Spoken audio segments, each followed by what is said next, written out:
On the way, the man told the guy that he saw that he had taken his luggage with him, which meant that he wanted to check in today. He noticed that he had just arrived and had been transferred for work.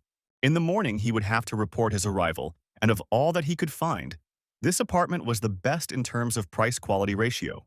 After a while, the man said that they had arrived, and the guy looked and noticed that the building looked quite old. The interlocutor told him not to worry because the apartment was fully furnished and completely clean. And besides, the monthly rent was only 800. He asks to trust the real estate yuan and will be satisfied. The guy noted that he agrees. The main thing is that it is suitable for living. After all, this apartment is only intended for him for a few months. The man slammed the front door behind him and, from the expression on his face, it was clear that everything was not so simple. When they arrived together at the right floor, the guy said that he could leave the keys and let him go, and the realtor said that he was fast and would then quickly let him rest. The interlocutor noted that he had also worked hard despite the late night. He saw him off. The man said that in the morning he would bring the lease agreement, and after that he wished him a pleasant rest, and the guy told him to come earlier because he still needed to report to the management. Finally, the realtor slammed the door to this apartment behind him, and immediately after he did it very cunningly, he smiled, because he understood that it was wonderful. Finally, happiness came for him, and in the end this room was rented out, the end of the month was approaching, and he already thought that he would not receive a bonus. It's a good thing it's already late at night, otherwise these old ladies could have ruined everything. Probably no one told this boy that evil spirits live in this room. It also turns out that there are a bunch of old senile people here. The man walked along the road and wondered how such things could even exist in their world. And while he was going down the stairs, some ominous hands that appeared out of nowhere were already reaching out for him. At this time, the guy who rented this room jumped on the bed in order to relax. This man already felt that he was very tired, and therefore his eyes began to close. Soon after, it began to rain very heavily outside, and the window of his room was open. And since his bed was close to the window, rain began to fall there and poured onto his face. At first, the guy didn't take this attention, but then he felt it and started to spin around on the bed. He moved a little to the other side so that the water wouldn't fall on him. When this man was sleeping peacefully on his bed, some monster appeared in his room and came straight to him. After that, the rain started pouring even harder, and a rose appeared, and there was a very ominous atmosphere. In the new room, right in front of the guy who was sleeping, there was a huge monster with hair flying in all directions. The realtor heard him being asked to wake up, and suddenly a woman came up and told the boy that he couldn't wake up a sleeping person, and that he should see how it was done. After that, she hit him on the head with her hand, and the man woke up abruptly. In panic, he looked at the person in front of him, and it was an old woman who looked scary. The man was very scared because of this and started screaming for them not to kill him. The old woman noticed that my boy looked because he was no longer sleeping. The man told Mrs. Margaret not to stand so close, or she might scare someone to death. He then stated that he was in pain and did not understand who it was in front of him. The man also went on to ask what was going on here. The man in the cloak took notes and stated that he understood the situation. It turns out that the man, in other words, saw off this tenant. This tenant does not know who kicked him down the stairs. The interlocutor stated that this was true, unfortunately, as there were no video surveillance systems in this old building, otherwise he would have looked at them. Suddenly his facial expression changed and he became very scared, so he asked Mrs. Margaret why she was looking at him like that. The old woman really looked angrily and did not look away. She asked if he was being greedy because she had said that there was evil spirits in this apartment, so she doesn't understand why he keeps bringing people there. The interlocutor asked what century she lived in, and there was no need to be so superstitious. Besides, even if she told this to his tenant, he would not care. The old woman noticed that he was really saying this with such a face, since he had already destroyed this man long ago. The realtor asked what she was talking about, what murder. The crowd on the street was saying it was murder. The guy died inside this haunted apartment. There is no need to even guess here, because they say that the cause of death was a repeated exacerbation of cardiopathy. While a crowd of onlookers stood at the entrance, a guy approached who sensed demonic energy. There is also a distinct sense of breathing, but no one can feel it. The hero noticed this huge building and thought that it would be really difficult. But after that, he put his hands in front of him and began to smooth out some seals. Then the power he had appeared in one of his eyes. And when it appeared, the main character was able to see the energy of people literally through the building. The walls didn't bother him at all, and the guy could clearly see where the people were and where the dead man was. The protagonist thought that, however, sharing was too difficult, and he was not interested in it. And while he was looking at knowledge and also thinking, He felt that someone was behind him. He turned his attention there and saw a boy who noticed that his brother, judging by his movements, was a fan of Naruto. The hero screamed in horror that he was licking his own snot, but the boy continued to say that if we talk about ninjutsu seals, then he also knows something. After this, he became more confident and told his interlocutor not to blink. The discouraged hero stood next to him, waving his hands. He soon thought that this kid really did seem cool. If this continues for a little while longer, he will really beat him. Soon the boy finished waving his arms and then spat forward, splashing water. Then he turned his attention to the hero and asked if he liked it. But at that very moment, to his great regret, there was no one there. The boy then realized the whole situation and shouted that his lollipop was gone. It turns out that he needs to do something, because he wanted to eat it together with his desk mate. The hero was on the roof with a lollipop and said that it was an annoying little devil, and what he was using now was not ninjutsu. And the power that he used and possessed is called the Art of Tao. The 3 dead guys who came earlier couldn't find him. Another one sat here for 5 whole days and also didn't see anything. But even the guy's golden dream didn't find anything unusual. In the end, most likely, that creature will only appear if the entire building is demolished. It looks like we'll have to rack our brains to come up with a way to catch him and only then do everything. After the guy finds him, he'll give him a good beating. Taoist technique allows you to see the hidden. It has extremely powerful intelligence and additional capabilities. She colors the souls in the observation zone, blue for ordinary people, white for the dead, yellow for those who are like the main character, red for evil souls, and here is one person who escaped. While he was running near the river, he saw a box there from which strange sounds were coming. The man looked at it carefully and saw that it was sealed, but the sounds continued to come out. So he was quite wary, not understanding what it was. And immediately after that, he increased the pace of his run in order to quickly disappear from the place. Soon this man found himself in his apartment and went to bed peacefully. But at night, his light sleep was interrupted by strange sounds that he heard. They were similar to those that came from the box near the river. When the man got up, he saw a box standing on the bed directly above him. Because of this, he became very scared and his body began to shake. The mysterious box then opened by itself and some strange green energy began to emerge from there. It was the spirit of some creature that attacked this man. The next day after lunch, a man sat in Yuan's real estate office and thought that the guy had died of a heart attack. But it wasn't his fault. Why ask him to leave a statement when his day was essentially wasted because of this? He thought he was an unlucky person. With the reward for productivity this month just out of his reach, a girl suddenly walked in and greeted him. The man turned around and, delighted, also greeted her. Then noticed that she had come to a place for buying and renting apartments. And before he could even finish this sentence, he saw the girl in front of him and immediately blushed. She was very beautiful and remarked that she wanted to rent an apartment with ghosts. The man continued to stare at her and remarked that of course he would do it, when he suddenly realized what she was asking for. So he said that a man had died in that apartment last night, and the girl had noticed that she had heard it. But he then asked her why she still wanted it. The interlocutor smiled sweetly and noted that this was all because she wanted to do a broadcast. Of course, the realtor was stunned by this and came up with the idea that modern girls love money more than their lives. Soon they arrived there, and the girl thanked him and also asked him to give her the keys. He agreed, and noted that then he would not go upstairs, let him take care of himself. Finally, she arrived at the top floor and wondered if this was the same bedroom where the man had died. In any case, for now she is interested in it, and she will fill her stomach with noodles. While the girl was eating, she wondered who could have created this because it was so delicious. A few moments later, an ominous, mysterious hand appeared from under the table and reached straight toward her feet. At that moment, it seemed that the attack was unavoidable, but suddenly the girl thought about something. So she abruptly pulled her legs under the chair she was sitting on, and the creature missed with its blow. She quickly rose from her seat and declared that she had almost forgotten about him. Of course, because the girl is alone in this ominous room, she should be afraid. Despite this, she took out the poster and noticed that here he is, the current rising star of music. It is this man whom she hung on the door who will become her amulet. Another portrait was also hung on the window in order to fence off all evil. While the girl was standing and admiring the portrait, the lights went out. So she looked up and wondered why it suddenly went dark. At the same time, behind her, she heard some strange sounds coming from the closet. That's why I was a little wary and asked who was there, but at the same time I came closer. Then, she tried to get something out of her closet and noticed that she had items that could scare her away.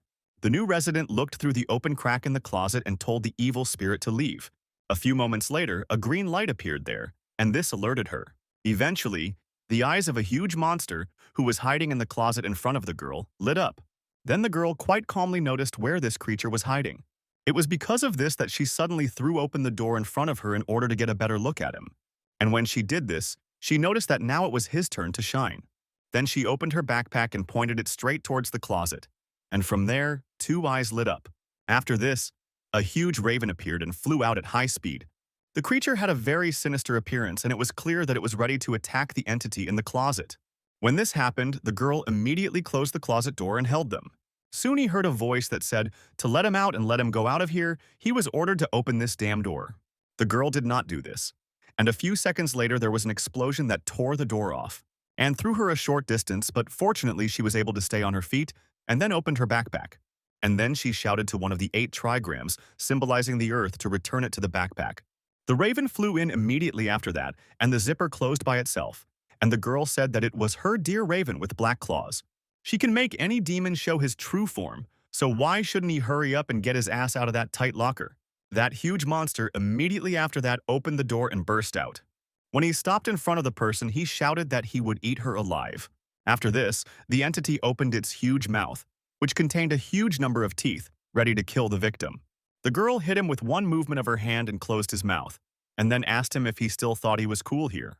Continuing to strike, she stated that by issuing all these visas and shouts, he would only make things worse. After all, in that case, if he does this, then all the other neighbors will do the same. The girl delivered the final blow and noticed that she could not move normally with these 2 meatballs on her body. The monster was taken aback by this and asked who she was. The interlocutor stated that he looked just as he thought, using such childish methods of intimidating people. He is 100% sure that the monster is just a low-level spirit without any real power. This is also one of the reasons why he can't see its true appearance underneath. Then the main character involved the girl and made magical movements and declared that the monster would disappear. A capsule appeared in front of him, into which the image that was on his body was directed. Of course, the creature was stunned, because now the man in front of him showed his true appearance. The guy said he was from the famine suburb of Liu Shan and a champion demon hunter, and his name was David. The demon was surprised because he understood that this place could be translated as a department of the city of demons. The hero said that since he could hide his demonic aura, he thought that he was a spirit of lust. It was such a shame that he had to disguise himself as a busty girl. He didn't notice him with his golden gaze, and it seemed like his hiding skills were much better than this guy's.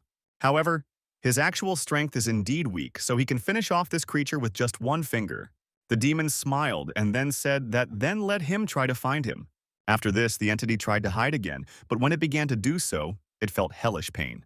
The creature did not understand what had happened, and so it asked why this was so. David asked if he was asking why he couldn't hide.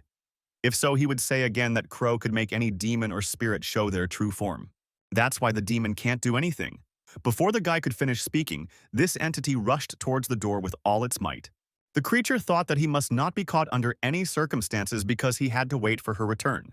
She really should be back soon. At the moment the demon touched the door, he again felt hellish pain and screamed. David stated that he would not be able to escape from this place because there was a talisman behind the poster. Also, this creature turned out to be much weaker than he had previously thought. Because of the simplest talisman, he really showed his true face. The guy was surprised when he saw this. He didn't notice that he really was just a small brat. The Kun backpack is used to store things and has a separate dimension inside it. Nan's spirit is made using spatial skills and synthetic skin, and can be used on humans and spirits, and also has the ability to copy people's appearance.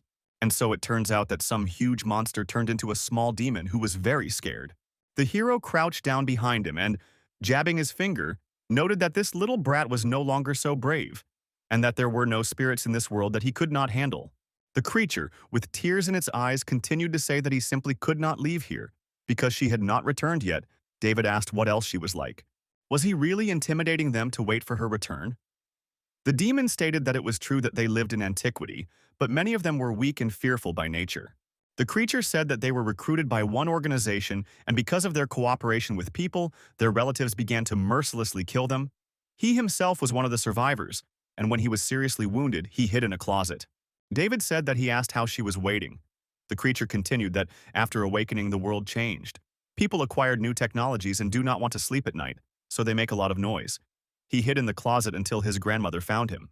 The old woman took him in, and then one day she fell to the ground, so he waits for her return. She left not long ago and has not returned since then. The hero realized that she was dead and covered the demon's mouth, telling him to stop making drama. The creature is annoying and should be scanned first. Having turned on the application, he told him to stand still and not move. The creature asked what it was. Was it really a demon scanner?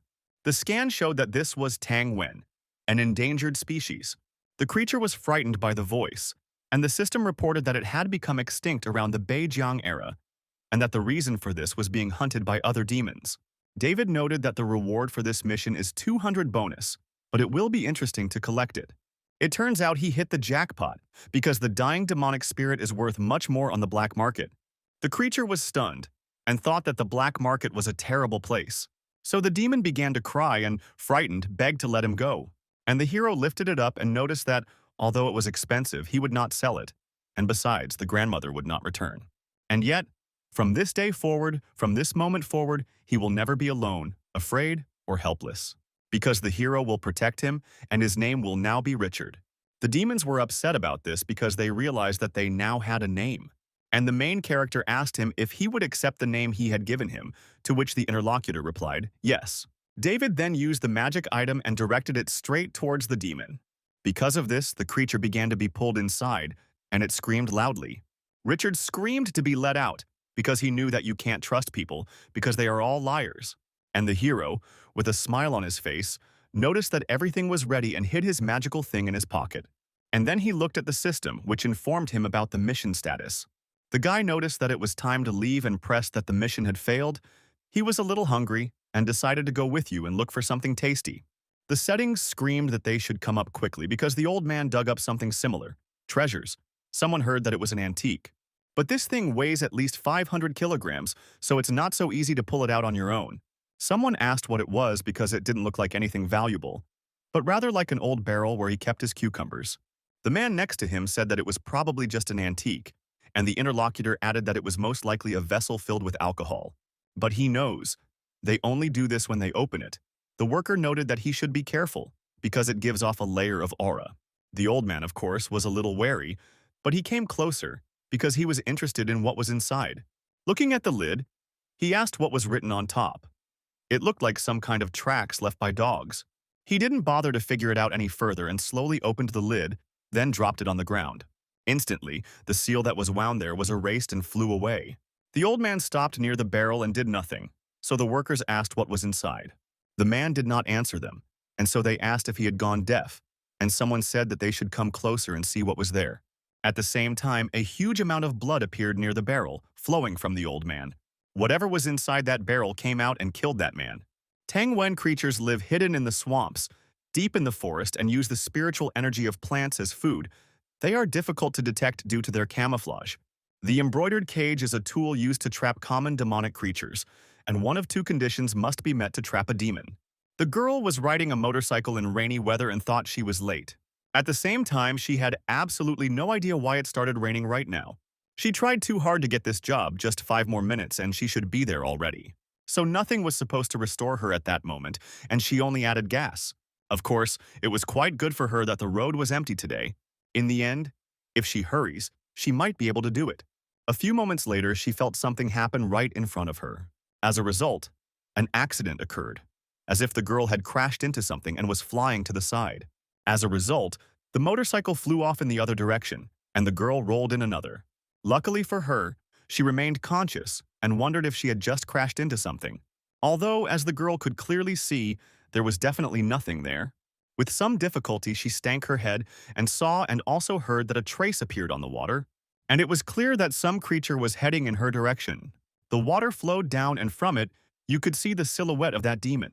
The next morning, the woman told Anastasia to wake up already. The girl did not answer for a long time, and she knocked on the door, trying to open it. And so, angry, she opened it, and then noticed how much time it was already, and she was still sleeping. Now she had absolutely no idea where the benefit was from the girl she had talked about before the move. Every day she got up and came home late. It is unclear what her father taught her at all, since she has many relatives to whom she could go. The woman really does not understand why she latched onto them. It turns out that Anastasia has neither shame nor conscience to behave like this in front of them. Soon after that, the door slammed shut and the girl realized that she had left, and that she had not slept all this time. and she also thought that it seemed that she would not be able to stay here for long. So we'll have to ask another aunt if she has a spare room where he can stay with us. But despite this, there was still a little bit left, and she would collect enough to find this woman. And when Anastasia finds her, she will immediately make her regret everything she did to them. After this, she mentally begged her father to hear her Israel and bless her with wealth. The woman said that in order for the man to stop staring and eat the eggs faster while they were hot, she also asked why he didn't talk to the girl. A lot of time has passed since she moved in, and she was going to live with them because of work, but it has already dragged on for 6 months. The man said that she was his niece, and if he didn't take care of her, then who would? The woman remarked that this would be the case if she didn't have money. But despite this, she should have saved up at least a little bit by now from all this work she does. She soon noticed that they would stop talking about her because they irritated her. So let the man go to work after he had breakfast, and she would go to the store. A few minutes later, the front door closed and the man was left alone. Then he turned to Anastasia and told her to leave because the woman had already left. The girl crawled out of her room and wished good morning to her uncle, and also swore to him that she had not tried to avoid his wife. He noted that he believed it, but she must be in menopause, so he shouldn't take it to heart. Let her go, wash up, and also sit down to breakfast. After this, Anastasia entered the bathroom and began to slowly wash herself. Just then, a man came up and stopped near the door and watched. He looked at the way the girl bent over and at her figure features and smiled slyly.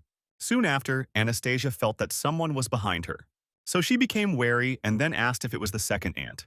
The uncle smiled and apologized because he knocked on the door but didn't hear an answer, and he came here for dental floss after the meal. The girl remarked that she would be scared to death if he came up to her at night like that, and the man said that he would be more careful next time. The young interlocutor noticed that he had grabbed the thread and reached out to it to pass it on. But the uncle leaned closer to her and noticed that her hand was still damp, so he would take it himself. He also said that her wet hair smelled quite nice. He also remembers the very time he played with her when she was younger. Then the old man looked at her and noticed that in one moment she became so big, he accidentally took her phone and saw that there was more than 500,000 in the account.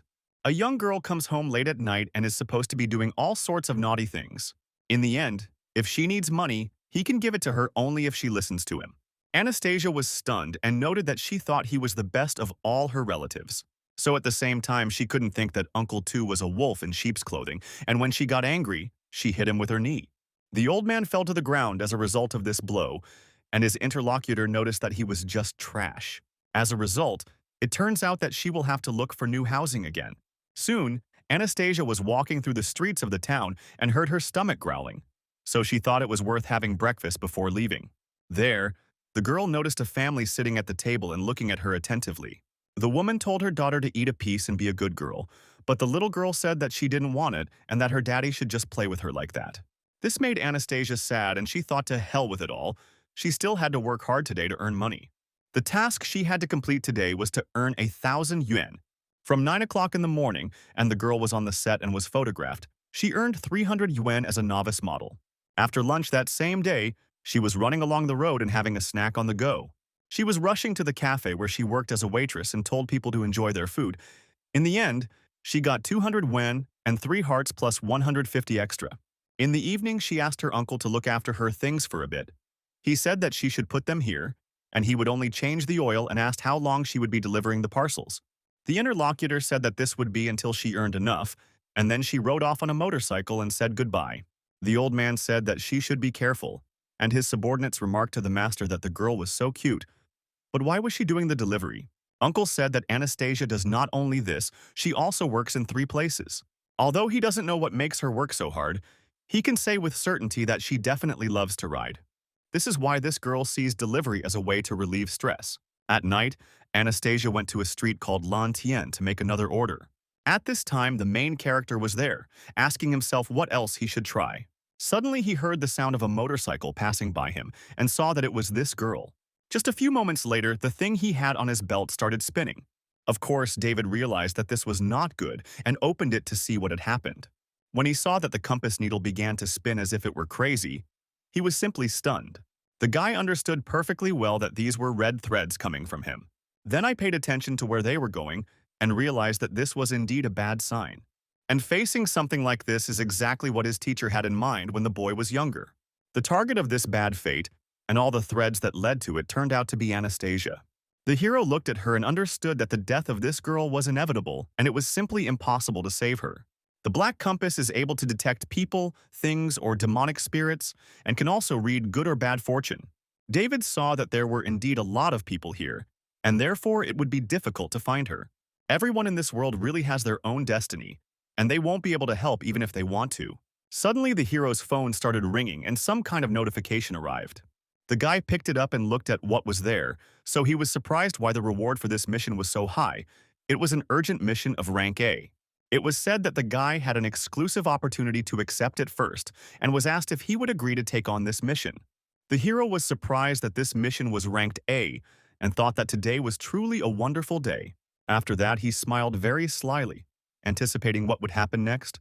At the very construction site where some strange object was discovered, there was a commotion and people were shouting that they should hurry because they were somewhere here. One of the men asked who had told everyone about this and why they were all coming here. The interlocutor noted that if he was here, then why couldn't they do it too? Then it was announced that there was only an urn here and someone asked where Old Man Zhuang was with the others. The man who was there at the time noticed that there was something lying in front of that large urn. When he looked closely, he was taken aback and wondered if these were boots, as well as the workers' uniforms. Then everyone came up and asked if this was what they had dug up. At the same time, it was unclear where they themselves were and why their uniforms were lying here. Suddenly, from that very barrel that stood in the center, some sound was heard and bubbles began to rise. The worker heard this and said that it looked like there was something inside. They came closer because of this and said something else and floated to the top. First, a head appeared and then a bright flash flew up. A creature appeared very high in the sky and the workers did not understand what it was. When one of them looked closely, he saw something terrible that scared him very much. Soon the same creature that was above landed back on the barrel and it was clear that it was a demon. By the time all the workers realized that it was some kind of scary creature, everyone started running away and asking what the hell it was. Of course, the demon saw that his victims began to run away and used his power. Because of this body, men began to stop and were amazed by its power. Then they all started to come back at great speed, as if you were tied with chains. All this happened not only near that very strange barrel, near which the monster was sitting, but right across the entire construction site. And so the huge number of workers that were here gathered in a large lump near the monster. The creature continued to be in the same place and held all the people with its power. Moreover, the demon immediately sucked out all the life energy from its victims. The bodies of the people gradually began to dry out, and soon some dark liquid began to flow out of them, which looked like blood. And at the very moment when the pressure of their bodies exceeded the maximum, they literally flew apart, and the demon continued to suck out energy. And when all the people were gone, the creature jumped straight down from its barrel. And because of the accumulated forces that this monster had, his body began to evolve. On the thin arms of this monster, some kind of tissue formed that looked like human muscles. Also, literally, his entire body began to be covered with this tissue, and now his skeleton was almost invisible. A large amount of energy was emitted around him, and soon he grew huge hair, as well as a long bony tail. A large bone mask also appeared that covered his head, and eventually the transformation of this demon was complete because he absorbed all the power. The suppressor. Stakes are an item that was used by ancient people in the past to drive out spirits. A demon with a top struck by these stakes is no longer able to do evil. The withering dead is a spirit born from a monstrous amount of hatred and anger that consumes human souls.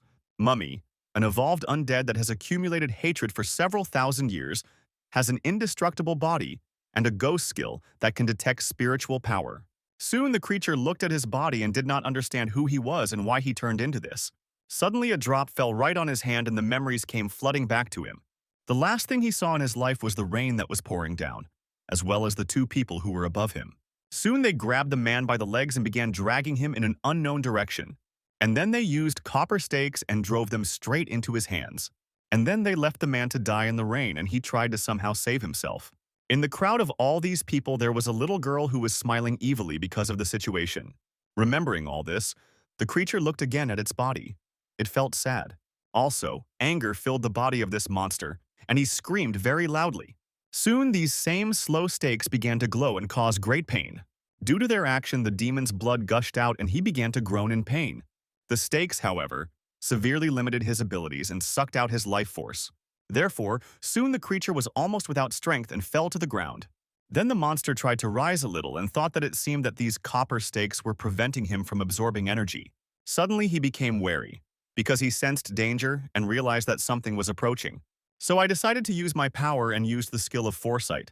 Because of this, the wave of his energy began to spread around the area to make an even larger radius. The person he sensed was quite a distance away, and it took a while to sense him. The one who was approaching this monster was the main character, who was running quite fast. He even used his skill, where he still didn't understand who it was. But even despite this, his instincts are literally screaming at him to run away from this place. So the creature, using its last strength, rose and began to head in an unknown direction. The demon understood that his whole body was numb and did not have enough strength even to move. All his abilities were most likely simply sealed by these methods of stakes. Until he finds the man himself, he cannot die here. Indeed, over all these years he experienced great pain and suffering. Then, the monster jumped high into the sky and thought that he would return all this to the man who made him suffer. Because of the enormous anger he felt in his head, there was only one thing that he would kill him.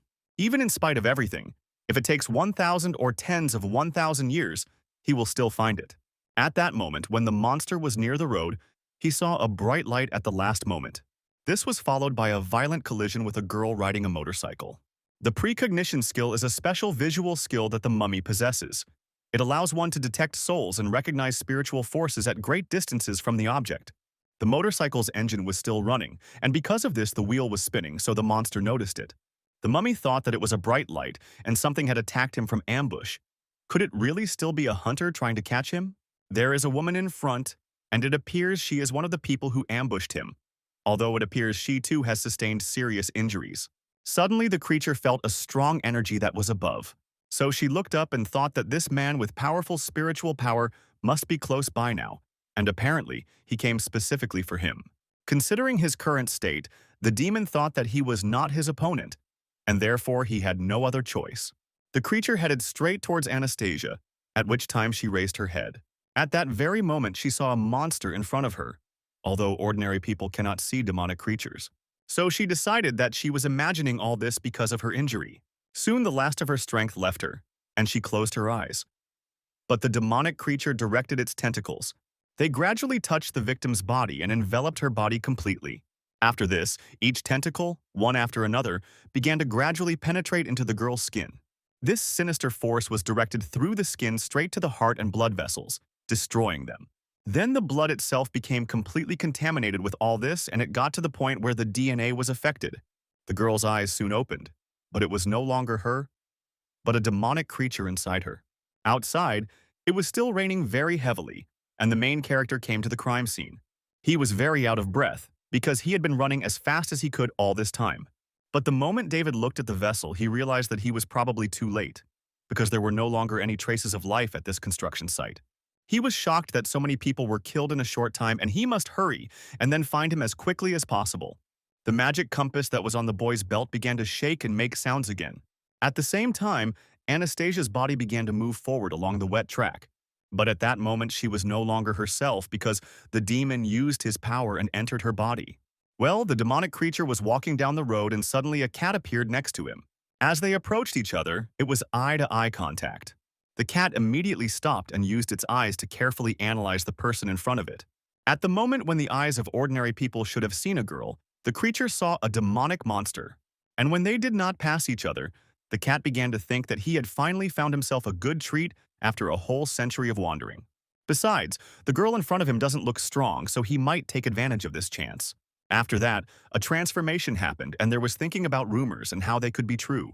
If he trusts all the words he heard, then his spiritual strength should grow if he absorbs it. Therefore, after the transformation, the huge magical beast turned into a monster and attacked the girl. But the demon that was inside the girl's body felt that he was in danger and turned towards him. After that, he put out his finger and used his power to cut the attacker. The pole, which was several tens of meters away, was cut in half. And also the demonic creature that was a cat was also cut up. The entity in the girl's body thought that this spirit was clearly weaker than him. But suddenly it became so strong that it was completely incomprehensible how he dared to raise his finger against him. Of course, he knew from the beginning that using a human body would make him look rather weak. But it turns out that his strength has fully returned, and thanks to merging with this girl's body, he even got rid of those damn copper stakes. Right now, the demonic creature needed to find more people to test this new body on. So after thinking for a bit, he crouched down and prepared to jump. And after that, he bought a huge amount of power, where the logical being jumped up, and only the remnants of power remained, covering the ground. In the air, the monster in Anastasia's body understood that there was a huge city ahead. So he headed there and soon stopped and jumped straight onto the roof of the house. At the same time, below, a huge crowd of people was walking, doing something in the confusion. The creature saw all this progress that had happened to humanity and wondered how long he had been shining in captivity. It turns out that there are so many towers, and the people in this city are also so defenseless.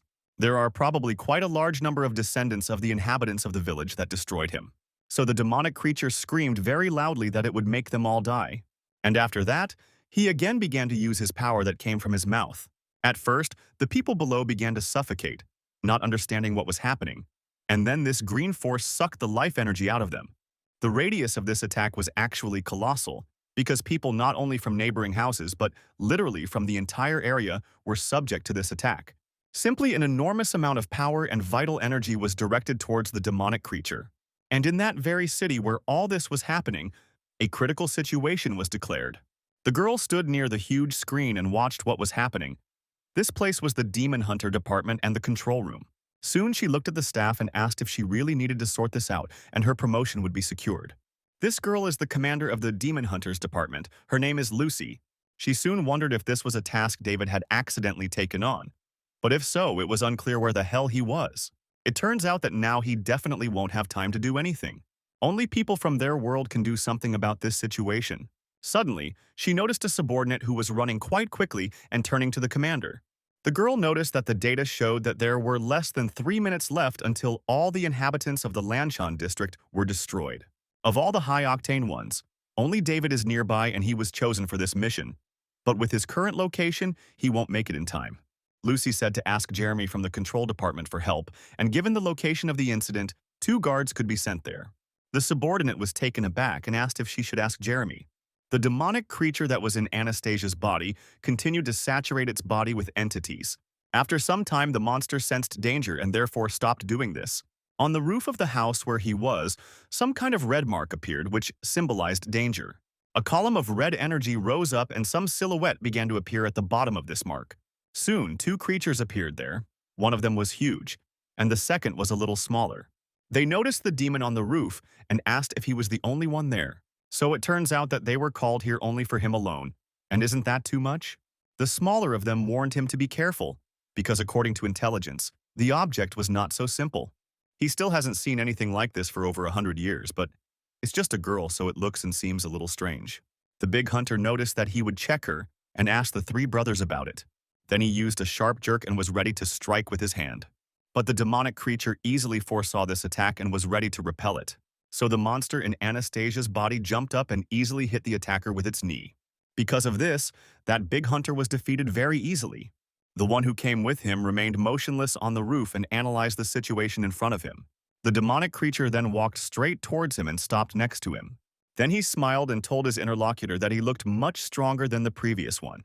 And when the demon raised his head and looked at his opponent, he became frightened and jumped back several dozen meters. Then the mouth of this creature opened, and from there began to appear those entities that it had absorbed. And at the same time, Anastasia would begin to come to her senses a little and see a bright light in front of her. At the same time, she did not understand why it was so bright here. Could it be that someone had launched fireworks right in front of her? Her left eye became normal, and the pupil also took its original shape. But she thought that her body was burning, and why she could not move was unclear. So I realized that something was definitely wrong with her. The demonic creature thought that it was bad, because this girl was still conscious. She thought why her mind was under someone's control. The demon realized that the chances of escape were getting smaller and smaller, and his powers had only just recovered, so it wouldn't be easy. The one who remained on the roof asked if she had literally released all the captured souls. But what was this demon up to? Was this what his 7th brother was thinking about? At this point, he came to his senses and stated that he had taken into account the knee strike and his body had analyzed the initial speed and force. Her speed is lower than his brother's speed, and if the defense goes through, he's done for. The 3rd brother did not listen to all this and noted that he would go and check it out. The demonic creature understood that he needed more souls because he wanted to kill everyone who was in his way. Therefore, the creature thought that the woman would not interfere with him and tried to take complete possession of her body.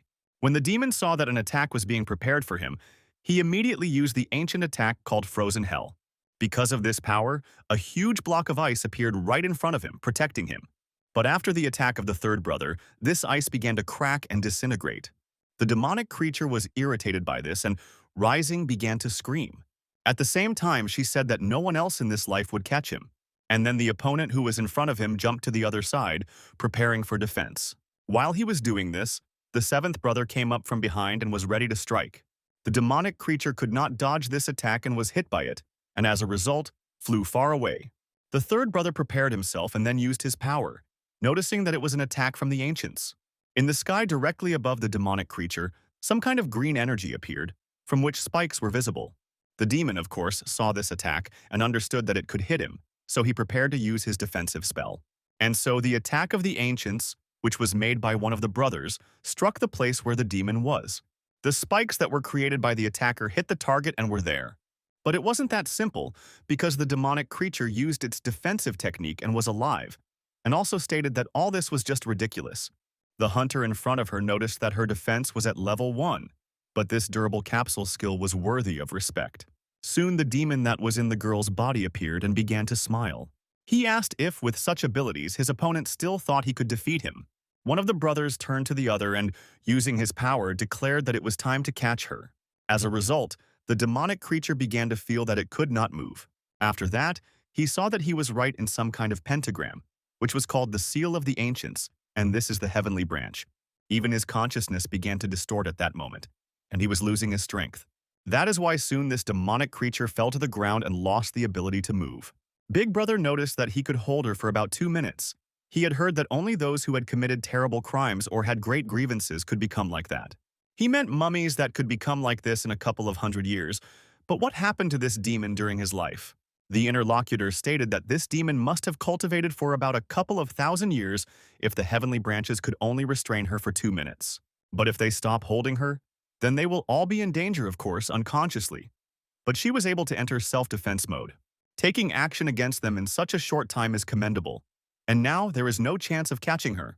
Durable capsule is a unique skill of protecting demons of people. The body will become very durable after use, and if you lose consciousness, then automatic protection occurs. Su Wei is a guardian of the city, in charge of the prisons, as well as major matters concerning both the human world and the spirit world. The guards soon arrived and asked headquarters to report the situation to them. One of them stated that although the reason was not in them, at the moment the souls of people were freed. The interlocutor asked how the reason was not in them. How long would it take for the souls to return to their bodies? The guard said that in this situation it was impossible, because they might not return. Lucy asked what he meant now. The man stated that this demon is still under their control, but they cannot kill it, so these souls have no way to return to their bodies. This is because the demon has locked itself in a strong capsule, and there is no way to kill it as long as the seal exists. They will be able to hold this creature back for only 2 minutes. When the time runs out, even if they throw all their forces, they will not be able to destroy it. This battle will be very long. If the souls in the sky do not return to their bodies as quickly as possible, the consequences will be simply catastrophic. The commander, after hearing the report, was amazed and wondered what to do next. Then she asked her interlocutor if there really were no other options. The interlocutor thought for a second and then stated that there was another option. The girl immediately asked what this option was, and the guard said that he was now referring to exile. The commander disappeared even more after that. I was amazed and thought, is he really talking about that exile? Her subordinate was also stunned and wondered if this meant that the situation was really urgent. She had once heard something similar from her colleagues, that somewhere there is a mystical jade seal hidden in the tower. Using a huge number of ancient spirits, people can subjugate and control them. And this place is also called the Third World. But if the guard really wants to know who, he has to ask permission from his superiors. If the captain does this without permission from his superiors, then everything will be very bad, Lucy said, so that he should start implementing it. The subordinate did not expect this and told the commander that she had not yet reported this to her superior. And the woman said that there were too many lives at stake and no time for this, so she would take full responsibility for the mission. The guard then asked if he could get his confirmation again, and should he still begin the ritual of exorcism of that demon? The commander stated that she was giving permission and let them proceed, so the guard immediately began to fold the seals. After this, a huge amount of energy appeared behind him, which spread in circles around the area. Then, he gradually began to speak words in a language that no one could understand except himself. Soon after all the words were spoken, a bright flash of light illuminated the roof they were on. The clouds that were in the sky began to fly away in different directions, and a pillar of light appeared from there. Somewhere at the same time, on the outskirts of the city, the main character was there and saw all of this. He had a compass in his hands and thought that the demon's trail had appeared again. It seemed to be the same as the settings, and it coincided with his current direction. All the red threads that came out of the compass were heading there, and the guy remarked that if it was a coincidence, he didn't think so. The same scary one who did the expulsion procedure looked up and waited for what would happen. From the very place where a gap appeared in the sky, the head of a huge monster appeared. This creature was from the third world, and she came here to drive out the demon. The huge monster opened its mouth and sent a beam of energy towards the demonic creature. Due to the power he sent there, the demon's defensive technique began to disintegrate into pieces. The creature itself was unconscious at that very moment and therefore began to rise upward without resistance. The main character was already near this place at that moment, and the red threads began to reach out to the demon. David saw this perfectly well and thought how strong that demon was if it had already come to expulsion. Moreover, it was unclear to him why the threads led him to him. If all this happened, it looks like the guy has already seen this girl before. He began to remember when this main one should come in, and remembered the moment when he saw the girl and his compass signaled that she was in danger. So the guy was a little discouraged because he realized that they immediately remembered her. It turns out that this is the same girl who was riding a motorcycle along the pedestrian street. David realized that the situation was now critical and used his golden eye power. Having scanned the essence of this girl, he realized that the human soul was mixed with the soul of a demon. If we talk about all this in other words, then she is half human. The hero rushed towards her and thought that he was interested, because such an opportunity does not often arise. So it turns out that he also wants to have fun inside this third world. The commander and his subordinates, as well as the guards, saw this and were stunned. So you thought, has this idiot really gone completely crazy? The main character at the same time was glowing with happiness and was ready to enter that world. The creature continued to pull everything that was in its path inside itself, including the guy. So soon, most of his body was already there at 0000 and 42 seconds. When only his leg was in the current world, there was 1 minute and also 28 seconds. After that, I wanted a guy. I plunged in completely and it was already 2 minutes and 9 seconds. Time continued to pass at normal speed, and when it was 4 minutes 52 seconds, the boy's hand emerged. The commander's subordinate looked at this in horror and stated that he had fallen inside. She then asked Lucy if she should ask Jeremy to free David, and her interlocutor noted that, of course, the third world was under Jeremy's control. But despite this, it can only exorcise demonic spirits, and it is not a place you can just visit. You get out, not a single person has ever gotten out of there, and it is unknown what consequences his actions will lead to. The woman said that if this guy gets out of there alive, she will personally kill him with her own hands. It turns out that this thick-headed scoundrel David never listened to her. The subordinate felt sad about this situation and wondered if David would be able to come back from there. While the commander was training how she would beat her subordinate and was using foul language at him, the girl looked at the screen. She saw something strange, and it caught her attention quite a bit. And so, in the third world, in the fantasy world called Fantian, the heavenly door opened. The beings that were on the earth saw this and wondered if this door had really opened. One of the demons invented that the day had finally come, because he had been waiting for this moment for so long. All these years, he had been hunting at least 3 demons a day, and he had trained hard for this day, so he headed straight for the heavenly gate. The creature thought that when it got out of here, you would immediately go in search of prey, and then take revenge on those old farts. When the demon was almost at the gate, he said that this was freedom and soon he would truly be free. But his dream was not destined to come true, because soon he felt the explosion that occurred. And then a bright flash of light illuminated everything, and all the flesh and bones of the creature were burned. At the last moment, he thought that freedom was almost in his hands, but the destructive power of this world is truly great. Luckily, as long as he has a recovery organ, he will be able to slowly return to his previous form. If not this time, then it's a problem, because he will continue to train. He will come back, because with his abilities, everything will work out, and one day he will become that demon who will be able to escape from this world. Suddenly, he touched a person, and it turned out to be the main character, who swatted the eye that appeared on his cheek.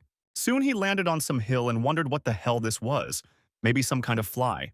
Despite the fact that the landing was quite fast, he stood on his feet and thought that this girl must be somewhere nearby. Then David looked around a little and wondered if he should be here. Of course, I should have looked around this place better and found her, but how boring it all is. While the guy was standing and thinking about everything, a huge monster in the form of a boar appeared right behind him and ran towards him. The creature stated that it wanted to see what kind of demon was sent here this time, but did not expect that people would appear here. It turns out that he hadn't eaten for quite a long time, and here he found such a delicacy.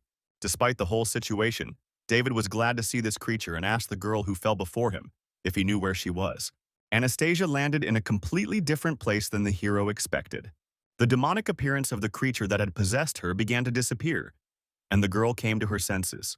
When she realized that she was okay, she immediately stood up and noticed that she would not be able to deliver that order in time. But suddenly she noticed that she was in a completely strange place and asked where she was. Afterwards, she thought that she was supposed to deliver food. And then she crashed into something strange, and soon she woke up again and saw some fireworks.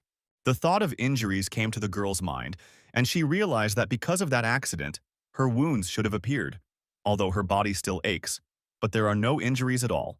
Also, at that time, Anastasia could not understand who was able to transfer her here. For some reason, she can't remember a place like this that is located in Lanshan City. The girl stood there and thought about where she had ended up. The creature from above had attacked her and was ready to eat her at that very moment. The demonic forged ran and told his elder brother if he knew whether he should tell him or not, and he noticed that he was talking. The creature was beaten, and the protagonist wrote on it. It stated that people who came to this world were like treasure, and since he said that she was also human, then most likely, when they got there, the demons behind them would tear the girl apart. And the most important thing in this situation is that they can end up together the same way as she did, because a huge number of monsters were chasing them now. David was calm at the same time and told him not to panic. It turns out that somewhere around here there must be a road to the mountain. At this time, Anastasia continued to be in that very place, and the monster was about to attack her. And when he was already ready to swallow the girl, she noticed him. And after that, quite abruptly and also quickly, she returned and jumped to the other side.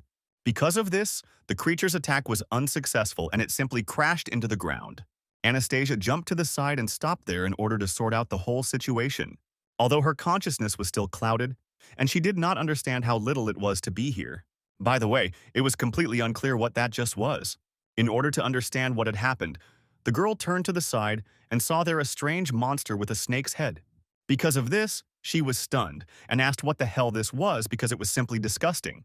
In a panic, Anastasia began to run away and realized that this creature had just tried to eat her. The demonic creature saw this and did not want to let go of its victim, so it jumped right in front of her. The girl from this fell to the ground and began to stare intently at the monster's back. It turned out that this creature had a color that could hypnotize the victim. So the girl stared at several circles that emitted some kind of power. Anastasia at the same time could not move and memories of the past appeared before her eyes.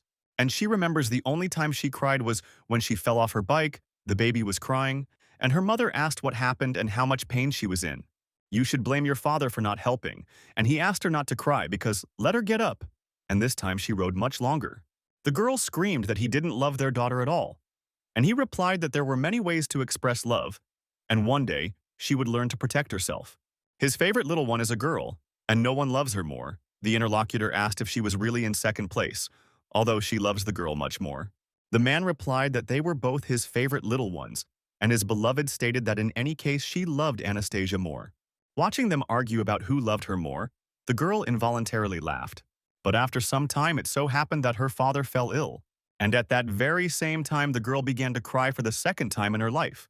After that, her mother became the pillar of their family, working hard all day to earn money, and also to pay for expensive medications, and at night she took care of her father. 3 years later, the girl's father's illness subsided and he continued to work, and her mother finally did not have to work so much.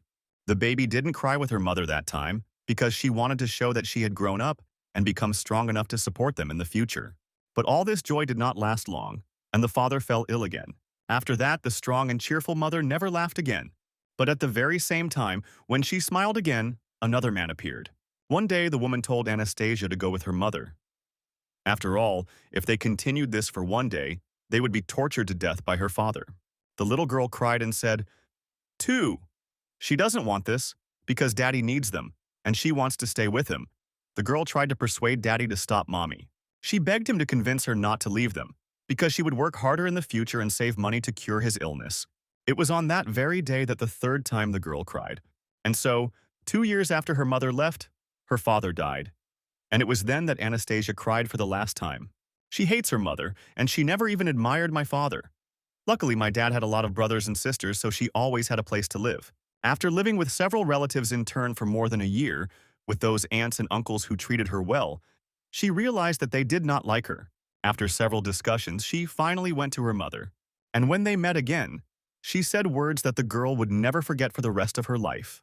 Dasao is a dynamic spirit and can survive on both land and water, has an eye pattern that can create hallucinations and recall painful memories. The little girl heard from her relatives that her mother's company went bankrupt because of her current husband, so she moved to the village to hide from debt collectors. The woman looked thinner than the last time we met, and she must have suffered a lot. Looking at her now, Anastasia did not feel that hatred in her heart, and she even missed her. Still, the baby doesn't want anything special because she just wants to hear her voice, and also regrets that she left them and wants the woman to hug her and cry in her arms. But her mother gave her only one suggestion, that the little girl should leave because she had no money for her. And after these words that she said to her own daughter, the girl can no longer remember her face. Soon after the phrase was spoken, the woman turned around and slowly walked away, leaving her daughter behind. Anastasia doesn't know why at that moment she felt very painful and sad, although she couldn't even cry. The only thing she felt in her heart at that moment was a stabbing pain. Finally, after this, the little girl was able to understand that in the adult world, the only thing more important than love and affection is money. So from that very day, she decided to work and work to save a lot of money. Anastasia was determined that one day she would make this woman regret leaving them. And that same day, in that same place, she swore that from that moment on she would never cry again. She started working when she was 15 years old and was strong enough to do so. It was all for money. Even if her relatives looked at her with disdain, she would come to their house with a daring look. She also learned to protect herself because quite a large number of perverts pestered her. I often had to work 10 hours straight, so much so that I ate only one loaf of bread a day. Every time she looked at her balance despite her fatigue and suffering, it made her very happy. But one day she remembered her old self and wondered if it was worth it all. It turns out that even if she earns a lot of money and even if she makes that woman regret it, what will happen next? After all, Anastasia remained alone in the next. She had no relatives, no friends, and she didn't even have a dream anymore. Therefore, being in front of this terrible monster, the girl did not understand what the meaning of her life was. As a result, it turns out that even if she disappears from this world, no one will even remember her. So, with tears in her eyes, Anastasia realized that she no longer cared whether she lived or died. But the demonic creature, after realizing that it had discouraged and neutralized the girl, was ready to kill her. But unfortunately for him, it didn't work out, because at the last moment it received a strong blow. The one who struck the blow turned out to be the main character who came here to save the girl. And when he did this, he stopped and turned his attention to the girl, so that their eyes did not meet. Anastasia was surprised by what was happening, and David, with a smile on his face, noted that everything was fine, because she was still alive. After this, the hero declared that he had rushed to save her and bring her home. The girl continued to sit, not understanding the situation, and was discouraged by the fact that someone was worried about her. Soon she became very sad, and so she began to cry loudly and also scream. David was surprised and asked why she was crying again, but the demonic boar at that time thought that he would take the chance and get away. The gates, which were high in the sky, were still open. The hero looked at them carefully, and for some reason, he had a clear feeling that there were fewer and fewer of them. After that, he turned to the pig, who was running away, and asked when this portal would close. The interlocutor became very wary and then said that he would close around noon. David said that it was great, because 2 minutes was more than enough for him, and the monster that attacked the girl slowly began to rise. The protagonist turned his attention to it, and the creature again used its hypnotic power on the back. The boar noticed this and thought that everything was great. Because he was caught, this tiger's eye pattern on his back causes hallucinations. Now he will remember the most painful and terrible moments of his life, and eventually he will lose the desire to fight and will simply wait until he is eaten alive. When that monster was already trying to swallow the guy, he hit him hard and asked what he wanted to do here. After that, he sent him flying quite easily and shouted that he would not breathe through his stinking mouth on anyone's face because it was disgusting and it was better for him to die. The demonic boar could not believe his eyes and thought that his grandfather did not have even a hint of sad memories or any fears. Soon, a fairly large number of steps began to be heard behind the guy, getting closer and closer. The main character paid attention to them and saw that they were all demonic creatures that were chasing him. Soon, David noticed the girl standing behind him and not moving. Then he smiled, as if some maniac hadn't noticed that his time for fun had come. The guy cracked his hand and blue energy appeared from there, covering him. After this, an explosion was heard and a bright autumn flash rushed across the entire sky. David said that this skill is too destructive for the human world, and its use there is limited. But right here, in this world, he can do whatever he wants. Thunder borrowing. Skill. One of the 4 thunder seals on David's body, it can transform into a thunder form, which gives a variety of uses for this seal. Touching his left hand to the right side, the guy began to create, like this, magic balls. He created 3 balls and soon after, he aimed them at the monsters and fired straight at them. The first demonic creature that was hit didn't even have time to solo before the balls were already near it. When they collided with it, there was a huge explosion that struck the monster. But this attack stopped on her and spread further to the monsters that were ahead. The range of this attack was truly colossal, as it extended several tens of meters forward, and literally in a few moments the entire crowd of demonic creatures was struck down and they lay on the ground. The protagonist saw this and stopped his attack, noting that it was too easy. After that, he smiled sweetly at Anastasia and noted that it was time for them to return. The girl, of course, was amazed, because she did not understand what was happening in this place and in this world. And David came closer to her and, smiling, noticed that if you look closely, she really does look very cute. After this, the guy took the girl in his arms, and she, frightened, asked what he was doing.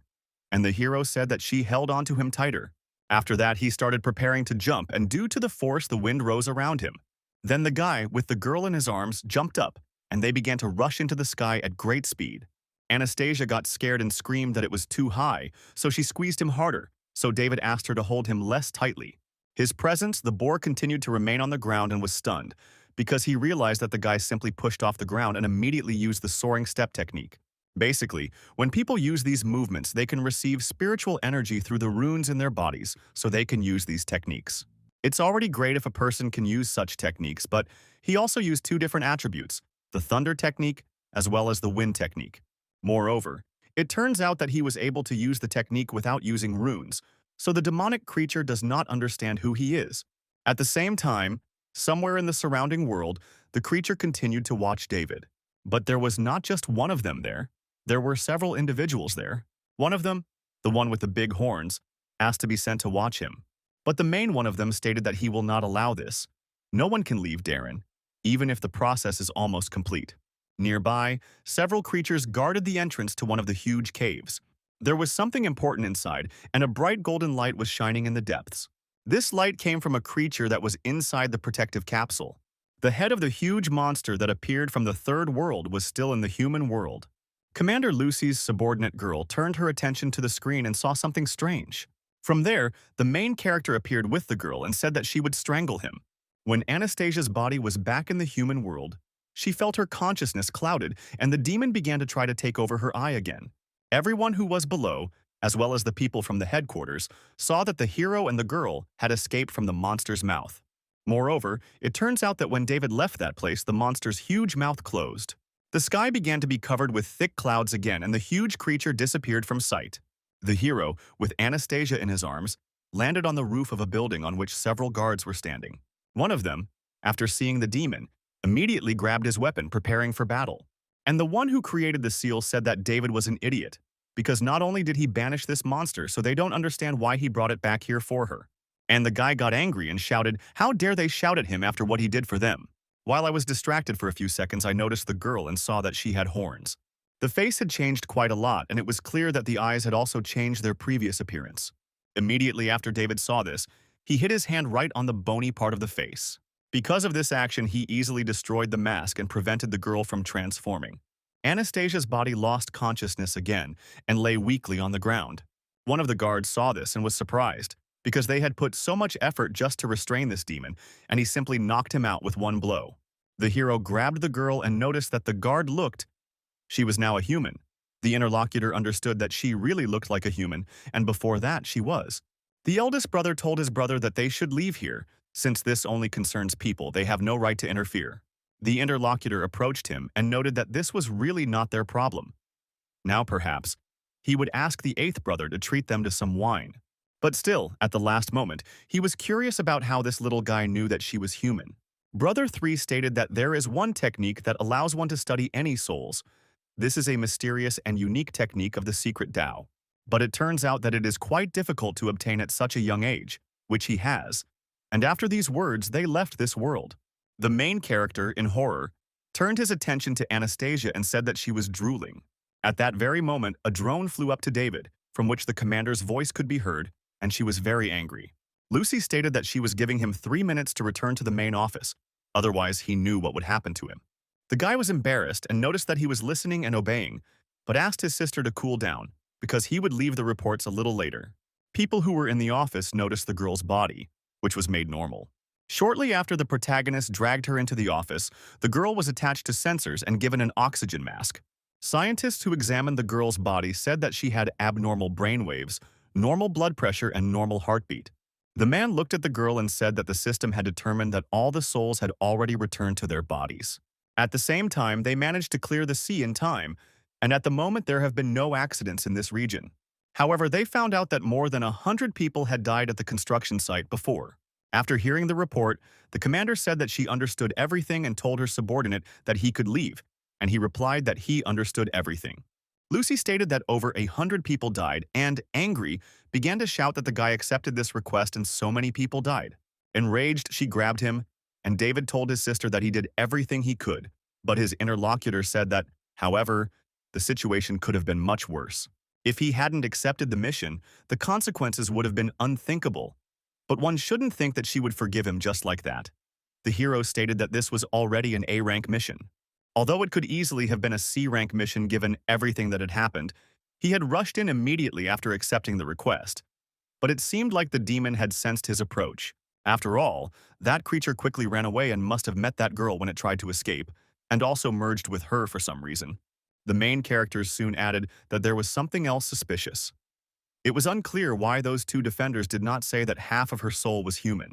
After all, with their strength, they shouldn't have had any difficulty telling from her spiritual energy that she was a human. Luckily, the guy has the golden eye of hell, and without it, this chick would have already been banished. He is also actually the demon-hunting champion in this city. The commander was very angry because of his pride, and the subordinate tried to stop her. After this, the main character's expression changed, and, becoming a little more serious, he noticed that she was either a human or a demon. He goes on to say that everything will depend on how scientists define these concepts. One of the research staff members used a syringe and wanted to inject it into Anastasia's arm. But at that moment when he tried to do this, nothing worked, because the head was bent. The man soon noticed that he had moved on to the largest needle they had, but could not insert it. Another researcher was using a drill and noticed that he had given it to him. After receiving the blood, it was announced that, other than abnormal brainwaves and other data that needed to be analyzed, it was within the normal range of a normal person. The blood was successfully obtained and asked if the commander wanted to test it right away. She noted that of course he did.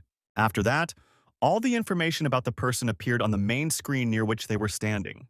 The woman noticed that all this was really strange because it was no different from the blood of an ordinary person. But literally a few seconds later her face changed, because she saw something strange. At the same time, the DNA of her blood appeared on the screen, which was mixed with the DNA of the demon. The researcher who was checking all this under the microscope also became alert and saw that the blood began to move. In the last picture you saw the main character, as well as the commander, was in a fret, moving blood. Our woman asked what was going on and let them answer if they could hear her. The scientists shouted that the blood of the target they were studying had mutated, and it was probably because it had been away from the body for too long. Lucy said that they should show her what they were seeing before their eyes immediately, and the subordinate said that he obeyed.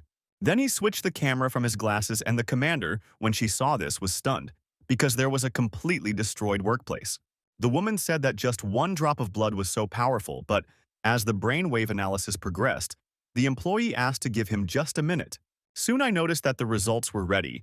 Most of the indicators were normal, but there were several unknown electrical signals that belonged to the mummy. When compared with the reaction of the blood taken from her, a preliminary assessment shows that the girl's body is no different from an ordinary person as long as she is conscious. But, however, when the mummy's brainwaves take over her body, it turns into a demonic one. Thus, from all this we can conclude that this is a body in which both a human and also a demon exist. The woman was shocked, and David remarked that he wondered why the two defenders couldn't tell she was human. This means that it was not an obsession after all, but a complete fusion at the cellular level. But now it is unclear how this works at all. Lucy smiled and said David's name. He noted to his sister that she could hit or scold him, but she should not speak in such a tone and not smile like that because it was scary. The commander said that the power of one drop of this girl's blood shocked her, but he managed to make her unconscious with just one blow, and he is simply amazing. David noticed that his sister didn't praise him. She continued to say that now the girl is a mixture of human and demon, and he also knows that the team or ghost does not allow this. The presence of demons is unacceptable, not to mention she's an S-class ticking bomb. The rules say demons should be contained in the world of protectors, but half of her is human. The main character became wary and asked her to wait to see if she was thinking about that very thing.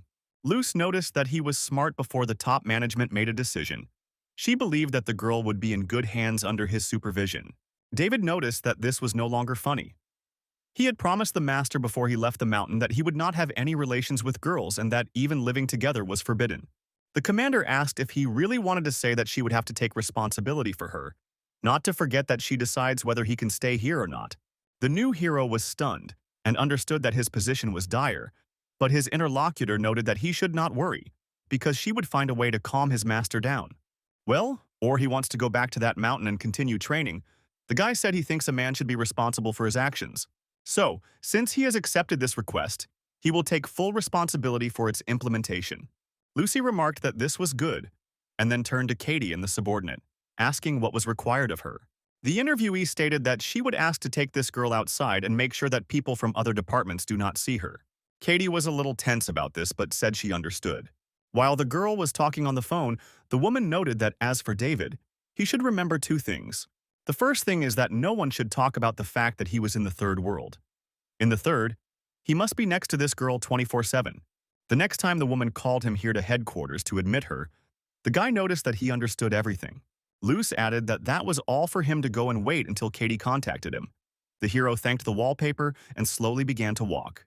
But on the way, he started thinking about why it now seems to him that he is the one with the problems. The subordinate turned to the commander, and the woman interrupted her and noted that she knew what she wanted to say. This kid will be fine. The strength he shows on normal missions is not enough. To be honest, this is only 10% of his true strength.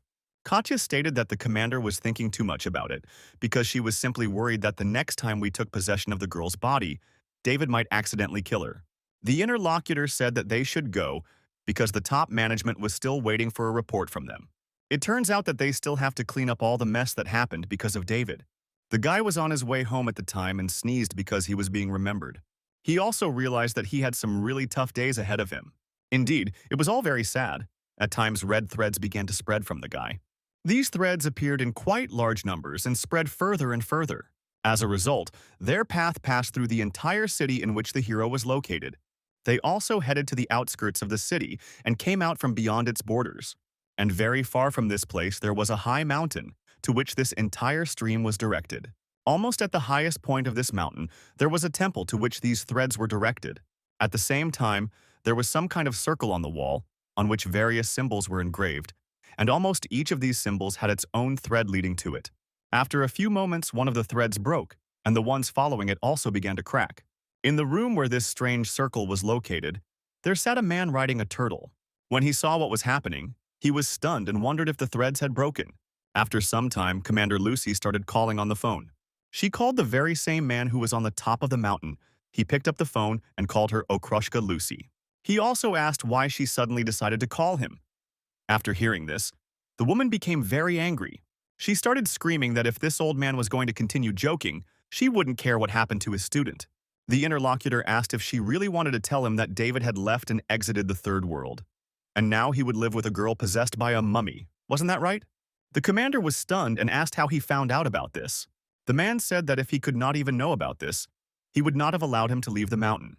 Yet he is the 17th leader of the most powerful sect of secret Taoists. This man's name is James. The person I was talking to was very angry about this and immediately hung up. And the man thought it was really nice. Her temperament and personality remained the same even after logging in. The turtle, whose name is Sam, stated that he has been serving the organization for 5 generations, including him. But isn't the man afraid that the guy will cause trouble in the future? It is unclear why he does not interfere. James noted that everyone has their own destiny, and no one can control it. So let Sam not worry about it. After all, he is quite pleased with what is happening, and is invited to take a walk today and also admire the moon. The turtle noticed that several red threads of bad omens had broken, which meant that an opportunity had arisen to make a prediction. The interlocutor stated that it is still too early to talk about this, but at the same time, all this really shows that David has a chance. And now, together with the turtle, they came out to the edge of the mountain and looked at the moon. At this time, Anastasia was somewhere deep in her consciousness, and white particles were forming her body. After some time, she woke up and did not understand where she was. Having risen a little, she wanted to understand the situation and asked what, actually, was going on. But when she touched her head, you saw that her hand looked very strange. At the same time, there was another creature standing behind her. Of course, the girl felt it, and so she turned around to see who it was. There she saw the very same mummy creature that had taken over her body. The girl immediately wondered if this was a person, but she had the feeling that she had seen him somewhere before. Soon, Anastasia began to think about it, and realized that this was the same figure from the moment she crashed into something on a motorcycle. The demonic creature, which had not moved until this moment, suddenly began to move its limbs. The girl felt the same for a second, as if some kind of explosion had happened in her consciousness, and immediately after that she returned to consciousness and opened her eyes. At the moment, Anastasia was in the main character's apartment. She was also quite scared and wondered if it was just some kind of bad dream. After a few moments, the girl began to examine the room she found herself in, and she was interested in the woodpecker she was in. The worst thing she discovered at that moment was that someone had changed her clothes. Now she feels only a feeling of freshness and comfort, and this confuses her. After that, she looked at her chest and realized that someone had taken off her underwear. But what confused Anastasia even more was that even her panties had been taken off. So she wondered if she really had run into a ghost today, and anyway, she was in someone's house, so she needed to think about that first. The girl thought that she had an accident and crashed into this monster that she saw in her dream. And then she saw fireworks. After the release, she was chased by a disgusting monster. Then the young man who appeared from the sky defeated him and took him to heaven. It also reminded her of some terrible memories, but does he really exist? Or maybe it's because she's trying too hard to stay strong. But maybe this time she was hoping so much for someone to protect her that her mind itself invented a person. The guy she saw there was strong and also had a rather warm smile. If someone like him was next to her, he could protect her. Suddenly, the front door to her room creaked and attracted attention. Anastasia turned her attention to the door and saw a half-naked guy there, who asked if she had woken up. The girl was very embarrassed by this and thought that he really existed, but it was he who took off her underwear. Although she could not imagine that he would turn out to be one of those people. Because of this, she grabbed the pillow that was on the bed and threw it right at the guy. David got angry about this and shouted at her.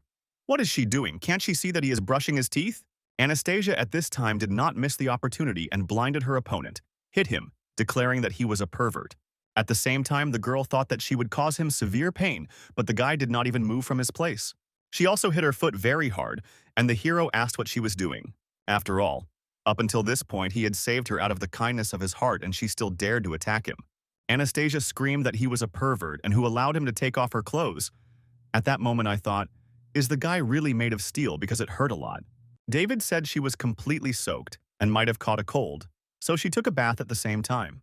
The girl became even more embarrassed and angry and asked what he was talking about. Had he really bathed her too? The hero noticed that the master had told him that only married couples could bathe together, and it was obvious that he had not bathed her. After this, the guy turned his attention to the front door and noticed him coming out. Anastasia turned her attention to the door and was stunned by the monster that came out of there. Pointing to the demonic creature, he noted that this was who had washed her and asked if she understood. The girl, after seeing this creature, immediately hid behind the bed. And then, with tears in her eyes, she asked if this monster had really touched her body. When the demonic creature heard this, tears appeared in its eyes. After this, he literally became disappointed and began to cry, and the girl was stunned and wondered if he was really crying. David said she may look huge, but if you calculate her age in human terms, she is only a 5-year-old girl. So she needs to hurry up and apologize. Anastasia was shocked and immediately apologized. The hero continued to say that she may look like that, but among demons she is considered one of the tamed ones. The interlocutor was surprised and asked what other demons he was talking about. The guy continued to say that humans and demons exist in this world, It's just that ordinary people like her don't know it.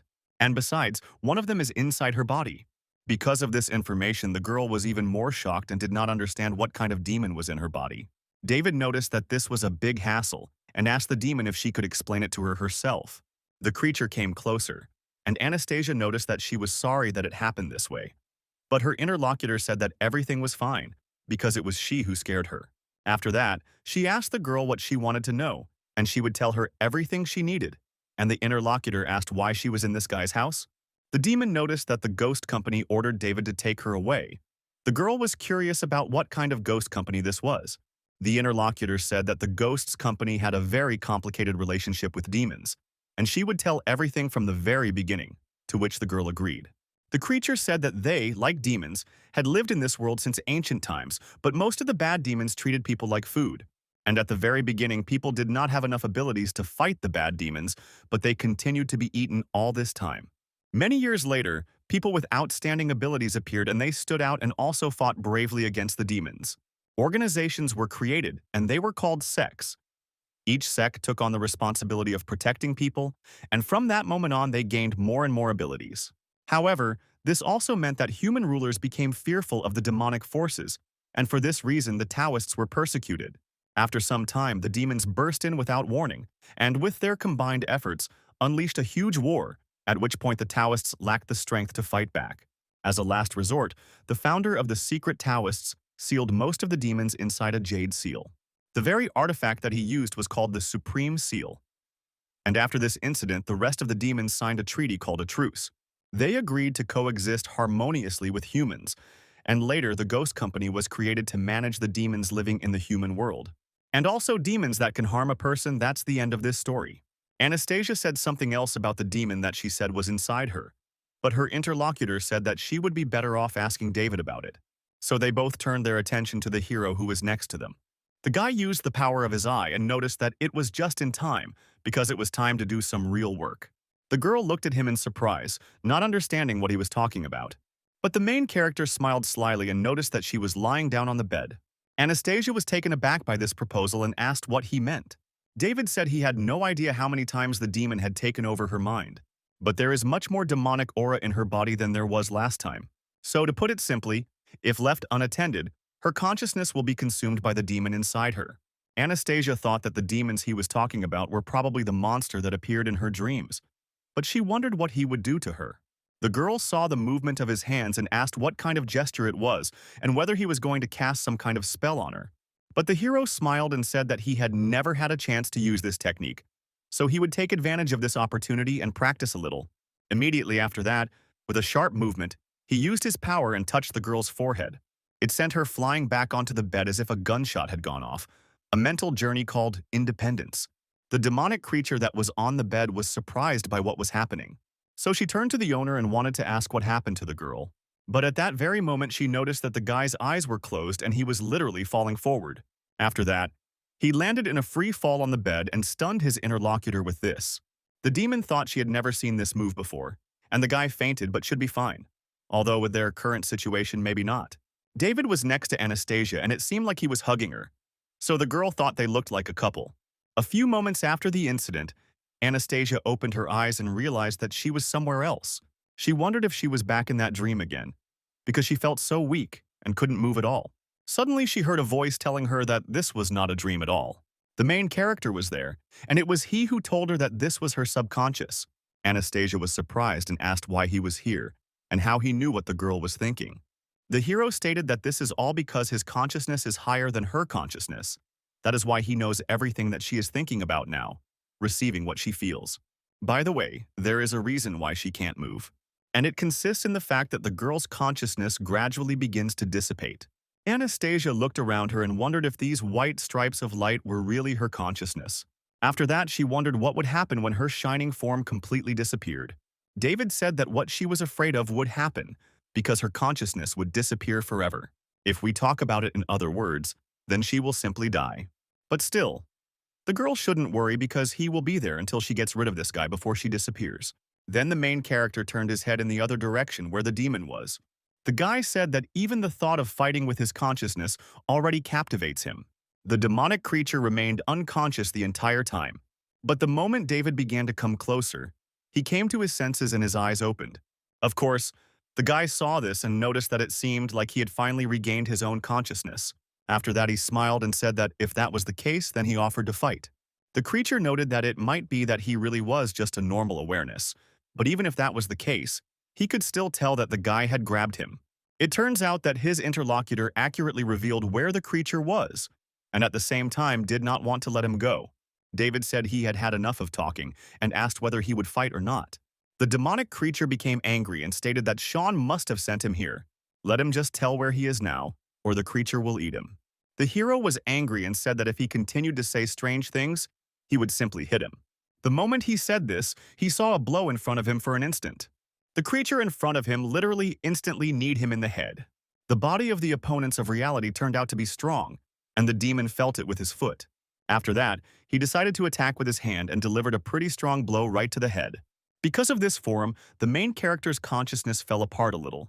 But his opponent continued to watch him and was ready to strike again. But just before he did it, he felt something. Then he jumped away from the main character rather abruptly and felt that his instincts were telling him to run away from there now. He was quite a distance away and didn't understand what was wrong with this guy. If his instincts are telling him to hurt you all this time, then is this guy really that strong? David became very angry at that moment and told the creature that he should not hit someone in the face. The demonic creature understood that this man in front of him looked ordinary, but it was still unclear why his very existence caused the demon to feel threatened. The hero began to use his technique and noticed that this was expected from an S rank. He actually managed to hurt the guy. It turns out that his attacks are really strong, but now it's David's turn to attack. The opponent noted that the man might indeed be strong, but it seemed he had forgotten something. But he forgot that this subconscious still belonged to him, so in the blink of an eye the creature appeared right behind the guy. Then the creature grabbed the guy by the neck and began to strangle him. He also stated that this clown was created out of his desire for revenge. It turns out that he is completely invulnerable and the guy will not be able to escape from his grip. The real body said that the guy's consciousness was really strong, but it could still harm him. Besides, in his mind, everything is not so simple because he can still do something. What he's saying is that he can create an actual number of versions of himself, which is why he did all this. Of course, although their speed cannot be compared to the main body, they are almost as strong as it. As a result, it turns out that a blow from any of them is not enough to turn the guy's consciousness into dust. The demonic creature stated that the guy had indeed come to the wrong place and ordered his clones to attack him. It turns out that he is invincible here, and therefore the guy has no chance. The main character was a little stunned by what was happening and saw a large number of clones heading in his direction. It would seem that this whole crowd would immediately pounce on him and tear him apart, so he should panic. But David at the same time was absolutely calm and did not even lift a finger. He went on to say that his opponent only manages to eat clones, and that this is very old-fashioned and also lame. And immediately after these words, he used his power and broke the grip of the monster that was holding him. David then landed on the ground and was ready to fight the rest of the clones. And at that moment, when he found himself at the bottom, he smiled slyly and his body began to deform. Soon the eyes as well as the mouth opened wide and energy could be seen flowing from there. There was so much energy that there was even an explosion that illuminated everything around for several tens of meters. The demonic creature, after seeing all this, was stunned and wondered if this was the guy's true form of awareness. David said he pretended to be weak, hoping he would use some kind of advanced technique. The monster even hit him, and is that all he can show him? If so, then it is simplicity. And he hoped that he would be able to put up a good fight. The demonic creature understood that this was very dangerous for him, and ordered all his clones to return to their positions. They all immediately rushed towards the main body to merge with it. Of course, the main character noticed this and didn't want them to reach him, so he attacked them. Where he was disconcerted by what was happening and wondered if they were completely destroyed. David was near him and noticed what a pathetic clone he was, how he wanted to destroy him or what. It also turns out that just recently he called himself invincible.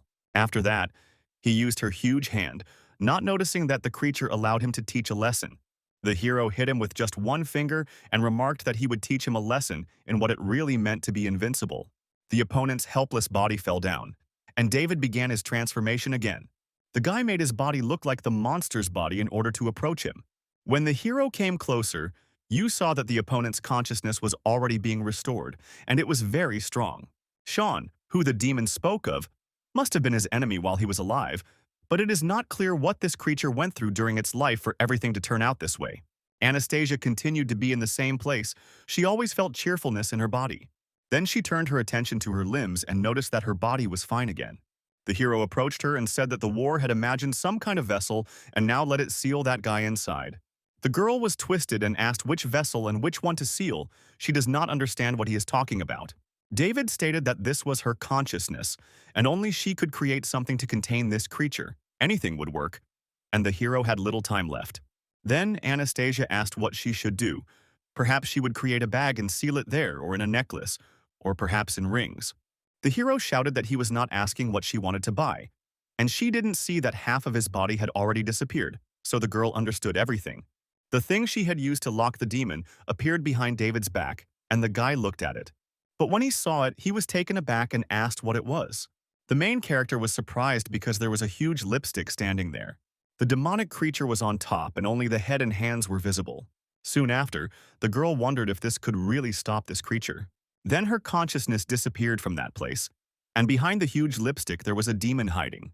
Anastasia soon felt that they were cold, but she also wondered if it was raining. She was freezing, and her body was so heavy. In addition, she felt a sharp pain, and soon the girl saw blood and wondered what it was, whether it really belonged to her. Then some laughter will be heard, and the girl wondered whose it was. A man appeared there, and she asked who he was. He had no eyes, and soon he apologized to Arnold. A few moments later, Anastasia came to her senses and saw the main character in front of her. The girl got scared and started screaming very loudly, and then asked what he was going to do with her. David said that she was unconscious and kept mumbling about something. So he wanted to get closer and check if there was any demonic energy left in her. Anastasia said, if he is telling the truth, then can he get off her, and asked about it. The guy said that for now he had sealed the demon in her, so she shouldn't worry and have a good rest today. The interlocutor asked if he was still inside her, but what had happened. The hero replied that, to put it simply, the monster was running away and he was chasing it. And then it found her, and somehow merged with her. He then used her body to cause trouble and was taken to the ghost company headquarters, but since she is human and not fully demon, she was sent to him. Before they can find a way to get rid of the demon inside the girl, she will remain here with it. Anastasia was very embarrassed at this, and also indignant at this, and shouted that he was saying such a thing. It turns out that he is essentially holding her captive, and besides, how can she stay in a stranger's house, especially when he is a guy? Who even knows if he's telling the truth, let alone that bath? David was almost about to kiss her, and his face was so close to hers. The hero asked what she meant by a kiss. The demon stated that he thought she meant a kiss on the lips, which is when a man and a woman connect and show love with it.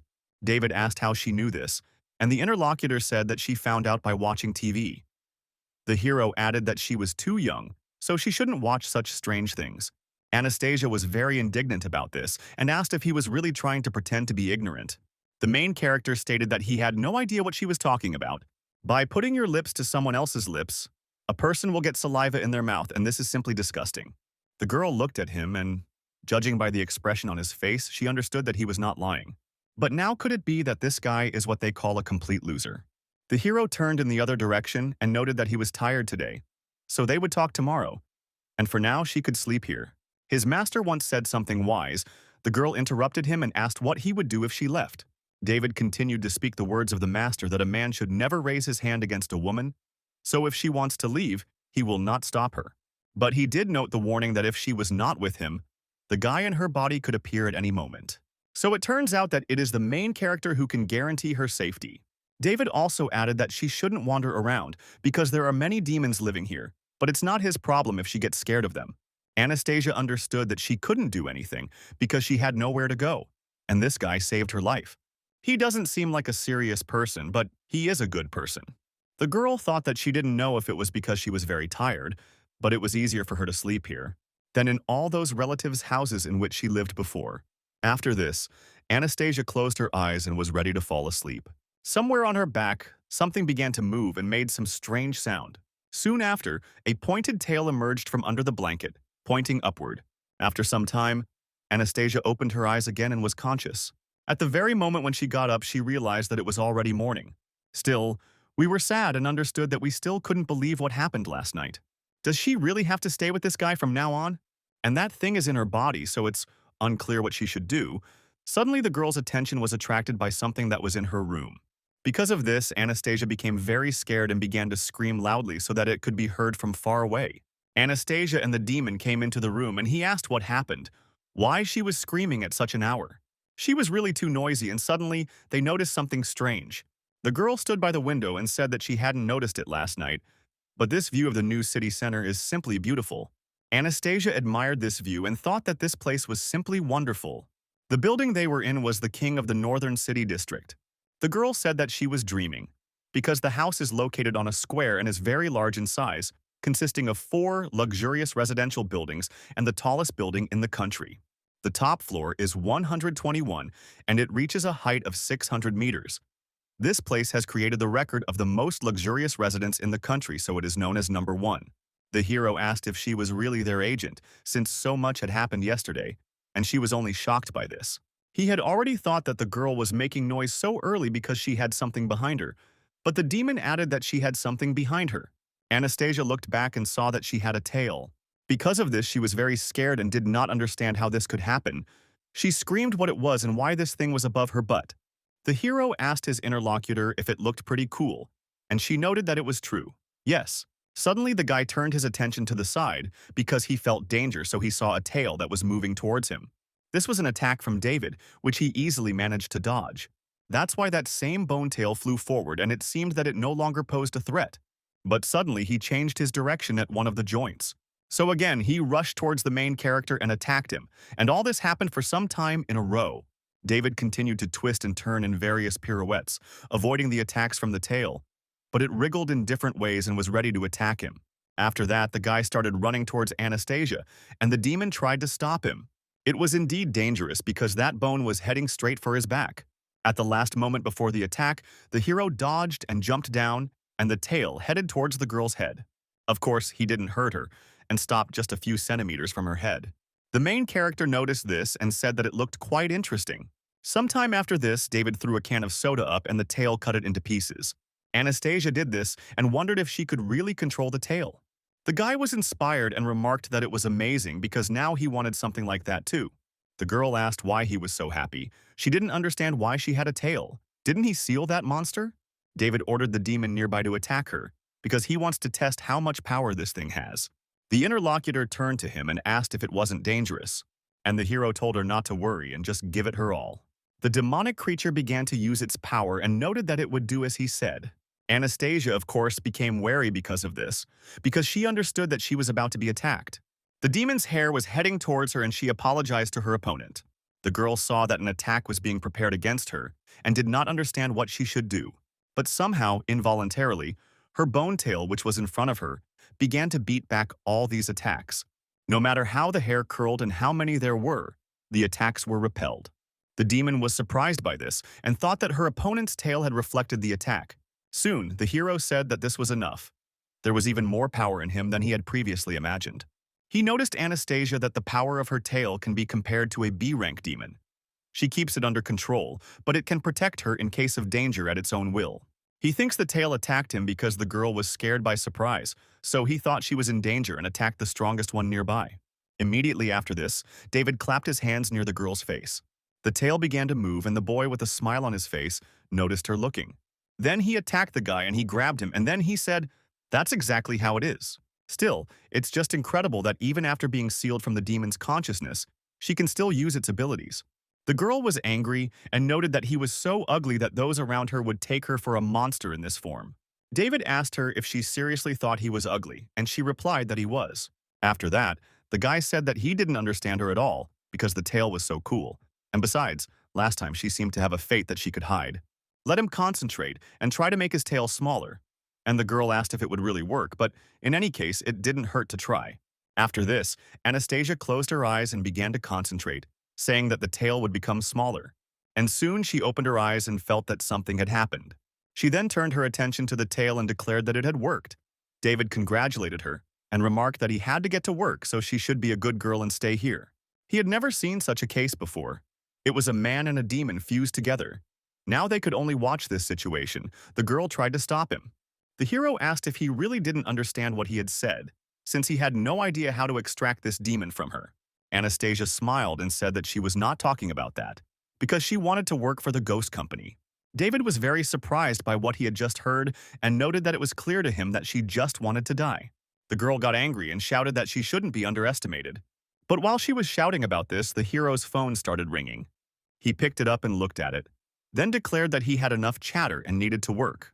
Suddenly, the guy looked more closely at what was on the screen and his facial expression changed for the worse. The commander wrote a message stating that the company had decided to temporarily suspend all of his missions. So let him continue to stay at home and also keep an eye on the girl and wait for the news. The demon saw that her master's face had changed and asked if everything was okay. The main character sadly showed the message and said that he was now unemployed. Anastasia then noted that perhaps we could help him. David glared at her and told her to stop. She was only making the situation worse. After all, it was because of her that he lost his job. The interlocutor noted that his mission at the moment was to make sure that nothing happened to her, so they removed him from other matters. Of course, it turns out that he can't take missions from the company.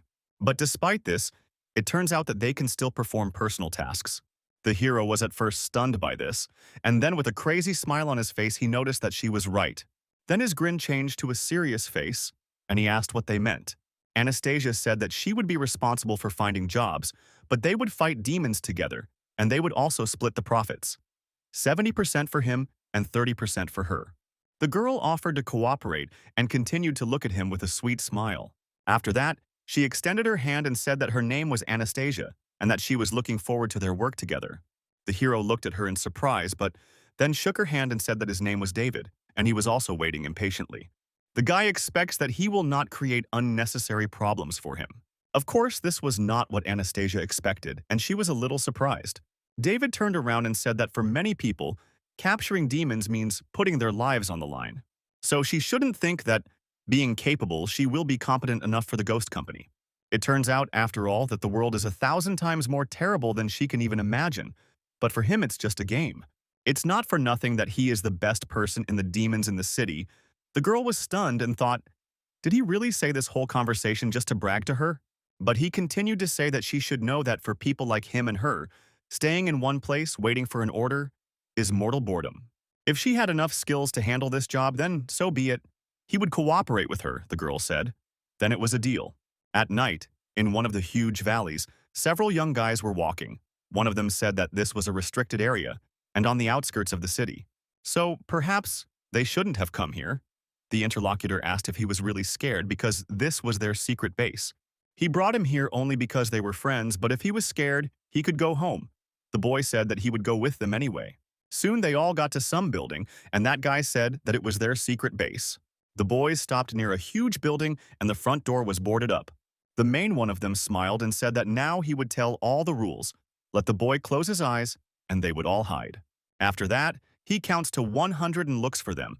And if he can find them, he will become a member of their group. The interlocutor noted that he understood everything. After some time, the boy stood near a huge building with his eyes closed and counted from 1 to 100. Soon he finally finished and, looking fearfully at the front door, announced that he was entering. After that, having plucked up his courage, the boy ran inside, and from there only darkness could be heard. The rest of the children were not inside, but were hiding behind a tree and smiling.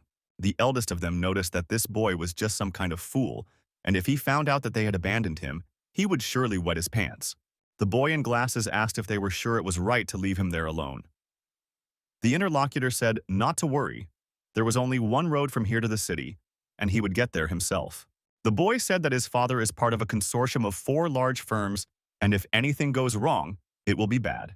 The boss said that this bespectacled guy was talking too much today, and another boy said that it was true. It was just a little joke. What could possibly happen?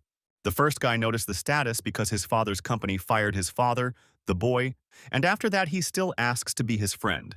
He then stated that he could bet that the boy was peeing himself out of fear, and the other man smiled and stated as if he were admitting it. The same boy who entered the building and went looking for his so-called friends made his way through the building. It was actually quite dark there, so he used a small flashlight, thought he checked the first floor up and down. So hopefully they are all hiding on the second floor, and this house is so scary, it was unclear how they were using it as a secret base. He mentally begged his comrades not to scare him, because if he wet himself from fear, they would definitely tell the whole class about it. Suddenly the boy noticed something in the distance and, looking closer, thought that he had found one of them. But when he took a closer look, He realized that it didn't look familiar to him. That's why I got scared and thought, could there really be a little girl there, but why is she there? Suddenly he saw the silhouette move, and then he heard a voice telling him to leave this place. The same girl who had been standing in place just a few seconds ago rushed towards him with great speed. At this, she stopped right in front of his face and shouted, "So he got out right now." Naturally, the boy was very scared by what was happening and began to run away from the building screaming. On the way, he began to cry, and with tears in his eyes, he turned to the side to see if the girl was still there. But later I became even more scared because I saw that there was no one there. Immediately after that, a voice was heard somewhere near him, begging him to play with her. The boy turned his attention forward, and there he saw some creature that was telling him to play with it. The hero was in some strange world and had acquired a new outfit and was ready to attack. Immediately after that, he fired and hit his opponent. But it turned out that it was just a game that David was playing at home. He turned to Anastasia and noticed that she had been hanging around in front of the monitor all day. But hadn't she finished yet? If things continue at this rate, it is unclear whether they will get any work at all. The girl continued to click on the keyboard and soon announced that everything was ready. Suddenly, her attention was drawn to a sound coming from the front door. Anastasia looked at the guy, and he continued to sit in the same place, so she realized that he didn't even notice the doorbell. And right now, she acts as if she really lives here. Therefore, the girls had no choice but to go and open the door so that someone could come there. When she opened the door, she was surprised because she saw that there was a girl there. Anastasia hesitated a little and asked who she was. The interlocutor smiled and said that she had brought her things, but the motorcycle was now in the auto repair shop. After what the girl had just heard, she was stunned and couldn't believe her ears. So she wondered if she really was that 5-year-old girl. The interlocutor stated that this is exactly how it is, and she apologizes for not introducing herself then. She went on to say that her name was the demon Yatun, but she could call her Sophia. Anastasia thought that this simply couldn't be because all of this couldn't possibly be true. The girl remembered that green, huge monster that was a girl, and now she saw a beautiful baby in front of her. Sophia said that she was happy because now she could spend more time with her. But the girl thought that this was probably just some kind of dream, because she couldn't be a child. Besides, looking at her chest, she couldn't understand whether she was really only 5 years old. Soon they entered inside, and Anastasia noticed that she understood everything, because she said that she was wearing human skin, although it sounded harsh. The demon stated that everything was not as bad as it seemed, since she could not put on real human skin. She has a small black ball called a spirit bag. When she presses it, it envelops her body and she looks like a human. It turns out that it was David who chose this bag with the image for her. The interlocutor was surprised and asked if it was really him. After that, angry, she threw something at him and remarked that he was incorrigible. Because how could he give such an outfit to a 5-year-old girl? He must be completely crazy. David shouted that she was so rude, because, by the way, she was now in his house, but she continued to hit and shout at him. The interlocutor noticed that he disappeared, dared to say something, and called him a pervert. The girl is only 5 years old, and he chose this image, and does he consider it decent? And the hero said what the problem was, because his master said that people like it. Sophia wants to please people, and besides, that spirit bag was hard to come by, although he has no idea what's attractive about those 2 pieces of hanging skin. Anastasia looked at him in great surprise and thought that he was some kind of idiot. Was he really that stupid, or was he just pretending? Then she noticed to her little interlocutor that people were not as kind as she thought. Let her remember that boys will like her, but she cannot let them touch her. Sophia looked at her and noticed that she understood what she was talking about.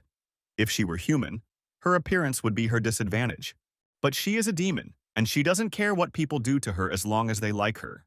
It turns out that she is a liar, because if they knew what she really looks like, they would find her disgusting. Anastasia understood that all this sounded rather sad, and so she approached the girl and touched her with her hands. She went on to say that Sophia was a good little girl, and these are the kind of demons that they are. They deserve to be treated kindly and respectfully. After the little girl heard all this, tears appeared in her eyes. The girl saw this and noted that she seemed to have gone too far, but she did not scold her and apologized for it. The little interlocutor said that she was just like David, because they were both kind people. It's all because they tell her the same words. In one of the huge villas, the man came to the boss, and he told him that the caretaker had notified them, and they found 3 children who were with the young master.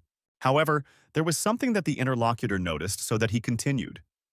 He continued to say that they combed the mansion they were talking about, but the boy was not found there. The geolocation data on his phone says he is still in the house. Eventually, after that, they used thermal imaging to find him, but they couldn't even find the mouse. Although, Even despite this, it seems that the gentleman continues to move around the house. The boss asked him if he thought it was the work of demons, and if so, to contact the company. In any case, let him set a large sum as a reward and ask for the best demon catcher. At that moment, the man cried very bitterly and told his subordinate to return his boy home. Anastasia said she got bored and opened an online discussion about paranormal phenomena, and many people write about their experiences of encounters. They encounter mystical events and how much it disturbs them, and some of the stories will be worse than many books. So it looks like this is where the people are who really need their help.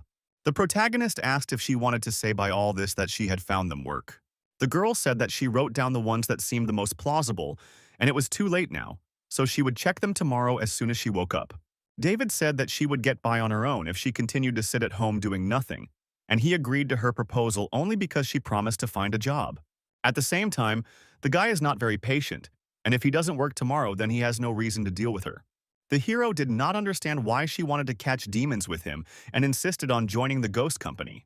Anastasia said that in her current situation she cannot work, and besides, he cannot sit at home forever and look after her. She will have the opportunity to earn money while he catches demons, and their cooperation will be fruitful for both of them. She thought that the most important thing is that this company will pay good money, judging by the size of the building, and it is really strong, so if we work together, the fortune will be ensured. And the main character seriously said that catching demons is an unsafe occupation, but is she really ready to risk everything for a couple of bills? The girl confidently noted that this was true, and she didn't even care what happened, because she only needed money. David was surprised by this, but noted that his master was right. It turns out that all the girls in the city are ready to do anything for money. Anastasia shouted, "What difference does it make? If there is work tomorrow, then he won't go anywhere. Neither he nor she can retreat." The hero then noted that he was going to bed and was expecting good news from her tomorrow. The girl became a little wary after this and thought that everything should probably go well. She eventually went to bed, knowing that she would need to find a client tomorrow. Perhaps this is the very chance that the gods have given her and she needs to use it. Then the girl turned her attention to the side where the photograph stood. A wife and family were chosen there, and Anastasia thought that she would meet her very soon. The girl got out of bed and mentally asked her dad to pray for her in heaven so that she would find a client today. After that, she dressed completely in her clothes and left the room. But when she opened the door, she was quite surprised because she saw David there. The guy said that she surprised him because it was still early morning, and they already had clients. At the moment, they are downstairs and waiting for them, so we should go. After that, together, they went down from the floor they lived on and headed straight towards the men who were waiting for them. After the main character saw them, he noticed that it was just wonderful and it looked like they would have fun. Anastasia was wary when she saw these people because some kind of terrible demonic energy emanated from them. The men opened the door and said that their boss wanted to meet them at his residence, and so invited them for a ride. They had a rather menacing appearance, but politely asked to sit down. The girl was scared because of this, and she made up an idea why she felt like they were taking them to certain death. Soon they did not sit down in their seats, and the car went straight to the residence of that very customer. Anastasia looked closely at the men in front of her and continued to be wary. The main character noticed this and asked if she felt it too. After that, he smiled and asked if she felt that they were demons. The interlocutor said that she knew it because there were two ghostly figures behind them, but she thought it was just an optical illusion. David said his vision technique allows him to identify demons based on their spiritual energy color, but she says she can see the true essence, and perhaps it's all because of the demon that is in her body. So there is a chance that he will help her get into the ghost company. After some time, the car finally arrived at its destination, and everyone came out of there. The hero said that this door was huge. Do they really have dinosaurs living there? He scanned the place with his technique while they were riding in the car, and the spiritual energy of the inhabitants here is at least A rank. Still, it's too much if the guards were sent to bring them. He then asked them when he was not planning to attack them. But together with the girl, they saw that the guards began to change their clothes and asked what they were doing. The guards apologized and noted that they did not want to damage their clothes because they were quite expensive, so there was no understanding. They explained this. It turns out that the girl and the guy went out onto private property, and now they are attacking them. This location was chosen only so as not to break the law. The girl asked what this was all about. David said that, except in extreme cases, legally registered demons are not allowed to attack a person because it is a crime. But despite this, they found a loophole in the rule to fight him. The man stated that if the boss's idea could make them admit defeat within 5 minutes, then they would allow them to see him. Then Anastasia was asked to step aside for her own safety. The girl quickly began to run away, and the creatures transformed into their true form. And soon it turned out that they were huge wolves. The protagonist smiled after seeing their true form, and the opponents began to move towards him. One of the demonic creatures rushed towards the hero quite briskly, and he managed to jump back at the last moment. Then he smiled and said that he really was fast. David began his upward movement in order to jump further away from his opponent. But another creature was already waiting for him in the sky, and so the guy was caught between them. Of course, at the last moment he saw their attack, and the girl was watching all this from below. Anastasia became alarmed by the situation and shouted at the guy to take care of himself. When David was in the sky, he said that before that, he thought that he would only have enough legs to defeat them. But he added that it seemed he had underestimated them, so they should fight. So after that, the guy raised his hands, which had been in his pockets all this time. And literally a few seconds after that, a huge explosion thundered in the air so that stones began to fly in all directions. Anastasia was stunned by what was happening and tried to dodge the fragments. After that, she looked up, not understanding what was happening there. The main character, in turn, continued to fight the monsters, striking them in turn. The girl asked herself what had happened there and did not understand what to do. All that was visible in the sky was a huge stream of energy that was spreading in different directions, and because of this, she couldn't see anything. David, using his enormous speed, managed to fight off both monsters at the same time. He soon grabbed both opponents with his hands and declared that he did not want to fight them anymore. And then, at great speed, he slammed these creatures head-on and said that they needed to cool down. The creatures were horrified by what was happening because they did not expect such a sharp attack. Finally, Anastasia was able to see something in the sky, but it amazed her. After all, literally a few seconds after the battle died down, one of the creatures landed right next to her. The demon landed with such great speed that it broke through the ground and sank into it. The girl wondered what had happened because she heard an explosion, and then something flew to the side. While she was still unaware of what had happened, another explosion was heard behind her. It was the main character who, at great speed, landed another creature with the help of his hand. Then he climbed onto the monster's chest and asked how they liked the fight, whether they would admit their defeat. One of the creatures began to climb with the last of its strength. It stated that they were mercury wolves and would never admit defeat while there was a chance to win, so they offered to continue the battle. The protagonist stated that he was indeed a brave man and it looked like he would have to hit hard. At the very moment when David was about to attack, the mercury wolves felt goosebumps on their skin. The simple blow the boy was supposed to give them filled them with fear. And all this happened because he looked powerful enough. But it was not just powerful, it was enough to destroy an entire city. The creature had already imagined this picture before its eyes and was therefore very frightened. And then the wolf immediately declared that he admitted his defeat. Anastasia understood that the first fight had not even lasted 5 seconds. And so it turns out that now this bloodthirsty monster obediently wags its tail. So the girl did not understand what it was, but damn it, she missed it. The girl saw that the other creature had done the same, then declared that if his brother had given up, then he too would admit his defeat. The guards soon stated that they had heard about the boy's incredible strength and were willing to risk their lives to keep the fight going for 5 minutes. If they had succeeded in this, it would have brought honor and respect to their race. However, they were naive and did not last longer than 5 seconds. So he asks the protagonist for forgiveness because they were reckless. But Anastasia at the same time begged them to put on their panties. A few minutes after the incident, the huge entrance gate swung open. The hero said that he got bored after a few blows, and he already read their power. The girl asked if that was all, and the guy replied that after that it was no longer interesting to fight. Then he asked how many blows she had noticed. The girl answered that it was 1, but the hero noticed that he had hit him twice. The wolf asked if his fellow tribesmen felt anything strange, because he had struck him, but he had not hit him. It turns out that at that moment there was an invisible wall between them that protected this guy. The guard thought he was imagining it, which is quite strange because his clothes are also in perfect order. The interlocutor noted that if the rumors he heard were true, then this guy was a mysterious monster. Anastasia asked how he achieved such strength. Considering he was still so young, could it really be that his master taught him such cool techniques? Together they walked along a road where grass grew, and in this grass sat a creature that was watching them.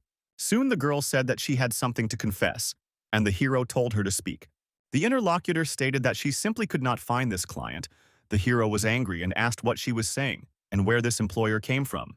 Anastasia said that she had no idea, but he had already promised her that if there was work today, they would cooperate with him, and there was no turning back. The chief was told that the guests had arrived, and he said that they should be allowed inside. There was a guy near the table who asked if David had really defeated the Mercury Wolves in 5 seconds. His sword tells him that it wishes to taste his blood, and he wonders if he can hear it. The hero and the girl were discouraged and thought it was stupid.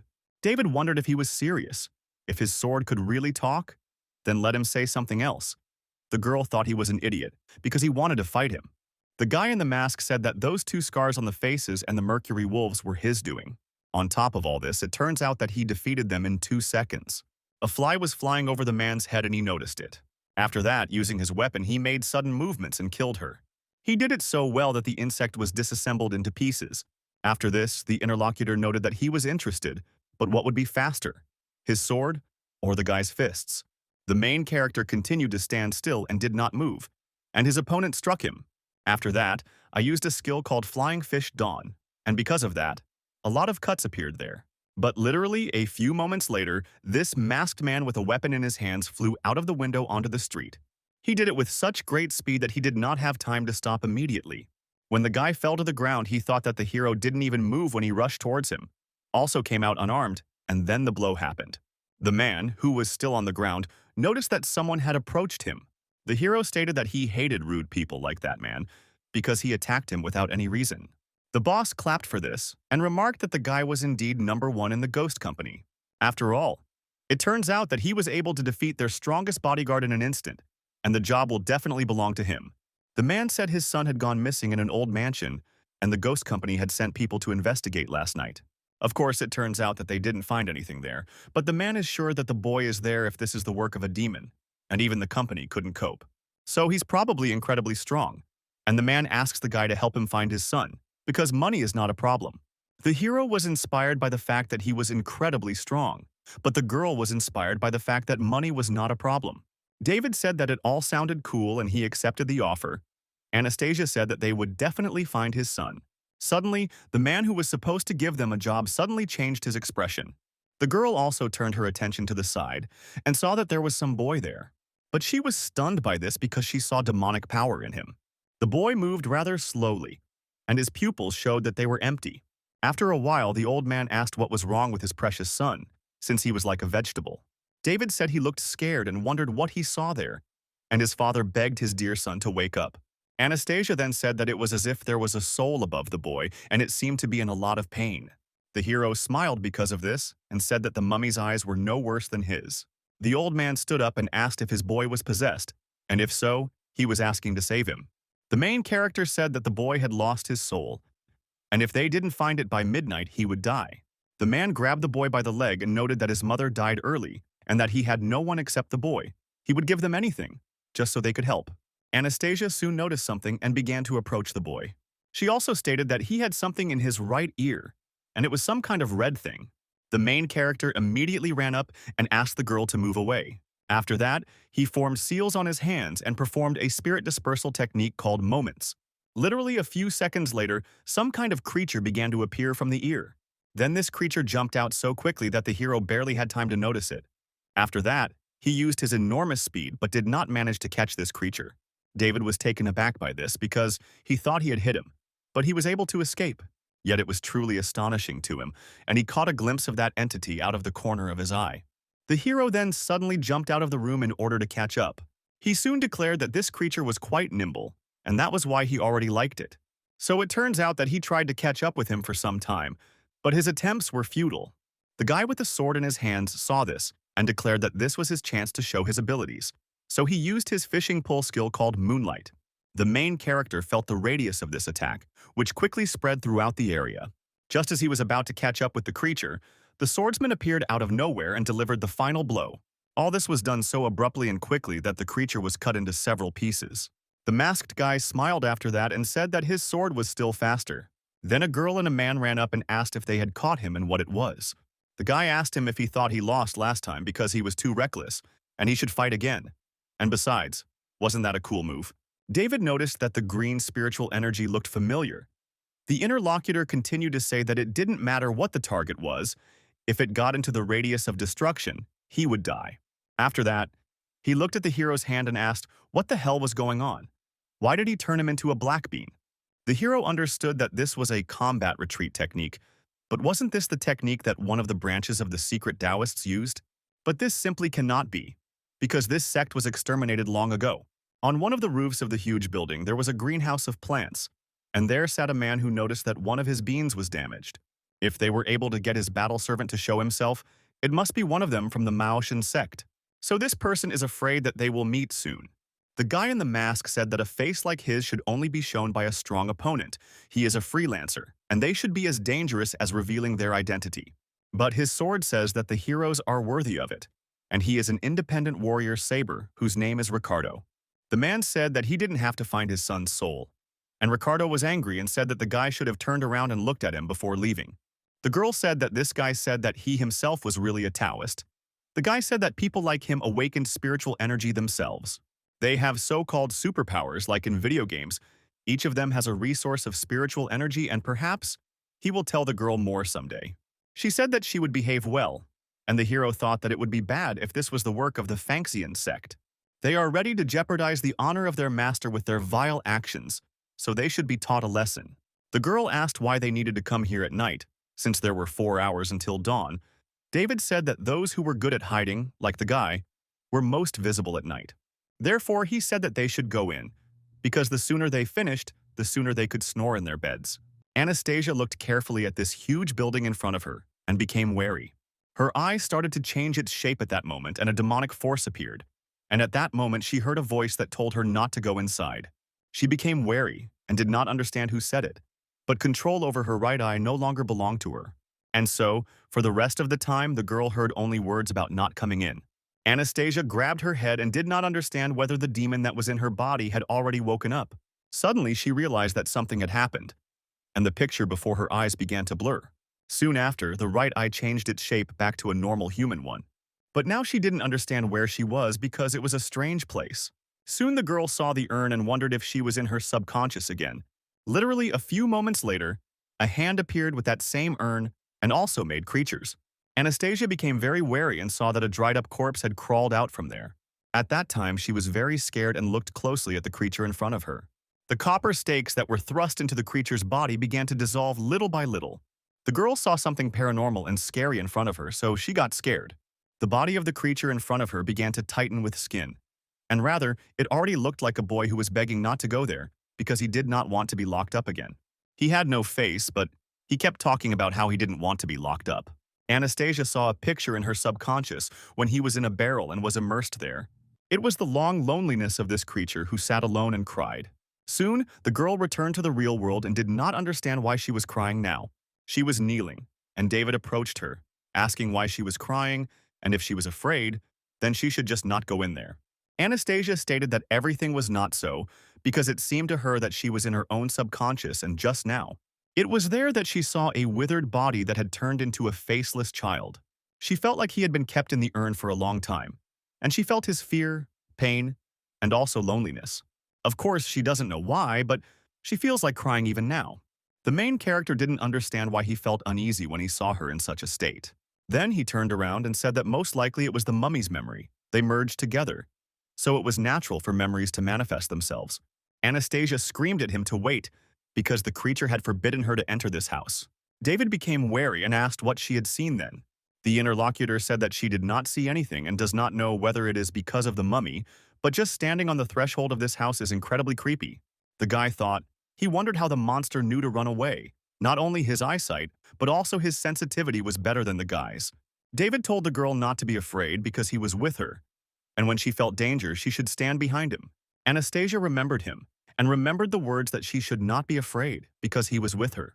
Also the words that when she senses danger, she should immediately stand behind him. And then when he said that he was glad that the girl was alive. The moment when David said that he came to save her flashed before her eyes. Anastasia understood that, of course, it was possible that he was a narcissistic, selfish, and petty scoundrel. But despite this, his words make her feel safe. So she asks him to wait, because she is afraid of the dark. David said that he didn't want to go out and fight with someone, and his interlocutor asked if he could slow down, because she was really scared. When Anastasia just entered the building, something happened with her first step. Some strange, ominous energy formed around her. The girl felt as if someone was watching them, and the atmosphere also changed. Then she turned to the main character and asked him to come here for a minute. Anastasia went outside, and as she thought, it happened. Also, the main character after that came closer to her. After that, they saw together that the building near which they were standing was floating in the air with a huge piece of earth. The girl asked if they were really in the air, since they had literally just been on the ground. But David said that it was simply impossible to take off into the air in such a short period of time. So, most likely, it turns out that they ended up in another dimension. The interlocutor turned her attention to him, and the guy began to insert some seals. Not understanding what was happening, she asked what he was going to do. David used a rune suppression skill called Borrowed Thunder and declared that he would destroy this dimension with his own power. A few moments later, he made 3 magic balls and sent them into the air. It was an attack with destructive power called the Triple Glacial Bolt's Euphoria. Despite the enormous power that was in the air, nothing happened, and the attack simply dissipated. Anastasia then noted that it seemed like it hadn't worked after all. The guy asked what it was. Did it really not work? And it was just something strange. The girl looked at him, and it seemed that this hurt his pride. The interlocutor said that it was, of course, strange that his attacks did not work. But how then was their client's child able to get out of there? The protagonist turned to leave and noted that you should go, because they will find out how this happened when they find the caster who created it. And so together they entered a huge room, on the wall of which a fresco was painted. David asked what was going on since he couldn't see any spiritual or demonic energy. It seemed like this demon was also good at hiding itself. The girl was walking behind, and suddenly some fingers appeared right from under the ground near her feet. But the hero continued on his way, and the guy asked if she felt anything. The girl answered that she did not. She asked if it was right that they wouldn't be able to return if they didn't find him. And at that moment a hand appeared near her head with a mouth in it. Then this creature appeared very close and licked my cheek with its tongue. Anastasia was very scared by this and screamed, and the creature hid. The hero noticed her and asked why she was shouting here, and then the same hand appeared near his back. And after a few moments I saw how the guy lost the concentration of the creature, forged him. But this attack was never destined to succeed, because the guy easily repelled this attack and grabbed the creatures. David immediately turned around and looked at what was in his hand. And there was another hand.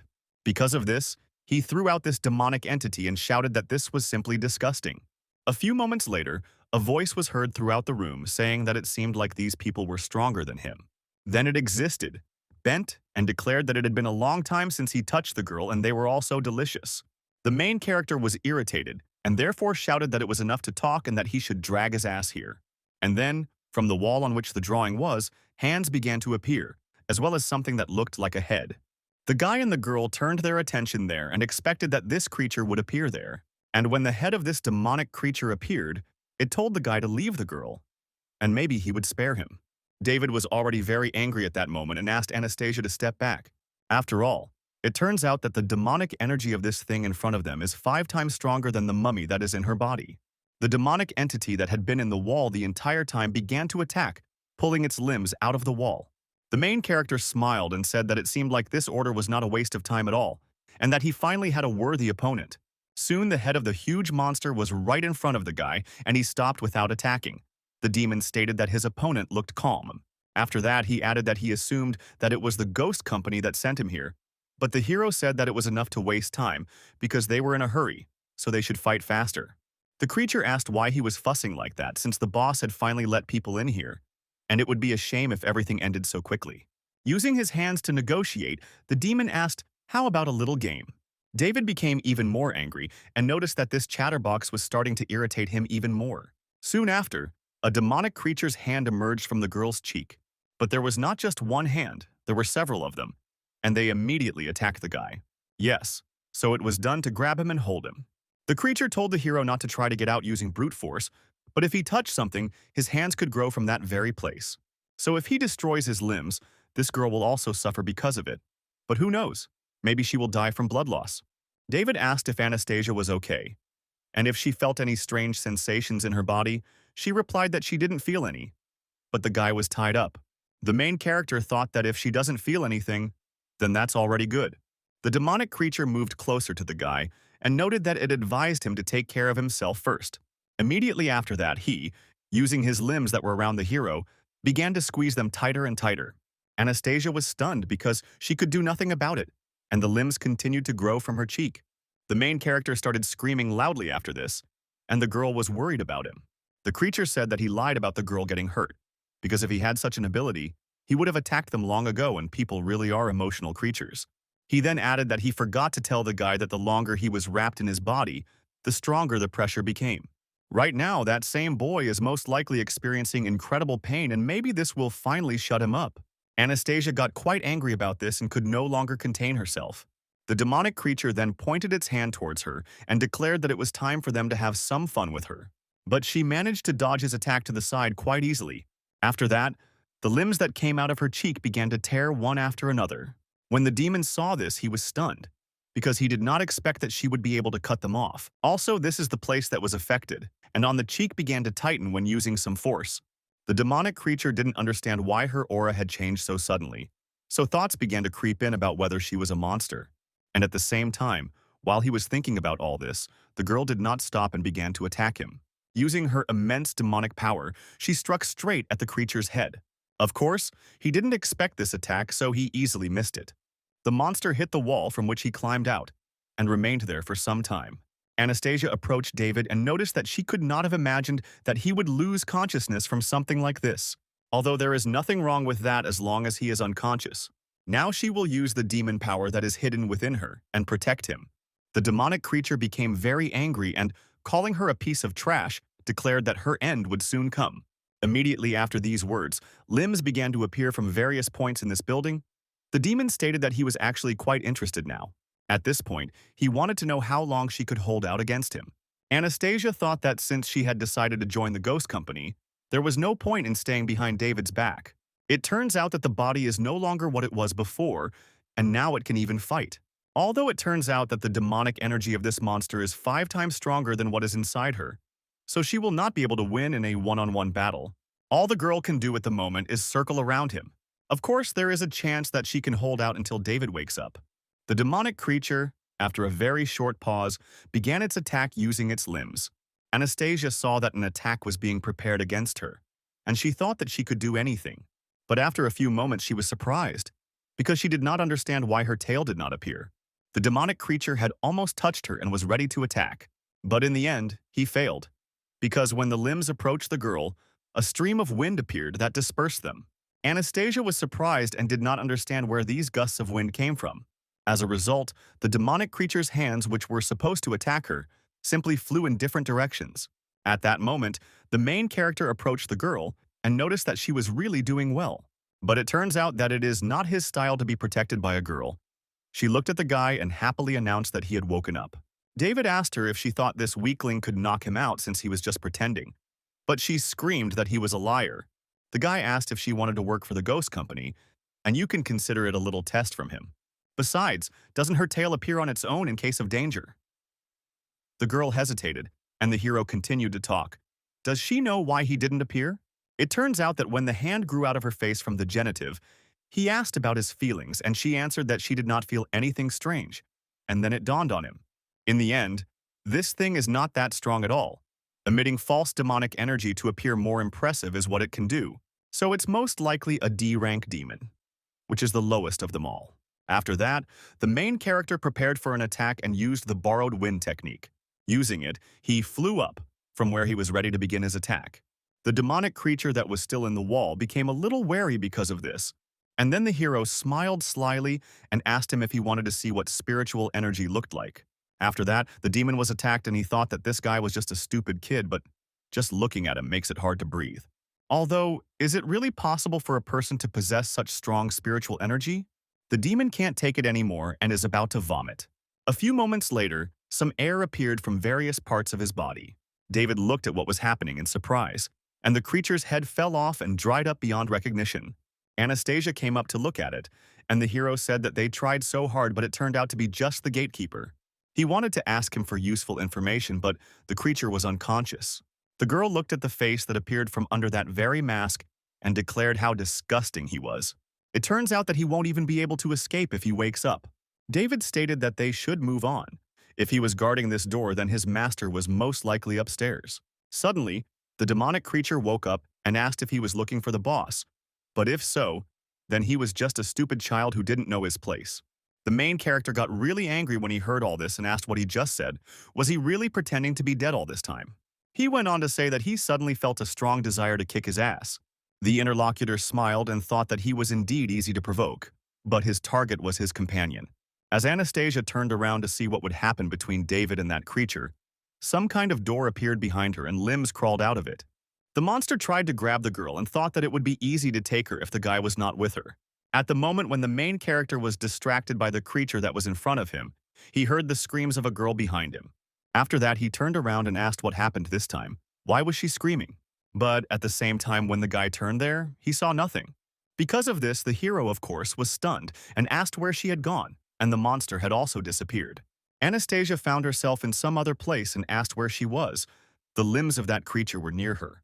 In order to figure out what happened, the girl started shouting the guy's name. But since he did not answer her, she walked along the corridor. In one of the rooms of this huge building, in which the hero and the girl were, there was quite a large number of soft toys. These were not just any toys, but their eyes were glowing and a large creature was sitting in front of them. The demon with limbs returned to this room and noted to the main one that he had caught that girl, as he had asked, and then asked what he would order to do with her. A large and dark demonic creature sat and ate a large amount of food that was in front of it. And so he threw food into his mouth, she noticed. Let him walk free for now. After all, in the end, she will stay with him forever. Anastasia at this time walked along the dark corridor and thought that she had separated from David. It's a huge building, really strange, but it's not clear what all these rooms are for. The same demon they fought with did everything to separate them. But it is not clear for what purpose this was done. While the girl was thinking about this, some creature appeared in the corridor above. Anastasia literally noticed her out of the corner of her eye and looked up to take a closer look. But there was no one there anymore. And so she wondered if she had just felt like someone had been staring at her. Suddenly, children's laughter was heard in the corridor ahead. And the girl then noticed that she saw children. So I wondered if there were other kids here too. She immediately ran up to them and tried to stop them in order to help. But she was stunned when she saw that they simply walked through the wall. So Anastasia wondered because of this, could these really have been souls? She was very frightened and upset by the fact that the souls of children were here. But if we talk about souls, aren't they here to find the soul of that very boy? So there may be various clues behind the door of the hotel where she is located. Having plucked up some courage, Anastasia walked up to the door and swung it open. But she didn't see anything there because it was just an empty room with quite a lot of furniture in it. Of course, the girl was surprised by this and asked where the children could have gone. At the same time, there was some kind of jar on the table and Anastasia went up to it to see what was there. She asked what it was, because it looked like there was something there. Soon after, when she got a little closer, she saw that there was a dog there. The girl was very frightened by this, and so she fell to the floor and started screaming. Anastasia didn't understand why there was a stuffed dog there. It was such a disgusting thing. In addition to all this, a strange smell began to appear in the room, and she paid attention to it. In the room, which until now had looked quite ordinary, she saw various traces of blood. David, at the same time, continued to search for his companion and attacked the demons he could find. At the same time, he did not understand where she could have given in and why there was so much evil here. Anastasia thought that just a second ago the room looked extremely clean and tidy. That's why she didn't understand where these strange colored splashes that looked like blood all over the room came from. In order to better understand this situation, the girl approached the bed on which there were the most splashes. There, in the very center, she noticed that there was some kind of human silhouette. Even though she only inhaled a little, there was a trace of metal in the air, so it couldn't possibly be blood. Maybe she could not only see souls but also long-gone bloodstains. After that, Anastasia looked up and thought that it looked like a family portrait, and that these must be the previous owners of this mansion. Next to that same man, most likely, is his wife, as well as a child. But why was the canvas cut? Could it be that the one who is sent to the bed is the child from the painting? This place scares the girl, and as she expected, someone was killed here. At the same time, traces of blood are visible on the floor, as if this child had been dragged. The trail led somewhere in an unknown direction, which made the girls wonder where they were leading, since she had received such obvious clues about what must be waiting for her on the other end. This is most likely a child's room, but there are practically no prints here. There was only a small pool of blood on the floor itself. Anastasia wondered if perhaps the child had been attacked in this room and then dragged to the parents' bedroom. Most likely he was killed on the bed, given how much blood there was, and it must be assumed that the killer had a weapon like a knife, which he used to stab the child. It is unclear what kind of enemies this family had that they were capable of so cruelly killing an innocent child. Or perhaps the killer was not human at all. After some thought, the girl noticed a cabinet on which there was some book. When Anastasia opened it, you saw children's drawings, of which there were quite a lot. In these drawings, one could see pictures of a man attacking a woman and some secret of daddy. The girl did not understand that she had forced him to behave like this and even kill his own pet, probably the dog whose corpse she had seen earlier in the vessel. But she doubts that the father killed his own child, and besides, why did he put the key in the dog's mouth? Of course, it was unclear what the secret was, but she needed to figure it out. Anastasia opened one of the cabinets and saw a knife with traces of blood on it, which means it is worth assuming that this is the murder weapon, of course. This is useful information. But is the key really in the dog's belly? She never thought she would have to do something like this while hunting demons. Although all this is no longer important, if she wants to work in the ghost company, then she must do it and mentally apologize to the dog. After this, the flask containing the animal's corpse was smashed to pieces, and the girl swore that she would never do anything like that again. And at the same time, she hoped that this would help her find the child's soul as soon as possible. Soon Anastasia did it, and decided that when she succeeded, David would be shocked. But it was unclear why this key. Suddenly she remembered that she had definitely seen that there was a safe in this room. After that, the heroine approached him and opened it with the key as she thought he came up. So she took out something and thought, could it really be a secret notebook? The girl looked at the cover and there were many words written on it about what should be killed. On page 1, the man wrote that this was the worst money of his life. The workers took everything from the workshop and he wants the girl to have a secure life, but now it is impossible. The man went on to say that the best thing that happened to him was his wife and the birth of his child. Only his wife could help him, and they decided to settle in a mansion outside the city. He took the advice and life became better.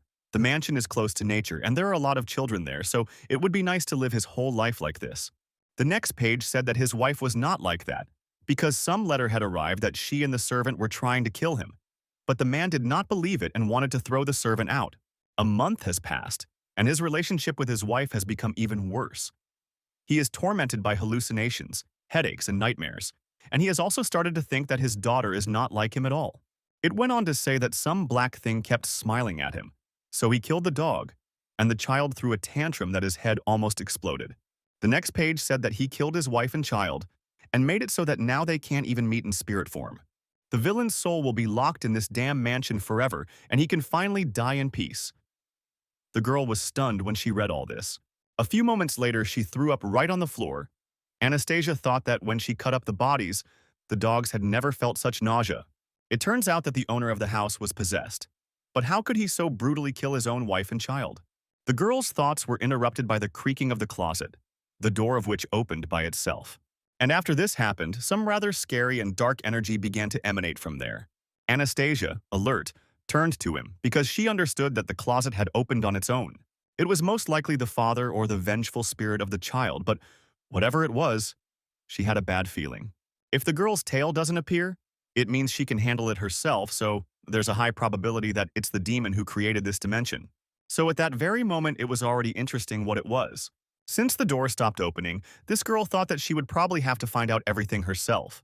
Suddenly, she removed her hand and thought that everything was going too smoothly, because the child's soul had led her to this room, where she found many clues. And also the cabinet suddenly opened by itself. No matter how you look at it, it looks like someone is leading her by the nose, and besides, this demon was able to create fake demonic energy.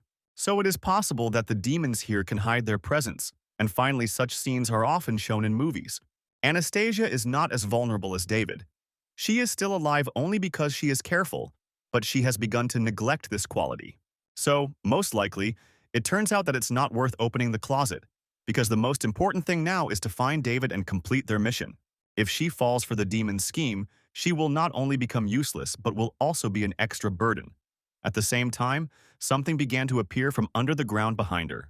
Soon the girl heard a voice asking her to help him and save him. This spirit continued to say that the girl was the only one who could help her.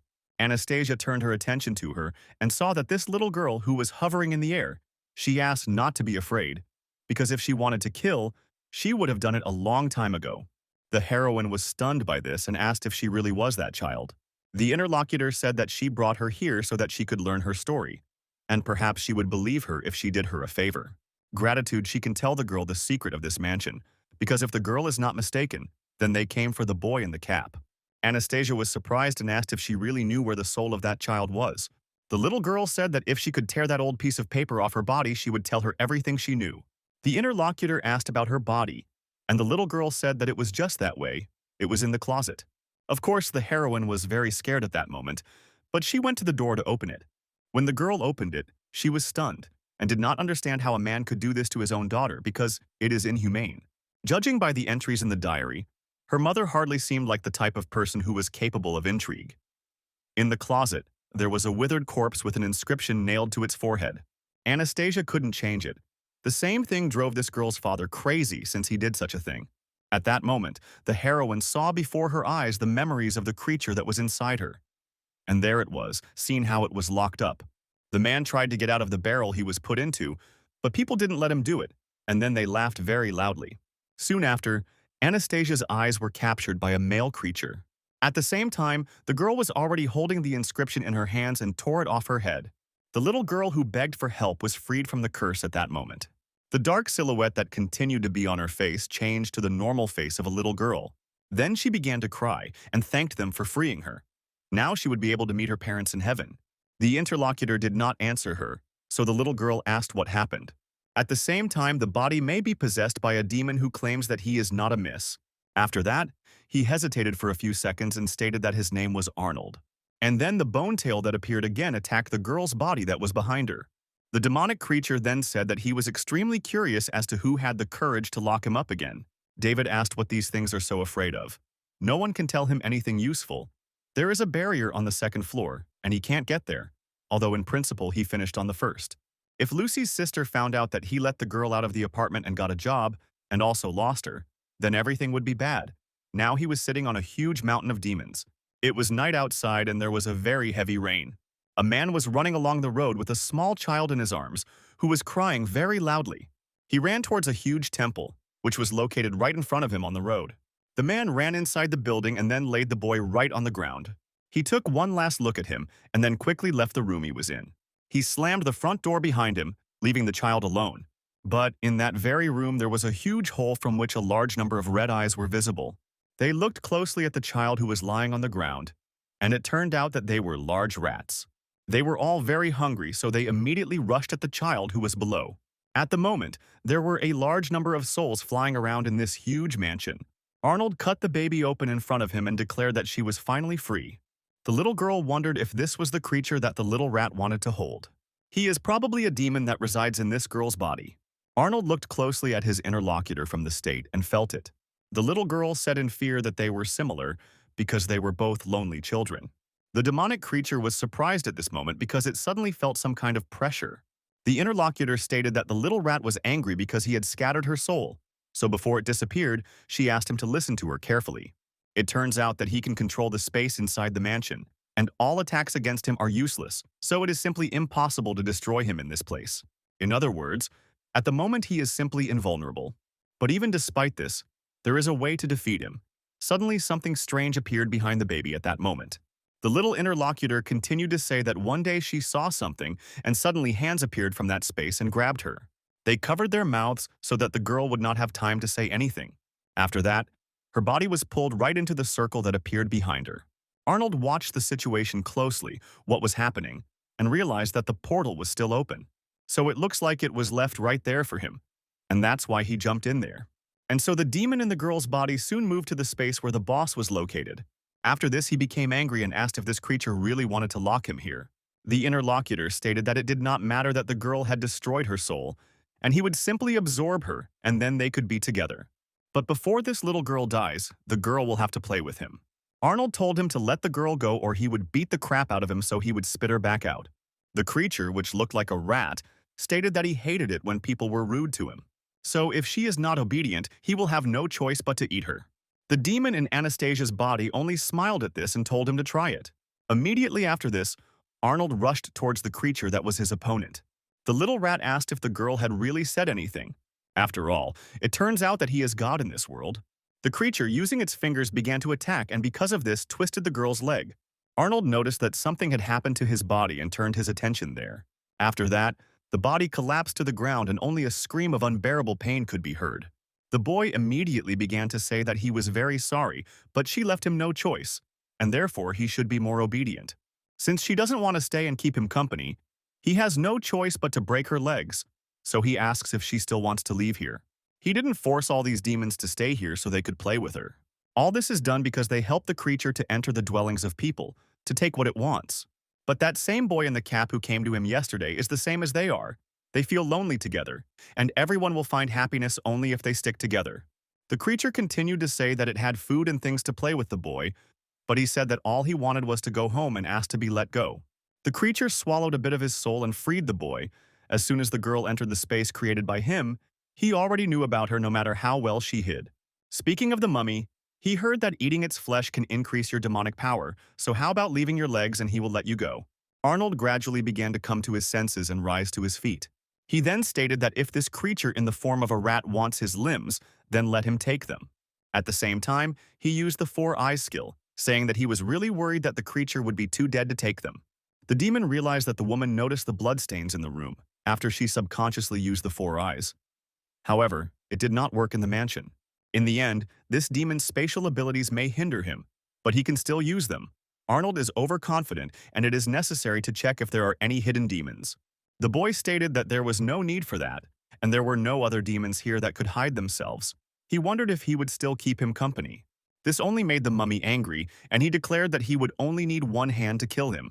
The demonic creature that was his opponent used his power to injure his arm and asked if this was really his arm. Arnold then felt a sharp pain and began to scream. The owner of this place said that so that the interlocutor would stop being stubborn, because killing him now is as easy as killing an ant. Now all he needs to do is just give up, because no one can win in this space. Soon the boy asked if he wouldn't say yes. The mummy seems to have a good tolerance for pain, and I wonder if he would be able to handle it if the creature damaged his internal organs. After this, the owner of the space did this, and blood gushed from the girl's mouth. The rat got some blood on him and said that it was really mean because she had stained him. Arnold coughed up blood and said that the creature was finished. The interlocutor pretended that he had not heard and asked what she said, since he could not hear her. The mummy screamed that he was not going to repeat his words to the dead man. Immediately after this, the blood that was on the rats' bodies began to move to the side. The boy looked closely and saw that it was forming some kind of blood flow. It was Arnold's attack called Six-Fold Combo Burst, and as a result, a huge explosion occurred near the creature. The demonic creature in Anastasia's body continued to sit in place and watched carefully what had happened. The upper part of the body of the huge rat was damaged, and from there children began to be released from the shower. There was simply a huge number of them. Arnold thought that these were probably the souls he had been feeding on all this time. The opponent should have died on the space around the demon not being sealed, although the entire mansion is still within the barrier. Is it really impossible to escape from here even if that thing is killed? The little one who was released said that she had already met its true form, and it was a black demon. The reason the creature looked like this now was because the black demon ate a child, and many rats at the same time. The bones and body of the child are on the 3rd floor, and if he finds it, he will be able to completely destroy the rat. Suddenly, the demon's true form appeared and attacked the girl's body. The creature then asked why they were all trying to abandon him. The mysterious black demon used his multiple heads to grab the children and told them not to even think about leaving this place. After this, the demon used his attack and attacked Arnold again, causing him to bleed. The mummy thought that it was completely impossible for you to find your true form together. He could no longer move until his internal organs were not in the best condition. So maybe it will all be over before he finds that child's body. The last of Arnold's strength left his body, and so he fell to the ground. At the same time, from below, someone broke through the floor. It was such a powerful blow that a huge explosion occurred, and the blast wave threw the girl's body to the side. The demonic creature realized that a huge explosion had occurred, but it was unclear what was happening. At the same time, the main character flew to the 2nd floor and asked why the barrier above had suddenly disappeared. David then turned his attention to the sides and asked if he had managed to hit something. Anastasia's body immediately landed somewhere to the side due to the blast wave. The main character came closer and noticed that there she was, where she had been all this time. Then the guy paid attention to her body, and it was clear that her arms and legs were twisted in different directions. David was very angry at the picture in front of him and asked who did this to her. From that huge hole that was in the floor, a dark demon began to emerge and noticed that he had done it. After that, he said that the guy had come to him himself. So if that's the case, then he'll break his limbs and crush his insides.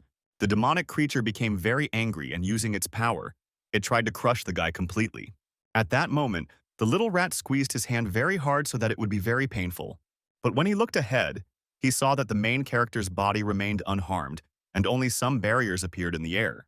The creature could not believe its eyes and wondered if there was really any reaction, but it was unclear how this could have happened.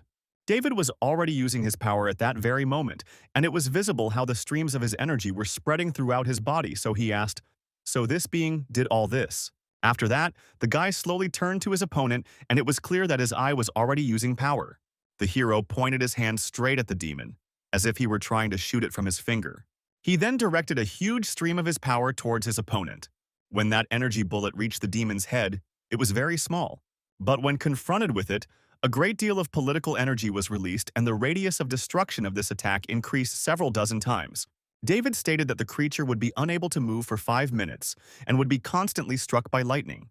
Then the guy looked at the girl's body and noticed that it was now her turn. But he addressed her not as Anastasia, but as a mummy. The demonic creature that had taken over the place continued to writhe in pain, and the protagonist stood and looked at Arnold. Then the hero noticed to his interlocutor that his consciousness was sealed. Besides, he wouldn't be able to get out of this state anytime soon, so he wants him to tell how he did it. The interlocutor stated that now was absolutely no time for chatter because the demon behind him could not be killed. If he wants to finish this place off, he'll have to find a body to use. The guy should also hurry because the creature here is invincible. David said that the guy in front of him was a demon who had killed hundreds of people. And did he really think that he would believe his words? There is no such creature that is 100% invincible. But if such a thing exists, then it can only be David. The demon's eyes began to change slightly, and it was clear that the girl was trying to gain control. Anastasia came to her senses and shouted that he had enough of being stubborn, so let him go right now and do as he was told before. After all, at the same time, as soon as that demon recovers, he will definitely run away. And if this happens, then the main character will not be able to do anything, and no matter how much strength he has during the day, he should hurry while there is no barrier around. David stated that he understood everything and then used the power of his left eye. And that skill is called the Eye of the Underworld, and with it, he scanned the entire area around. For several seconds in a row, he carefully examined everything around him in order to find that boy. Soon, the guy's gaze focused on the top, and he realized that what he needed was above him. So immediately after that, he suddenly jumped up there. Anastasia heard a voice that thanked the lady. She was surprised, and wondered if the mummy had thanked her and called her a lady. The main character continued to break through to the top and collapsed the floor. Then she looked around and realized that this must be the body she was talking about. There on some rag lay the body of a baby, of which only bones remained. David looked at him with sadness and asked him to rest in peace. The demonic being that was the master of this place felt its soul dissolving. Soon after, his entire body began to disintegrate and turn into a green substance. The protagonist jumped down and ordered the prisoner to return. Then the head of the demonic creature flew away from the main body to the side. In the last moments, the demon thought that he had been too careless, thinking that the guy was an ordinary Taoist, so he thought that his instincts would not work. From the moment people entered the mansion, it became clear to him that there was a mummy in that girl's body. But about that guy, on the other hand, he couldn't even say who he was. This man's spiritual energy is so strong that he cannot tell what he is. Within moments, the creature's head had almost completely evaporated, but his huge body turned into a dark lump of demonic energy. David looked at all this and wondered if this thing was dead yet. From the demon's body emerged another soul of a boy, who was killed. Anastasia looked at him, and it was clear that this child had started to cry. And from the open mouth of the soul of this child appeared a girl, as well as a boy, whom they were looking for. The protagonist looked at all this and declared that it meant the child's soul was with her. Since she managed to escape from the big demon, she should soon go to heaven. The baby cried and said that he didn't want to disappear until he saw his mother. His soul was stuck in the depths of his consciousness, and he couldn't control the body of this monster. But he used his soul and the bodies of those rats to become strong. But the baby had no freedom in his body.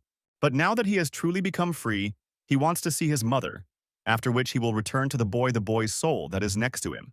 David said that everyone has their own path, and he advises to ascend as quickly as possible. He is trying to bargain with them using these human souls.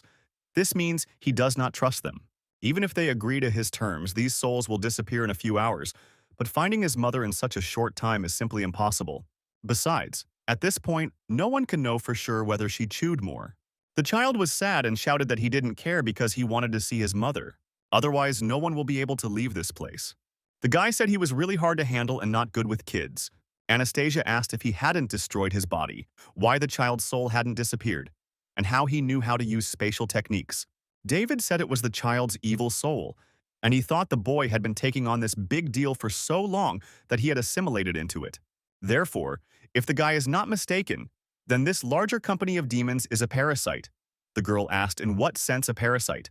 In response, the hero said that he doesn't really know its characteristics, but there is a signal on the phone, so he can check it. The guy showed that this is much.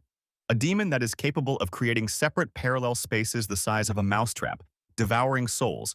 He strengthens his abilities, can create large paranormal spaces and can be entered at will. The demon cannot be killed when it is inside. In addition, it is capable of harming targets within a radius of 10 meters. If the creature is wounded, loses consciousness, the space will be unstable and open the way to the outside world. David then said that knowing this information doesn't help them much. Also, the spatial abilities the child just used are much stronger here than outside the room. So, there's an idea. The girl said while they were outside of his attack and couldn't destroy this technique, if he didn't agree to his request, they would be stuck here forever. The protagonist smiled and told her not to panic because there was definitely a way out. Besides, he didn't even use all his strength when they were outside, the interlocutor asked. But why is that so? The guy replied that if he had acted at full power, she could have died. Anastasia said that it turns out that during their first job, she not only didn't help, but also dragged him down. David noted that this was not the case. If you go into details, then she actually helped him, because she lured out the parasite and destroyed the space. Even if she wasn't there, he still wouldn't be able to use all of his power, and if he was unlucky, he would destroy this child's soul as well. His technique has 7 parts, and she has already seen Euphoria and Conclusion. Most of these techniques are wide-range destructive attacks. For this reason, before leaving the mountain, he promised the master that he would not use 2 through 7, so he still can't use them in this situation. But you can try a pure physical attack, which is a metal ironic technique. It will allow you to see what only his master has seen before. A few seconds later, a huge amount of energy covered the guy's body. The soul of the girl who was recently saved became very wary when she saw this. She told the child that he should let them go because he himself knew that the man really could be important, and such a fuss would not help him. The interlocutor said that he knew that she was just as pathetic as he was, but at least her parents were there for her. But his father abandoned him here to feed the rats, and his soul was captured by a monster. After the mother saw that the boy was gone, she must have been very worried and waited for him to return. It is precisely for this reason that anyone who prevents him from seeing his mother will simply die. The little girl realized that all this was bad, because the anger that was in him turned him into a demon. The girl wanted to stay and tell him, but the boy told her not to interfere. After all, she can't understand what he feels because she had a good father. But the boy didn't. The child received the memories of the demons and knows that her father was a good man. He knows this because the monster captured him first. The demon was brought here by the boy's father, and then, after it became attached to her father, he became suspicious of everything and killed the girl. The demon's intention was to turn this place into a haunted house so that no one would be able to come here. And then he would find a home for himself. The reason the demon forced its master to commit its murder was because the adult man could control himself and would not submit to control. After this, he chose the baby because the baby's mind was not yet fully developed. Over time, the baby gained intelligence, but by that time, the demon had completely taken possession of him. The girl thanked her interlocutor for telling her all this.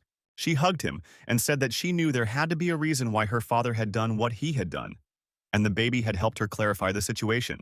The little girl knew what happened to the baby's mother, but she couldn't tell him about it. All because sometime after the girl was killed by her father, she woke up and discovered something. Her body was a soul, so she was terrified, and some mysterious force wrapped around the bedroom prevented her from leaving this place. No matter what she did, she couldn't get out, and then she found her own body and a strange piece of paper on it. That's why the girl immediately wanted to rip it off because she was so scared. It seemed to her that the reason she found herself in this situation was somehow connected with this piece of paper, that what was keeping her trapped was this piece of paper.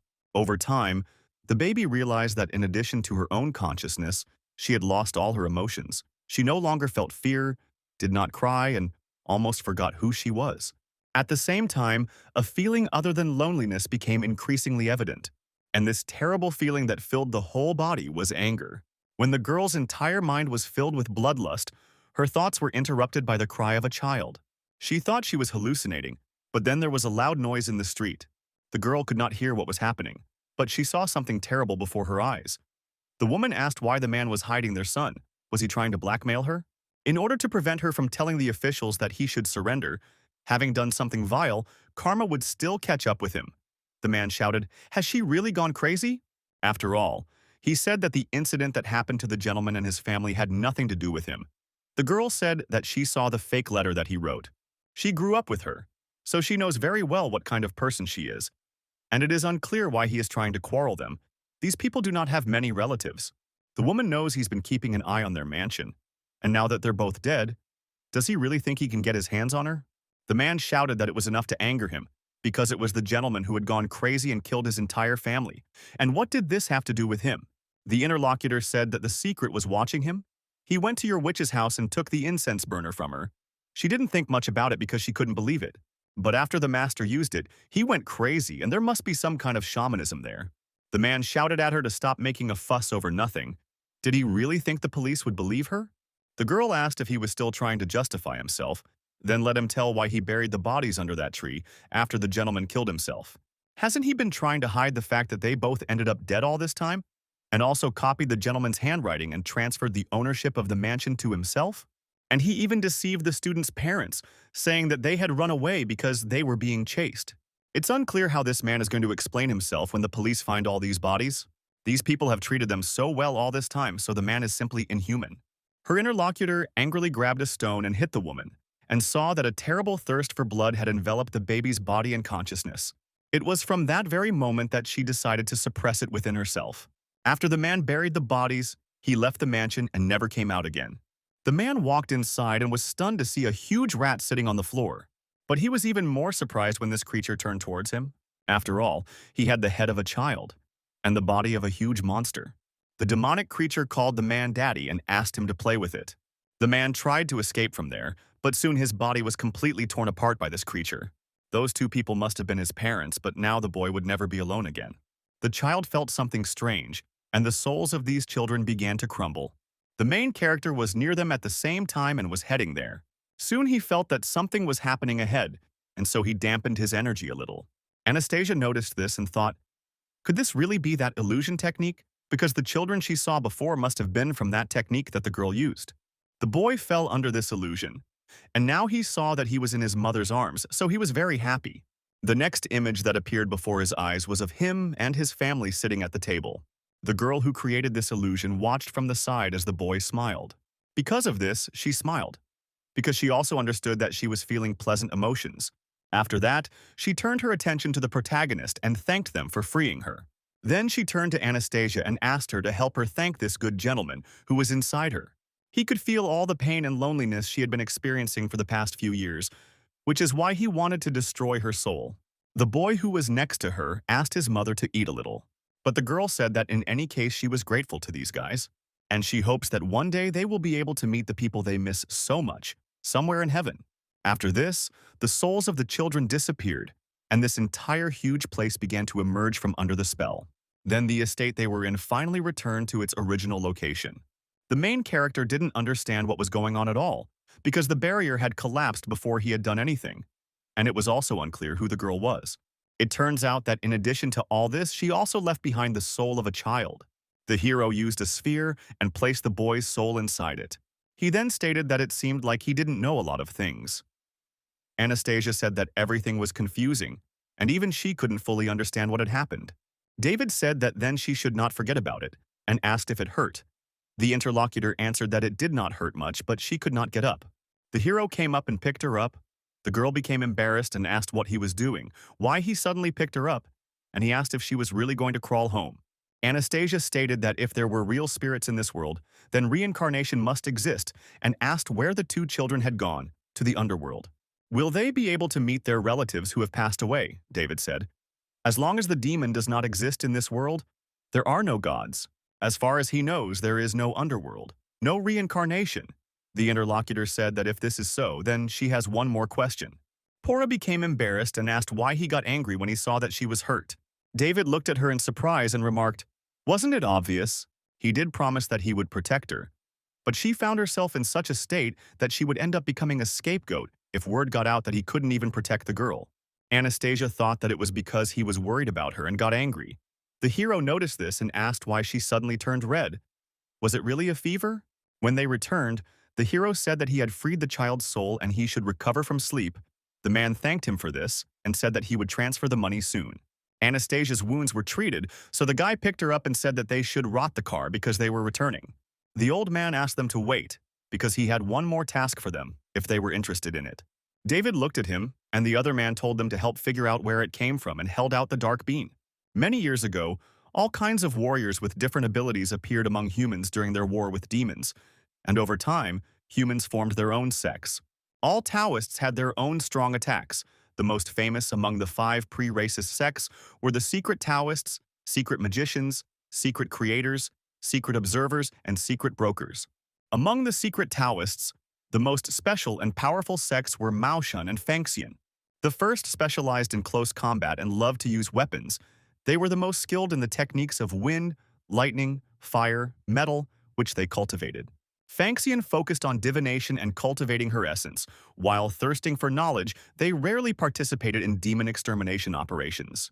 For some reason, the Fangxian sect did not participate in the extermination of demons and began to engage in politics.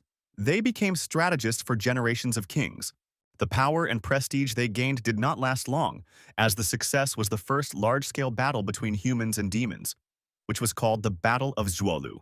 The Taoists were having a hard time dealing with the endless waves of demons that attacked the city. At the very last second, the Fangxian sect sent all of its members to fight.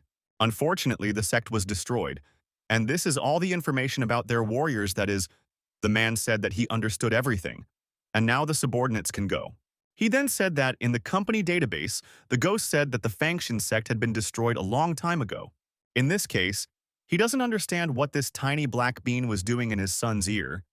The hero said that it was a secret technique of the Fangxiangs called the bean emptying technique.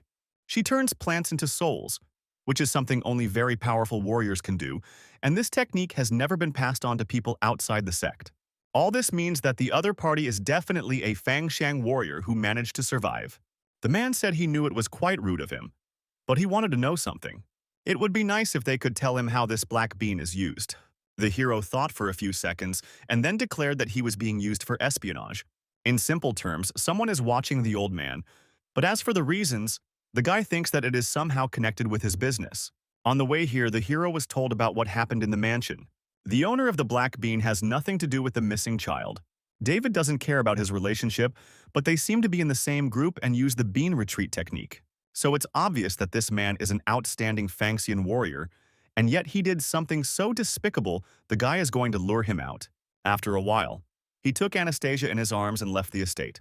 The old man looked at them and remarked to his bodyguard that he had not said a word since they had arrived, so it was not like him. So I asked if he had been sleeping the whole time they were here. When there was no response, the man shouted the same phrase again and woke up the swordsman. Ricardo woke up and asked if they had already left. Of course, it was true that there was always a person who was better. So it looks like he'll have to train harder or he'll become too confident in himself. This guy that works for them is #1 in the city when it comes to catching demons. But that's only because Ricardo isn't in the company of a ghost. After this, he approached his boss and remarked that he would like to quit. Still, he doesn't want to be a bodyguard but wants to join the ghost company. This man was an ordinary idler, and so the old man was surprised and asked if he understood anything he was giving up. At night, the entire city where the events took place was lit up with bright lights. And so, on one of the streets, a guy was walking along a pedestrian crossing, and they told him not to underestimate the target this time, because, apparently, he does not exist in this world. Their database can't find it, and the only thing they can confirm is that the target knows how to use spiritual energy. Of course, they made preparations at the harbor and prepared a boat for him. After completing his mission, he must immediately leave the city. And this man was a supporter and a so-called mercenary, and his name was Bill. When he heard the instruction, he noticed that he understood everything. There was a man sitting in the room saying that he was finally making a move. A subordinate said that their target was the strategist of the Quanhai Financial Group. And he must be quite extraordinary, so can you really trust the mercenary they hired? The boss noted that there was no need to worry so much because he was #1 in his business. His target is a common strategist, and so far he has managed to complete missions without being noticed.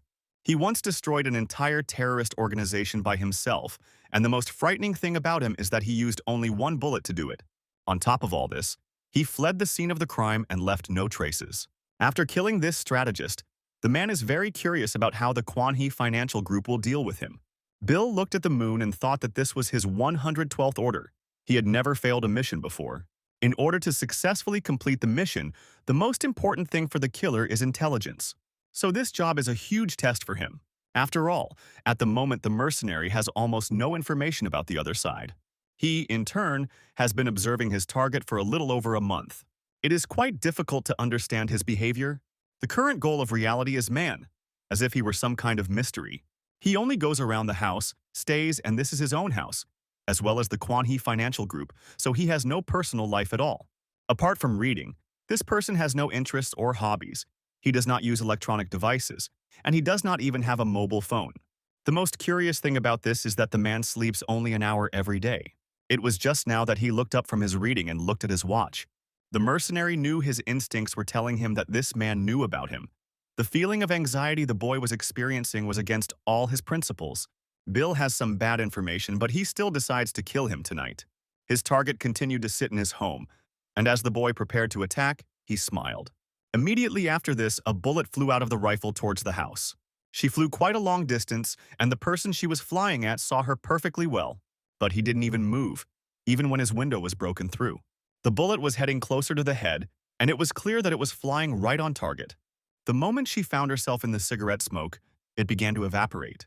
Situated just a few millimeters from the victim's head, it disappeared completely. Bill was taken aback by this and wondered if his bullet had just disappeared like that. The man who was the target of this assassination smiled slyly and raised his hand. The mercenary noticed this and realized that he really knew the guy was here, but when he found out, literally a few seconds later, this man felt as if a huge eye had appeared above him, looking. A cold sweat immediately ran through his body, and the guy wondered if something was watching him.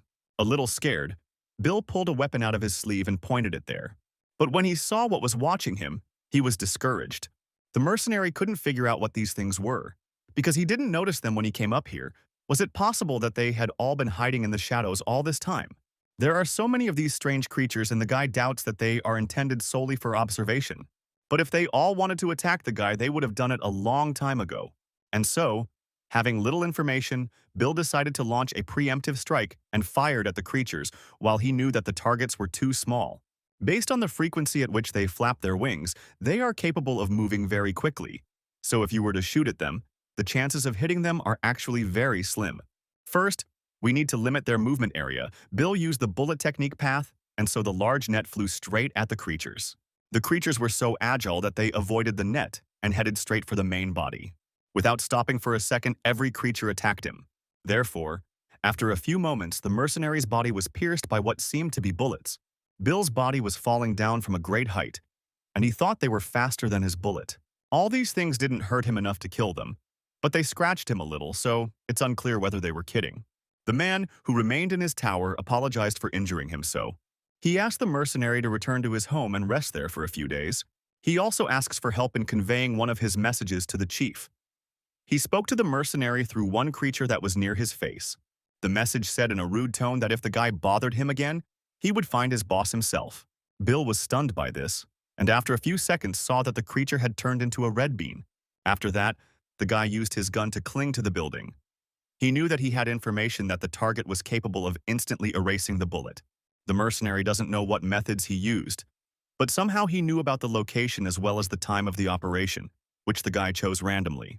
He also managed to turn red beans into living creatures that were incredibly strong and could cause harm. This happened on April 23rd, Bill's most humiliating day. The mercenary promised that he would someday repay the debt to compensate for the humiliation he had caused him to suffer. The man crossed out the date and thought that nothing else should happen that month. Suddenly, he noticed his hand and the pencil he was writing with. After that, he noticed on the leaf that the day after tomorrow would be a lucky day for him. Still, he was curious about what would happen. It was a warrior named Fangxian who specialized in strategy, and his name was Henry. The man thought about what he was interested in, as he said he would meet there. The hero was near the front door of the apartment and shouted at Sophia to open the door. The girl asked and smiled, telling him to stop because it tickled her, and then said that she would now open the door. Anastasia asked who she was talking to, and the front door opened and the demon wished her a good return. At the same time, Richard was sitting on her chest. When he saw the main character, he immediately jumped on his face and joyfully shouted that the owner had returned. David asked his interlocutor why she had let him go. Sophia replied that he could not run to the room and really wanted to see the owner. The guy said that he would beat the demon if he continued to do this. The girl was worried about Anastasia and said what happened to her arm and leg.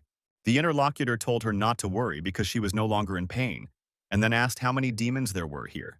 The girl thought for a moment and then said that there were about 100 of them. Richard was very happy and continued to sit on his master's neck. Literally a few moments later, his pupil changed and became like that of a cat.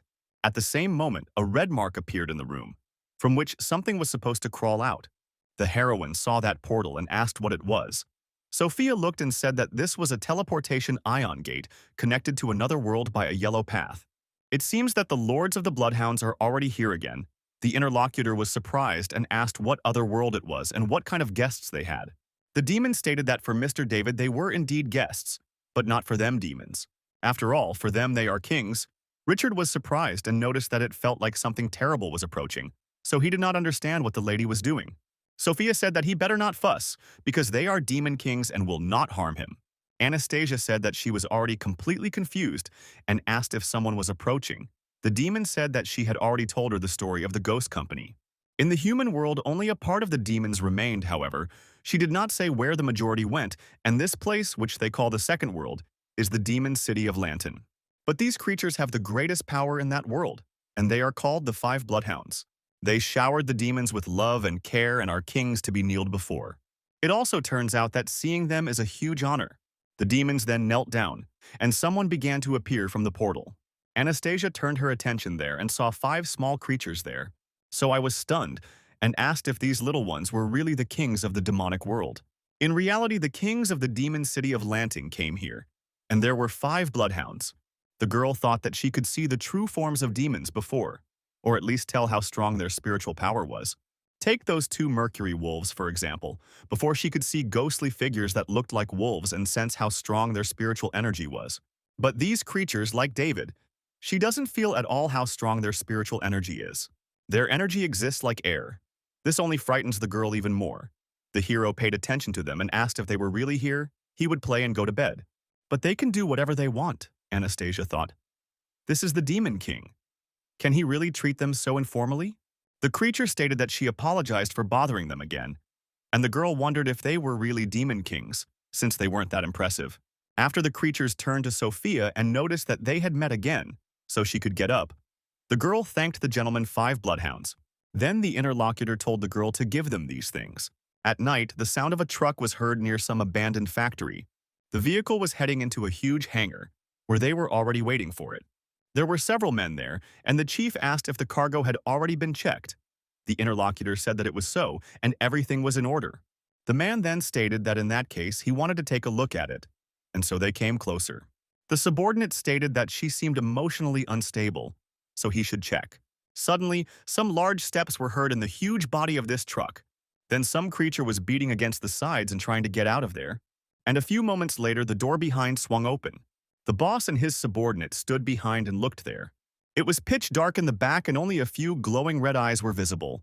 A few seconds later, the head of a huge demonic creature appeared from the darkness. Further, the door, as well as the rear of the truck, were completely destroyed, and the creature that had just been inside jumped behind the men. As a result, a huge demon hung right above the people and the subordinate protected his master. The chief had tears in his eyes and he noticed that she was very similar to what was written in the records. Amazing, because she really exists. In front of them at that very time was not just a demonic being, but a demonic deity. The girl asked why he kidnapped her, since apparently this was not the city center, but the outskirts. In the end, the ghost company wouldn't even know if she ate him. The bodyguard said that they both had snake properties, and technically he should call her his elder. Rumor has it that people call her the mother of all demons. But besides the ability to reproduce many demons, her combat rating is below rank A. But if she attacks, the guy will fight her to the end. His body at that moment transformed, and a real demonic appearance was visible. The boss stepped forward and said that everything should be discussed, since a fight would not bring any benefit to anyone. He brought her here because he needed a small favor. The man asks for help in giving new life to the demon. But immediately after this, he will not only let her go, but also give her enough money to live on for the rest of her life. The interlocutor became interested and asked if he had really gone crazy, since this directly contradicted the truce that the ghost company had concluded. She will be banished back to the demon city of Lantern while he is arrested. The man told her she shouldn't worry about it and asked if she even knew who he was. Then he introduced himself and said that he was the first son of the owner of the financial group Shan Yu, and his name was Oliver. I am also sure that the interlocutor is aware that half of the company's expenses are ghost, consolidated by 4 financial groups. How does she think? Can the company do something to him? After hearing this, the demonic deity jumped up. She thought they were demon hunters from the black market and wanted to scare them. But these people are from a financial group, so she can't afford to join their dark deeds. Looks like she'll have to lie low once she finds her son. And then the roof of the huge hangar they were in was broken through by the creature. Oliver shouted after her not to leave because her son was in their hands. The woman heard this, and so she returned, asking what he said. The man thought that the boy still had a chance to survive. In one of the city blocks, several men were running. One of them asked how things were going. They told him that they couldn't find him because the guy turned out to be fast. The first ordered to continue the search because if the master found out that they had lost him, he would torture them to death. After the child heard that his pursuers had gone the other way, he began to run very quickly along the road. He thought that a bunch of strangers had invaded his house, and then his mother had pushed him off the balcony. When she was grabbed, the boy was useless and could do nothing but run away. Mom told me about the ghost company and how they could help ID-wielding demons like them. But it's unclear whether they can really trust these people who forced them to sign these contracts. The child was very sad and cried, not understanding what to do next, and also did not know who would save his mother. At the same time, the main character continued to do nothing and simply picked his nose. Sophia brought the box and noticed that this was what they wanted from her. She immediately began to open it, and 5 creatures looked inside attentively. They lined up and waited for what would appear from inside. Anastasia wondered if this meant they were here to take some things. Since they are demon kings, there must be something very important to them in this box. Of course, it is possible that this is some kind of powerful weapon or a rather valuable item. It is unclear what might have been inside. The creatures took these items and headed upstairs. It turned out that these were devices with which they could play. Someone said that he would lose this round, and someone said that he should not be upset. The beings expressed completely different emotions and were ready to go to different positions. The main one of them told David that George had arrived with them. They go to the ghost company to help with something. He really misses him, and doesn't the guy want to say hello to him? The main character started shaking after hearing this. Then he smiled and said that it was okay, because his little sister Lucy didn't allow him to leave the house. The interlocutor touched the door handle and noted that this was really so, but if so, then who? Okay. Anastasia saw them all enter the room and wondered if they had just come to play together. The Demon Kings probably had nothing better to do after all. Sophia said they have a lot to do every day and they treat coming here like a vacation. The girl asked if it was a vacation.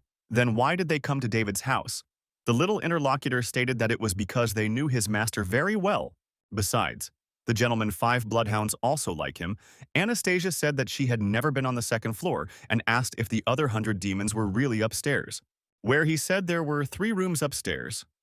There was a regular bedroom meant for the trackers, then a room for the rest of the demons, and then David's training room. The girl asked if there was a room that could accommodate more than 100 demons in a training room. Sophia said that there was an alternate space inside, and Mr. Georg, who the bloodhounds just mentioned, was the one who created it for David. The baby wants to see him again, because he is so handsome. The interlocutor asked if this is really the hero's friend. The demon said that in space, and the master's technique is the strongest. The parallel space of the demon city was created by him. He is the leader of the city, which is located in the demon city of Lantern, Anastasia asked. So did he really create a parallel space himself? But how big is this city of demons? The little interlocutor said that this is a parallel space, so it is about as big as the human world. The girl was stunned, and the demon asked what happened. The heroine said that over the past few days she had received too much information. The brain can't digest it anymore. The existence of demons is already shocking, and to think that there are 2 more frightening worlds. David stood up and said that these guys were talking quite a lot. After this, he turned to Anastasia and stated that he needed to talk to her about something important. For her, this is the basic knowledge to perform in the ghost company. Somewhere in the company headquarters, the ghost in the Luzang branch was the commander. She stood near the huge screen and waited for the meeting. Soon the woman turned her attention to the side and noticed that someone had entered her room. Lucy turned to her interlocutor and asked if he had finally arrived. The guy, with a smile on his face, moved inside and asked what orders Miss Lucy would give. This was precisely what the leader of Zhuai City of Demon City Lanting, Georg, the commander, said that the number of accidents in various cities was rapidly increasing. They have to do something about it, because sooner or later the citizens will find out about the existence of demons. Therefore, the woman would like him to help them create a special demonic tool. Of course, there is more, because they can go into more detail once the leader of the secret Taoists, James, arrives. The interlocutor noted that if the master left the mountain, does this mean that something grandiose will happen soon? James looked at the moon and remarked to Sam that they were saving a lot of energy on this trip. But weren't they moving too slowly? The turtle said that he was already old, so he couldn't fly very fast anyway, and believed that the man had been summoned by the company as a ghost because something big was happening. The interlocutor said that no one knows this, and he hasn't seen Lucy for a long time. Still, it was a pretty good opportunity to see her.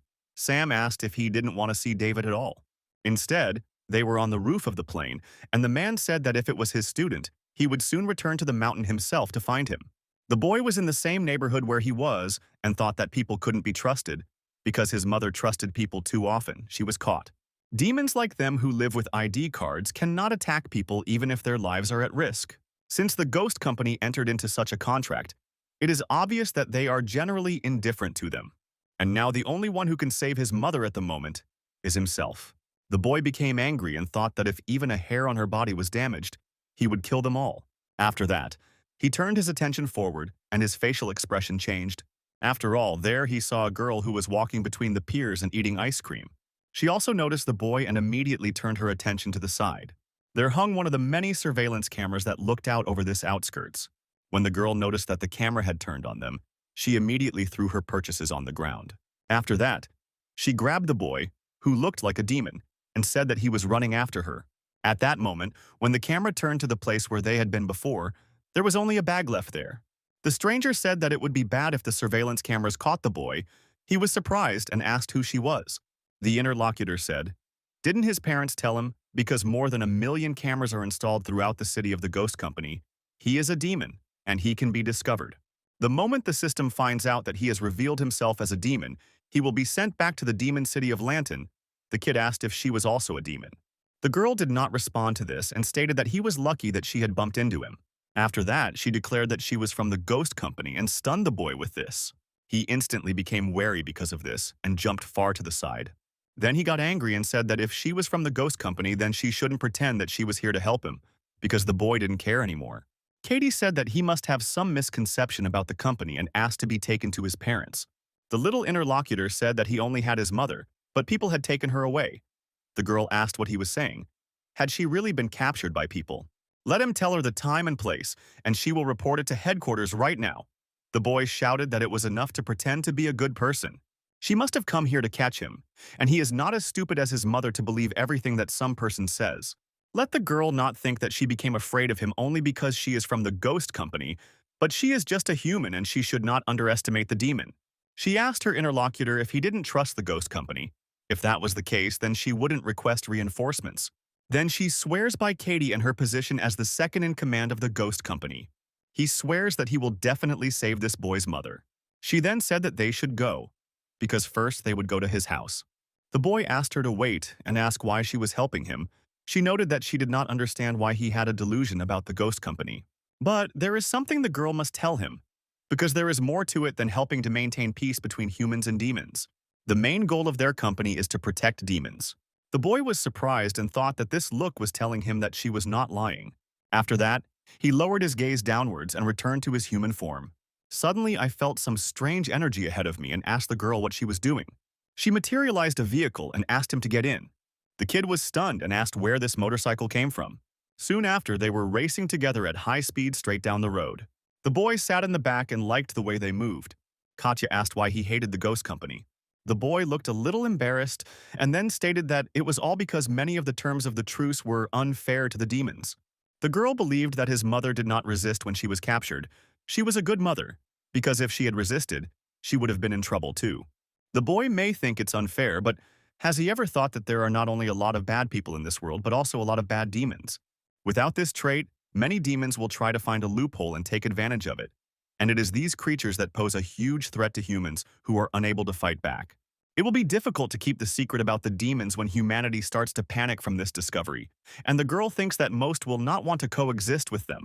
While what happened to his mother sometimes happens to others too, boys, however, should not forget that half the reason for their existence is to protect against demons. This is exactly why Katie loves this job, so she asks him to trust her because she will definitely save his mother. The boy smelled it with his nose, and so he shouted for the girl to turn left. Katie said he held on tighter in that case. After this, the girl made a sharp maneuver in the vehicle, turning left. Then she asked if her little passenger had discovered the people with whom his mother was staying. The demon said that it was not so simple, his nose was always very sensitive, but his mother's smell came straight from here. Katie told him to hold on tight then because she would speed up. The boy said that now he believes her 100% and will pay her back if she manages to save his mother. The girl smiled and said that that was all she wanted to hear from him. After that, she picked up speed and together they raced along the road, following the smell. After some time, the vehicle arrived at an abandoned factory and the boy said that he could smell his mother in that place. Katie said this is Ukraine and this is one of the places where demon hunters make their deals.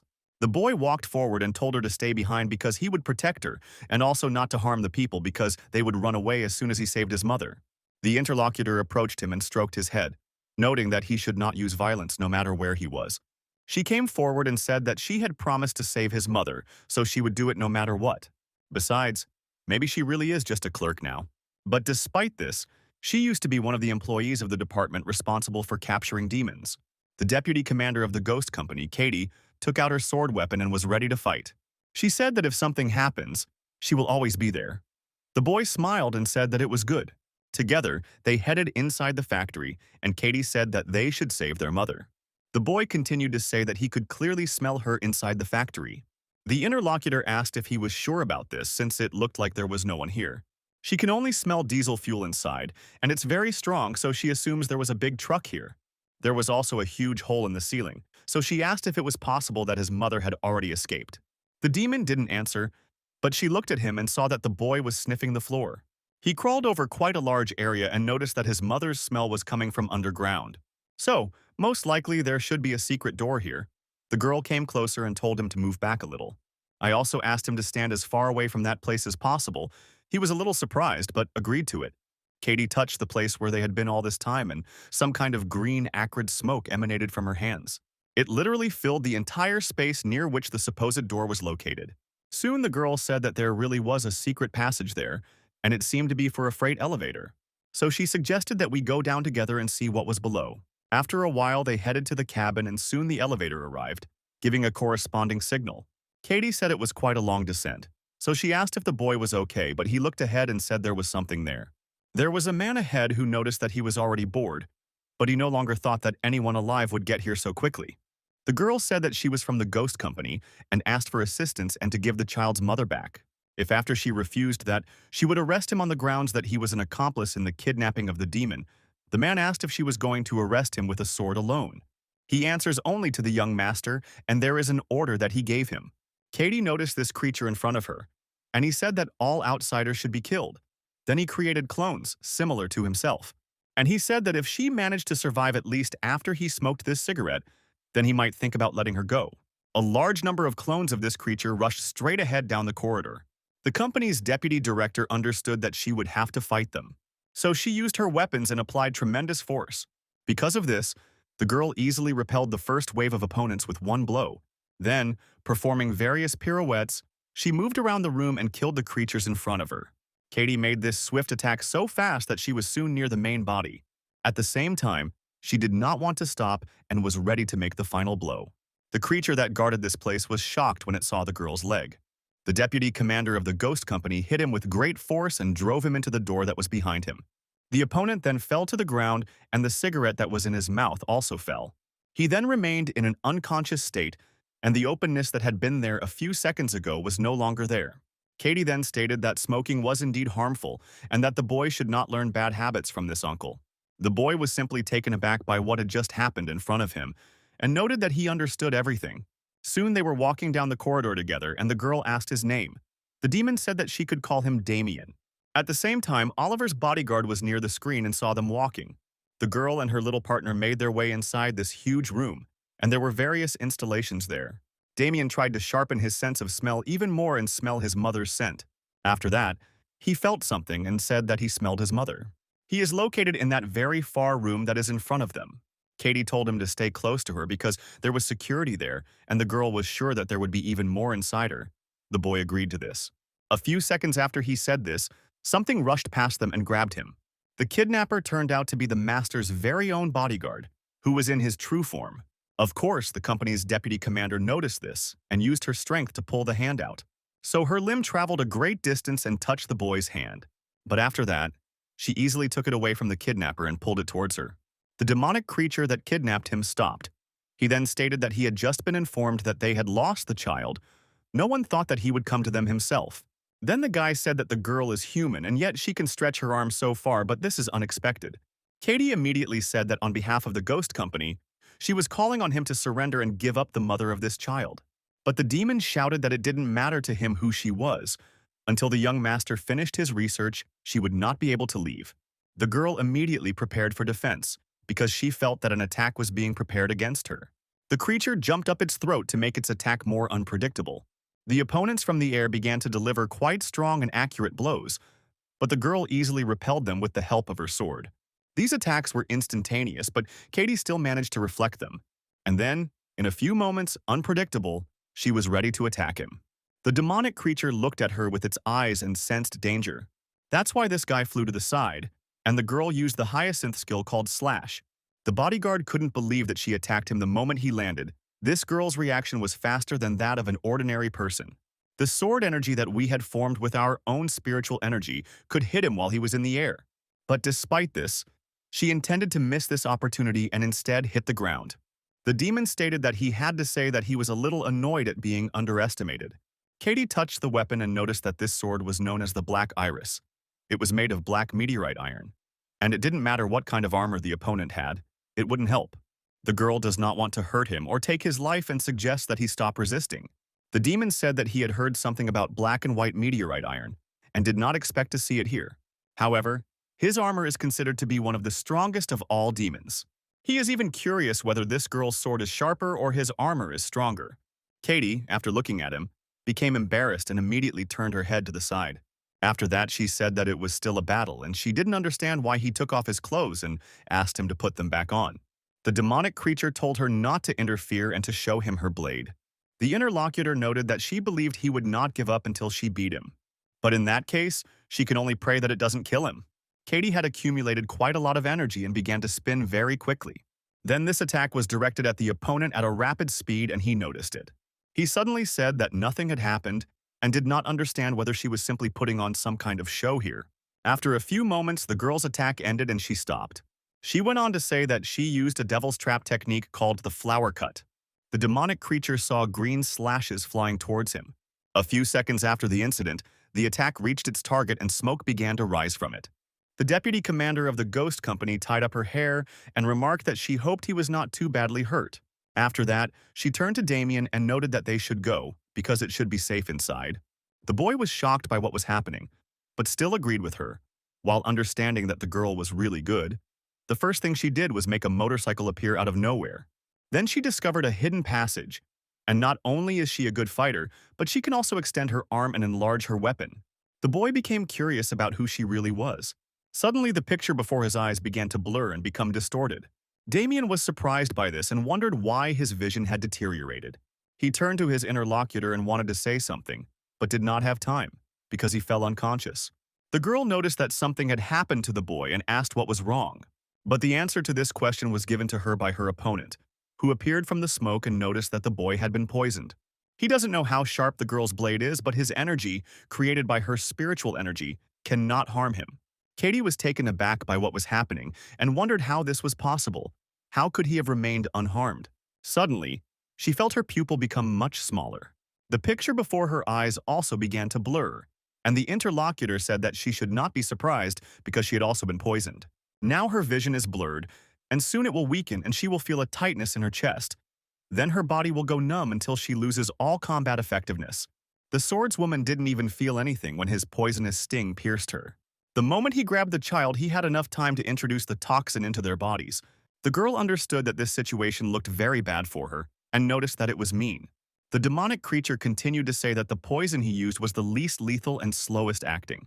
Of course she won't die from this. His job just doesn't allow anyone into the lab. The moment the experiment is over, he will let her go. Now he will inject another toxin that will make her forget everything that happened tonight. Katie noticed that her opponent had approached her and was already ready to take the taxi away. So she used her power to retreat, and a huge smoke appeared right in front of the demon. Moments after the smoke cleared, the bodyguard was in shock as he realized they were gone. He realized that for the first time, his prey was eluding him, but it was unclear who it was. The demon continued to be in the same place and did not understand what to do. But something was moving near one of his limbs, and it was the girl who used her power and grabbed the boy. She understood that she was losing consciousness and needed to get to that place before she fell. And that person was the only one who could save the mother of this child. Anastasia asked if it was really about her intuition. David said that it was. She did well in the old house. If it weren't for her, the mission would not have been completed. It's all because that guy in her body can see things that the hero can't. For example, that same spirit of the Bean, if it weren't for her, the guy wouldn't have known that there were still warriors of the Fanxian sect in this world. David sealed the consciousness of this mummy. For tonight he appeared again, and it seems that all this is not so simple, but it's okay because with him, the girl is safe. Then he smiled and said that they should come up with a plan for this mummy. If the girl wants to get into the company of a ghost, she should have at least some intuition. Same as the different demonic categories, there are 4 main demonic categories in the world: spirit, fairy, monster, and god. Most spirits are born from possession and resentment of people. When they die, ordinary people do not see them, and they move only at night or in dark places. Fairies are born when plants and inanimate beings absorb the spiritual energy of other living organisms over a long period of time, moving day and night. Monsters are born when animals cultivate spiritual energy on their own, and they move around day and night. Divine beings appeared before the appearance of people. They have enormous destructive power and move both day and night. Anastasia noticed that it means that there are actually different types of demons. That's good. But what is spiritual energy? Because today he said that the girl also has it. The guy said that all living beings have this energy, and she can think of it as some kind of mysterious force. For people, it is spiritual energy. For demons, it is demonic. Literally, all people in the world are born with spiritual energy, but it is not active, as if at that moment it is locked inside a chest. But one fine day the chest suddenly opens, and it is then that a person becomes endowed with superhuman abilities. But most people's spiritual energy is not activated unless they practice cultivation. Of course, a very small percentage of people are born with active energy. They are the same people with superpowers, like from the movies. At the same time, the hero said that they call them wanderers. Anastasia noticed that she really did remember how that red-haired scoundrel called himself a wanderer. David said that they usually don't join the ghost company. Some prefer to be bodyguards for the rich. To avoid being labeled an outcast, most of them hide their superpowers. Catching spirits is an important and secret job, and the headquarters won't let you just join their ranks. So if a person is not a Taoist and wants to join the ghost company, he must be recommended by another Taoist. But the girl shouldn't worry because his master can recommend her. Then he proudly wanted to tell about his master, but he felt something on his shoulder. Anastasia, while she was listening to him all this time, fell asleep and lay down on him. The guy was a little surprised by this and didn't know what to do. After that, he turned his attention to the far part of the room, because he saw someone there. Sophia took a picture of them and David shouted what he was going to do. The happy girl ran away from there and laughingly said what a great couple they were, but it was time for her to go to bed. The hero was a little taken aback by this and wondered why he suddenly had this strange feeling. It's like that same feeling when the guy saw her crying in the old house tonight. He had never felt like this before, and it was no wonder the master wanted David to stay away from women. But it was all really strange. The boy used his eye to look into his heart, and there he saw that it was not working as usual. He realized that his heart was beating differently than usual and that it was strange. After this, the hero pushed away the girl who was lying on his shoulder, and she fell onto the sofa. So he felt a little embarrassed and wondered if he was suffering from chi deficiency. Although this simply cannot be because he always practices internal alchemy, and he is definitely completely healthy. And suddenly, someone knocked on the front door of the apartment, and the guy asked who it was that had brought them in the middle of the night. But he immediately headed towards the door to see who was there. When the hero opened the door, he was surprised because he saw a familiar face in front of him. The deputy commander was just there. The girl was not in the best condition, so David asked Katie what had happened to her. The interlocutor only had time to say the guy's name, and then her pupil ended upward. She fell unconscious and the guy asked what happened, if Lucy's little sister had made her drink again. But when the main character looked ahead, he was surprised and did not understand what it was. After all, right ahead in the corridor, he saw a boy who was also lying unconscious on the floor. The guard told the gentleman that the intruder was from the company and a ghost, and she still managed to escape. So at the moment they can't stay here because it's dangerous. He informed the second experimental base and that they should leave immediately. At the same time, they were together near some device in which there were two reservoirs. In one of them there was a deity, and in the second there was some girl. A few minutes later, a notification appeared on the monitor screen stating that it was a successful gene match. After Oliver saw this, he broke into a crazy smile and laughed for a very long time. The bodyguard looked at this and was a little surprised because it all looked strange. But the guy continued to laugh and stood near one of the tanks with the deity. After that, he smiled and noted that he had found a way to bring the man in the upper tank back to life. There was a girl there who was connected to various devices, and her name was Jennifer. 2 days after the incident, Anastasia said that she had been unconscious for 2 days and couldn't they take her to the hospital? The guy said that her pulse was normal, but she was unconscious. The girl said that she was from the company and he should tell the team. The hero asked if she didn't understand, because Katie came here because she didn't want them to know. The deputy commander finally opened her eyes after this, and Anastasia declared that she was awake. Katie stated that she understood everything. 2 days had passed and the kidnapper had already escaped. David noticed that she had the guts to go there without notifying her sister Lucy. The interviewee said that at the time the boy did not trust the company, so she promised him that she would save him herself, and it was an emergency. The hero said that he would help and there was no question about it. But it would take some time to find his mother. Damien said he has a really good sense of smell, so he might try it. David asked if he could really find his mother just by smell, and his interlocutor noted that it was possible, because he had found that very base. The baby climbed onto the windowsill and the girl asked him to be careful. The demon began to use his keen sense of smell to detect odors in the surrounding area. The demonic deity that was his mother continued to be in the laboratory where experiments were conducted on her. The smell that was emitted in that laboratory and spread through the ventilation shaft. Then, rather massive fans blew air into the room from the street, and now smaller fans were drawing various smells out into the street. This arrow system was at the top of the mountain, and so the smells spread throughout the city. Even the huge house where the main character lived could hear all this. Damien spent a long time trying to catch the scent of his mother. Soon he smelled a familiar scent and immediately shouted that he had found his mother. The hero then turned to the boy and noticed that the little fox was coming down. He told him to go and have dinner, and the guy would be back soon, while already using the rune suppression skill called Borrowed Wind. Oliver remained in the lab and kept a close eye on Jennifer's condition. After that, he turned to the control panel and, turning to the console, asked it to provide an analysis of the degree of success. The system reported that the transmission of genetic brain structure data is 30%, also a low success rate and a carrier of safety. After this, it was announced that the transfer of genetic brain structure data had a 65% high success rate and the carrier was in danger.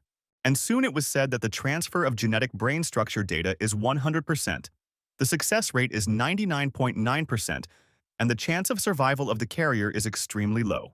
Oliver said to keep the data transmission at maximum level and ordered it to be carried out.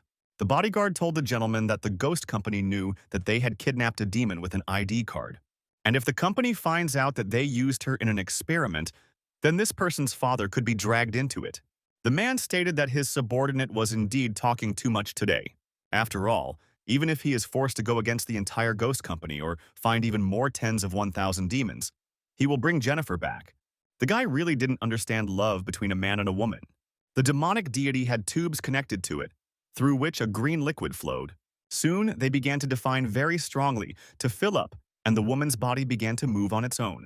Her body also became overfilled and this liquid began to try to get out of there.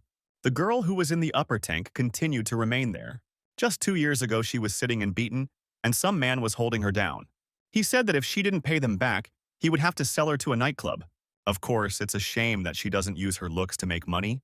He doesn't understand this because the girl spent all the money on her father's treatment, but he still died. So why did she borrow money if she knew that he couldn't be cured? And suddenly one of these scoundrels noticed someone standing and looking at them. After that, he called the guy an asshole and asked him what he was staring at and told him to mind his own business. Oliver raised his hands and told them to ignore him. He walks here every day and is just a passerby, so let them continue. Still, he really enjoys watching people beg for forgiveness or help. And today he is lucky, because he will simply watch a good show in front of him. The man looked at her and did not understand that with this girl, her expression had not changed from the very beginning. So perhaps she was feeble-minded. The man who beat her smiled and remarked that he was a passerby who enjoyed the fun. Immediately after this, he rose from his seat and hit the man, telling him not to think that he would not be touched just because he had a bodyguard. The guy who came with this man was already ready to start a fight. But the boss indicated with a hand gesture that he should do nothing. The man in the background continued to look angrily, not understanding what he was doing. Oliver smiled and remarked, "So that's what pain is. What a wonderful feeling it is." Literally immediately he put his foot down and prepared to attack. He kicked his opponent in the head so hard and fast that he didn't even have time to realize it. And literally a moment later, the man's body flew back several meters. The thug's subordinate immediately ran up to him and asked if he was okay, or the boss. Immediately after that, he called Oliver a bastard and asked if he even knew who they were. The man then took a coin and threw it in their direction, then said that he was asking for forgiveness, that he thought he heard a skull crack, and that it looked like he would spend the rest of his life as a vegetable. So they can exchange this gold coin in the bank for 30 million, but that's for hospital expenses. The man looked at it and said that it was a gold coin from the Kwanhee company, then apologized and told him to pretend that nothing had happened. Oliver shouted that this money also included everything that this girl owed them. The interlocutor said that he understood, and she was completely at his disposal.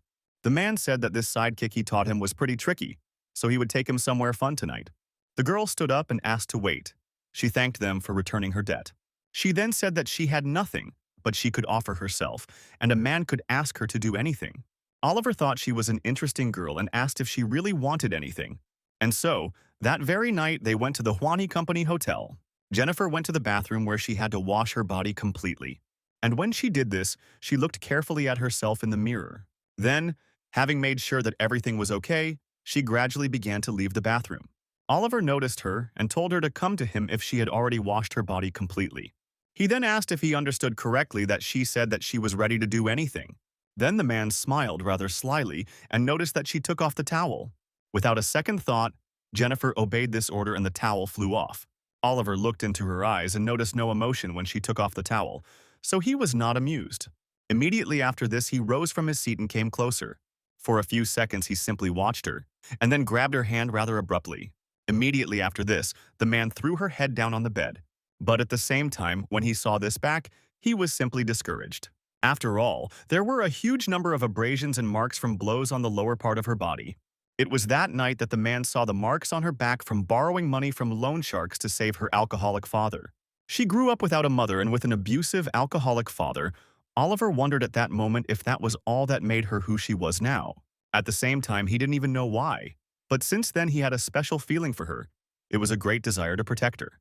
The man showed more and more interest in her. They went shopping together, and this brought him great interest, or just like traveling around the world together. Jennifer never showed any interest in any of these things. It was as if at this time she was just a puppet that didn't even have a soul of its own. This girl was different from all the women he had met before, those women who could pretend to be anyone just to get what they wanted. But what they were all crazy about meant nothing to Jennifer at all. Still, this was the first time Oliver felt so worthless in front of a woman. He wasn't sure. He had to find something that would interest her, no matter the cost. But even after a year of unsuccessful attempts, Jennifer continued to be the same, like a puppet. So the man told her to forget about all this. He had enough. So he didn't want to get involved in it anymore, so he decided to let her go. But when Oliver said all this and was about to leave, the girl stopped him, grabbing his hand. After this, he turned around in surprise because he did not understand what they wanted from him. Jennifer cried at that moment. She had finally changed. There was someone next to her. That was why she begged him not to leave her. At that moment, when the man saw her so defenseless and sad, he realized something, because it turns out that he had unconsciously fallen in love with her for a long time. And that same initial desire to protect the girl erupted like a volcano, and the mind simply got out of control. Oliver hugged the girl and said that he could promise her never to leave her. But there was one condition. Then he became embarrassed and looked away, declaring that she was his girlfriend. The interlocutor pushed him away immediately after hearing these words. Then, she moved away a short distance and turned her back to him. And the guy did not understand what had happened. Jennifer was so shocked that she was embarrassed by what she heard. Then, with a bright smile on her face, she said that they should not start dating from tomorrow. Immediately after the girl reported this, a truck appeared and hit her. Remembering this, Oliver understood that he had already lost her once, so this time no one could stop him from saving her. Shortly after this situation, a huge explosion occurred right in the ventilation shaft above. The bodyguard heard the noise and realized that something bad had happened. Oliver. And he also looked up and you could see sand pouring from the ceiling. The demon realized that something was above, but whether this company was a ghost was completely unclear at that moment. How they found this place so quickly. A column of dust rose from the room behind the door. The bodyguard immediately ran out of the room and headed towards the intruder who had entered there. Of course, he understood perfectly well that the walls of this building were protected from rocket attacks, but what could get through them? When the creature appeared in the room, he saw a huge column of dust, as well as a large hole in the ceiling. It was in this cloud of dust that he saw a guy who asked who had kidnapped the mother of a small child, saying that they should return her. Otherwise, he would beat them up so much that even his own mother would not recognize him. They need to do this quickly because the guy needs to get home for dinner. And when David spoke about this, the bodyguard was already behind him and ready to strike. At the same time, Oliver ordered that this guy be brought to the console. The system obeyed him and soon some mechanism began to appear from underground. There was a beaten man tied to the platform, and the man remarked that he had found the driver of the truck. He made up the story to try to escape from what he had done. Soon the girl will be reborn again, and she will need human blood to stabilize her newborn body. That's why he told Jennifer to enjoy him after she was born. The man stood and looked ahead, but in the body of the demonic deity there were more female individuals. The main character continued to be in the same place where he was, but at the same time he was attacked by a demon who was ready to strike. When the creature attempted to pierce the intruder's skin in order to inject him with poison, the tip of his finger was broken. The bodyguard was very surprised because his sting broke before it touched his skin. A few moments later, the protagonist turned his attention to the attacker and gave him a strong slap. The blow was so strong that it sent the creature straight into the ground, and David wondered what the hell he had just tried to do. The demon thought he wanted to knock him out with the sting, but who would have thought that he would be hit in the face before he could do anything? In truth, he is a first-class demon, and this kid hit him with ease. Besides, it turns out that he is frighteningly strong. The hero paid attention to this creature and asked if it was really he who kidnapped the child's mother. The bodyguard thought that he probably wouldn't be able to face this man face to face, so he would have to drain his energy. Because of this, he began to emit some kind of smell, and the hero asked what it was, whether he had really farted. But the green haze that the creature was playing with continued to spread more and more. The demonic creature jumped aside and thought that he did not mean to take his life. But this person in front of him is no ordinary opponent, so he has no choice but to use his strongest poison. Upon contact with this poisonous gas, the skin will swell and the body will become rigid and paralyzed. Just a small inhalation will be enough. His internal organs will rot and decompose. The burning pain will be like swallowing molten iron. The poison will not be neutralized, and even God will not save him. The gas will fill the room in a few seconds and his opponent will not be able to escape. Soon after he loses the ability to fight, the demon will pull the poison out of his system and then find a way to lock it away. While the creature was thinking about this, you suddenly notice something strange ahead. After all, the huge cloud of poison with which he filled this room headed straight upwards like a tornado. The demon continued to be in the room and watch what was happening. At that moment, he could not understand why the gas suddenly began to be sucked out. The hero used a seal suppression skill called Borrowed Wind and said that if he wanted to fight, then he should fight properly and stop showing off. David practices internal alchemy, and this poison cannot harm him in any way. But before he could say this, he suddenly felt that something was wrong. Immediately after this, a large stream of food that was in his body came out. And in the end, it turned out that it did work a little. The guy shouted that he was a scoundrel. Could this gas really be some kind of laxative? If he really wants to fight, you have to do it face to face, because if he has to run to the toilet, he will use his face as toilet paper. The demon was surprised because his poisonous storm only caused the man an upset stomach. It turns out that the opponent can control the wind, and therefore he must be one of the secret Taoists. So in the end, he will have to use all his power. The demonic creature began to transform its body in order to reveal its true form. After this, several limbs appeared from his back, which had mouths and were ready to attack. The bodyguard, at the moment when he did all this, immediately rushed into the attack. The protagonist continued to be in the same place and saw that this attack was really fast. The demonic creature in front of the guy jumped up several meters. Then one of the extending limbs opened its mouth, and strange green needles appeared from there. The second limb also joined the attack, so there were a huge number of these needles. The main characters continued to stand there unperturbed and didn't even move their eyes. One of the huge number of needles that were heading towards him was already a few millimeters from the eye. But when she moved further, she collided with something, and the rupture deformed her shape. The kerchief of these shells continued to strike, but the guy's body was unharmed because some invisible force protected him. The opponent was surprised because he knew that these stings could even destroy armored vehicles, but they never even scratched this man. And while he was thinking about all this, the main character did not hesitate and was already next to him. After this, David hit this opponent quite hard and drove him into the ground again. Then he landed on the ground and was a little discouraged by what he saw. The creature continued to be on the ground, and the boy wondered if he had died by accident. Oliver saw what happened on the screen and called on the phone, asking his interlocutor if he was asleep. He has a problem there, and that's why he needs human help. The sooner he does it, the better. And the main character was already looking at the camera. Henry was at home in his apartment and noticed to the gentleman that he understood everything and was already on his way. Then the man looked at his notebook and saw that today was the day that good luck awaited him. That's why he smiled and noticed what a lucky event would happen this evening. He was interested. Oliver spoke to you and promised to never leave the girl, but only on one condition. He hesitated for a moment and then asked her to be his girlfriend. Jennifer immediately pushed him away, and he didn't understand what had happened. Then I looked with surprise at how she moved aside and smiled sweetly. So when the man saw this, he also smiled because he realized that everything was okay. But in reality, the girl smiled slyly, waiting a whole year for him to finally fall in love with her. To make things go smoothly, she turned around and remarked to her new lover that tomorrow would be their first day together. It was the very same truck that later beat her that was already heading down the road at full speed. The driver, after he saw Jennifer, thought that this creature was the one who dragged him into this mess. At that moment, the man thought that she would immediately die by his own hand, and he also remembered the time when they were together and smiled at each other carefree. Of course, now this man was very badly beaten and remembered what happened then. The system has announced that everyone should be careful. The incubator life form is in serious danger. The hoses to which the divine being was connected began to come loose and liquid began to flow out. The system continued to report danger, and suddenly a hand emerged from the creature's abdominal cavity. The main character was in the room next to him and thought that most likely that guy was an A-rank demon. His employer must be someone important to be able to hire someone of such high rank. So today really promises to be very good for him. David walked enthusiastically towards the room where the woman was to be held. Suddenly, right in front of him, something began to emerge from under the ground and rise straight up. It turned out that it was one of the limbs of the demonic creature that the boy had just fought.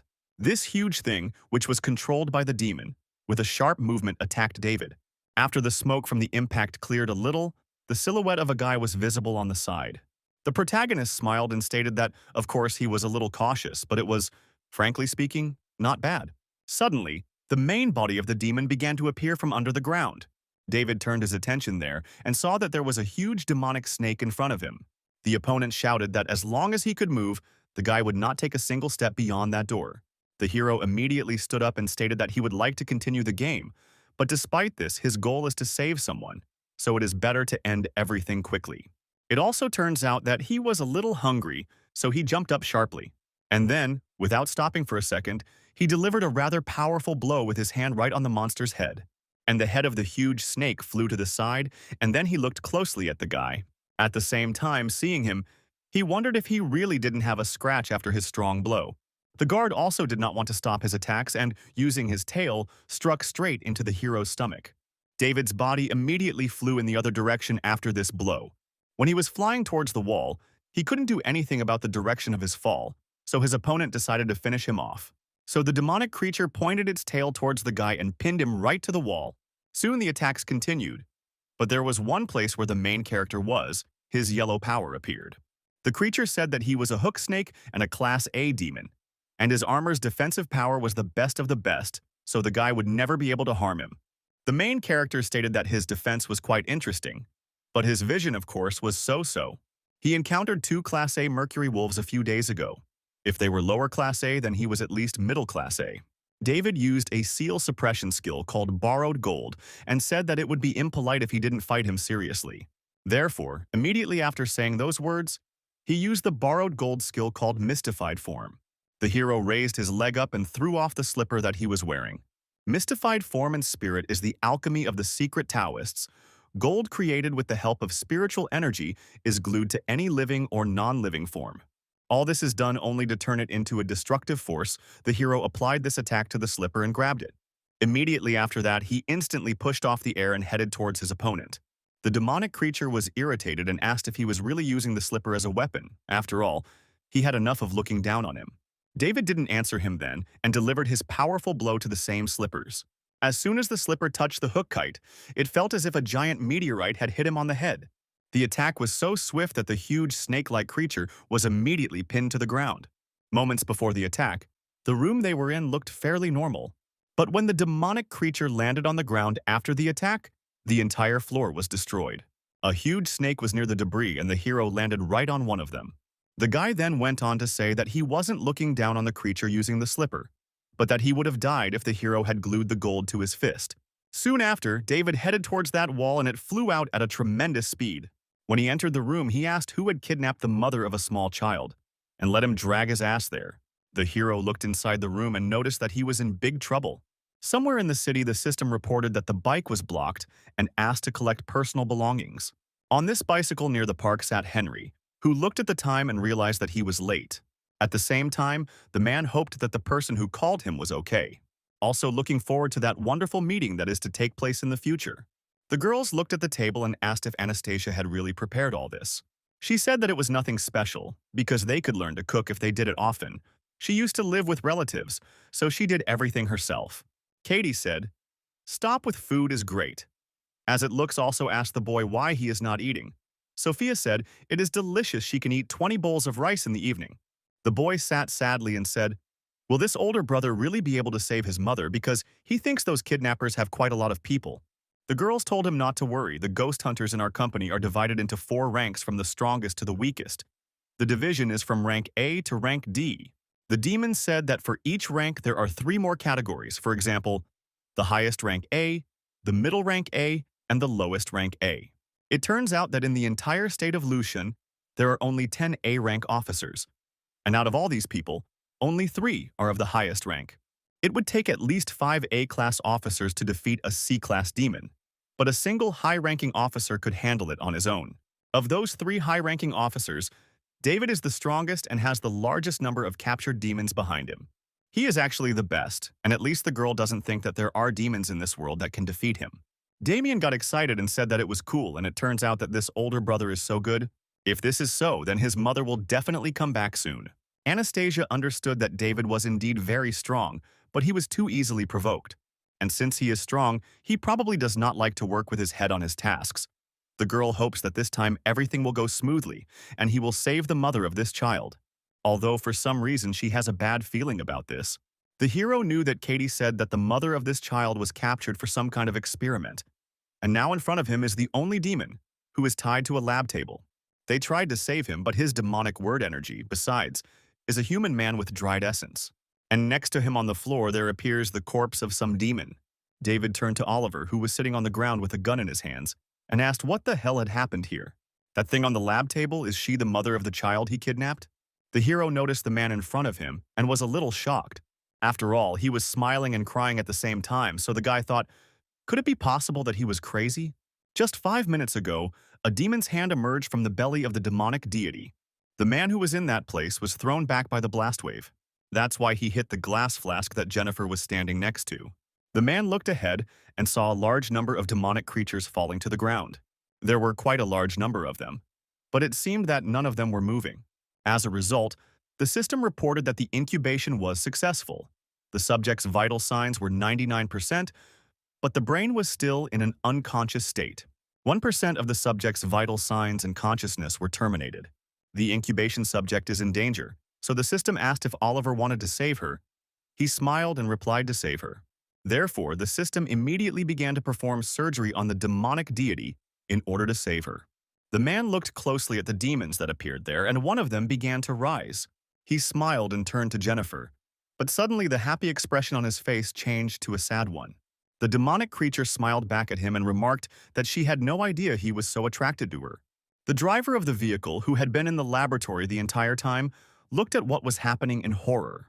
The creature, which had only recently come into being, began to move towards him. She extended her hand to the man and asked her dear one what he was doing there, then asked if it was really he who hit her with the truck. Jennifer used her power and literally touched the head with the tip of her finger. That same man immediately lost consciousness after this, and it was clear that the soul had paid for his body. The demon tasted it and asked if this was what was called the human soul. Her facial expression changed to something more frightening, and she noticed that it was damn delicious. Despite everything, she smiled and said that she wanted to try more human souls. Immediately after this, souls began to be drawn out from the individuals who had also undergone incubation. Jennifer sucked them out with her power and filled herself with energy. Soon, she headed in the other direction and noticed that, after eating so many souls, she felt like she had an endless source of power. This male body was also not bad, because the girl feels that now she is very strong. In reality, the only owners of this place are she and the man. Jennifer walked straight up to Oliver and looked at him intently. The interlocutor was a little surprised by the situation and noted that she had just been born, so she did not understand how she knew who he was and who she was. The demonic creature said that she was Jennifer, and also thought that it would be much more fun if she told the truth about how he was being dried out.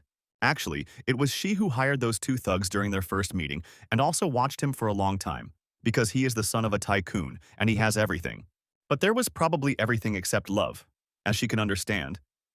It's funny because his mother died when he was little, or because his brothers had achieved more than him, causing his father to neglect him as a child.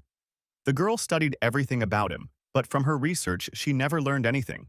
She couldn't understand that he lacked love because, in fact, she is a wanderer, and she has the ability to read minds. Jennifer is a scammer who scams idiots like him out of their money. Then she asked him if he really thought he had found true love. The man behind him thought so too, and he ended up driving a truck. In life, the man is calm and frivolous, so it is quite easy to deceive him. And now that he has learned the reason and the whole truth about the whole situation, he can die. Oliver at the same time was simply discouraged and did not understand what to do, and the demon tried to touch his head. But when she tried to kill this man, nothing worked, because she heard a voice in her head that he was the master. Soon the creature began to scream very loudly because she had a headache. The interlocutor started to take something out of his pocket and shouted that she was just making fun of him. Tears came to his eyes in despair, and the man shouted that this girl was not Jennifer. Immediately after this, he took out his revolver and immediately fired several times. Because of this, the stomach of the creature that was in front of him was pierced. Because this attack was too fast, the demon didn't even have time to react to it. So the body of this creature, which called itself Jennifer, fell to the ground. Oliver saw all this perfectly well and, looking closely, noticed that the girl was still moving. Because of this, he was quite surprised, so he began to walk there with slow steps. The man did this carefully because he did not understand what had actually happened. But he was discouraged when he saw that Jennifer was still conscious and said that he was the master. Then Oliver panicked and shouted that it must be some kind of witchcraft. After all, at the moment he just killed a monster who was talking nonsense to him. The demonic creature turned to him and remarked to the owner that she did not have much time. But she begs to listen to her, of course. She apologizes for lying, but that was not her goal. And this whole situation happened, only to lose the fact that she has a split personality. In the beginning, that very personality appeared in order to protect her. The girl remembered how the man hit her and shouted that she had been outside all day and was this really all the money she had.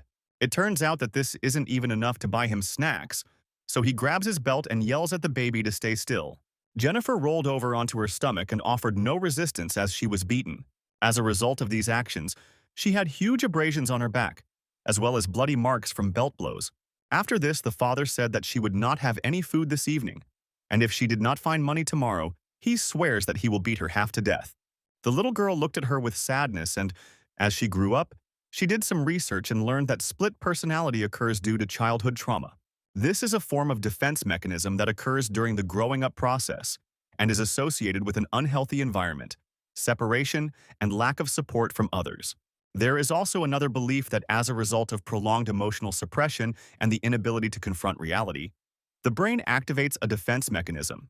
After all, he ends up creating another personality to protect the main one, and then that one appeared. That same night when the father beat the girl for not bringing money, he was sleeping peacefully in his room. The little girl, who already had a split personality, looked through the crack in the door at him sleeping. By the time she came to her senses, it became clear to her that she had already left her father, and also at that moment she was already living 100 times better than before. After Jennifer found out about the other personality, She said that she would protect her and not allow anyone to harm her. She also said that she would make them the richest woman in the world. But the girl herself did not know that when she spoke about wealth, she meant cheating people out of money. She can read people's minds, so she can easily make a man fall in love with her. She is also damn smart. She becomes a new person after she deceives someone. Because her personality was so strong, the girl became just a puppet. She didn't like it when men touched her. She hated it even more. However, the real Jennifer didn't have the strength to fight the other me. The personality made her realize that there were ghosts in this world, but there was no god she could turn to for salvation, so she wanted to die. Then Oliver showed up and showed that God really did exist. Whatever his intentions, he was the only one who didn't touch her. And at the same time, he was ready to stay close. He really is a good person, and the girl really wanted to tell him this. But she couldn't break free from her control, so she couldn't get a word out of her head. And when the man hugged her that day, for the first time she felt warmth instead of contradiction. Perhaps because of the other person's ability, she felt that he was missing something in his heart, and it was the same thing that she was missing. That's probably why she was attracted to him. She doesn't know what love is, but at that moment she thought that Oliver had been wounded many times, but became a hero who saved her. The owner has feelings for her because of the ability of the personality. She knows that he has a strong desire to possess everything. That's how he fell into her trap. Jennifer is half a liar and has a ruthless personality inside her, so she doesn't deserve to be with him anymore. Oliver started crying and said that he still liked her, but was it really her who made him feel that way? The interlocutor smiled and said that it seemed that God really did exist, so she wanted to say that then in the next life she wants to meet him. But the girl did not have time to say all these words and her body became lifeless. The interlocutor cried and tried to reach Jennifer but realized that she was dead. Then he continued to look closely at her body, and he was so sad that he cried like a child. Soon falling to his knees, Oliver screamed in despair at the time. David said the demon on the floor had large open wounds, and the bullets in that gun were probably custom-made. This product can only be manufactured by a weapons company that provides weapons and equipment to a ghost company officer, so he asks who he is. The interlocutor asked if he was really a ghost from the company, which meant that he might know something about reincarnation.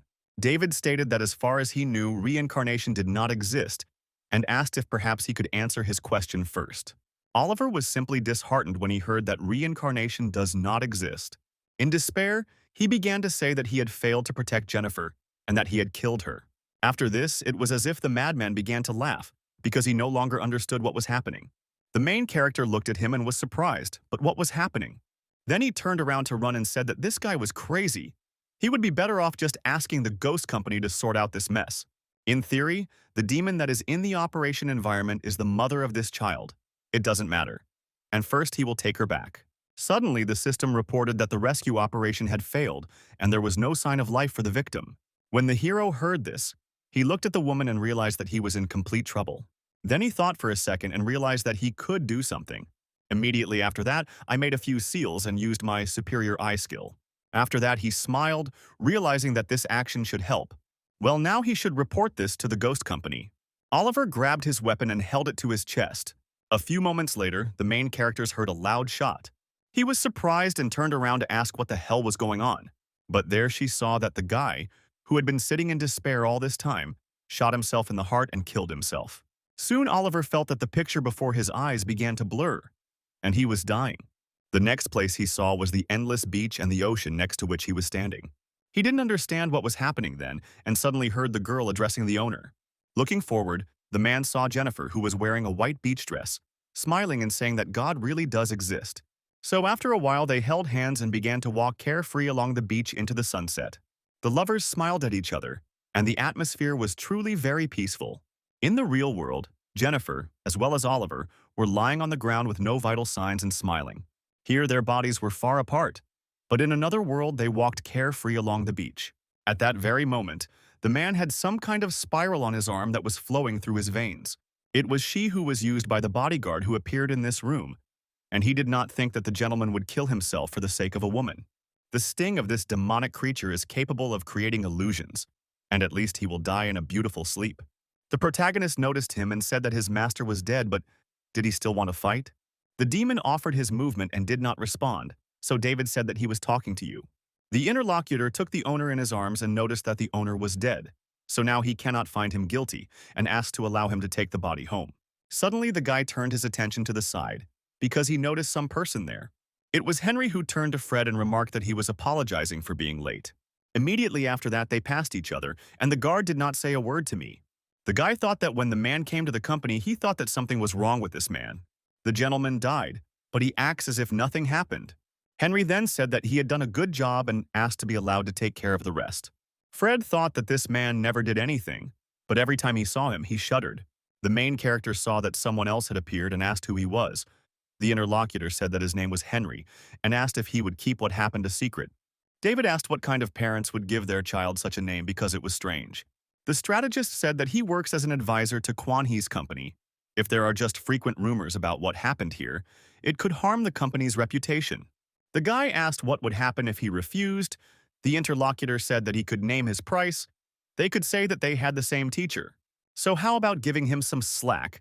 The protagonist remembered the bean situation and asked if the same teacher was the bean scatterer.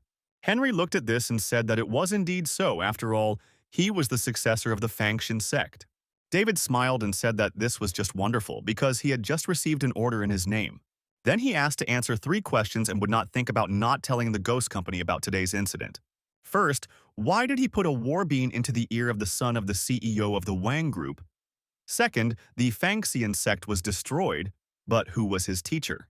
The last question, he heard their wars specialize in internal alchemy and clockwork astrology, and are also good fighters. Therefore, the guy was interested in whether it was true that they were so good, so he really wanted to make sure of all this. The interlocutor noted that for the first question, the reason was simple. Each of the 4 main financial groups has its own sales market, and it is difficult not to have conflicts of interests. He is like an advisor, helping the boss to get more profit. To monitor not only the Wang group, but also other groups. In order to avoid detection, he placed a bean in the boy's body. Wang is a busy man, but loves his son. So the boy is always with him even at various important meetings. As for question 2, he can only say that their sect was indeed destroyed, but he cannot say where he came from. As for the last question, he knows a little about fighting, and as for whether he is good or not, it is difficult to say.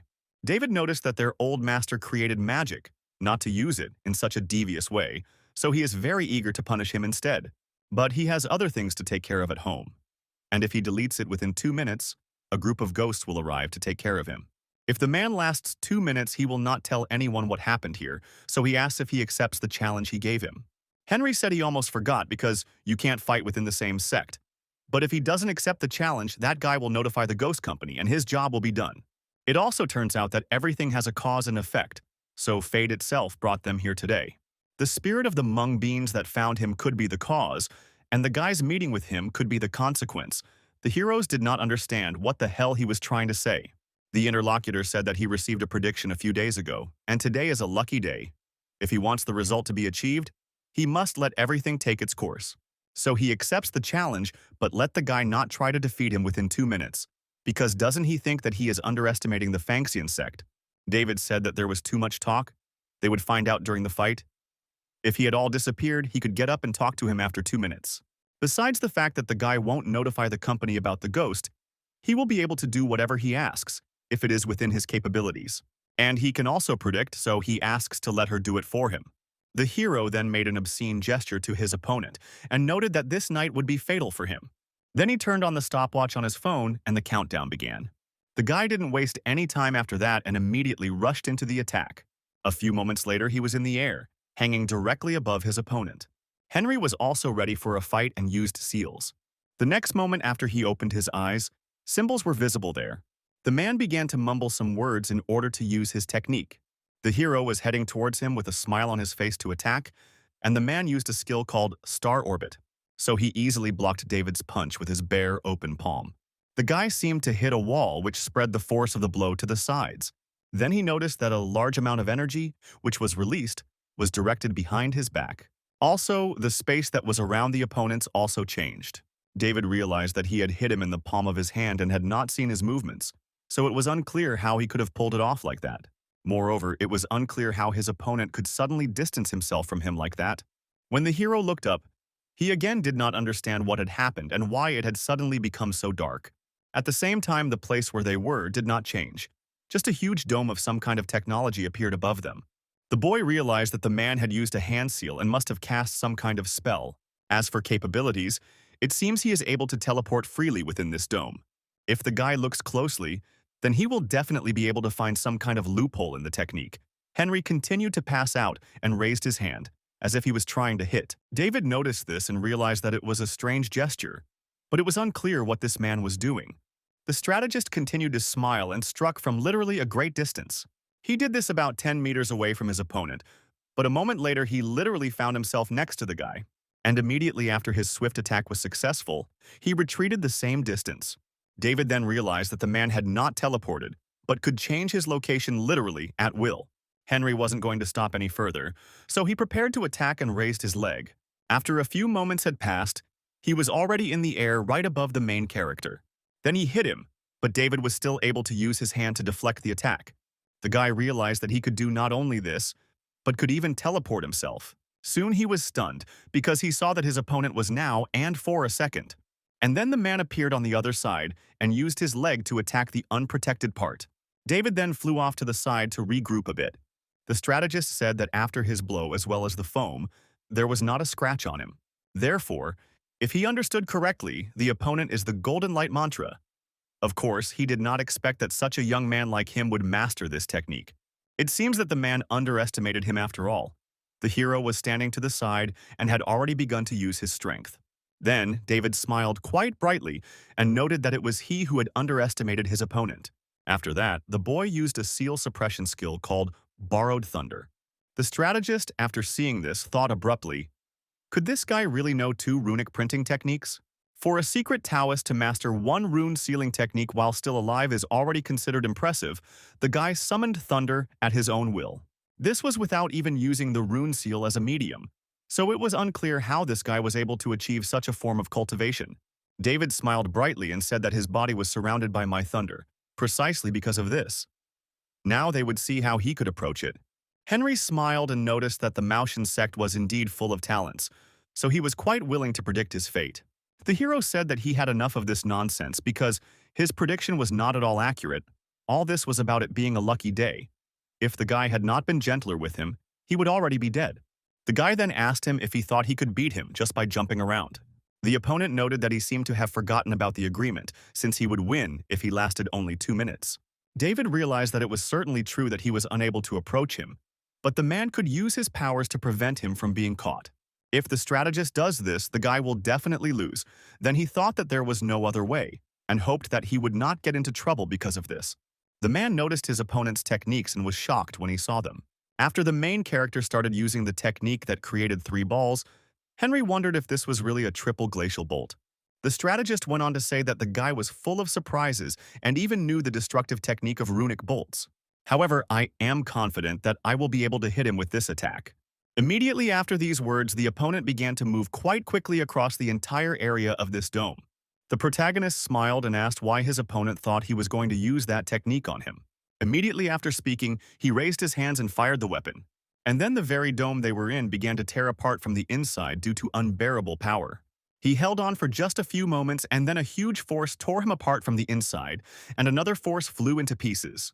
The 3 rune bolts that David had made shot out of the shaft above and straight into the sky. The boy sat in the room and told his opponents that they were finished if they dared to go against him. Then he said that it was bad, because there were 4 big guys in the bushes. He then asked if they were trying to play dirty. But it turns out that they underestimate the younger student who plays with them. The boy then began to use the abilities of Killing Wave, Carnage, Unstoppability, Total Destruction, and Incomparability. But while he was doing this and was focused on the game, he heard some strange noise. The boy immediately went out onto the balcony to see what had happened there. When he spilled it on this one, he turned to his mother and asked her to come over, because there was some kind of super lightning in the sky, flying up from the ground. The woman came up and said that it was just lightning. What was so special about it? But the son said that it had disappeared, and that was surprising. From the electronic device he was holding in his hands, the system reported that he had been killed. Mom realized that he had been playing games all this time, and this made her angry. Then I started to educate the boy and noticed that I told him to do his homework, but he was playing with toys. Henry looked up and saw that the roof of the building was destroyed. He stated that it was a beautiful sight. If the attack had been aimed at him, he would have died or been badly injured. David said that he shouldn't worry because he wasn't that ruthless, and he simply got rid of his opponent's dome. Now they will see how he will dodge his attacks without his power. The main character was not going to waste time, and after that he immediately rushed into the attack. The man noticed this and folded his seals again, and also muttered some kind of spell. David was in the area of effect of this attack, and it was aimed specifically at him. After what happened, the guy felt that something was wrong with his body and threads began to emanate from him. This very attack was called the form of revival. The hero noticed what was coming from his limbs and body and saw that it was a white thread. Immediately after this, he looked up to see where they were coming from. There was some strange magic circle at the top that was holding the guy, and it looked like he was a puppet on strings. David knew that no matter what the technique was, he had the golden light mantra to protect him, so they would see what his opponent could do. The hero then began to attack the man rather sharply, but he constantly dodged his attacks with ease. The guy thought that he was definitely faster than his opponent, but it was unclear why he couldn't hit him. It probably has something to do with that thing above the guy's head. Henry continued to smile and watch to see what David would do next. With the power of his eyes, as well as the technique he used, he knew what would happen in the next second. The image that appeared before my eyes indicated that the guy would use his technique with the help of seals. The strategist at the same time was quite curious about what kind of technology he would use at the moment. Although at this moment he should not lose concentration, as well as his own vigilance. The stopwatch on the phone continued to work the entire time and it was 1 minute 01 second. Henry then used his smoking pipe for another attack. The man created quite a large amount of smoke, which enveloped the guy. The main character covered his face to avoid inhaling the smoke and wondered if it was poisonous. He didn't have time to get set up, because he saw that his opponent was on top. The guy then realized that all this was just a trick for his escape. The strategist really didn't intend to attack him, but simply retreated to a greater distance. The hero said that all he could do was run and hide, so he asked to attack him head-on. But the man said that he wouldn't even think about it. David, after hearing this, became very angry because he understood that this was all a trick. After this, Henry looked at his opponent with his eyes to see what he would do. Then he actually attacked the guy with his hand. The main character noticed that red beans were flying towards him at great speed, and in order to repel this attack, he used a skill called Glacial Bolt. The same salt, which was approaching at quite a high speed, began its transformation. That's why the strategist used his bean retreat technique, which was called the red bean shower. The hero let her get closer so that he could easily repel her with his technique. When the inspired bean almost reached his body, he took advantage of the thunder and attacked him. The residual electrical energy flew into the sky beans from the retail in the other direction. David realized that this was the technique of bean retreat. The man fighting him is a sly man who knows that it has no effect on him, so he uses it to redirect his counterattack. But it is unclear where such confidence comes from that he uses a glacier bolt, Henry said about this technique, and noted that it would be problematic if he was his nephew. Most likely, his plan was to use glacial bolt to form the seal and enlarge it to its limit. And when he gets inside, her boyfriend will reduce the seal, forcing him to fight him. The hero noted that he still knew that he was using a bolt. This means that this thing above his head can predict his actions, but it doesn't seem to be able to predict the trajectory of an attack. The man was surprised by these words and realized that everything was not so simple. Indeed, that small glacial bolt that the protagonist used from the sky was heading downwards. Henry noticed him and realized he had made a mistake, but David continued to smile and, using his seal, applied the split bolt technique. Then this same ball, which was formed from the technique, Roma began to spin along its trajectory. He literally turned into some kind of dragon, and this technique was called double glacier bolt. It was a variation of it called the shadow eel arrow, and it was this technique, created with the help of gram force, that was directed at the man. As Henry watched the attack coming at him from above, he lost his concentration. The hero noticed all this and decided to take advantage of this situation, so he rushed to attack him with his fists and declared that he was caught. Immediately after this swift attack, only a few drops of blood were visible on the sides. Blood splashed onto the screen of the phone, which was on the ground, and the stopwatch was still running. Of the 2 minutes that were declared by the main characters for this fight, 27 seconds remain. At the same time, the main character was stunned by what was happening because it was he who was wounded. Henry stated that he was not particularly talented and was only able to learn one rune technique. Gold appeared on his hands and also on his body, which formed into claws. And the man said that this was precisely the golden rune technique. The protagonist's attack using dragons formed from thunder techniques was also defeated. The strategist said that his double glacial bolt was fairly easy to break. But he is not as good as the guy because he cannot do it without using a medium or imposing a seal. These gloves are the ones he uses as his medium for the golden rune technique. And on the inside of them, there are also seals. The hero touched his wound and noticed that he had scratched him, and he had been giving in to him all this time since they were from the same sect. But, most likely, it turns out that there is no need for this at the moment. Quite a lot of energy was released at that moment, and Henry felt it on his own skin. When he looked ahead, he literally saw with his own eyes a huge, ferocious monster looking at him. The man was a little panicked and thought that he seemed to have awakened the monster. Since he was a very cautious person, he immediately rejected at a distance in order to keep his distance. Henry thought all this time that the triple bolt was his opponent's limit, but he didn't expect that he had that too. At the same time, David used a quadruple glacier bolt. This technique was called the Shadow Rose God. A huge amount of dark energy was emitted around, and the man could not understand how the guy had achieved such power at his age, because it was beyond human comprehension. Perhaps it is still worth reading his blood while it is still fresh. So Henry put his finger in his mouth and tasted the blood, and also used the blood divination technique. Blood divination is a secret technique of the racist Fangshin sect. Divination is done by sampling blood. It can predict a person's life grid. By showing his future, as well as his past in separate fragments, the strategist learned the grid of his opponent's life and realized that he was the one who could help him. At the same time, Henry continued to retreat from the protagonist in order to keep his distance. In the near future, David caught up with him and found himself behind him, preparing for a swift attack. Using his skill, the man understood that his opponent was now attacking him from the right. But then a surprise awaited him, because he realized that two directions had already appeared. Of course, a slightly triple bolt is a fast technique, but he will probably be able to hold out. Suddenly, Henry turned his attention back and wondered if there was another one behind him. It meant that this man had changed 3 different directions of attack in a matter of seconds. In the end, it was all really bad for him, because there were only 6 attack directions. With the Thunder God, David is so fast that there is no point in even trying to predict all his actions. After a few seconds, the main character still managed to strike his opponent. 6 attacks reached the man in literally the blink of an eye. Of course, David didn't stop there and soon hit him right on the chin with his left hand. Due to the enormous force that he was releasing, a large stream of thunder was directed straight into the sky. But the floor on which they were fighting immediately collapsed and turned into rubble. The man's body flew into the sky at great speed from this swift and destructive attack. From the outside, it might seem that this is literally some kind of comet, which is heading not from the sky to the earth, but from the earth to the sky. The force of the blow that Henry experienced was so strong that he pierced the clouds with his body. Only drops of blood flew out after him, as well as the residual energy of the Thunder God. Finally, after a few moments, the body hung in the air and began to gradually fall down.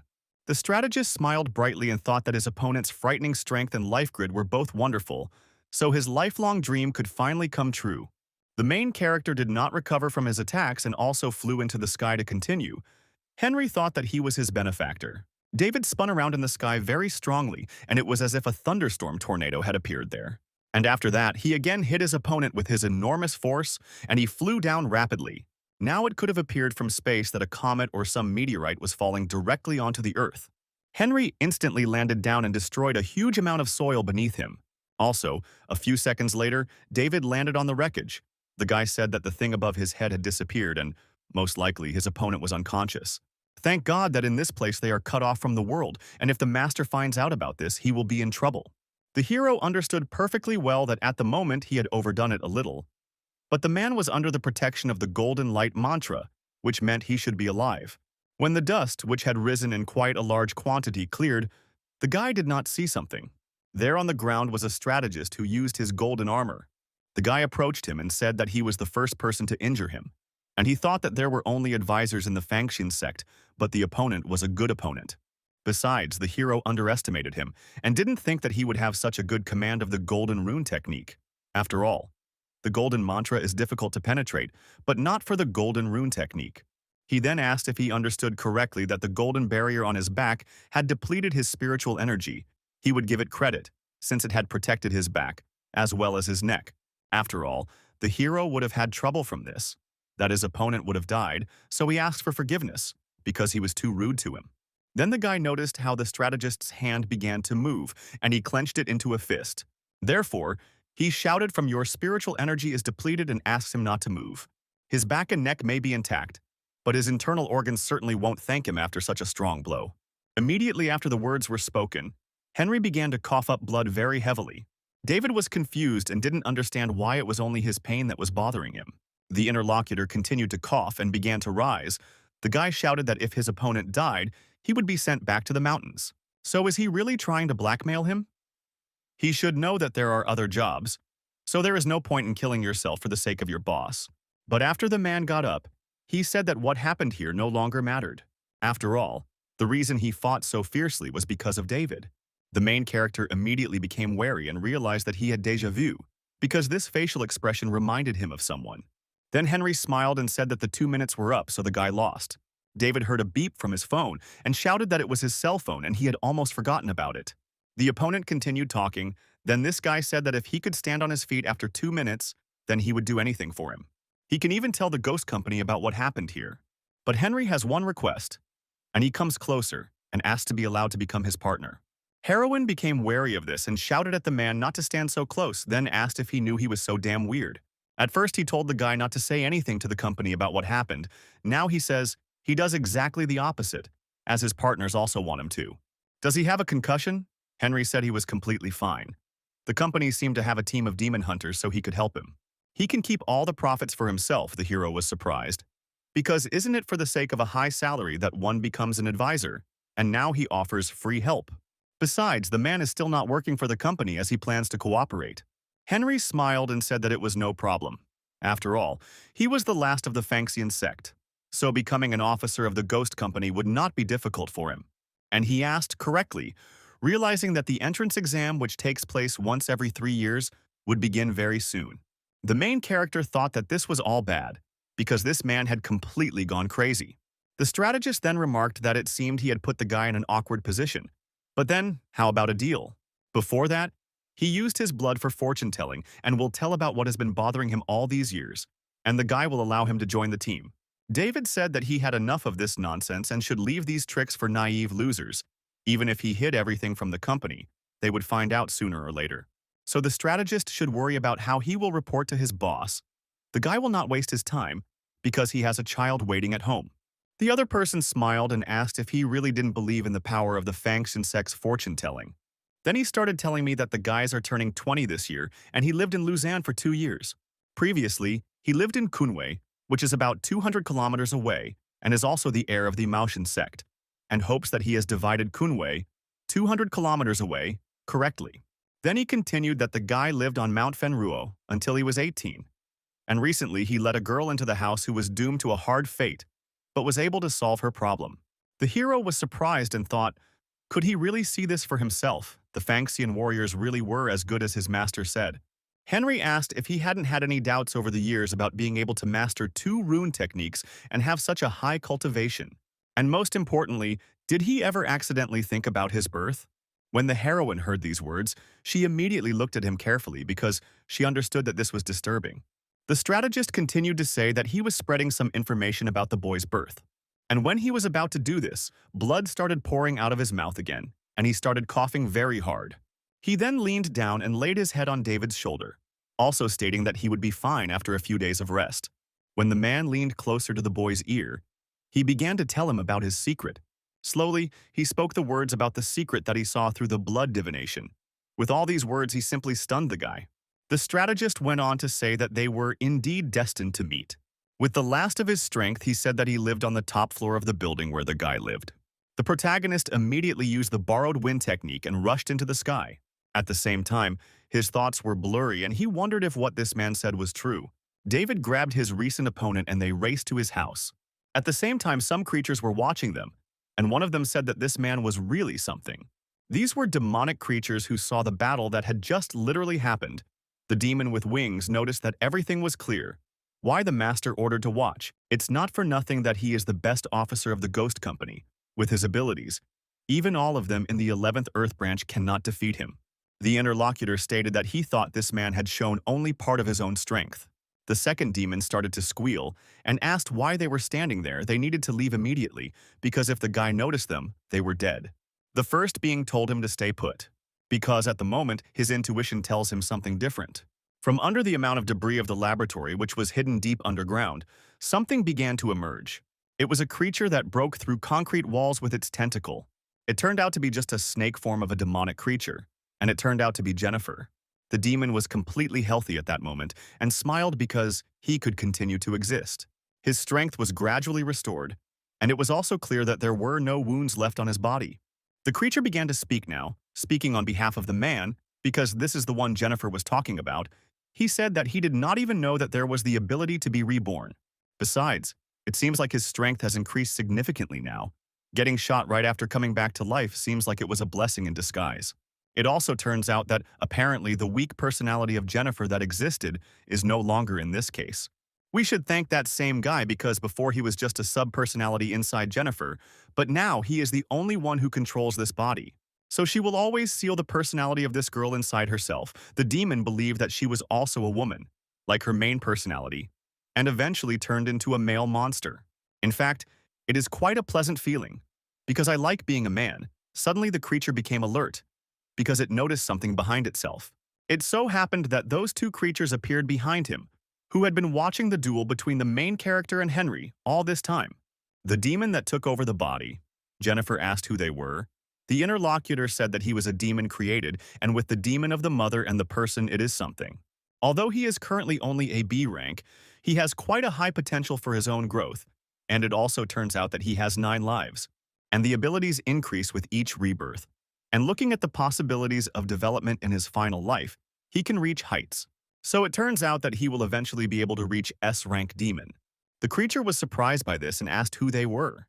One of the demons asked to be allowed to introduce himself. He is a goat eye C-rank demon, and next to him is a rat ear B-rank demon. His main skill is reconnaissance, and he can see all living organisms within a radius of 100 kilometers.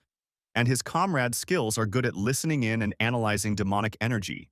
As a result, he not only hears voices from afar, but can also determine the strengths and weaknesses of the bodies of those around him.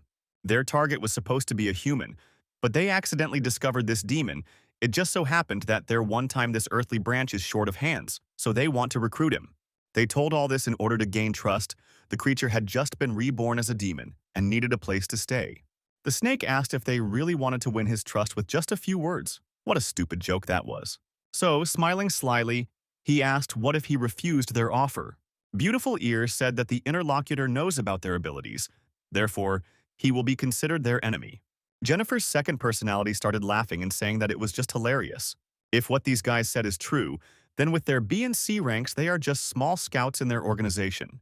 So after this, do they really think they can defeat him? At the moment, it turns out that the demon is quite eager to test his new power. The winged creature that had just been there suddenly disappeared. The snake did not understand what had happened and was surprised because of it. For some reason, at that very moment, his head began to tilt to the side and the picture began to swim. Rat Ear used his claws and attacked the victim in front of him. He then said that the scout was quite enough to kill this creature, but the head of the demon, which was Jennifer's second personality, fell off and lay on the ground. After this, the soul of the demonic creature that was in his head emerged. When it rose a little upward, it exploded and flew into pieces to the side. And then the pupil of the head that was lying on the ground began to move, and life appeared in it. Rat Ear came closer and noticed that the speed of this creature's transformation was much faster than last time. If he agrees to join them, they will put his head back in place. And if he resists, the creature will throw his head into the ocean. Of course, the demon understood perfectly well that his current situation was bad, so he declared that he understood everything. Soon after, his head was brought to his body and he tried to attach it to his body with small threads.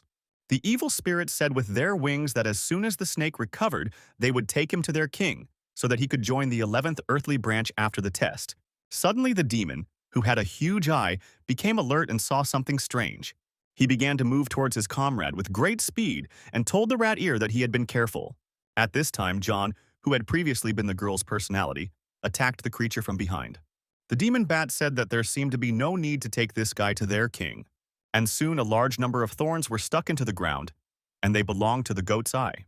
Jennifer's second personality stated that 2 scouts killed him twice individually, which could mean that their boss must be stronger than them. John then asked them to tell him which wound he now belonged to according to their rating. The demonic creature he held in his arms spoke heavily that he was now an A rank. The demon said that the S rank was still higher, but now he could be considered a real monster after all. He decided to join them. But the interlocutor must first at least say the name of his boss. Radier said that their king's name is Owen. John said that if it was his name, it didn't sound like the name of some monster. The main character returned home and was asked what happened to his face. The guy told the little child to come closer. Then she apologized and said that when you came, his mother was already dead. But the boy should not be sad, because this thing was in his mother's belly. Besides, he scanned this thing, using his skill of the eye of the underworld. There, inside, is an image of his mother. And fortunately, she knew the technique of reincarnation. Damien will have to protect her until she comes out from behind this shell. The boy was sad and began to cry, but when he sniffed, he noticed that it was his mother's scent. Therefore, he thanked his older brother and noted that he would protect his mother in any case. Anastasia noted to David that she would warm up the evil for him, but the guy responded by saying that he was not hungry, so he would go straight to bed. Katie was surprised because of this. She calmed the boy down and told him not to worry. After all, she will ask the headquarters to assign her to be the boy's guardian, so there is no need to cry because they will help him take care of his mother. Anastasia wondered what was the first time she saw the guy so serious, but what happened there? After David went up to his room, he quickly locked it from the inside. His face looked discouraged and he was sad. So he thought about the master. The bloody clothes, as well as the strategist's gloves, were placed on the table. He headed to the bathroom immediately after arriving at his home. Quite a large amount of blood was washed off his body after he fought David. Also on the chest at that moment there was a huge wound in the shape of a cross, under the pectoral muscles. Immediately after Henry left the bathroom, he took one of the shells from the closet and also tied up his hair. The man then went into a room near which there was an altar with offerings, as well as a pillow. He bowed down and began to pray, telling the master that today he had met his benefactor. This man had the fate of the emperor himself. If he serves this guy well, he will be able to fulfill his master's last wish. Henry found himself in front of a portrait of a sage who was sitting and meditating. Around this same time, the main character was in his room, staring intently at the ceiling. He couldn't concentrate and relax, so he was very angry. Then he rose up on his bed and thought that this was really annoying him, although in the end he thought that the master would never lie to him. But this man who told him the secret had no reason to lie. If what he said then turned out to be true, then why would the master lie about his birth? David thought that instead of worrying about it tomorrow, he should get a clear answer from that guy upstairs. Then, the hero again definitely went to bed and decided that he would end this now and needed to sleep.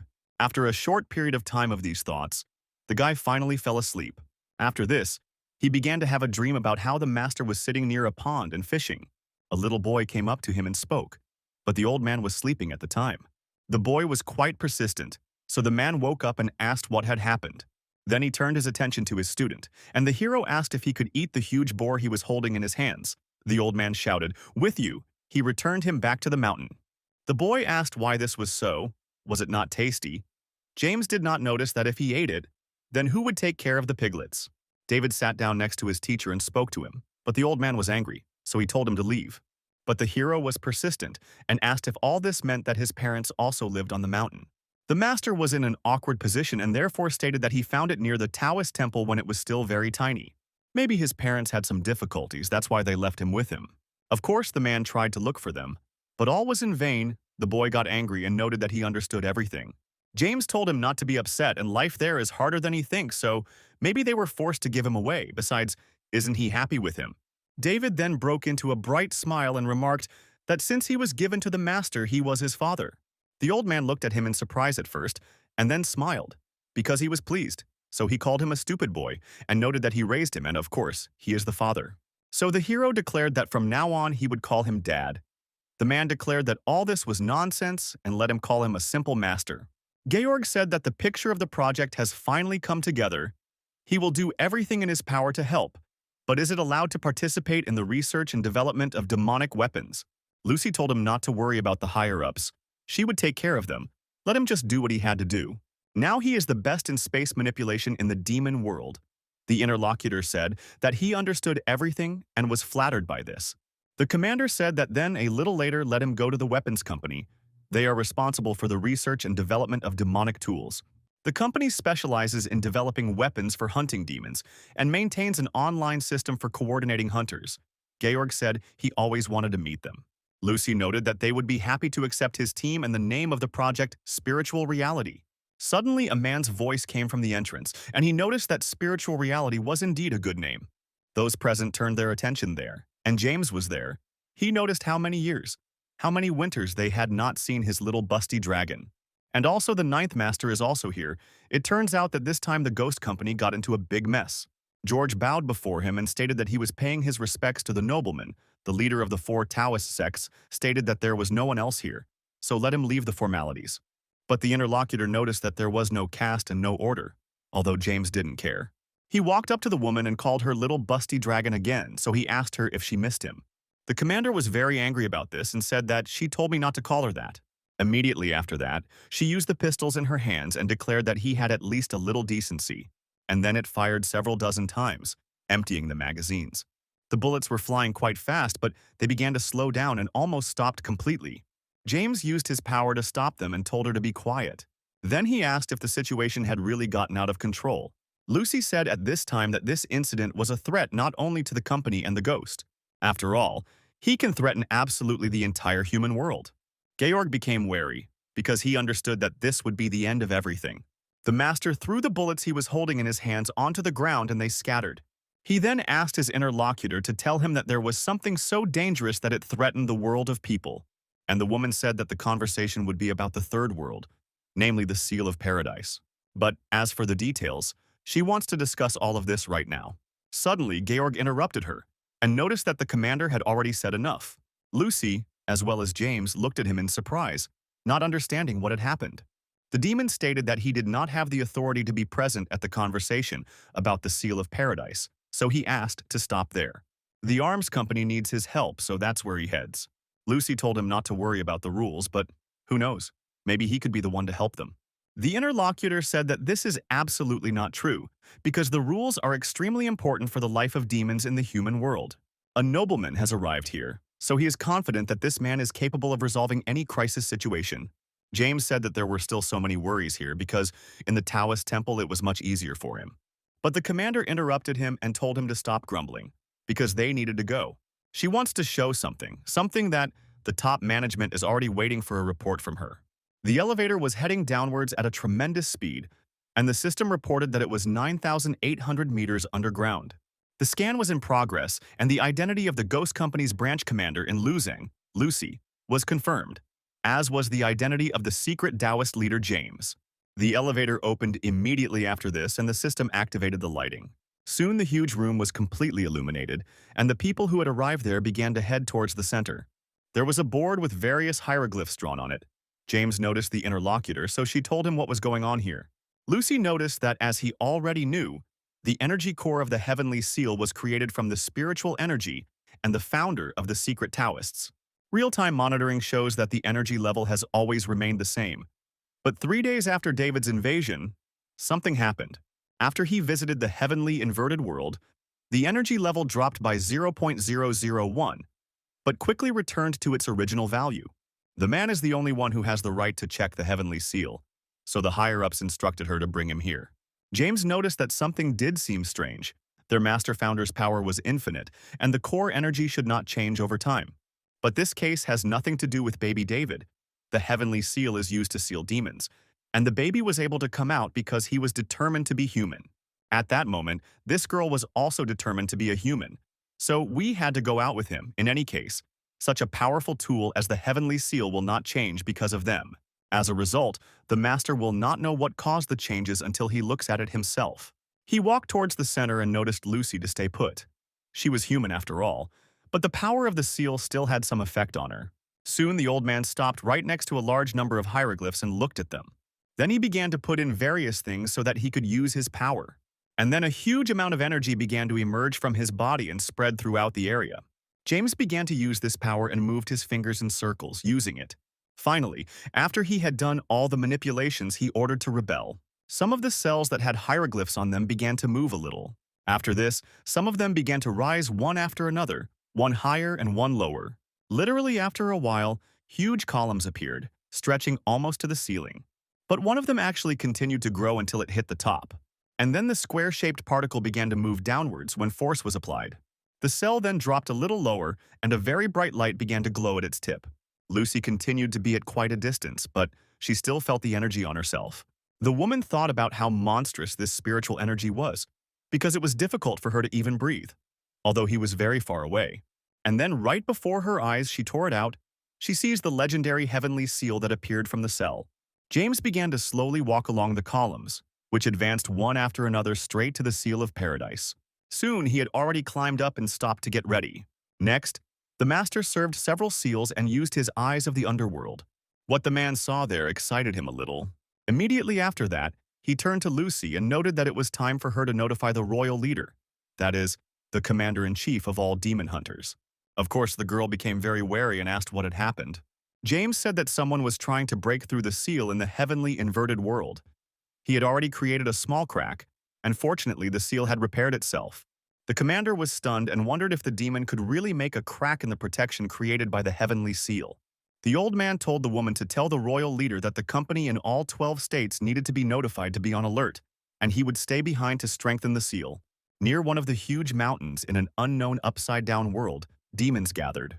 All these events took place in a huge cave that stretched far inward. There was some orange protection destroyed there to make it look like a crystal. It was just then that the creature that had been sitting inside all this time emerged from it.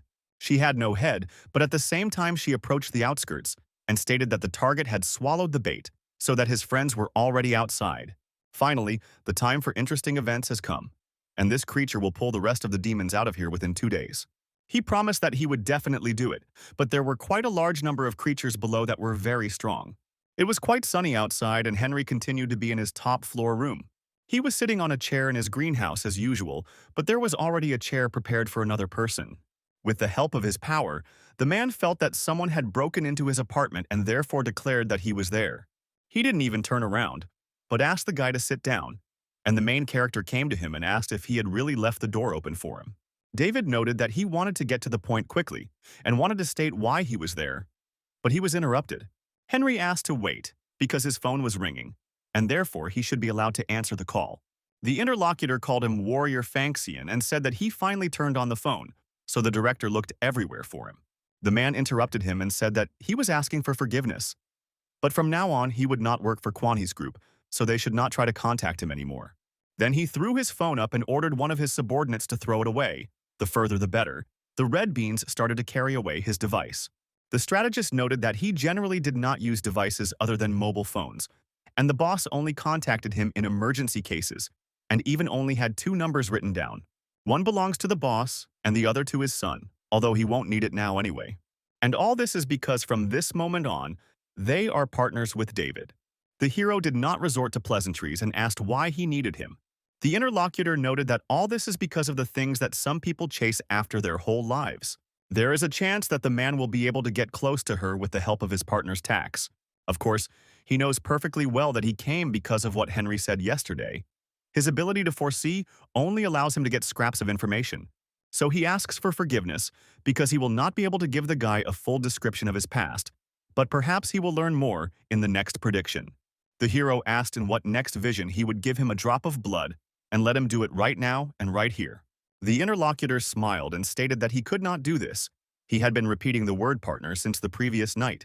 After all, if he wants to get more information, he needs something first. And by that he means he needs to gain David's trust. So they must become real partners. The guy was indignant and remarked that this was stupid and predictable, and he thought that the Fanxian sect was really cool. The wounds from the guy's attacks yesterday won't heal for a couple of days, so the man should rest, and if things get really bad, he should go to the hospital. But when Henry gets better, the guy will contact him if there is a task. The strategist smiled after hearing these words because he understood that they would soon meet again. But the main character thought that since the master hid his past from him, all that was left was to trust this guy and disperse more himself. A man approached one of the abandoned factories, which was located in the outskirts of the city. At the same time, he asked himself what he was doing here, because he was tired as a dog and would have to spend the night here. After that, he drank the alcoholic drink that was in his hands. Then the man's attention was drawn to something strange that was in front of him. These were 2 strange objects that were floating in the air and rotating opposite to their axis. The man who noticed this said that he had mixed something with alcohol this time. Immediately after this, these strange objects rose into the air and circled there. In the end, they turned out to be huge, and the old man approached them. He noticed that it was interesting because they were like real ones. If only he could see some girl now. Moments after the man was hit, blood began to flow from his eyes.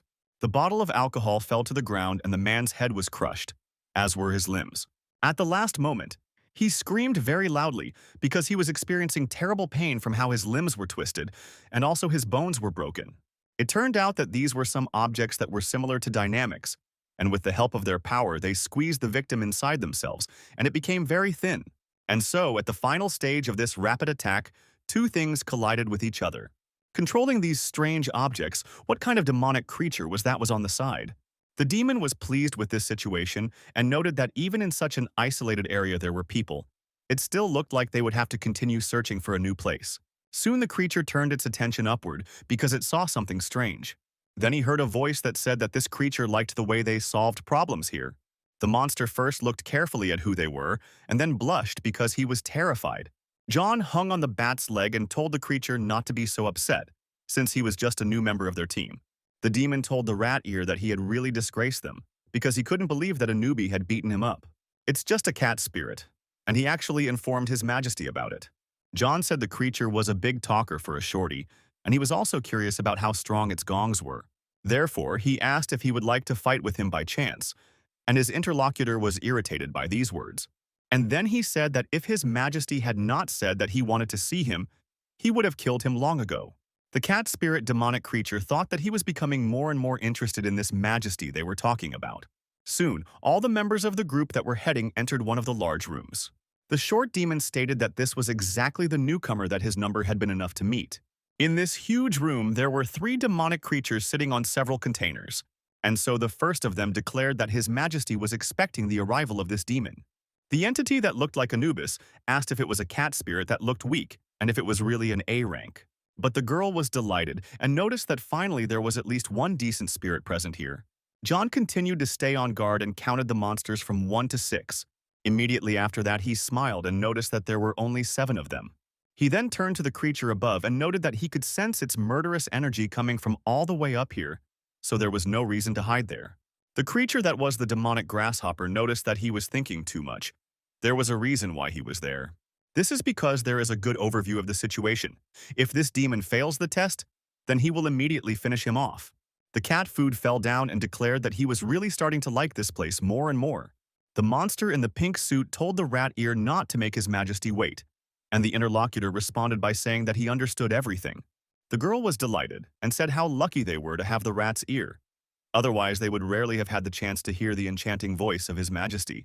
The demon bat stated that it could not hear any electronic devices within a radius of 1 kilometer except rats, and there was no presence of spiritual energy. And so the yellow demon turned to His Majesty and declared that he could speak. And immediately after that, he threw down the cloth that covered the tray that he had been holding all this time. John thought that these monsters were acting so mysteriously, and now their boss was finally going to show up, and he was dying with anticipation. Finally, the fabric flew off in the other direction. The creature noticed what was there and thought, could this really be some kind of joke? And there sat a small green frog, from which the creature spoke, and it remarked that it was nice to meet him. He asks for forgiveness because due to his special status, he cannot be present in person. His name is Owen and hopes the guy will join them. John said that at first he was angry because the creature he was so interested in didn't even show up and was still talking to him through a child's transmitter. But now he is happy. The whole situation shows that the interlocutor is very careful. The demon needs a place to live and also really likes the way they work. His Majesty asked if it was true that he wanted to join their team. The cat spirit noticed that he needed to be told what he needed to do to prove his suitability. Owen asked him to let him introduce the director of their team. It was the creature that was on his right. His name is Dave, and by Polish standards he falls into the highest rank category A. The interlocutor noted that if he understood correctly, then the highest rank A is very strong. So he wondered if the boss wanted him to fight him. His Majesty stated that he understood everything correctly. If he could kill the director, then the place on the team would belong to him. But otherwise, if he dies, they guarantee a good burial. The director of this team immediately rushed towards the opponent after hearing these words. He then remarked that they should begin the battle, since His Majesty had already said everything. The demon said that he heard that the being in front of him had grown to rank A after reincarnation, so he was looking forward to their fight. The cat spirit made a very surprised expression and continued to look somewhere. Then she said that we should wait a second to beat only 7 of them. The interlocutor noted that this was so, but that it worried him. The boy pointed and remarked that in that case, what is that red one that is right behind that yellow boy in the center? Dave wondered if anyone had gotten through to this action at the rat's ear, and if it could be a high-ranking member of the ghost company. So he immediately ordered the demon bat to go and check everything out. And suddenly, his facial expression changed very abruptly because his body was pierced by an opponent.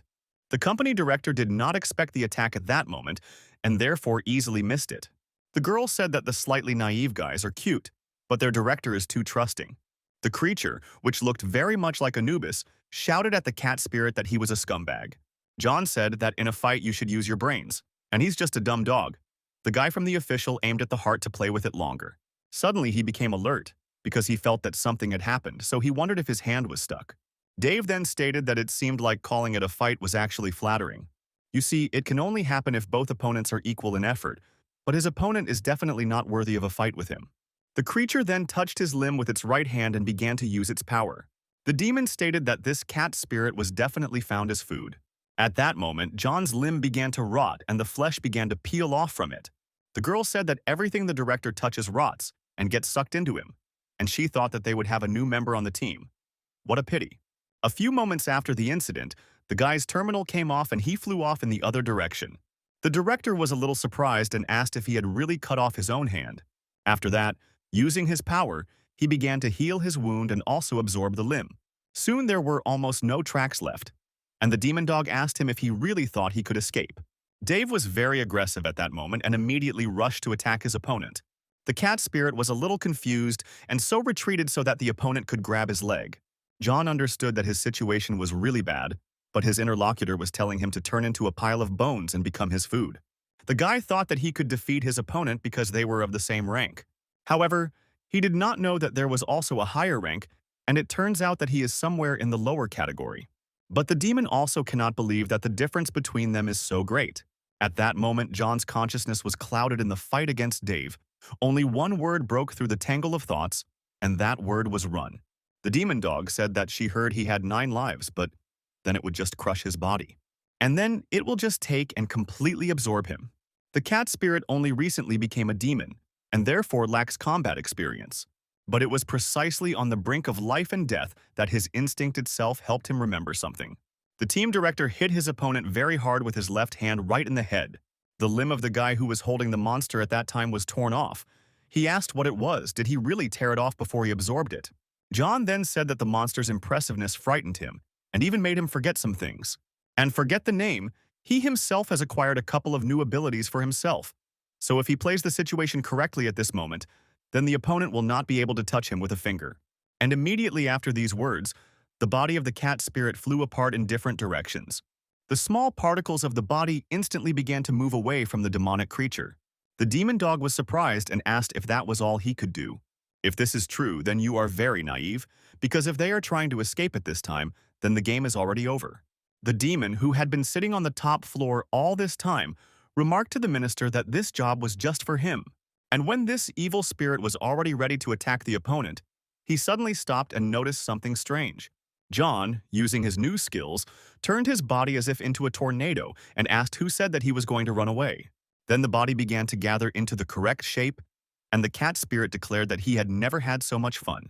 Jennifer's second personality wondered why he hadn't realized this before.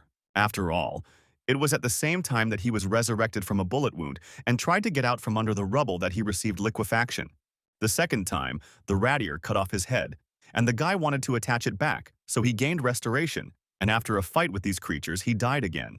When he came back to life, he began to think about how to develop efficiency in combat, learned to turn his limbs into any weapon, but was struck by the possibility of liquefaction. The girl asked the rat's ear if that was really how it was, and if so, then it really was a cool ability. Demon initially thought that they could use his potential and make him a second attacking force, but she underestimated the situation. And this demonic creature is too cunning and competitive. If they accept him, he will become a threat later. John said that as a result, every time he is resurrected, as long as it is not too tiring, he can acquire a new ability. But right now, he can test them on a strong opponent like a demonic dog, and that's great. The opponent immediately stated that there was enough chatter, and what did all this have to do with the battle anyway? The demon smiled madly and remarked that it had a special meaning because didn't he think that their fight would become more exciting? Their team director was a little surprised by this and just looked at the guy. The creature now looked more confident and constructed a sharp weapon from its limb. John said that at the moment his strength was no match for his opponent. The interlocutor asked if this was really the weapon he mentioned and whether he hoped to distance him with it. The cat spirit smiled very brightly again and remarked that he was thinking about what kind of ability he would acquire the next time he crossed the cult. And so, a few moments after his own words, he used his limb and pierced his own head. His body immediately fell lifeless to the ground because he was killed.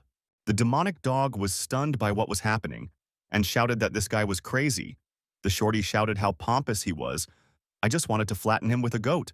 Turning to the minister, he said that they should forget about moral values and ethics and just let them eat him while he was still dead.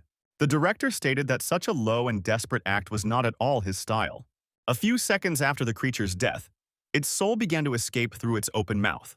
And soon, as it happened the previous time, the soul that flew into the sky scattered in different directions. Dave was a little surprised by what was happening and continued to watch intently to see what would happen next. For a few seconds after the incident, nothing happened, and everyone was in their places. But literally a moment later, the creature's body loosened up and flew towards the demonic dog.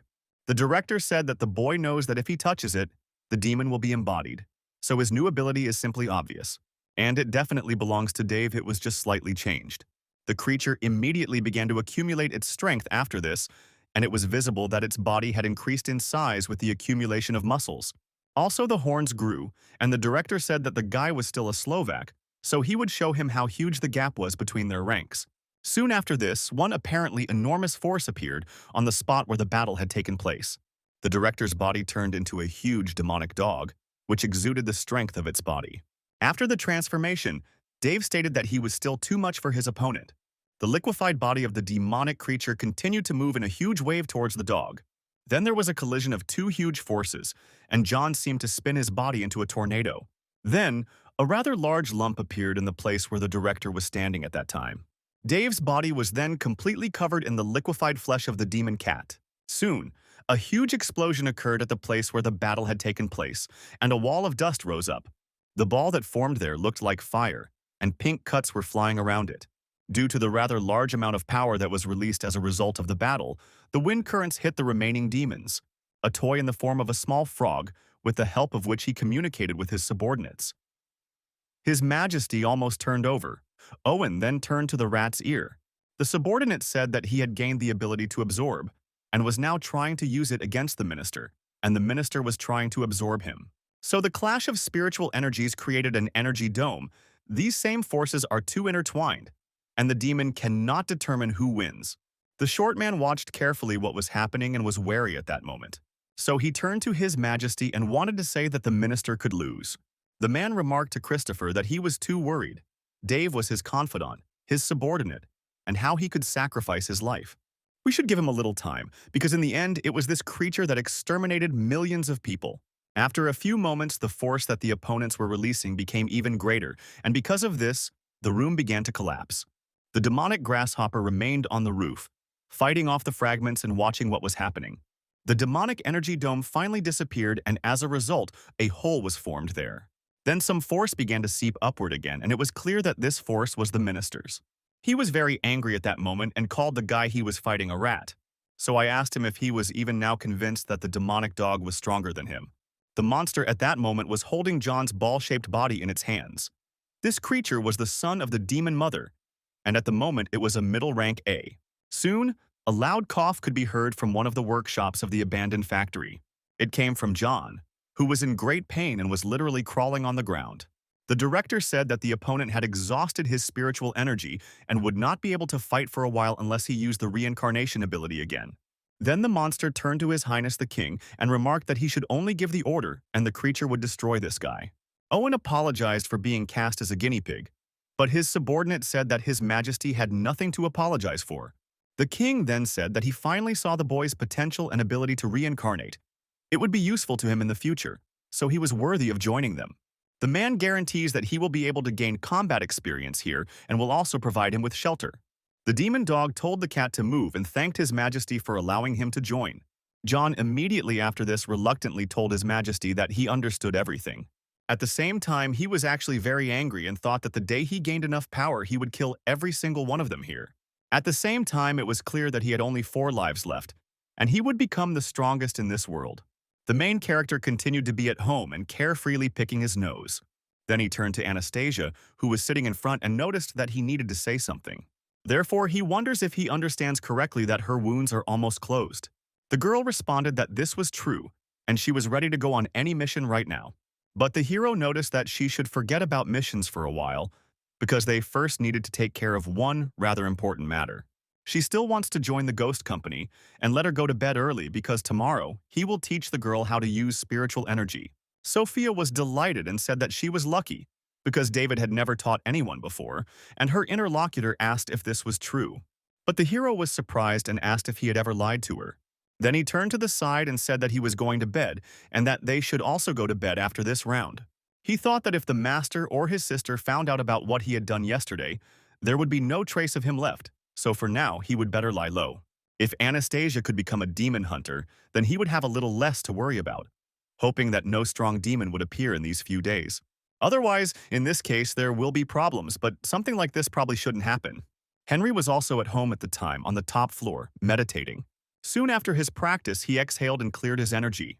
Then I thought that David was really amazing. His ability to alchemy had returned, but his internal organs would need another week to recover. The man hopes that no one will disturb him, because in any case it is worth trying to use that very prediction. After he did this, he realized that he had received a prediction called the tiger in the pit. This means that in 5 days it will be dangerous to be in the city, of course. This is a very bad omen. Although it doesn't matter anymore, after all he's in the city, so there shouldn't be any problems. 5 days from today, and so the man is already in anticipation. John was told to bow down, because now His Majesty would give an order. The demons were kneeling, and His Majesty said that their leader, the target of the secret Taoists, James, was cornered, so they were entering which phase. Now their new target will be his favorite subordinate David, the highest-ranking officer in the ghost company. The king told the girl, Jessica, that today it would be her turn. The demon was delighted and asked if she had finally been blessed with a mission. She was very happy. Then His Excellency noticed that she took this thing and opened the mouth of the frog through which he had been speaking all this time. From inside, some magical thing began to glow, which looked like a ball with large patterns. Everyone looked closely at this thing, which was radiating energy from within. The demon cat spirit looked at this and didn't understand what it was. But the girl took this ball and, without thinking, put it in her mouth. After that, she smiled sweetly and remarked to the king that she would treasure this like the apple of her eye. Owen noted that it was good and let him deliver it to the designated coordinates, and he was also grateful to her for her work. Christopher was told to find a new place for their meeting, and the rest of them were to be ready. That was all for today, and he was grateful for the work done. John stood up and asked to wait, since he was now part of the team. Shouldn't he know what the point of all this was? The interlocutor noted that he would like the director to tell him, but since he was so impatient, he would enlighten him himself. And the main reason why they do all this is the extermination of all humanity. The king asked Dave to take care of their new comrade and also to answer any questions he might have. The man then stated that that was all and that the only sound he could hear was the sound of him passing out. Jessica shouted happily that they could finally move on to the next phase. She was having fun, and she wanted to shout for their perfect world. John turned to the demonic dog and noticed that the heir said that he could ask him questions. The interlocutor asked what exactly he was interested in. The guy said that His Majesty was probably stronger than him, but I wonder how strong he is. The director said that he did not at all advise raising the topic of the king with him. Besides, he himself did not know it. Since the boss approved of the guy, he would treat him as a comrade. But as long as he behaves well and can promise that no one will give him any trouble, John said he does have the ability to be a general. So it turns out that he can literally see the whole picture, and the creature smiled slyly, and he already had a plan. Then the demon turned to the girl and asked if he understood correctly that her name was Jessica. So he noted that he had a couple of questions for the miss. I wonder what the ball in her belly is for, since they're on the same team, thinking he deserves to know about this next phase. Christopher yelled that he was just a newbie and shouldn't tell him any important information, but the girl said it was okay. After all, the king himself chose him. Like their comrades, the shorty noted that he did not want to be a comrade with a demon like him. She told the guy not to take it to heart. This demon has a sharp tongue, but he doesn't mean any harm. John said that he wouldn't take this shorty seriously. The other guy heard and got angry because of it. Jessica noticed that if we talk about what he asked, then the ball in her stomach is very valuable, and it is called the Songhu Bell. Their other branch, the first earthly one, took a long time to find it. The ball was set to awaken an ancient demon that sleeps under the Earth's crust. John said that if it is an ancient demon, then it is probably rank S. The interlocutor said that to be more precise, it is the highest rank S, that is, a very strong rank. The demon cat spirit asked if he was that strong, but would he even listen to the boss when he awakened? Jessica said they want to wreak havoc to weaken the enemy's defenses or even completely defeat them. The guy asked if all this was really for one person, but if he was really that strong. She hesitated and noted that, according to the rat's ear, it looked like they wouldn't be able to defeat him even if they put all their strength together. The demonic bat can't analyze his true potential, however. He is not as good as His Majesty. The guy said that he understood everything. The girl then stated that in any case, she needed to tell him something important. The demonic creature in front of her immediately became wary, because he was already expecting some secret information that would help him. John felt something was wrong, so he didn't understand what happened. His consciousness, as well as the situation as a whole, changed, and he was in some strange place. The place he was in looked like water, under which some huge, terrible monster lived. Jennifer touched the guy's torso with her hand. The spirit of the demonic cat came to his senses after some time and was stunned, and the girl apologized to him for the bad memories. She also noticed that she had released her demonic energy and didn't even realize it. But what she told him was classified information. It cannot be distributed under any circumstances.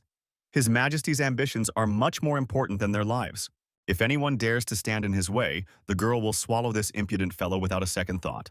She certainly likes the fact that the guy is on their team, and she also hopes that he won't become that impudent guy. Well, now it's time to hit the road. Because they definitely need to have some fun in the city, the king has assigned her a mission, and this must be definitely celebrated. John realized that the appearance is unknown, 8 unknown, and he even used a voice changer program. The king's identity is too well hidden. Even if he knows that his name is Owen, it doesn't mean anything. All the powerful demons are definitely following him, and their plan is to exterminate the entire human race. The guy hadn't been as excited as he was now for a very long time. That's why, if he is now a demon, he vows to become the strongest of them. John will step over their corpses and become the king of this world.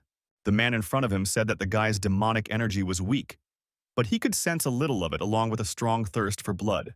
He strongly advises against doing anything stupid, because the king sees everything, and he only keeps him here because he is more useful alive, so let him not get burned.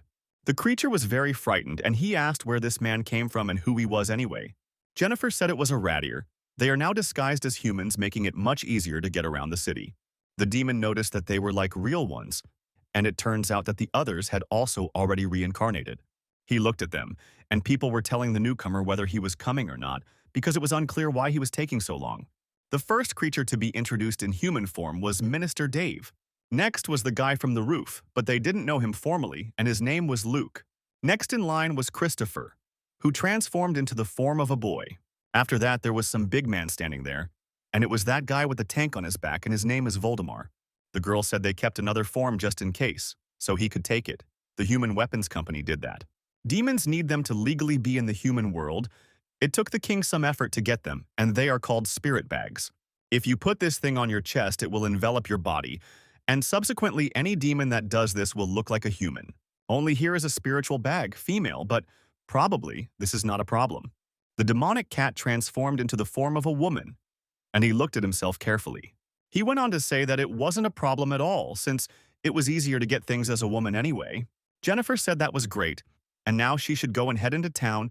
She was going to eat barbecue until she burst today. 8 demons of the 11th earthly branch went, rat and ear thought, what is the feeling that something is missing? They all walked together to get out of the large room, and the girl screamed about barbecue. One of the creatures, which had been with them all this time but was unconscious, began to come to its senses. It was a demon with a huge eye who asked what it was and how long he had been sleeping. It was unclear where everyone had gone, and whether His Majesty had already finished their meeting. This creature is the weakest here, and of course they forgot about him, although he is still a member of the team. David yelled at Anastasia to move because what was the point of taking a shower in the morning anyway? She said that she was already on her way, and Sophia and the little demon wished them luck. The girl thought that the guy had finally allowed her to go upstairs for the first time, and that she would finally see with her own eyes where he was training. And so together they went up to the second floor, and the hero opened the door. She looked in surprise and thought, is there really a training ground behind this door? Some strange essence was visible from the room, as if the matter there was distorted. The guy went inside and asked his interlocutor to go there too. Anastasia was surprised when she saw that he had disappeared and also began to enter from there warily. She had this strange feeling as if she was passing through a stream of water, but not just any water, but icy water. Although it was, of course, a little scary, the girl still passed completely through it. Then she was stunned when she saw a huge space and asked if this was really a door of dimensions, but why weren't they in the city? David said it was an independent space. It took a long time to beg 5 Snoops for permission to do this, and in the end, they sent Georg to secretly create a site. He is their debtor, so to pay off the debt, the guy has saved a house for them in the human world, which they can use at any time. The interlocutor drew attention to the door from which they had exited, and it began to disappear. The hero said that this place has an area of 5,358.7 square kilometers, which is about the size of a city, and only he and the people he brings can get here. Anastasia thought that she could create an independent space the size of an entire city with her own hands, and how strong this Georg was. David said that everything in her field of vision could repair itself, so he took off his slipper and noticed that he would now show himself. Next, he used the borrowed gold in a skill called Dispersed Body and Spirit. That's why he covered his kidney stage with golden power and threw it straight into the ground. Because of this, the object literally instantly flew into the ground and began to split it. Moreover, the impact was so strong that the soil within a radius of several tens of meters was scattered to the sides. The girl was surprised by the effect of throwing an ordinary slipper. Although this was David, she had already accepted the fact that his abilities had no limits. And then, the boulders from the ground that had broken off began to fly in the other direction. But Anastasia was stunned when she looked at them again. After all, she had literally just seen with her own eyes how the boulders that were flying in one direction suddenly changed their trajectory. Today it began to come together, and the soil was restored. The hero noticed that it was not bad, because the sight, and asked how the girl thought. He then stated that right now he would teach her how to awaken her own spiritual energy. The interlocutor became inspired and said that she was ready. Let him tell her where she needed to start. David noted that they needed to come up with a teaching method first, and Anastasia wondered why she had such a bad feeling about this. An hour later, the girl was lying on the ground and thought that quite a lot of time had already passed. Being so strong for a guy, it is not a problem to teach her children. She needs to become an officer as soon as possible. She is not connected with David in any way and lives at his expense. She couldn't do it anymore and said that until she became an officer of the company, the ghost would not take money for assignments and was going to perceive finances as payment for lessons. Vo always gets in the way of our mission and doesn't think she's good enough to complete her own mission, so by refusing money she can't pay for clothes and food. No matter what, she must become an officer, and then she will be able to receive money and give it to the guy, because she does not want to be in debt to him. And the woman she thinks about will still regret all this time that she left her, as well as her father. While Anastasia lay and thought about this situation, the hero shouted that he understood everything. She stood up and asked if he would really start teaching her. The guy replied that this was not so, but he had come up with someone who could teach her. The interlocutor was stunned and wondered if he hadn't tried to think about how he would even teach. The hero said that he suddenly remembered that the master hadn't taught him in childhood. In this, David learned to use spiritual energy himself after going to the toilet. So he has no idea how to practice channeling energy, and the girl thought that this is definitely his style. But who is this man thinking about? Soon the protagonist brought a new teacher for her, and the man came with a flower. He held it out and noticed that his name was Henry. He was David's friend. He also heard that the girl wants to learn how to use spiritual energy, so he is here to teach her. Anastasia thought that if he was a friend, then he was probably also good. Then she said her name and thanked him for taking on this. To her, this man looks like a gentleman. He is cultured and polite. However, it is completely unclear why the girl gets goosebumps when she looks at him. The main character shouted that they had enough of lounging around and should hurry up and start practicing. Let them also train, and he will play a few rounds, and Henry added that she still counts on him. The girl got angry and thought that he, the teacher, had promised to teach her these things, but he was going to play games. But then the master noticed that she was sitting down and that they should begin. The atmosphere in this place was indeed quite peaceful, and only the gusts of wind swayed the tree. It was right under him that the teacher settled down with his new student. He asked the mist to let him tell her more about spiritual energy first, and the girl immediately agreed. The man said that in short, it is a form of energy, and it flows inside like blood. In ordinary people, it is closely connected with life, as well as health. Anastasia noted that David said that every person has spiritual energy, but it is sealed, and can only be acquired through natural activation or training. Henry said he was right, but even if it was sealed, there would still be a small flow running through the body. The energy itself was just useless and had no function. Of course, besides maintaining life and health, one can call it useless spiritual energy, or, as it is usually called, the soul. In the 18th century, a philosopher mentioned a theory called animism, which says that everything on earth has a spiritual essence. Even a stone or a splinter has it. And this is a philosophical guess, but it can be applied to useless spiritual energy. Then he asked the mist to give him a flower. She was surprised and did it immediately. But when you did, you saw and felt something strange. Henry said that they would take this flower as an example, and it could grow in the ground for a long time, but if its useless spiritual energy was absorbed, it would immediately wither. However, this only works on flowers and other plants. People cannot absorb each other's spiritual energy. The girl already knows that people can activate beneficial energy on their own without training, and all things on Earth work the same way. Even plants can activate it and eventually turn into a spirit. Anastasia said that she already knew this because David explained different types of spirits, plants, and also inanimate matter become fairies. The strategist told Miss that she lived up to his expectations because she grasped everything on the fly. But the student noticed that he embarrassed her. Henry noted that before he taught her how to activate the beneficial energy, let him explain all the steps. There are only 4 words. The girl was surprised and thought about the stages, but the man continued to say that these are activation, control, improvement, and also creation. Activation is responsible for activating the beneficial spiritual energy of a person. Control in this case is the ability to control energy, as well as to cultivate it within oneself. The term improvement means developing unique abilities through the cultivation of the same energy. And finally, creation is nothing more than improving ability through training. Henry suggested starting with activation. There is a shortcut to activating your spiritual energy. The master sat down behind his student and noticed that something could happen through the transfer of a small portion of his energy. Since their concentration of energy is different from its useless, spiritual energy will repel its useful one. Then he asked her to close her eyes and try not to think about anything, because that way her energy would flow much easier. The girl felt like she was in a martial arts movie and didn't understand if it would really work. Henry told her to remember that she needed to try to clear her mind and feel the flow of spiritual energy. She said she would try.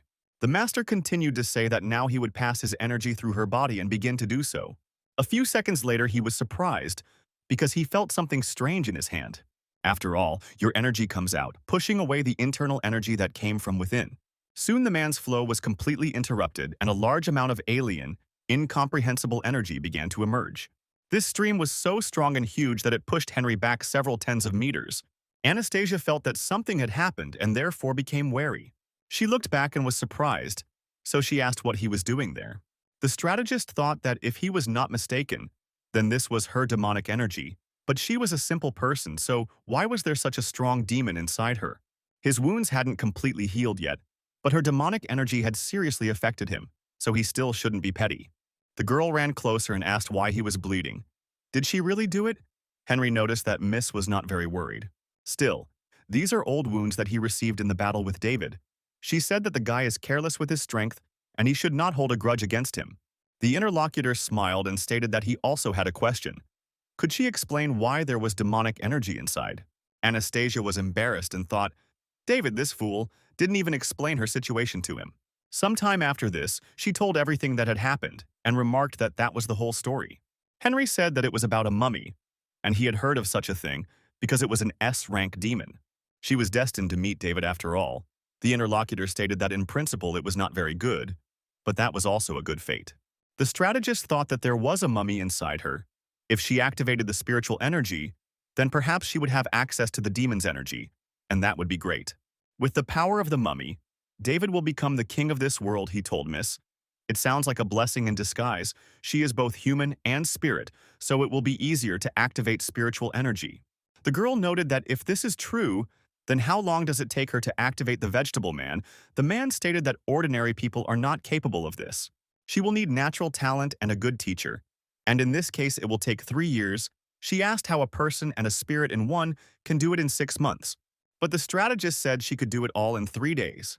The student was discouraged and wondered what he was talking about. Could she really handle it? Henry noted that they should clear up a few things first. And with a smile on his face, he asked why this mummy had awakened again. The girl understood that it was she and David who sealed the mummy, but in that battle in the mansion, he captured her body again. What is surprising is such a change in behavior, because he even thanked her. And that poor girl also said thank you, as if this mummy was not the same one she met the first time. The girl then thought that she also wanted to know what exactly was going on. So I noticed that since the interlocutor asked, it means he has a solution. The teacher stated that this was indeed the case, but first he needed a drop of her blood for foresight. Anastasia said, if it's just that, then let it be. Henry said she bites her finger, and Miss knows how to get straight to the point. The girl understood that he was also a Taoist monk, but he looked more reliable except for his ability to fight. David was a complete idiot compared to him. After the man received a drop of blood, he immediately put it in his mouth and used the blood divination skill. After some time, Anastasia saw his face and asked what happened. She, however, did not understand why he was crying, but tears were welling up in the man's eyes. Henry soon noticed her and noticed that there were two demons inside her. The student was taken aback and asked if there really were several demons inside her. The master stated that everything was correct. It looked like he and David had only sealed one, and the other was still at large. To be more precise, they only replaced the mummy's consciousness, but the original consciousness of this child is still inside. The girl thought that he probably meant the faceless boy who appeared in her subconscious when they were on a mission in the mansion. The strategist said that through blood divination he could see fragments of a person's memory, and that was how he knew about the child's presence. His name is Arnold, and he became a mummy after being betrayed by a close friend. Of course, the man is not entirely sure what happened, but his friend's name was Owen. The girl felt sad because the child in her body was betrayed by a close friend. The interlocutor continued to say that in any case, what they really sealed was the guy's indignation, that is, the mummy. Somehow they were able to separate his original consciousness from his second subconscious. It happened in that old mansion that prompted him to take possession of the girl's body. The man asks for forgiveness for his unexpected reaction. He can sense glimpses of human emotions, and when using the blood divination skill, his tears were involuntary. Anastasia asked if it meant that he would gain control over her body again. Henry remarked that Miss should not worry because if he wanted this, she would have been possessed long ago. Based on his assumptions, at the moment he is hiding in her subconscious and has no desire to show himself. Although, of course, the man does not know the specific reason why this happens. The girl thought that if he was opening himself, it might be because he saw David's power and was afraid of being attacked or sealed. The master then said that there was no need to worry, because life and death were predetermined by fate, so sooner or later everything would be resolved. He was also able to see some fragments of memories especially clearly. The older the memories, the more vivid the picture. He can even see more, like she had a happy life before her father became seriously ill when she was still a child. Her mother could not bear this burden and left them for a rich man, and the girl was left all alone when her father died of illness. She had countless relatives, but they all literally turned their backs on her. But in the end, her mother had to take her away. But when she saw her, this is what happened. And at the same time, the girl became very angry and screamed at him to shut up. At the same time, her body began to transform into a demonic form. Henry then apologized to Miss for being rude, because he said all this on purpose so that she would learn how to activate quickly. The girl's face, as well as her eyes, turned into a mummy as she took complete possession of the body. But now Anastasia was fully conscious and did not understand why she had turned into a mummy. The teacher stated that if his guess was correct, then even using the mummy's power, her consciousness should not be replaced. It seems that this creature's power is actually based on anger. Henry smiled and thought that from this moment the lesson was officially considered to have begun. Jessica stood next to a huge aquarium in which quite a large number of fish were swimming. While she was looking at them attentively, someone began to slowly approach her. It was Dave who said that Voldemar had just received a secret commission from the king and wanted her to act tonight. The girl agreed to this, and the interlocutor turned around and told her not to linger. Everyone else would be waiting for her outside. Before leaving, the creature stopped and looked at its interlocutor. Jessica was a little worried at this and thought that the guy should be patient a little longer. After that, she changed her appearance and immediately headed along the huge aquarium. This space was in some kind of cage in which those sea creatures were swimming. Anastasia and her new master continued to train at David's training ground. The girl asked if it had officially begun in the form of mummies. Henry said that it wasn't like that. He made her angry on purpose to turn into a mummy, so he asks if she felt anything unusual during the transformation. The girl stated that if we were talking about anything unusual, then it was only rage, as well as a thirst for blood. The man said he didn't mean emotionally, but physically. Anastasia thought that if it were physical, then if he hadn't mentioned it, she wouldn't have noticed. It turns out that she felt a hot stream passing through her body at the moment when she took on the appearance of a mummy, as if boiling blood were flowing through her veins. The mentor stated that if she was able to catch the hot flow, then it was demonic energy. The student noted that this was true because it felt as if her blood was boiling. The strategist wondered if it was really bubbling because he thought that she would only be able to feel the flow. But it seemed that her sensitivity was heightened more than that of an ordinary person, probably because of the presence of the mummy. So he asks to try to feel this energy and release it from the body. You should close your eyes and also begin your meditation. It might take some time, of course, but he thinks there shouldn't be any problems with it. The interlocutor stated that she understood everything and therefore would try to do everything as it should be. Henry stated that once he regained his human form, he would be able to activate demonic energy at any time, using the same principle. Anastasia then closed her eyes and prepared to meditate. So she let go of all the worries and stress and focused solely on relaxation. As a result, sensitivity to the place where she was located, as well as to nearby sources, began to disappear. Soon even the presence of his mentor and his spiritual powers began to disappear. The heroine felt only in her body, as well as the demonic and her own energy that flowed through her veins. Her sensitivity reached such a level that she could literally feel the cells of her blood. Soon after, red demonic energy began to cover her body and emanate upwards. The mummy appearance that the girl had acquired just recently began to gradually disappear from her body. The strategist was right in front of her and continued to watch the situation carefully. He was soon dismayed that the girl was able to deactivate this form in less than 10 seconds. But also in this class, she was able to learn even activation. Anastasia was happy at that time and asked if it really worked. Henry kept smiling and thought that if she was trained well, she would definitely become a great fighter. So he said that he congratulated Miss. Not only did she manage to learn how to borrow powers from the mummy, but she also quickly applied deactivation and became human again. And more importantly, she passed the activation stage. The student asked if this was true because this was the first time she felt so good after something had worked out, and it was just great. The strategist then stated that he would now teach her control. Of course, the girl agreed to this and noted that she had already penetrated with passion. At night, one of the demonic creatures was heading towards the port of Lucian City. It turned out to be Jessica, who pulled out the ball that the king handed to her. The girl stood on the outskirts of the port and extended that strange sphere straight towards the moon. Then she began to think that together with His Majesty they would still change this world. The next thing she did was to throw herself resolutely into the water and dive deep down. Almost making its way, the folding demonic creature used its skills and therefore moved quite quickly through the water. She had a smile on her face at that moment, and she thought that the ancient S-rank demon she was already going to him to awaken and ask him not to let them down. Somewhere not far from this place, the rest of the group were sitting in a local bar. They all rented a VIP room, and one of them shouted that it was time to drink already. Christopher told the Godai not to be such a bore, because they were so excited that they even forgot about him a little. Still, it is worth celebrating the beginning of the second phase and drinking to the bottom. John continued to be in the form of a girl, as it was familiar to him, and looked at the situation that was happening. Then he turned his attention to the minister and noticed that today was a wonderful day, so why did he have such a sad face? There is even a saying that people are brought together by shared difficulties and should drink to this. But the demonic creature said that he does not drink. The guy said that it was good, and then asked to just talk. The interlocutor noted that if he still wanted to say something, then he shouldn't drag it out. John asked if they could really just show up in a human bar like that. Dave responded by saying that His Majesty runs this bar, and it is their gathering place. The demon cat was only surprised at such a place and at such a level, which meant that it seemed that the king was indeed a rich man. The minister noted that this was nothing, since where Jessica was heading was also His Majesty's property. At the same time, the demonic girl actually arrived at her destination. She emerged and said that she had arrived. This local turned out to be an oil rig that was very far out in the water. The demon asked if he really had an oil rig. To build something like that, you would need at least several billion. So how much money did he have? Then he said to wait a second. If an ancient creature is being carried out in that place, won't it destroy that tower? The demonic dog stated that this was His Majesty's secret property, and their task was to inform people about the existence of the ancient demon.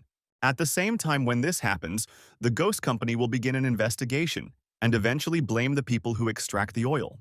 And in that case, it will mean that the company will not know anything about their plans. After John found out everything, he realized that this Owen was definitely not stupid. She went on to say that since the king's plan was so impeccable, the interlocutor should be happy, or there was something else that was troubling him. Dave said that the ruler always thinks everything through carefully, without allowing the slightest mistake. But still, he does not understand one thing, because in the beginning there were only 3 bells of Songohu. At the same time, the minister of the first Earth branch had to sweat to get these valuable artifacts. But they used the second one. The first one was used a long time ago by someone from another branch on orders, and no one knows why it was done.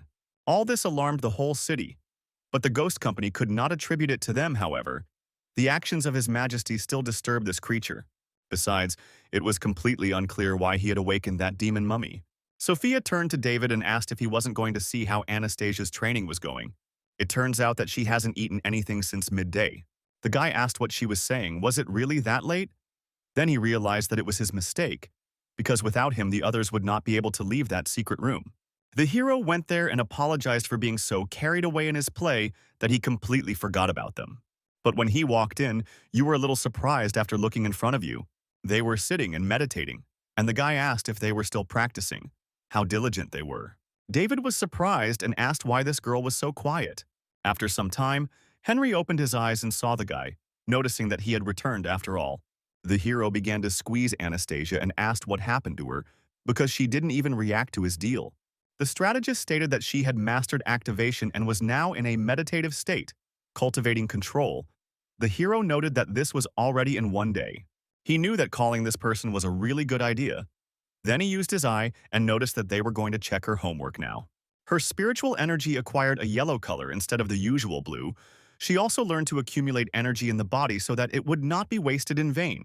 The teacher said that even for talented people, it takes years of practice to achieve such results. Henry said that Miss is both a human and a demon, so the senses are heightened. It will only take a few days to master. The guy noticed that this is great. He doesn't really know anything about cultivating spiritual energy, so what is she doing now? The man said that she had learned the breathing technique and was now in a meditative state. Breathing by counting is the shortest way to cultivate energy in their cult. In this state, she has no sense of smell, touch, or taste. In short, she is in empty space and nothing can influence her from the outside. The hero was a little surprised and remarked that he should just tell him when the girl would use her abilities. The strategist smiled and noted that this would happen in 3 days. David said that it was still much faster than he expected, and therefore his partner was definitely quite good. Henry stated that with the window count breathing technique, she could easily go days without food or water, so it was best for them not to disturb her now. The guy said after that it turns out that there are no cases at the moment, and this is just great. Then he embraced his companion and declared that he had really helped him out a lot. He was glad he had met this man, and they should go. He would treat him to dinner. The strategist was a little surprised by this and immediately plunged into his thoughts.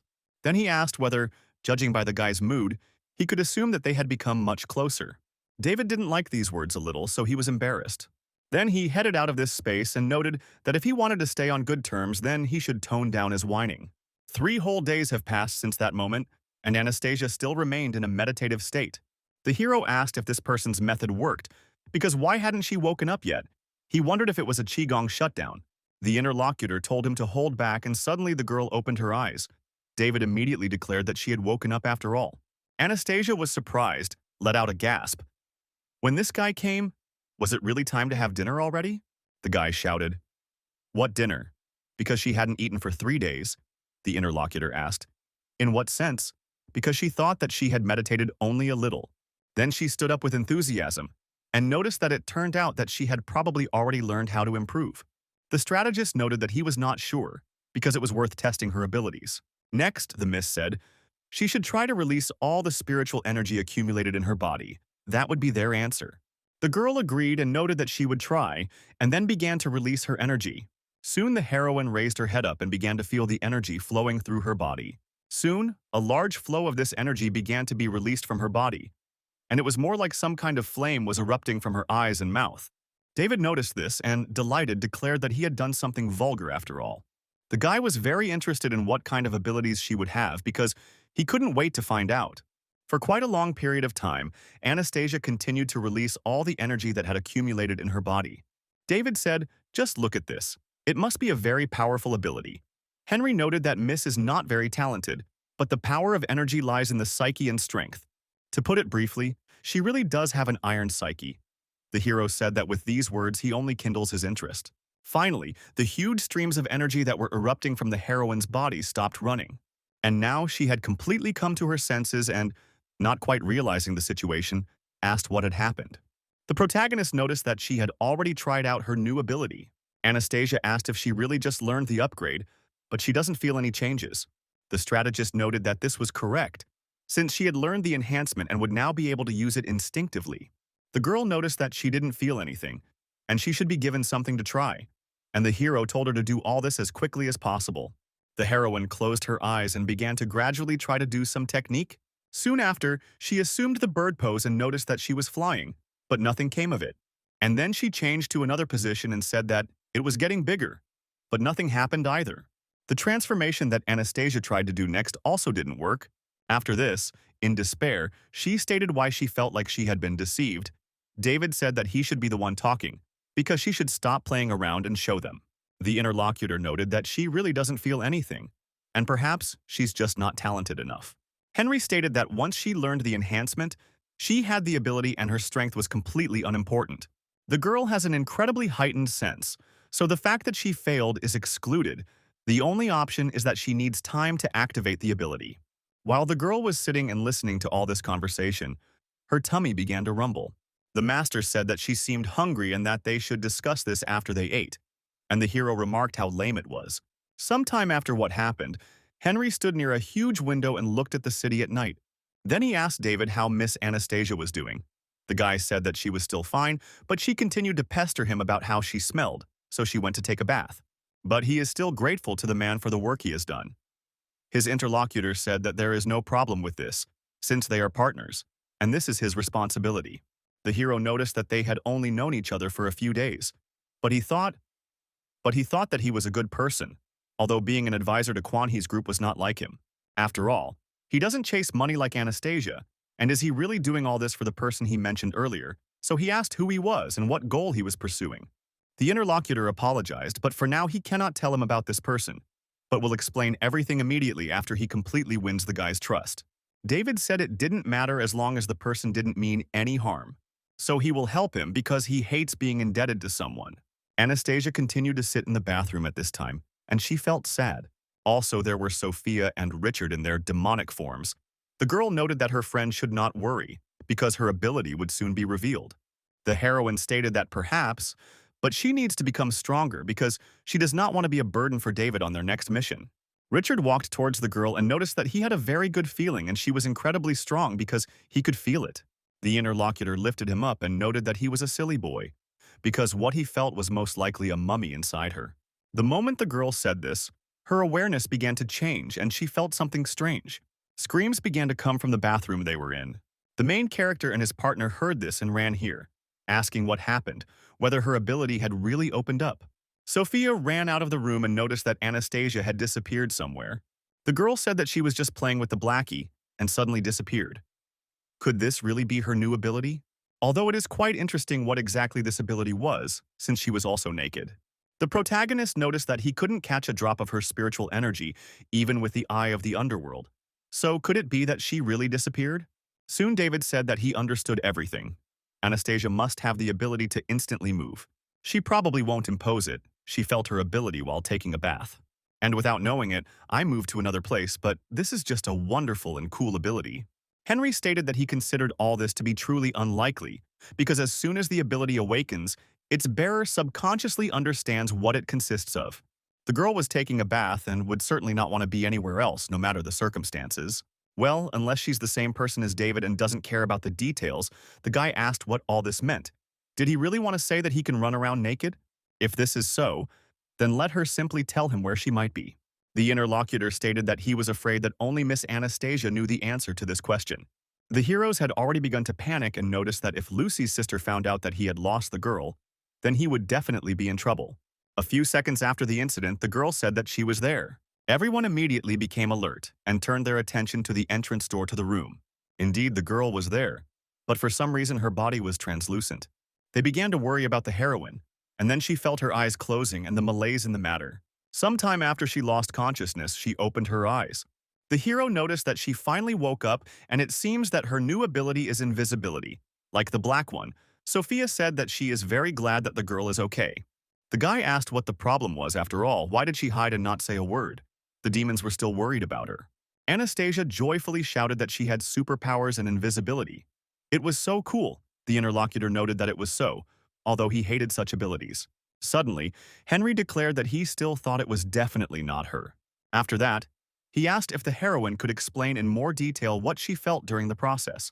The student said that she was very sorry and that she definitely didn't want to scare Sophia. The interlocutor noted that it was nothing to worry about.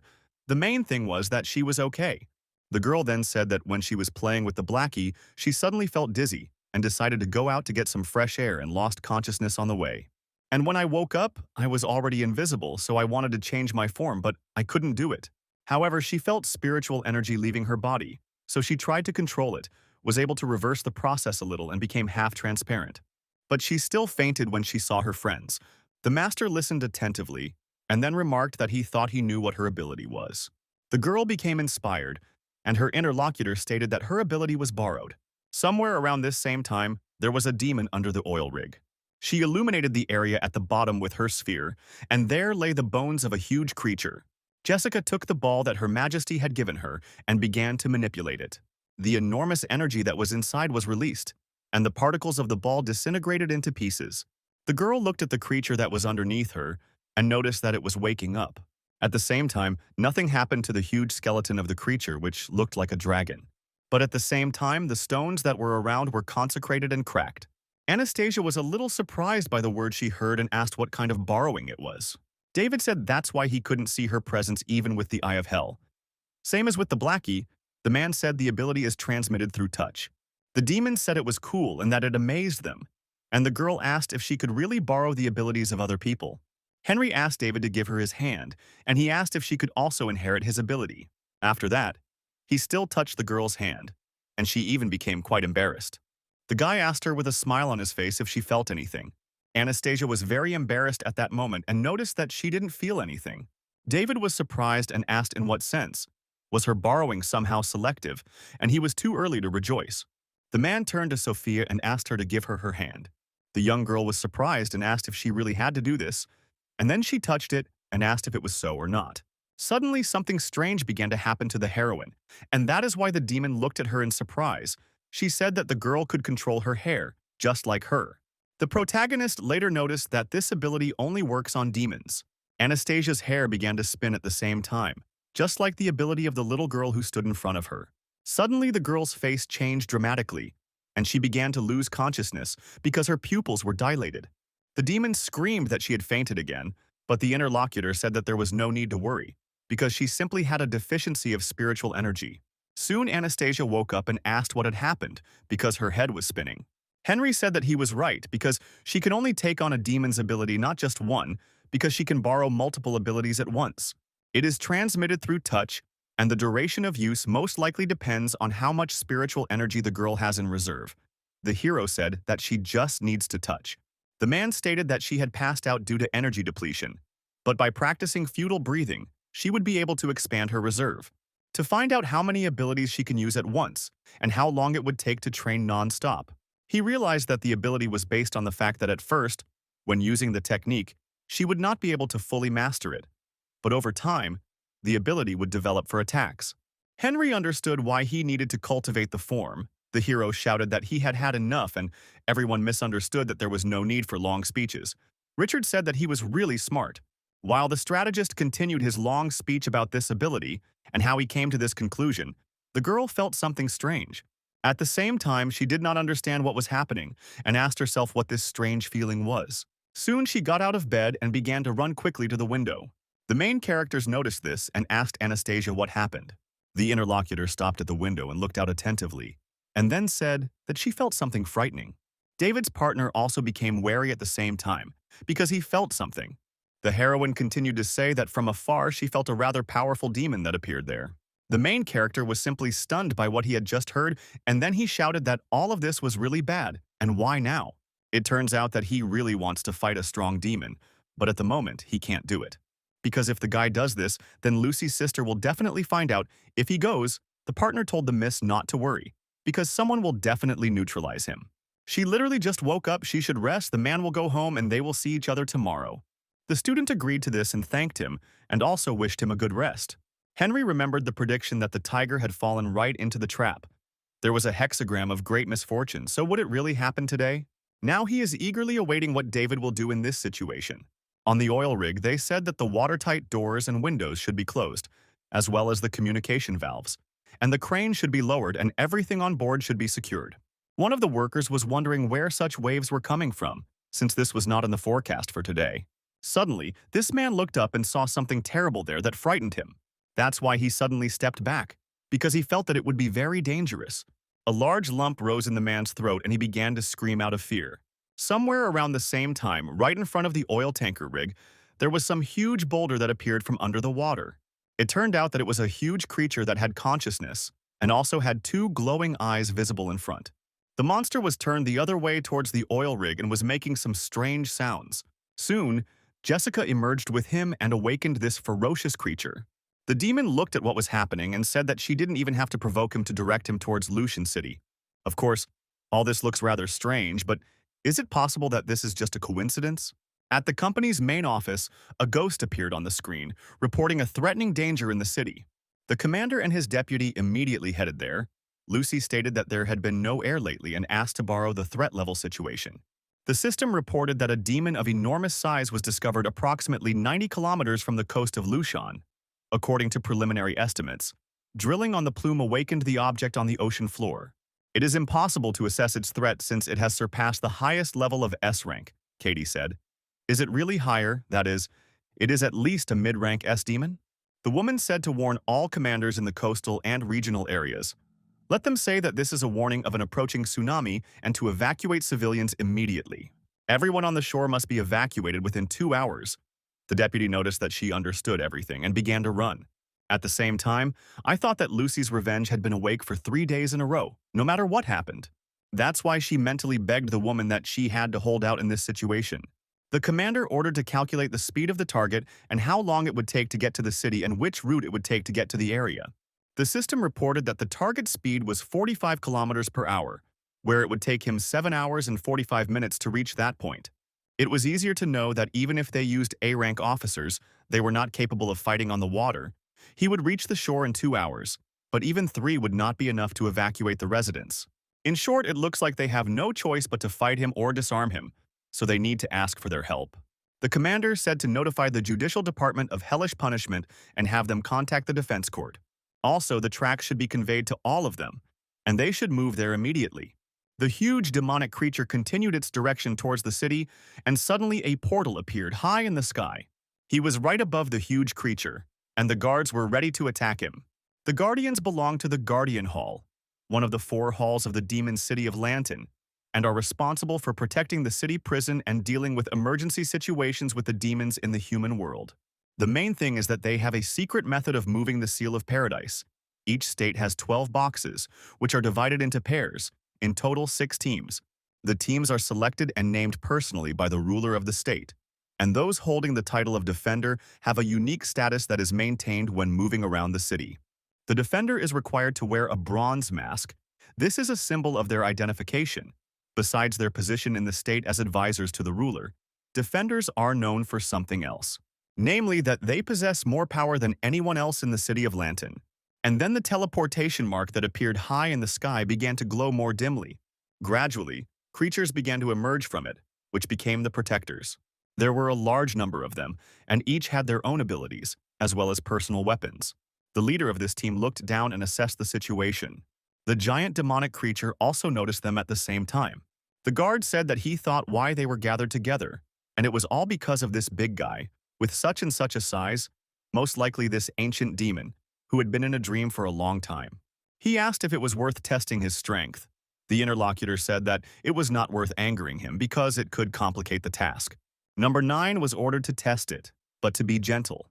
The guard immediately replied that he would do so and agreed. It was one of the defenders of the city of Lantern, named Simon, and he rushed to carry out his mission. The defender flew at great speed right to the place where the monster was looking, and immediately after that, using his limitless powers, he stretched his children's bodies to enormous sizes. As a result, the man landed right in the water and his size was enough to throw the whale up. Simon was the same size as the stone creature and stated that he did not know who had awakened him, but could he return back to his slumber. The defender could promise that no one would disturb him again. But the demonic creature continued its movement and did not react to him in any way. The guard noted that the creature seemed to lack self-awareness. Then he used his defensive weapon in the form of a shield, and noting that he then asks for forgiveness in advance.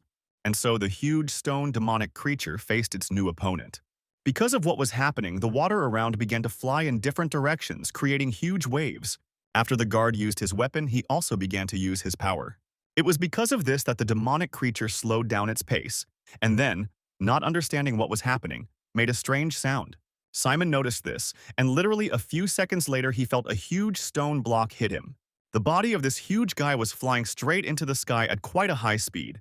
Therefore, one of the guards noticed that even shield number 9 could not hold it back, and the rest of the holding attacks were simply useless. Another asked how long, given its size, they would have to hold it back to seal the divine stems with an earthly branch. The one he asked this of said that if someone would help him, then in a minute, people ordered them to calm him down or drive him out. But at the same time, judging by the current situation, the latter, that is, knowledge, remains their only option. After number 9 flew far into the sky, it began to decrease in size until it was in its normal state. The girl flew up to him and asked how he was, and he replied that he had been in worse situations. Then she announced that number 3 was going to distribute tasks to them. It was because of this that Simon went to the rest of the squad that had been gathered together. Guard number 3 asked to be allowed to explain their plan of action again. Number 11 should use his ability on the creature to buy them time, while number 10 should help and cover her. Number 5 was ordered to immobilize the creature's left arm, and number 4, the right arm. Number 9 was informed that as soon as number 11 finished his attack, he would immediately use his shield to keep the creature in place. Zero Guard told her brother that he would need to redirect some of his demonic energy to him with her help, and not to strengthen the restraint. Ron. Number 6, number 8, and number 12 were ordered to support number 7.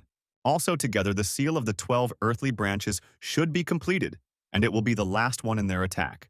The touch of printing should be held for at least a minute, and in this way they will be able to expel it. Immediately after the plan was told, the chief declared that it was necessary to go forward to attack. That's why all the guards rushed forward, accumulating their demonic energy and enveloping their bodies. In the airspace that was near the huge monster, only green silhouettes were visible. Girl number 11 walked straight to the front of the monster and was right next to its eyes. Next, she used her Sue attack skill called Mist Veil. Number 11 is the protector of the Demon City Valentine, and her name is Katie. The guard, after using her power, directed a diamond-shaped technique at the monster, which was aimed straight at the creature's head. The huge demonic creature, although it did not have its own intelligent consciousness, still defended itself and directed its hand straight towards the girl. But soon his limbs stopped, because number 5 was on it and shouted for the monster not to touch the girl with his dirty paws. Therefore, this guard moved with great speed towards the bale, and also tied her up with the help of his huge green demonic thread. Of course, the huge boulder with consciousness saw this attack, but since it was big, it could not react to it quickly. The number 5 defender of Demon City Lanting was named Jonathan, and he used the Sue attack skill. Soon after, a huge metal ball appeared there that spoke, and was attached to a thread that wrapped around the monster. This was one of Jonathan's attacks called the Flow Drop.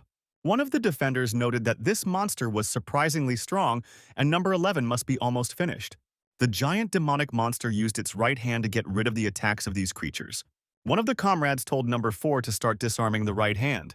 It was precisely on her that the guard who was supposed to do something to her landed. He was the protector of the Demon City Lantern, and his name was Frankie. This guy had a sword in his hands, which he took to the limb of the monster and used Sue attacks. The hand was enveloped by the power of the tree that held it with its roots, and this skill was called the expanding hibiscus. It turns out that for greater effect, the roots of this plant went straight into deep water. Shortly after, the right, left arm, and head were disarmed by 3 guards. One of the attacking squad shouted to number 4, as well as number 5, to hold out at least a little longer. Katie said that this demonic creature was too big, and she needed some time, but she had almost put it to sleep. At the same time, the girl noticed the strange behavior of the monster who looked at her. Some cracks appeared on the creature's head which glowed green. It looked like he was accumulating energy there, and in fact that was what was happening, because blue energy was accumulating into a ball in front of him. A few moments after this happened, there was an explosion, and a shot was fired, heading forward. It was precisely this attack that was directed at girl number 11, who was supposed to hypnotize the creature. The situation looked quite dangerous, but soon a dark shadow appeared and enveloped this attack. It was defender number 10, whose name was Albert, who shouted to the girl not to worry because he would cover her. Jonathan said it would have been easy for him to fly straight, but he chose to circle the beam, let him stop showing off. Introduced would finish him off if a hair fell from her head. Number 10 stated that he shouldn't make a fuss because the stone monster's attacks were terribly slow. He then told the girl to ask him for help.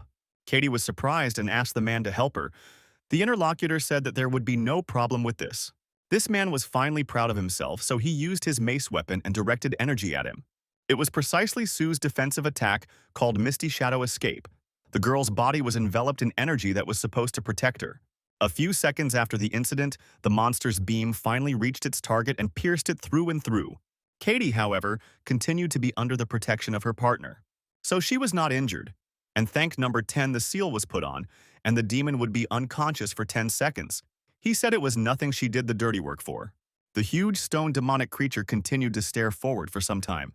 Then its huge chasm, from which several eyes were visible, closed and sank down. And then it was said that it was finally number 9's turn to attack further.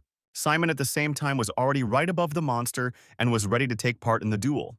He used his defensive weapon in the form of a shield and told him that it was time to wake up. The man named his shield the Blue Ghost Tripod, and after saying these words, the object he was holding in his hands broke into a large number of pieces. All these parts became much larger and began to wrap the demonic creature in a circle. As a result, some kind of structure was formed that looked like a dome. All the parts of guard number 9's weapon finally came together and formed a sarcophagus, which hid the monster inside. The drone, which the commander could use to communicate with her subordinates, was heading to the scene. He rushed towards it with incredible speed, cutting through the space of water beneath him. The woman was worried and therefore bit her nails because of the situation that was happening. Lucy then asked how long it would take for the drone to fly to its destination. The system instantly calculated everything, and it was announced that the estimated time of arrival was about 3 minutes. The commander understood that if the guards failed to cope with this, the consequences would be irreversible. The city is too densely populated, and it is impossible to evacuate everyone in 8 hours. In addition to deaths, people learn about the existence of demons. And if all this really happens, then the human world will simply be mired in chaos. The deputy ran to the command post with incredible speed and immediately addressed Minister Lucy. The girl was quite out of breath and noticed that she had good news. A voice came from behind the front door of the direction point, asking the commander if she would allow them to enter. The woman realized who he was and immediately gave him permission to do it. Georg immediately walked inside after this and noted that he had learned from Katie what was going on, so he had an idea that could buy them at least a little time. The interlocutor asked whether he was hinting that the spiritual reality projects had been completed. The demon looked at her sadly and noted that she wasn't there yet, but would be ready within 8 hours. He's already done his job, and now the weapons company just needs to tweak some details. They should take into account the expressive size of the monster. Even if the project is completed, is close enough to the city to be noticed, he asked. Katie said the company has a person who can bring a thick fog. This could help them, because if this thick fog were redirected towards the demon, it would probably be possible to hide it from sight. The commander noticed that this could actually work and so thanked Master Georg, telling Katie that this was a high-ranking officer B, named Adam. Let her contact him right now and tell him to drop everything and head to the position in Loguan. The deputy said she will do it. But she has one question. Why didn't she order the defenders to destroy this demon if he was such a big threat? The woman asked. Didn't she notice anything strange? According to the testimony of the people on that oil rig, this demon did not attack them. If this is so, then it means that they cannot say for sure whether it is a friend or an enemy. All life is sacred, and they have no right to decide who will endure and who will not. The company's job is to protect people, but there is something else that should not be forgotten. Take on top of all this, also responsible for maintaining peace between people as well as between demons. Katie understood all this and remarked about it to Miss Lucy. Spatial Master Georg, who was also in the room, was glad to hear all this. The girl then said that she would contact Adam immediately because she felt better knowing that they had a plan B. The commander looked at her subordinate and thought that if only the spiritual reality would be finished on time. They also have a plan B, and this is definitely their ace up their sleeve. After all, this same schoolboy David will certainly be happy when he finds out about him. But despite this, the woman still hopes that it will not come to this and that the defenders will be able to neutralize him. The beggarly creature continued to be in the dome created by number 9. Guard number 3 announced to his friend that it was now their turn. His interlocutor did not hesitate for a second, and therefore immediately rushed towards that monster. He also drew his sword, which had strange, shaped patterns on it, and was emitting demonic energy.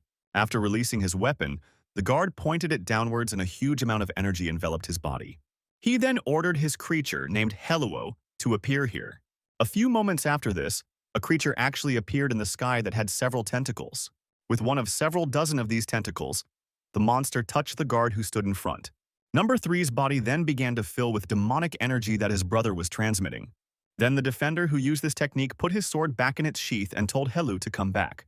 After that, the demonic creature that was in the sky disappeared, and the huge flow of energy continued to envelop the bodies.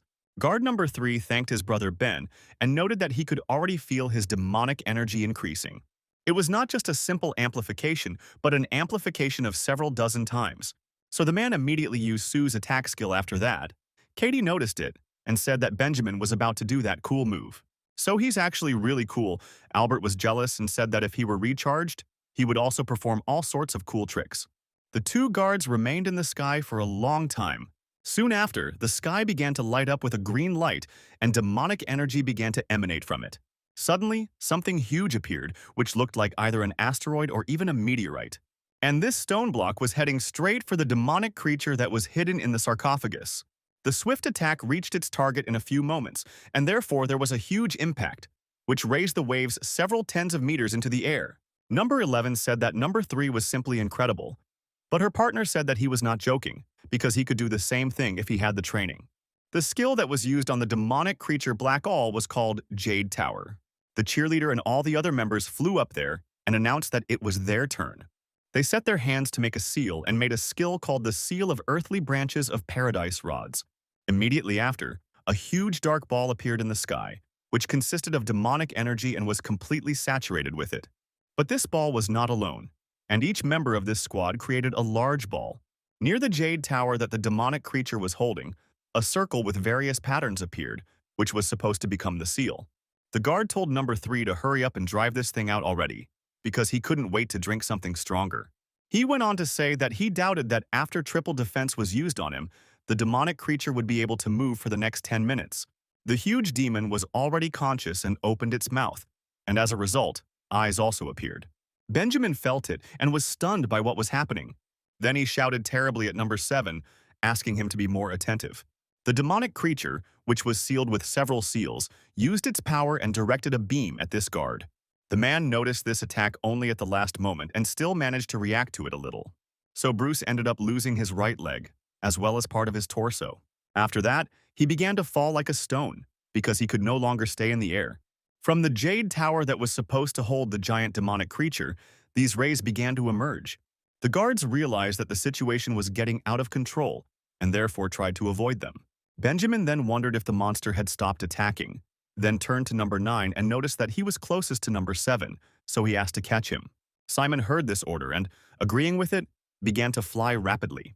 The leader of this group watched carefully what was happening below and could not believe that their triple seal had failed. It looks like their mission will most likely fail.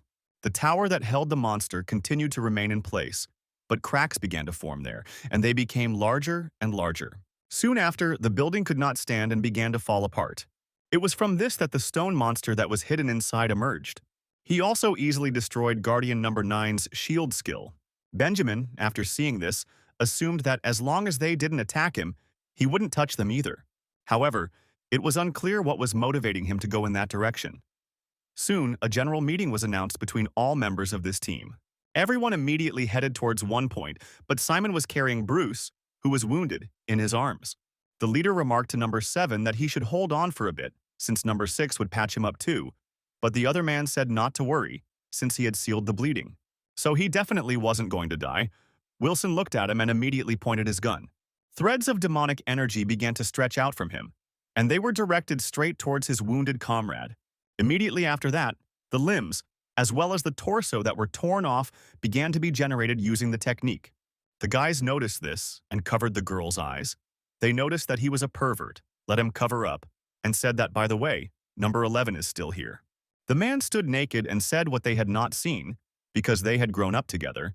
Number 9 said that he should cover this revenge with his cloak because he was also uncomfortable. The interlocutor went to the side and did this, and then asked if they were happy, because this was some kind of childishness. After a while, the guards lined up and turned their attention to the side. A command drone flew up to them, and the commander said that they should report the situation to her. Benjamin stated that they had failed to force him to surrender, and that the expulsion had already turned out to be a failure.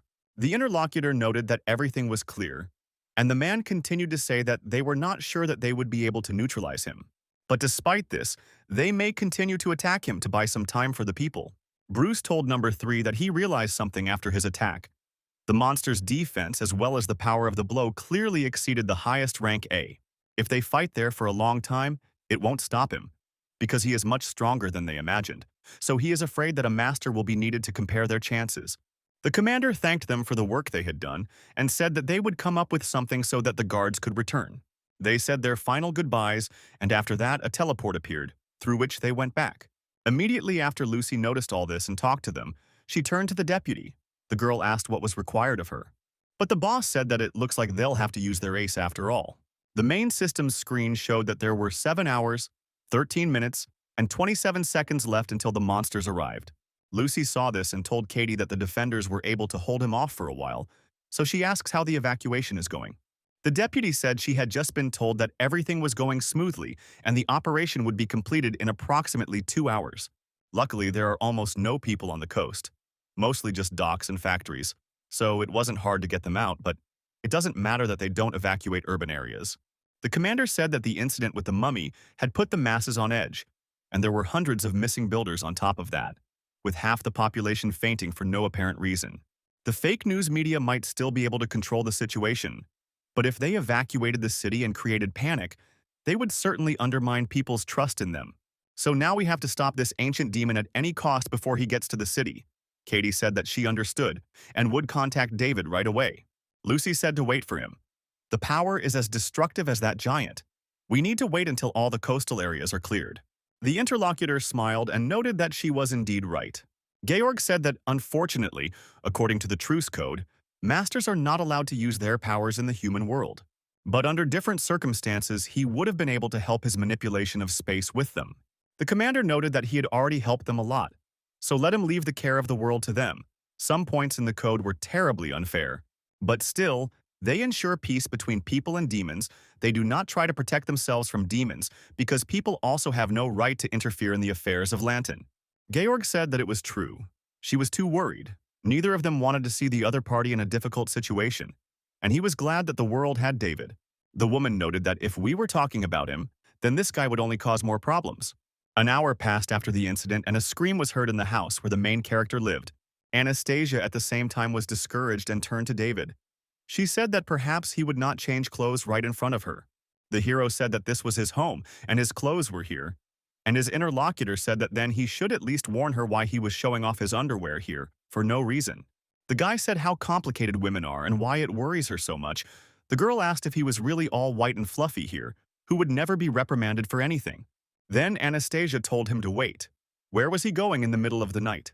David smiled brightly and noted that Katie had said to expect a call from Lucy's sister, so it looked like a really strong demon had appeared.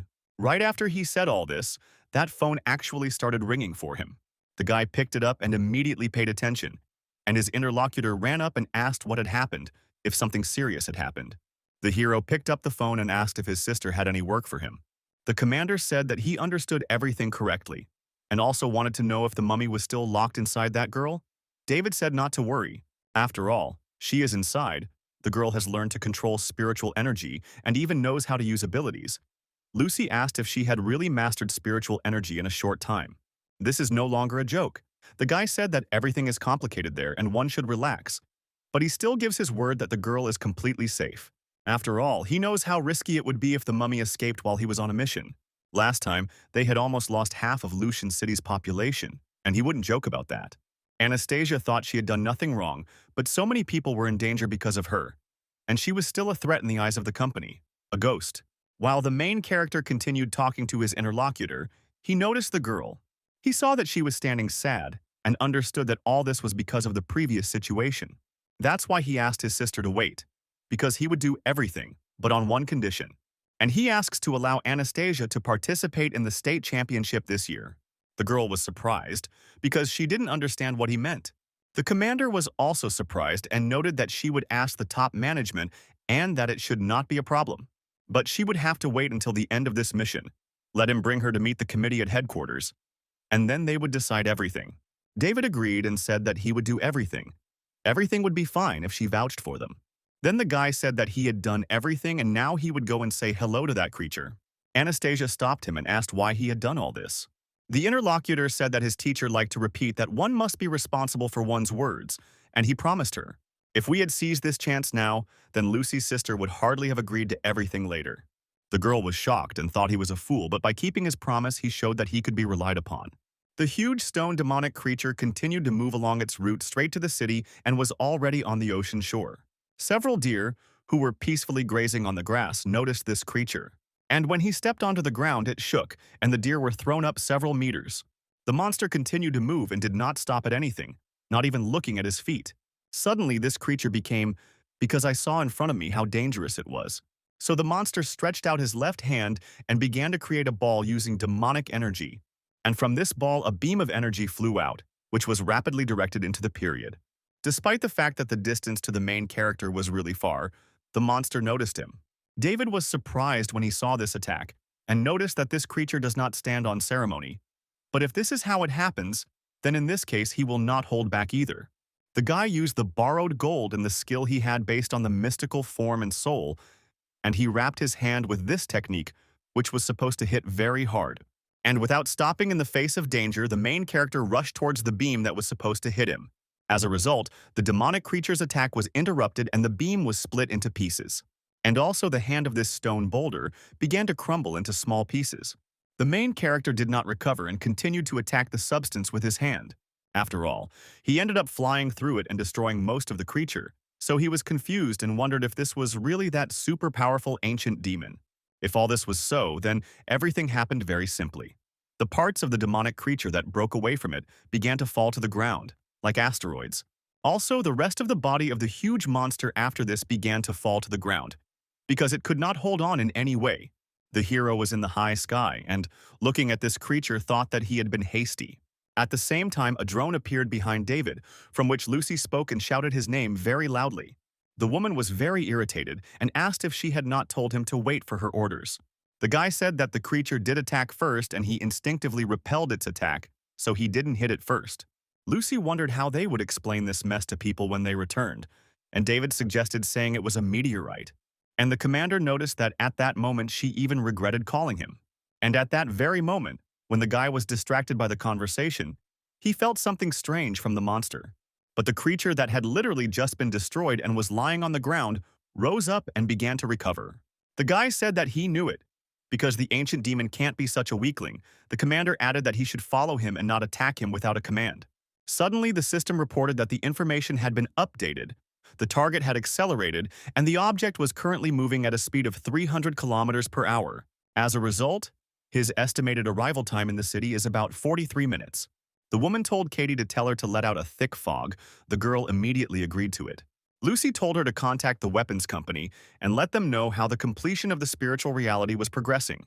If they don't finish within half an hour, they will have no other options but David. But if this happens, then they will no longer be able to hide the existence of demons from people. After hearing this information, Georg became wary, because he understood that everything would be bad then. He stood there for a while, wondering what he could do, and then he realized something. Then the demon ran and said that he should be given only 10 minutes, and soon he would return back. Lucy told the girl to watch him so that he did not do anything stupid. If the master uses his power in the human world, he will be executed by heaven. Katie obeyed the order and said that she would do everything. The commander thought that if Master Georg really used space manipulation to deal with the demon, he would definitely anger the heavens and die. The wrath of heaven is the second protection that the founder of the secret Taoists, Alexander, left as a legacy to people. He had two types of transport, and that was the all-consuming hovering reptile and the all-seeing shoujo. The hovering reptile turned into a heavenly seal and sealed most of the demons within itself. But Shoji was reincarnated into the sphere of heavenly wrath and continues to protect all of humanity to this day. The sphere of wrath was created to watch over the 11 masters of Lanting City. They swore not to use spiritual energy in the Russian world, and in case of breaking the oath, they would be punished by the wrath of heaven.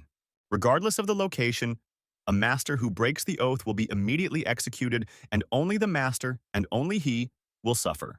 Katie continued to run after Master George and asked where he was going. The demon apologized to his interlocutor and noted that now there was still no time for an explanation. The girl understood that this direction led to only one room, and was he really going there? Soon they ran to the gun company. The foreman turned to his subordinates and told them to open the door, and Katie said that she was right.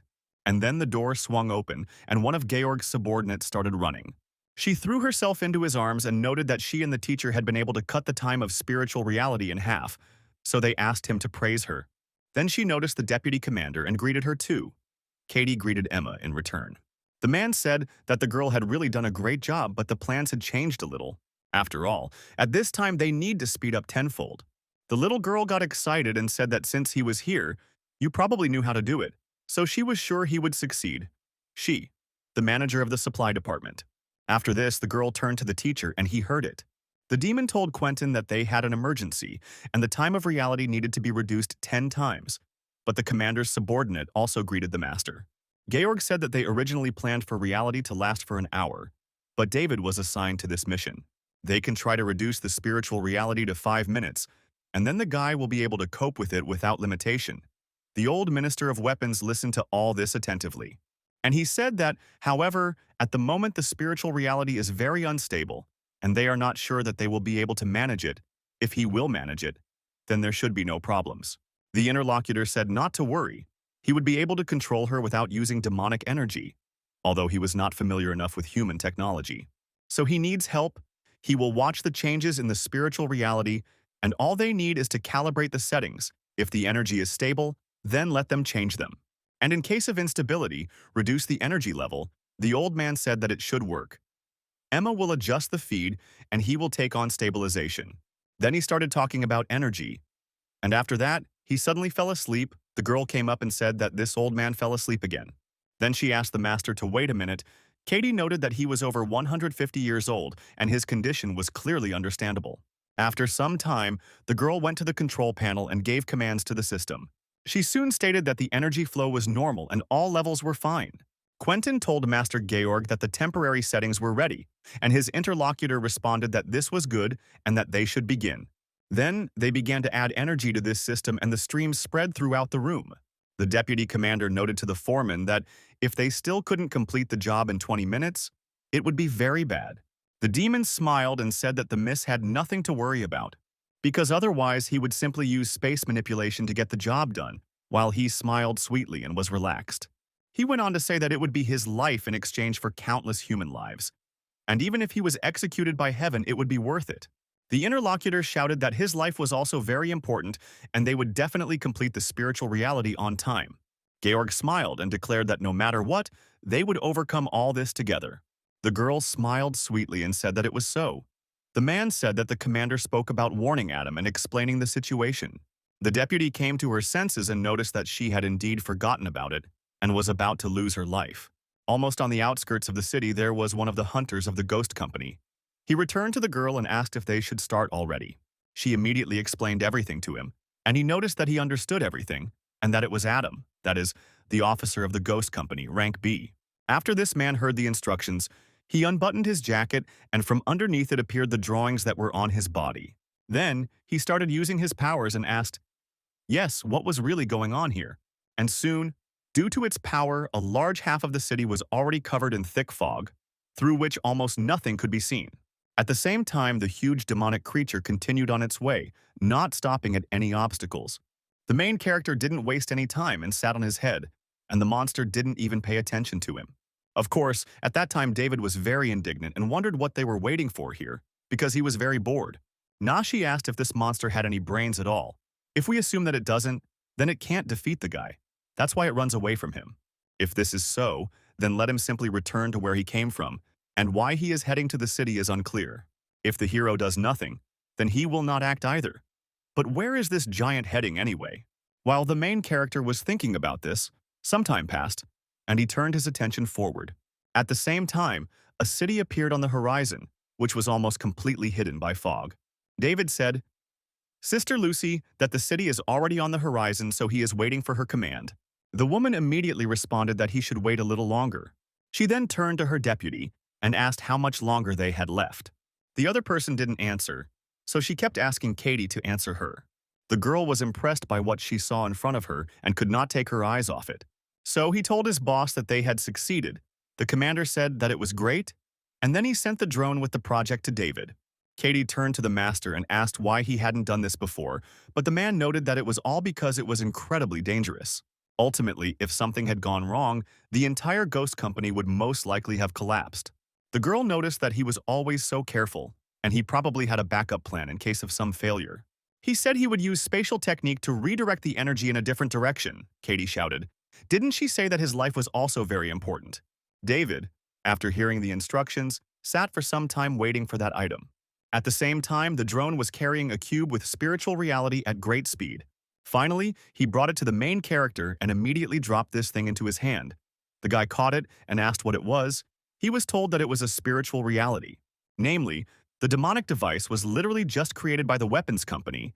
It creates a parallel space, the area of which can reach 4,000 kilometers. But to speed up the construction process, the space-time was reduced to 5 minutes. The guy's task is to eliminate the object after this time. But you can activate this very object by pressing the large button located there. The main character got inspired and said that it was cool. It was like a portable training room. That's why, without even thinking about anything else, he pressed the button and was ready to act. After this, the cube gradually began to increase in size, and the monster's head was already immersed in it. Soon this space expanded to an even greater size, and so the monster was completely submerged.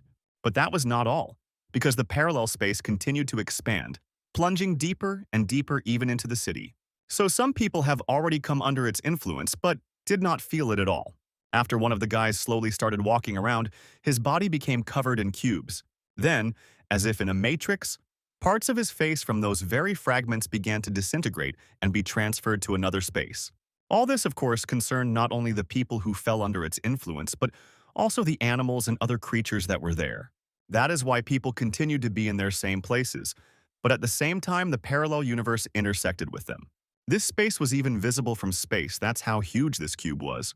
After the expansion was completed, the hero cheapened everything and shouted that now there were only 2 of them.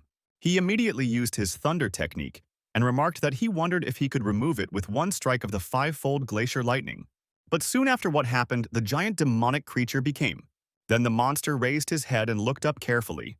At first it made a rather quiet sound that signaled something, but after that happened, it made a very loud sound. The protagonist, using his power, jumped off his head and headed straight towards his face. Then he shouted irritably that the creature was trapped, and therefore there was no point in asking for help, he was so noisy. Then the guy made a few seals and told him not to worry, because he would give him Corvalol for his bad heart. After David used his technique, a large ball of thunder energy covered him and began to emit strong energy. Of course, the demonic being sensed the danger from this energy and turned its attention there. But it was already too late, because this ball, inside of which there were countless lightning bolts, was already attacking him and destroying his body. The attack range was colossal and stretched for several tens of kilometers to the sides. It was a 5-fold glacial lightning storm heart pills. Once the attack was complete, David began to gradually reduce his strength. Soon he smiled and said that now that he had crushed it into sand, let them see how it could regain its former shape. The hero was in the air and at the same time looked at the place where his attack took place, and there was a huge crater several kilometers to the sides. Then the guy felt something strange and turned his attention forward, wondering what it was. His attention was drawn to a red ball that was literally glowing and in the air. It was clear that there was quite a large amount of energy sealed within it, and it was demonic. From the huge hole that was created by the hero's attack, dark matter began to gather together. She headed straight for that glowing food and formed a new ball around it. David rushed over and said that the glowing sphere was most likely the core, but if so, that was very interesting. There are no scratches, even after being struck by his 5-fold lightning, and the remains of his body begin to surround the core. Perhaps the demon is still capable of recovery. The dark matter was tangled into a ball and looked like some kind of snakes. Soon after, a fairly bright light began to emanate from there, and it also looked like neurons and electrons were moving around an atom. David was outraged and said, "How crazy is this show-off? Is this really some kind of magic trick?"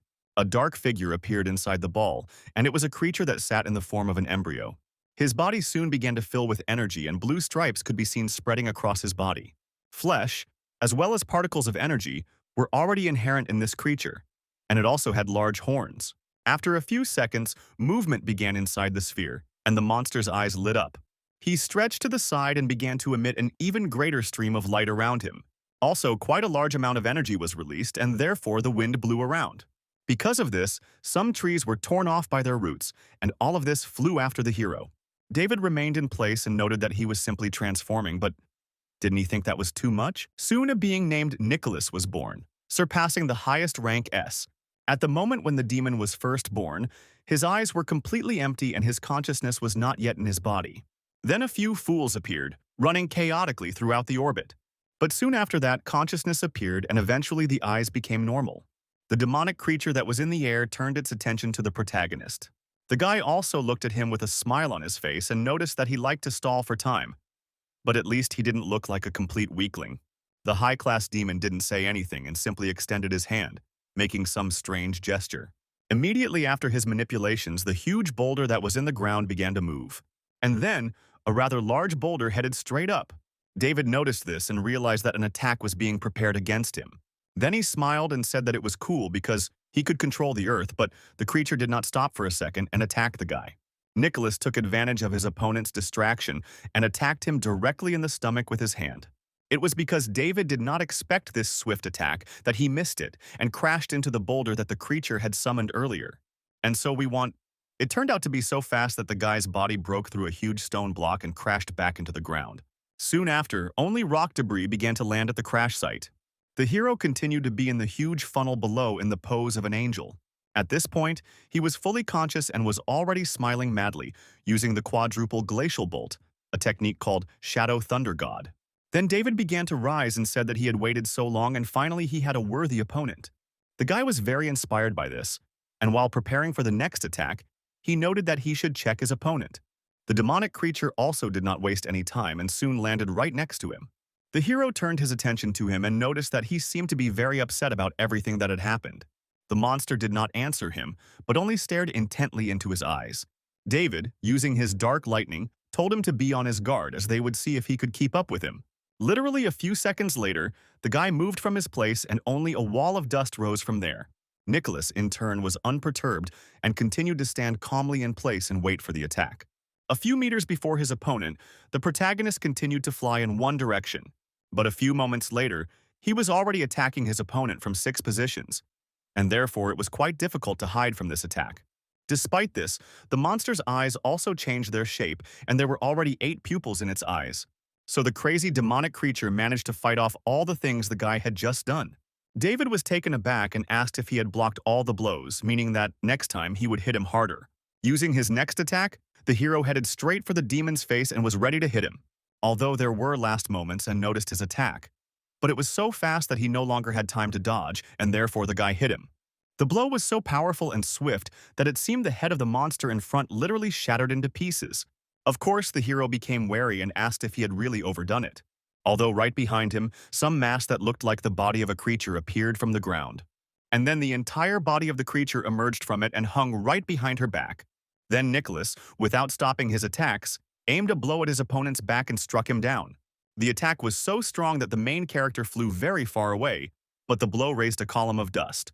David used his body to cut through the rocky soil of the earth, creating a trench. Due to the attack that the guy missed, he continued to fly for quite a long distance. Many magical creatures did not want to stop in their attacks and therefore quickly continued to move after him. David said it was an impressive transformation.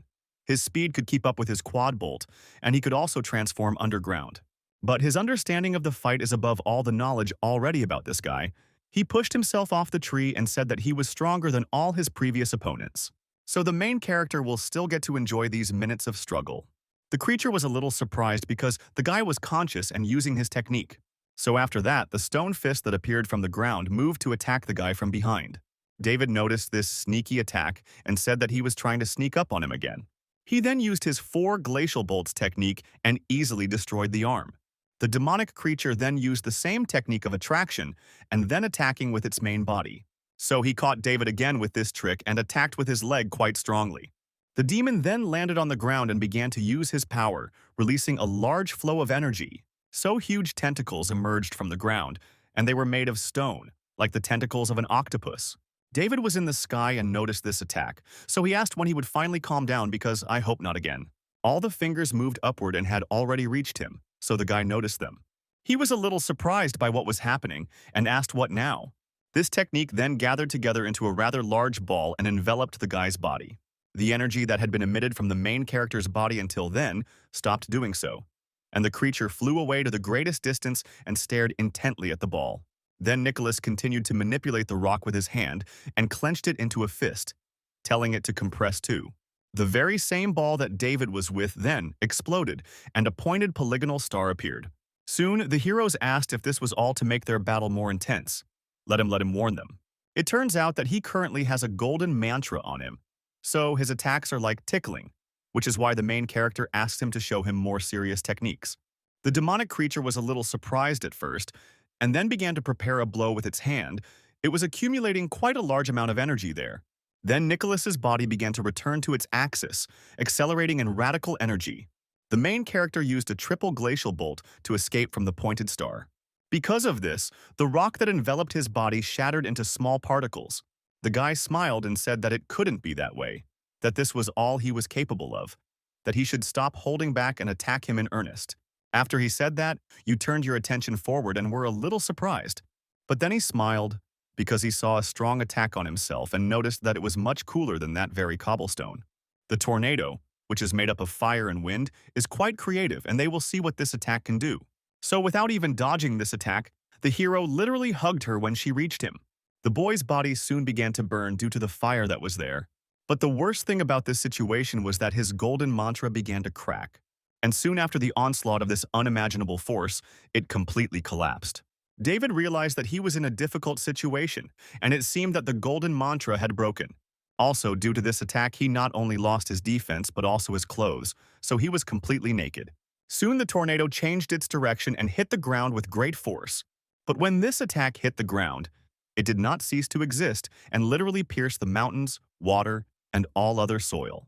Sometime after that, the elemental attack, along with the guy at the end, reached the city, and when she transformed, the hero flew at great speed onto the roof of one of the buildings. The demonic creature did not stop pursuing him and therefore hung over this city. But when he discovered that the guy was still moving, he was still stunned. David stood up and said that this attack was not bad, and now he does not have the golden mantra on him. But despite this, the golden mantra is only a shell. His skin and bones are made of golden runes, so it's a pity that the creature still hasn't managed to harm him. By the way, these runes are 3 times stronger than the golden mantra. He has no idea how it can recognize human speech. However, if this is all he has in his arsenal, then the guys will now have to call it a day. Nicholas got quite angry when he heard all these words. That's why he was preparing for his next attack, and a large amount of energy was being generated on his chest where his core was. It was accumulating into a dark demonic energy that seemed destined to erupt. And indeed, behind all this there was a massive attack from a beam that looked like fire. The main character noticed the massive amount of this attack and noticed that it looked quite powerful. He didn't even try to dodge it, and the attack hit its target, then destroyed half the city as if it were a nuclear explosion. There was even a fairly bright flash, and there were several circles in the sky that resembled a mushroom. The building really did start to collapse instantly, and it was like a nuclear bombing. The soil that was subjected to this attack was literally reduced to dust, ground down to atoms. A few moments later, it all ended, and a huge crater formed in that place. The creature continued to be in the same place in the sky, and steam could be seen coming from it. Nicholas also began to breathe quite heavily, which was not typical for him before he attacked. The protagonist emerged from the vortex and said that the creature had used up almost all of its demonic energy along the way, so he got what he wanted and would put an end to it. The demon was literally taken aback by what was happening because he did not expect the guy to survive. David said he couldn't remove it with a quadruple bolt, but he would destroy the unfinished structure if he swung at it with sextuple or septuple bolts. When the creature shrank, it became stronger and more cunning, since it was able to deal with a 4-fold bolt, and he was not even sure if he could defeat it in 5 minutes. But soon the idea came up to pretend that he was on equal terms with him, while forcing the monster to spend all his demonic energy. And all this was done so that it would be as easy as pie to remove it. Even though it's a bit weird to fight him naked, he's worried that he might have an ace up his sleeve, so he might as well transform. Then the guy stretched out his hands in different directions and literally snapped them, and said the name of the spell, Borrowed Gold. Huge streams of spiritual energy, which extended from different sides, headed straight towards the guy's body. The creature felt this force, which even passed through him. He also became wary and surprised by what was happening right in front of him. Nicholas knew perfectly well that he shouldn't let the guy finish his transformation, because then he would definitely be in danger. That's why he immediately began to accumulate the residual demonic energy and prepare for the attack. David noticed her and said how rude it was, since he had waited patiently during his transformation. The first thing that appeared on his fingers was gold, and now they looked like claws.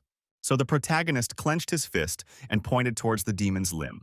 It was because of this that their limbs dueled with each other, but the monster's hand was shattered into pieces as a result.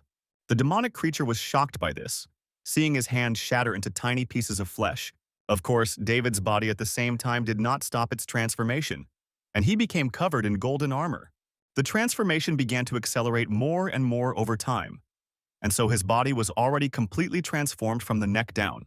Finally, his head had completed its transformation, so the perfect shape was ready. It was a seal suppression technique called Borrowed Gold and the form of golden rune armor, the guy said, as he, because he is waiting for a sigh of admiration.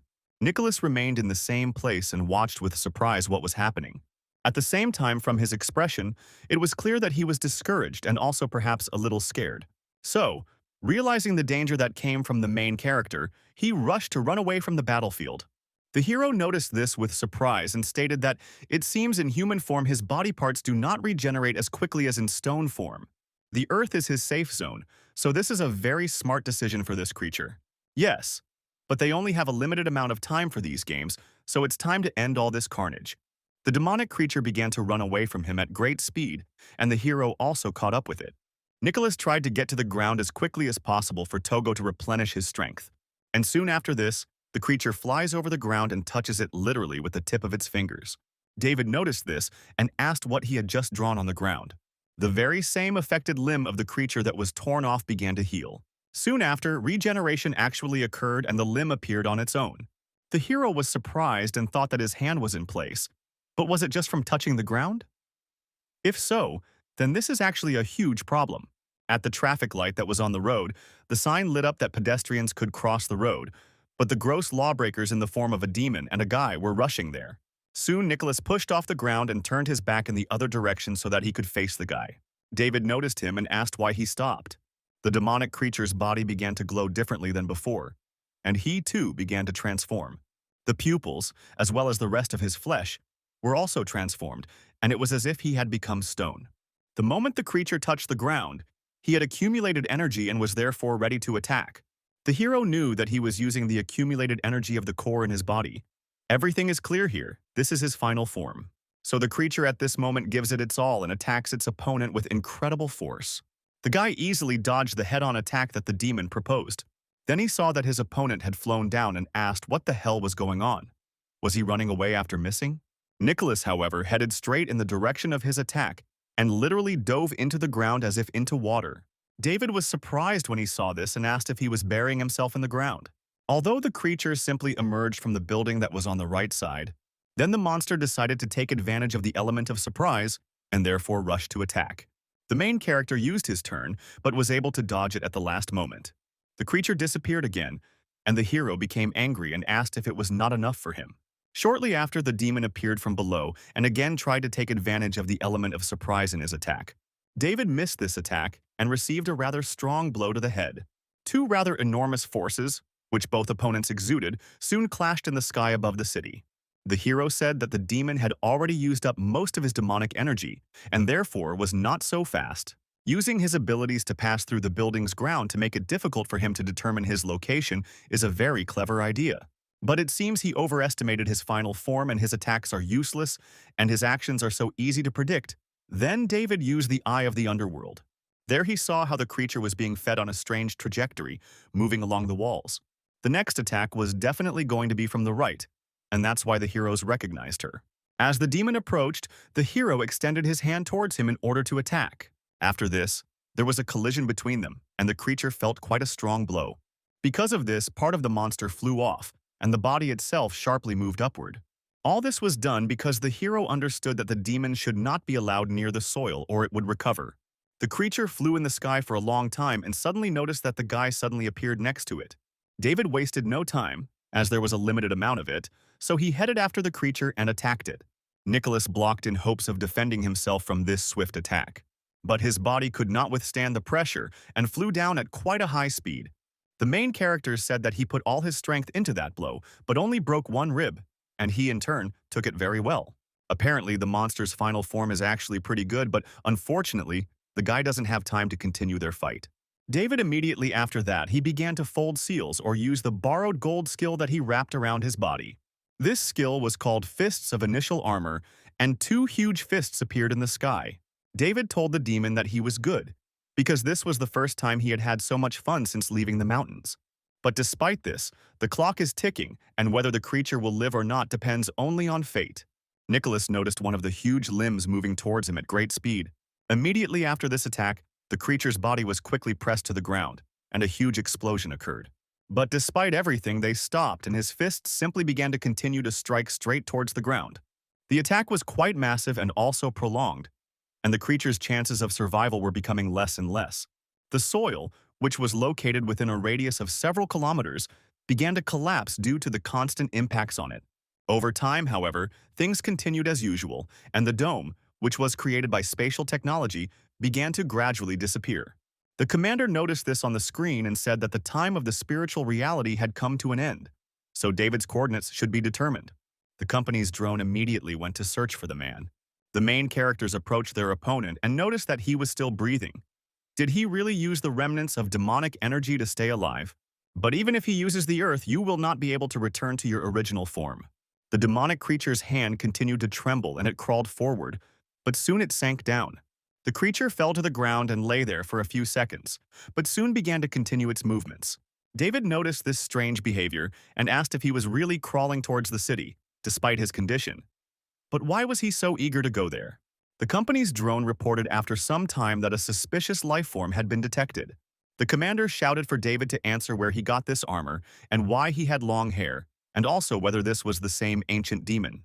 If so, then let her not take her eyes off him until he disappears weakly, and she will immediately call the defenders, and he will be banished to the third world. The guy didn't answer, so the woman yelled at him and asked if he could hear. The monster continued to move and made a strange sound. The hero turned to his sister Lucy and told her not to call the defenders yet. Where he is in no condition to fight, and so now is the perfect time. Right now, he needed to clarify something, so David sat down next to him and sealed the lawsuit. He used a skill called trans, following someone else's path. David wanted to find out what secrets this guy was hiding, so he entered his mind. So he turned to the demon and noticed that he was saying why he wanted to get into the city. The creature was in front of him and silent. The guy told him to pick up the jaw from the floor because they are in his mind. Even if he doesn't know how to talk, he can communicate with him using his thoughts. If it's not something bad, then maybe he can help him. But if he has evil intentions or doesn't want to talk to him, then let him apologize, because the guy can't do anything about it. Very soon, the creature is redirected to another world, and from there, he will never be able to return back. Nicholas then went into a memory lane. In ancient times, a group of people migrated in search of a good place to settle. They all crossed mountains and swam across rivers again and again. All this happened until the moment when they unexpectedly stumbled upon something interesting. This very place was an oasis, which was hidden after the riga of a huge desert. In addition to an inexhaustible supply of water, they had fruits and animals at their disposal. It was actually an ideal place for people. That's why they settled there. And after some time, they did not understand that the closer they were to the high mountains in the middle of the oasis, the juicier the fruits and vegetables were. But a little later, they discovered something much more outlandish. One ordinary night, the mountains suddenly began to emit a reddish light. So people thought that the harvest was so fertile because of the mountains and their protection. Having received the name Nicholas, these mountains became the object of charity for all these people. It is still unknown whether the mountains became smaller and smaller due to worship or their own transformation. It also turned out that their shape changed quite a lot and already became thinner than the monster's body. And then one day, thunder burst across the sky and the earth began to shake, so that frightened people ran for cover. And in the midst of all this turmoil that happened, the clan leader remembered Nicholas. To this, he, understanding the whole situation, immediately directed everyone towards the mountains to pray for protection. However, he was simply shocked by what he saw at the foot of the mountains. After all, it turns out that they did not disappear, but some other energy appeared in their place. It was a life form that looked like a human and also had demonic energy. And so all the people, in a panic, immediately after this bowed down before this creature and called him the deity of the mountains. Nicholas was a little surprised when he saw what was happening and decided to approach the people. The tribal leader also became wary because the situation looked strange. The humanized mountain deity fell as soon as she landed, and she didn't even know how to walk. The man, when he saw this, immediately stood up and headed towards the creature. Nicholas noticed something as the man walked straight towards him. At that very moment, the demon learned how to use his legs properly, and the leader ran closer to him and bowed down, holding out his staff. But the other life form did not pay attention to him and simply used its limbs to pass by. This deity learned to walk, and she continued to walk and walk. So, wandering aimlessly around the area, it left the oasis and was met by spacious deserts. Looking back, she felt the aura from her birthplace dissipating, and if she left the oasis, it would soon become a desert too. Instinctively, Nicholas knew he had to stay and protect the oasis. Soon after the deity's return, people continued to worship him. The newborn had no feelings or desires, but was extremely curious about everything around him. One day, a demonic creature saw people sitting around a fire and roasting meat to eat. So, in an attempt to imitate them, he tried to eat like humans. But Nicholas soon realized that he had no mouth, and therefore there was no need for food. He also tried to sleep, like the others, but there was no need for him either. Soon he even began to imitate and copy the behavior of other animals. For example, it could behave like a bird, or a saber-toothed tiger that was trying to attack its prey. After exploring the entire oasis, the creature fell into deep thought, because no matter whether they were people, animals, or plants, there were many things he did not understand about them. So because of this, he relaxed and tried to feel the oasis. And this very place seemed to be a part of his body, and if something was wrong, he felt it. It turns out that people hunt for food, just like other animals. Plants not only process water from the ground, but also the remains of animals buried in it.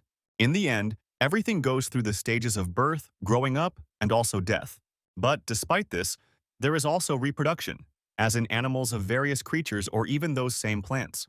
A year later, the mountain deity finally realized the main rule that governs the entire oasis, and his body also grew from the child of the gods to an adult. Even after it had learned the law of nature and the cycle of life, there was one thing the demonic creature could not comprehend. After all, in addition to the various instincts, there was something else that made creatures and plants tirelessly live and reproduce. What constantly connected literally all of them was feelings. These feelings had no physical form, but they were in all living organisms. The mountain deity could not project the same. In complete solitude, unknown feelings began to grow within him, and he could not know what this feeling was. It was what they call loneliness. Nicholas continued to wander tirelessly around the oasis, trying to figure himself out. Having experienced loneliness, the mountain deity realized that all the creatures around him had relatives, but there was no one of the same species as himself. So there was only him in this world, so the demon gathered some of his body's energy into his tail. After the creature did this, it immediately tore it off and threw it aside. Because of the demonic energy that was in this limb, the tail did not collapse, but a new life form began to emerge. So the mountain deity created another creature of its kind, and people named her the mountain spirit Yu. The mountain deity did not have human emotions when he saw another creature of his kind, and the loneliness in his heart still did not go away. The female specimen, which had literally just been created, tried to stand up, but fell, just like her fellow before. Seeing that this creature could not yet walk, Nicholas immediately approached her, and after that he tried to help her get to her feet. The spirit of Yu saw this and extended her hand for the creature to help her. It was from that day on that other feelings began to develop between him and the mountain spirit. So in the following days, the mountain deity taught the new creature to walk, and at the same time, he taught her all the skills that he also had before that day, showed all 10,000 different creatures that lived in the area around the oasis. As a result, after this, it turned out that together they began to observe the people who lived there. One of those days, a female person saw a man and a girl running hand in hand and having fun. That's why she noticed her fellow's hand and thought about it. Then she stretched it out, trying to imitate people who were happy to spend time together. But Nicholas didn't let her do this and simply turned in the other direction. The mountain spirit was, of course, surprised by this, but continued to follow her fellow. In the end, It turned out that the mountain spirit Yu did get to know this entire world. One day she sat down in a meadow and tore a flower from its stem. At that moment, the mountain deity understood everything, and finally, the movie taught the creature to use energy to protect this oasis. Together, these creatures spent their days and admired the sunsets and sunrises. From that day on, the mountain spirit Yu allowed her to gradually begin to understand him. After this, Nicholas began to understand what real feeling was, because a female specimen finally took his hand. So they never separated and lived for more than 100 years, but the happy times did not last long. Due to climate change, the desert became even hotter, and this gradually affected the situation in the oasis. The riverbed dried up, the plants withered, and it became impossible for the 10,000 living creatures of the oasis to survive. In order to protect this, the mountain deity used all the energy and the dried plants turned green again as before. But this could not last long, because the water source in the oasis had long since dried up. Mountain spirit Yu realized this. She felt how hard it was for the mountain deity and thought about how they had protected the living beings of the oasis for over 100 years. This is how the female made her decision. Although the existence was able to talk, but at that moment the mountain deity could, of course, feel. It was that very moment when the mountain spirit said goodbye to him. Nicholas's feelings flared up at that moment more than they had been before, and he rushed towards his beloved. But despite this, the process was already irreversible and a large amount of energy began to be released from Yu's body. As a result, it turned out that she gave all the energy of her body without a trace to this entire place. The energy then rushed into the clouds and transformed them into a black cloud. Immediately, a heavy rain began to pour down, which contained energy and downpour, and it lasted for almost 3 days and 3 nights. Not only did all the plants in the oasis regain their vitality, but the springs also returned, which was enough to overcome the dry period. Unfortunately, the mountain deity had been cultivating for over 10,000 years and was able to gain a human form, and the mountain spirit was just its transformed tail. In the end, for her to spend so much energy was tantamount to killing herself. But she did not regret it, because in the end, she protected this oasis, which was the contentment of the city, the rose of life. And in the last minutes of her existence, he howled next to her. Death for the mountain deity was part of the natural and inevitable order of things. During his life, he had seen many deaths of living beings of the oasis. The creature did not know why, but the way the mountain spirit turned into stone before his eyes had a special meaning for him. Even if she didn't really die and there was still one last drop of energy in her body. But it was precisely all this that made the mountain deity experience a feeling that was previously unknown to him. It was a strong, heart-rending pain, like a huge insect gnawing its way out of his body and squeezing his throat, not allowing him to breathe. Because the mountain spirit Yu had turned to stone, the deity felt lonely. Only now did he finally understand the true meaning of feelings. It consists of not demanding anything and being there, just as he demands nothing in return from this oasis, silently protecting it and valuing it more than life. Although the mountain deity knew that the mountain spirit still had one last drop of energy left, it could no longer take on its former form. And even in spite of this, he still made a decision, and the core that was in his chest began to rise up. In order to continue to protect the oasis and to continue the life of the mountain spirit, he sacrificed his own body. Nicholas surrounded his beloved Yu with his own body. As a result of all this, it turned into a huge mountain. A fairly large mass of rock began to form with thawed rock. It all turned out to be a rather large demonic creature, which is what David saw when he fought with it. The demon had a rule that he protects the oasis and also protects the mountain spirit. As a result, it turned out that 2 large mountains were formed, which were connected together. The people living in the oasis captured them and began to pass this story on from generation to generation. The descendants invented writing, and to perpetuate the memory of them, they erected a stele at the foot of the mountain and wrote on it Mount Nicholas. Times have changed. Humanity has begun to develop very quickly, and now contemporaries have long forgotten about them. People discovered that there were mineral deposits in the Nicholas area and began industrial mining. And the heart of the mountain deity, taken for a useless stone, was thrown deep into the sea. And then all this happened, and the main character stood there, discouraged. David then noted that the monsters were essentially monsters, and he himself did not know why he woke up. But this means that his goal was not the city at all, but he was looking for his relative, although he should wait, because there was also a huge mountain in the oasis. If the guy remembers correctly, then there is a fairly large mountain outside the city to the east. His goal is outside the city to the east, and he was simply passing through the city on his way to it. So if the creature could talk and immediately explained, then he wouldn't beat him half to death. And doesn't he know how to become small? His speed is incredibly fast and he would have flown straight there. The guy assumes that he did not stop small in order to conserve energy. David now knows that he is a good spirit and made a mistake by beating him. Now everything is clear, and words cannot fix the matter, but why not do something? He will take him with him to a huge mountain and guarantee that from now on, no one will bother him anymore. The drone, using its metal limb, tried to reach him. Lucy did so and asked David why he passed out. Soon the guy finally came to his senses from the demon's consciousness. The commander saw the serious face of her subordinate and asked what he was planning. The protagonist lifted the demonic creature and helped it walk. He then said that his target was Belus, not the city, and his interlocutor asked what he meant. The boy didn't answer and jumped up and told the creature to hold on, because he would take him with him. The command drone was communicating with them and asking the guy where he was heading. David told his sister that the demon wouldn't last long. There was no time to explain, and he could only tell along the way. His goal was not the city anyway, and he was looking for his relative. The city simply happened to be in his path, and he poses no threat to humanity. The commander told him to simply tell her what he had found out. David talked about this for a whole 5 minutes and noted that this is what it all boiled down to. The commander said that, based on this information, many questions were resolved. It turns out that he would not have harmed those drilling platform workers and would not have attacked if the night watchman had attacked her. Then she ordered David to first go to the location of his target, and if his relative was really found there, then they would not cordon off that area. Katie was worried and hoped that this ancient spirit would be able to see his relative, because she already felt so sorry for him.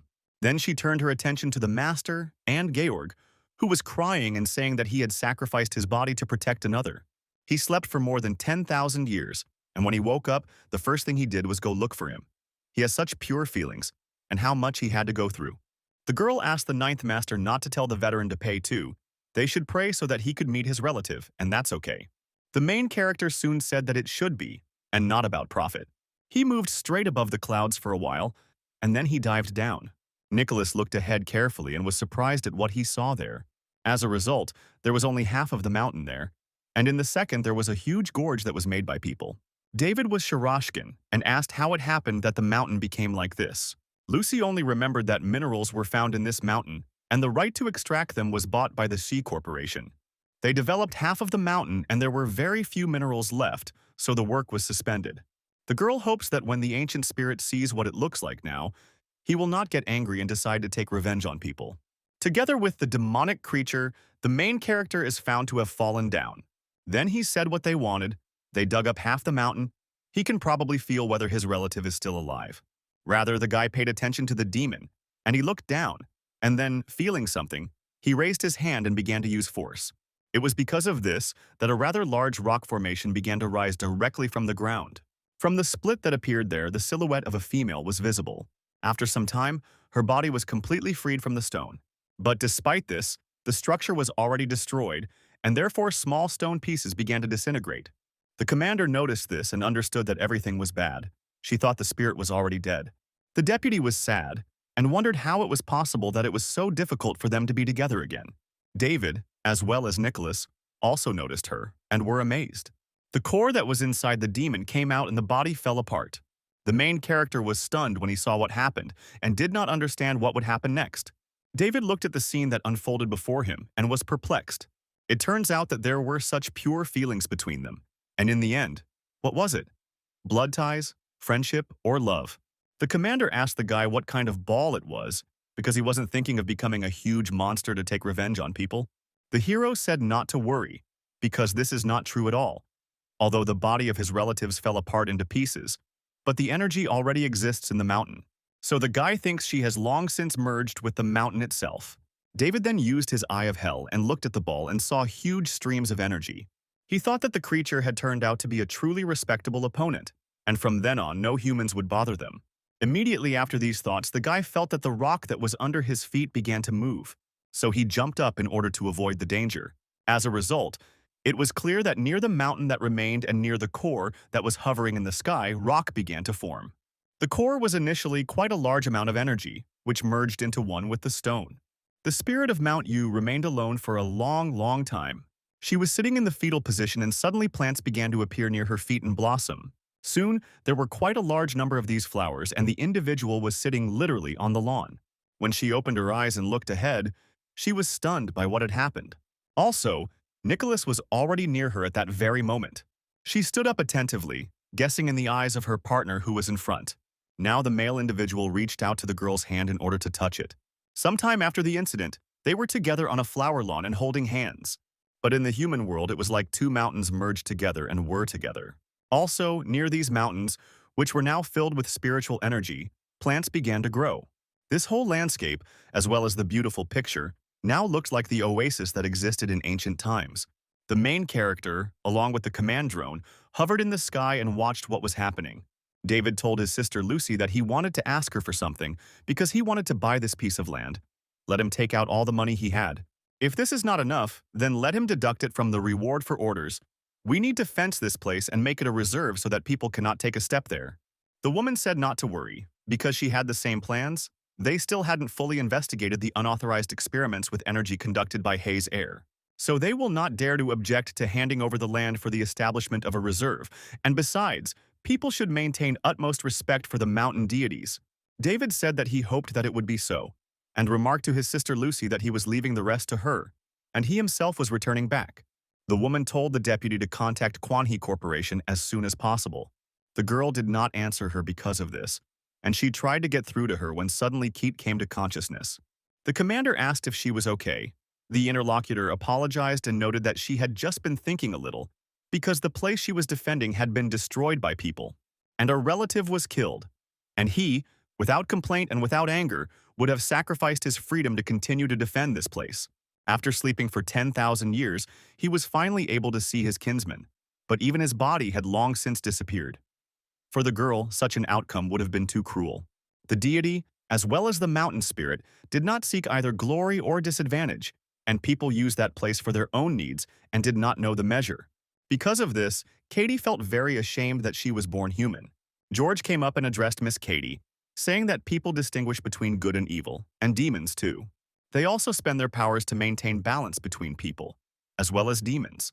This result, in his opinion, is not at all cruel, no matter whether he has the freedom to take human form. If this place, as before, will prosper. For them, whether in life or after death, being together is already real happiness, especially since they both still retained some energy. Then, he quietly said that he wanted them to cherish each other and live happily ever after. The girl told the master that she had not heard his last phrase.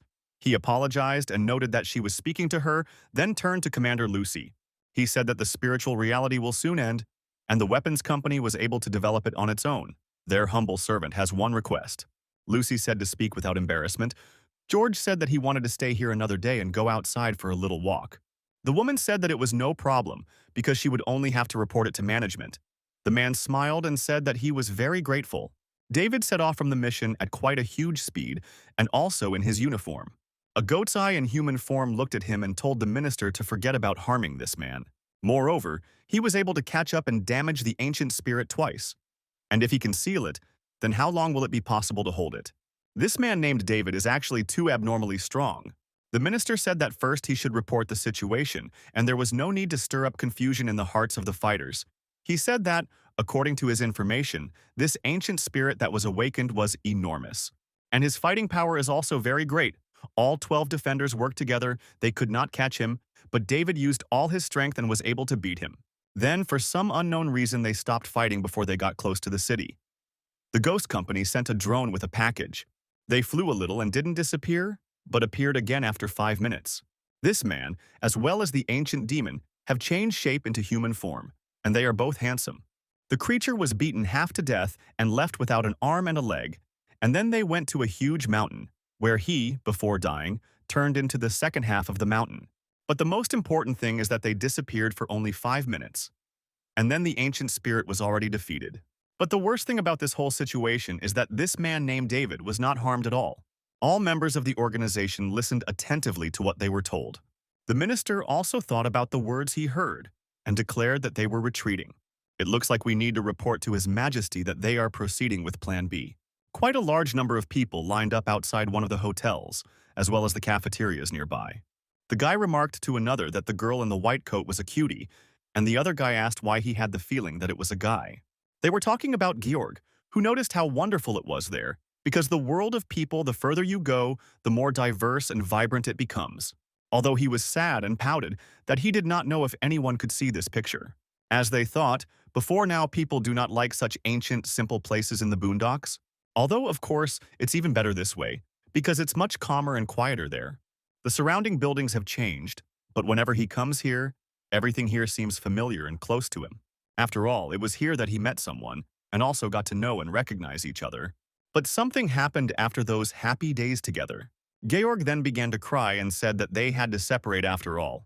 The trees that were near this place began to shed their petals, and this man felt a light, pleasant aroma. These were exactly the pink plum petals, just like in those moments when they were together. Because of this picture and the memories of old times, Georg began to remember. He remembered how on one of those days in the spring, the man he was thinking about ran towards him and said that he deserved to die because he was late for him again. He had just been reading a collection of poems and, not at all reproachfully, had completely forgotten about the time and was late because of it. The interlocutor did not answer him, and so he asked if he was angry with him. But he smiled and said, "How can this be? The season when the plum blossoms fall is so short, and in the end he simply cannot take his eyes off this process." At the same time, they were together on the bridge that connected the two banks passing through the river. Georg said that if he had stayed any longer, he was afraid he would not have seen this beautiful view.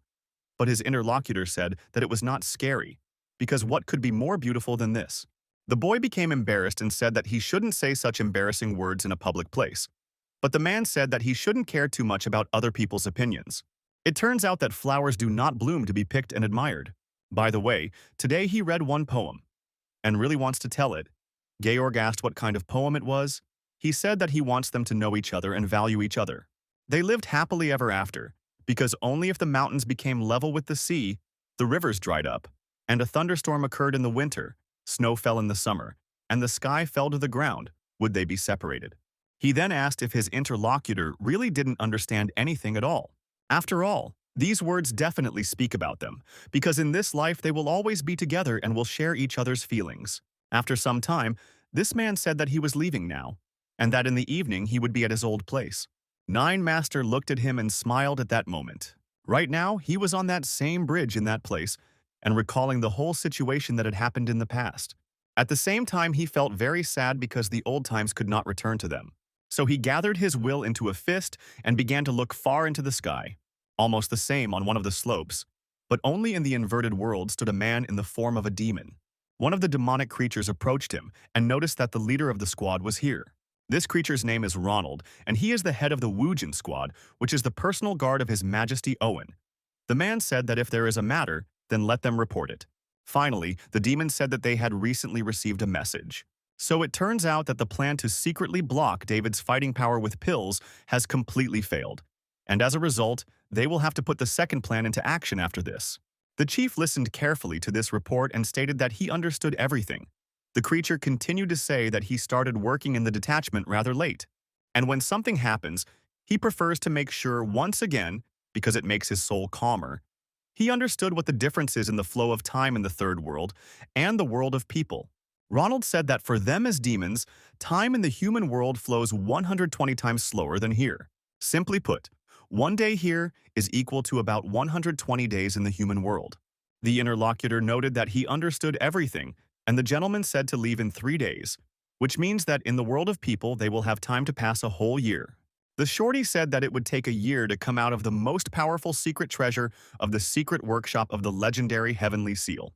He hopes that the officials outside will not make any more mistakes in their actions. Otherwise, His Excellency the King's plan may go wrong. The leader of the squad became very angry because of this and looked at him angrily, shouting at him to open his mouth. He then used the power of his eyes, and they took on a strange sword-like shape. Next, the demonic creature used the fox's pupil and a skill called blade creation. And this creature, with whom he had literally just communicated, felt something strange, and his head was soon cut in half. But soon it turned out that it was cut not in half, but into several dozen pieces, which fell to the ground. Ronald did all this with the help of his enormous strength, as well as the power of his eyes. At the same time, he was very angry and declared that no one could question His Majesty's plan. And the creature that he hit with his attack just needs to fulfill his will exactly. And if he does not do this, then it will be the end of him. After some time, some strange energy appeared in the same place where the monster was killed.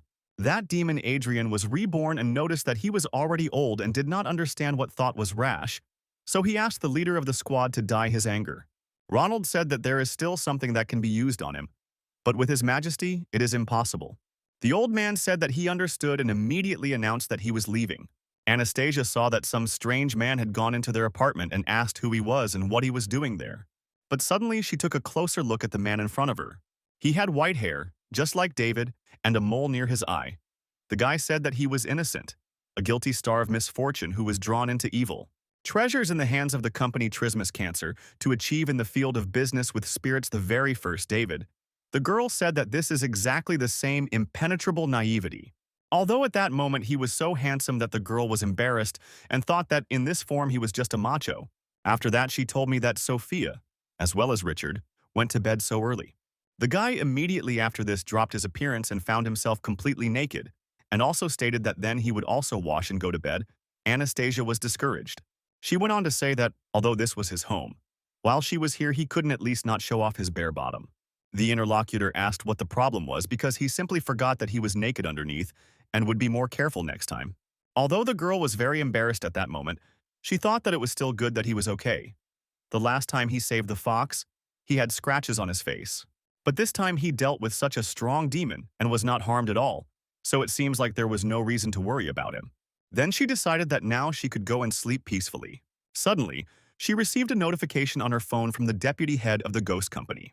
It was reported that she could not contact David and Miss Lucy invited the two of them to come to her tomorrow because there was business. The next day was a beautiful sunny day, and Sophia finally woke up. She turned to her brother and asked when he managed to return and where they were going so early. But Anastasia answered this question, joyfully declaring that they were going to the ghost company. The little girl remarked that it was great and the girl wanted to work there, so maybe they would agree. The interlocutor said that she hoped for it. Sophia said that since her brother was nearby, she would surely return victorious. After this, the heroes left the apartment together, and the girl said goodbye to her friend. The main character, at the same time, turned his attention to the side and was surprised when he saw something there. Henry was standing there with a sign on which the word luck was written. The guy asked him how he ended up here. Had he really been waiting for them at these doors the whole time? His partner said that it was easy to set off today. First, he wants to congratulate David on yesterday's victory over the ancient spirit, but Mrs. Anastasia also has good news today. The guy noticed that he knew all this about them and that he really hid some cameras near the house. The man smiled and said that he had simply told fortunes, and if the lady was accepted into the company of the ghost, he would remind her that it would be possible to form a team of 3 people. The hero didn't understand why he wanted to gather a team so much, and if he wanted him to help him, then he should just say, the girl asked about gathering a team. David noticed her and grabbed her hand, started to run away, noted that they should go faster. If they talk to him for a long time, he will eat all their brains. Henry said goodbye to them. Rather, they were both located near the main building of the ghost company office. The girl said that it seemed to her that the company was located on a mountain or in an even more pretentious place. The headquarters is in such a luxurious place right in the center of the city, and so she asks if it is too ostentatious. The guy said that she herself will soon understand everything. Then they went inside, and the girl said that she heard that they don't let you into this bank if you have less than 10 million in your account. There were quite a lot of people inside, and the guy told the girl to keep quiet and follow him. Soon they approached the terminal, and the system informed them that they had chosen the operation to be carried out. It was necessary to leave an identification document and get a number, which is what the heroes did. Then he gave the man a number, 0013, and told him to go to VIP room number 15 to carry out the operation. David said that, in fact, every time he comes here constantly this hemorrhoid, the system reported that the pupil authentication was successful. After that, they entered the room together, and some man was already following them. He smiled and noticed that someone had been waiting for a long time to congratulate the gentleman on his return, and that must be Mrs. Anastasia. Then he asked the girl to give him the phone, and then he would return it. It was forbidden to carry them inside the headquarters, and he thanked her for her understanding. The girl agreed, and the gentleman said that he asked her to sit here, but she should not wander aimlessly. Immediately after this, they sat down together on the sofa and sat waiting. But the man who had been communicating with them all this time took his cane and headed to the designated place. He inserted it right into the hole in the floor that was there on purpose and turned the head of the cane. Anastasia became alert when she saw that something was happening to their room, and this room began to move to some other zone. Then the man who saw them off turned to the miss and with a smile on his face wished her a pleasant time in the company of the ghost. It turned out that this room was an elevator that was supposed to take them. The girl approached the transparent window and looked carefully at the creatures that were below. There were quite a large number of different demons, from small to impressive sizes. At the pickup point, one of the girls handed the things to the demon and said that this was his soul storage and identification card. Someone asked the creature not to eat their equipment. She sees he registered to resolve the issue of changing jobs and let him go to counter 5. The man told the gentleman that he had not paid his taxes for the previous year and that he should pay them as soon as possible and then he could return to his previous job. The interlocutor asked what a tax was, and the man stated that everything was written in detail in the tax return in his hands. The demon lifted the document up to look, but did not understand anything. Because of all this, he became very angry and threw these papers to the sides, saying that pretending that he was a human being was quite tiring. You need to constantly toil and earn money. Only then will there be food on the table, but if you do a bad job, people will swear, and the lights will be on at night. But after work, he also has to pretend to be cheerful in order to get along well with his colleagues. He has a lot of debts, and where else will he get the money for taxes? The creature began to cry after this, as if he had once dreamed of sending this whole world away. Then he got angry and shouted that he wanted to be a monster. He wanted world domination for himself. So all these despicable little people will simply become his food. Soon after, the demon was beaten by the bodyguards. One of them said that the creature was only a C-class demon. So what kind of riot was this? He asked if everyone returned to life according to the law of the jungle, how many days he thought he would last. Another said that the hooligan had already been neutralized and the danger had passed. The creature stated that the chief was indeed right, and he decided to reject the old liberations and become a new demon. The man asked the lady if this made her laugh. Such minor frictions sometimes arise, but there is no need to be afraid because they constantly keep a number of high-class hunters. Anastasia asked why all these demons had gathered. The interlocutor said that this floor is the reception department for demons, and that they do about the same thing here as they do in the reception department for people. If a demon wants to do something in the human world, then he must pretend to be a human and live by the laws. If he doesn't like the human world, then he can go and live in the city of Lantern. Of course, if a demon from there wants to live here, then that's also no problem. If they don't have any crimes, then they can get an identity card from the company. As long as everything is done according to the agreement, people and demons can exist in peace and harmony. Nobody wants to return to the times when people and demons fought and destroyed each other. Soon they all arrived together in the elevator to the 3rd floor. The man noticed that they walked straight down the corridor all the time, and at the end was the commander's office. Anastasia thanked him for seeing her off, the guy thought, and that the presence of the demon's breath was completely unnoticeable and not surprising. After all, the demon spirit and the human spirit are in one body together. Perhaps she can really pass the test this time. However, he will be the judge at the body-combining competitions. Then he turned his head in the opposite direction and waited, could not wait, to see how she would manifest herself. This girl has a strange mummy living inside her, which is an S-class demon. Anastasia noticed that it turns out that the company of a ghost is so interesting, and the interlocutor said that this is how they live. Soon they came to the commander, and David told his sister that he had brought a girl here. Therefore, she asks what the instructions will be. The companion thought that this fool, who fears neither God nor the devil, gives up being afraid of his sister. Lucy said that due to the ghost company's mistake, the girl had to end up in the world behind Fang Tian's seal, and she apologized. There will be no more beating around the bush, and she called them for 2 reasons. The girl said that she understands everything. The commander said that the first thing was the matter with Fang Tian's seal. She asked how long they spent inside, at least approximately. The girl said that she couldn't determine it with her eyes exactly because she had been unconscious for some time inside, but the guy said that he knew and that it was about 10 minutes. The interlocutor was shocked when she heard this number. To make sure, she asked the guy if he was sure that only 10 minutes had passed, and he said that he was absolutely sure of it. After all, he was having fun, having entered exactly on time, although he did not push away. He saved Anastasia at the last minute. Inside there was still a pig's head. He said something. The demon said that the passage through Fan Tian's seal usually closed within 10 minutes. Lucy thought that this was completely inconsistent with the previous intelligence. After that, she immediately thought about the master, as well as the leader of all secret Taoists. When she was still little, she came to him and said that the majestic leader of the secret Taoists was suddenly hanging out here, fishing. What good was that? Let him wake up quickly and go upstairs with her, because she wants to ask him about one thing. James smiled and asked if it was little Lucy. They hadn't seen each other for a long time, and if she missed her teacher.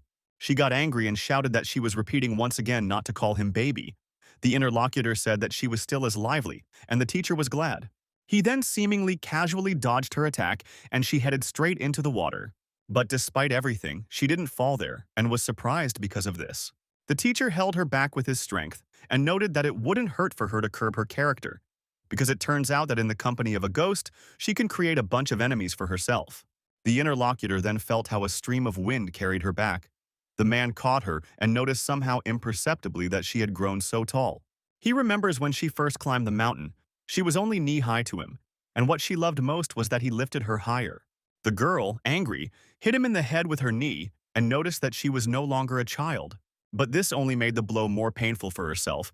James said that she even forgot that the teacher had a golden mantra, and it seemed that she really had become completely distant from him. Then, he asked if the cute little girl who followed him around like a little tail all day long was really just a memory in his memories. Lucy said that if they continued fooling around, things would only get worse. But her interlocutor agreed and suggested that they talk about business. She came running from such a distance to check how many people had left their sect this year. For the last few years, the company's management has been at peace in the world. The girl said that the calmer everything was, the more alert they should be. In fact, there was one more matter that she should talk to him about personally. The man said that he already knew what she wanted to tell him, because it turned out that she wanted to ask about Fan Tian's seal. After all, over the past few years, the ghost company has often used it to exile demons. It is indicative to name the culprits, and he understands what all this is for because otherwise these hidden demons will not behave decently. But the ghost company's management must be worried that they are relying too much on the Fan Tian seal. As for the seal itself, the only thing he can tell her is that for demons, 120 days pass in the human world and 1 day inside. But even he doesn't know anything else about this whole place.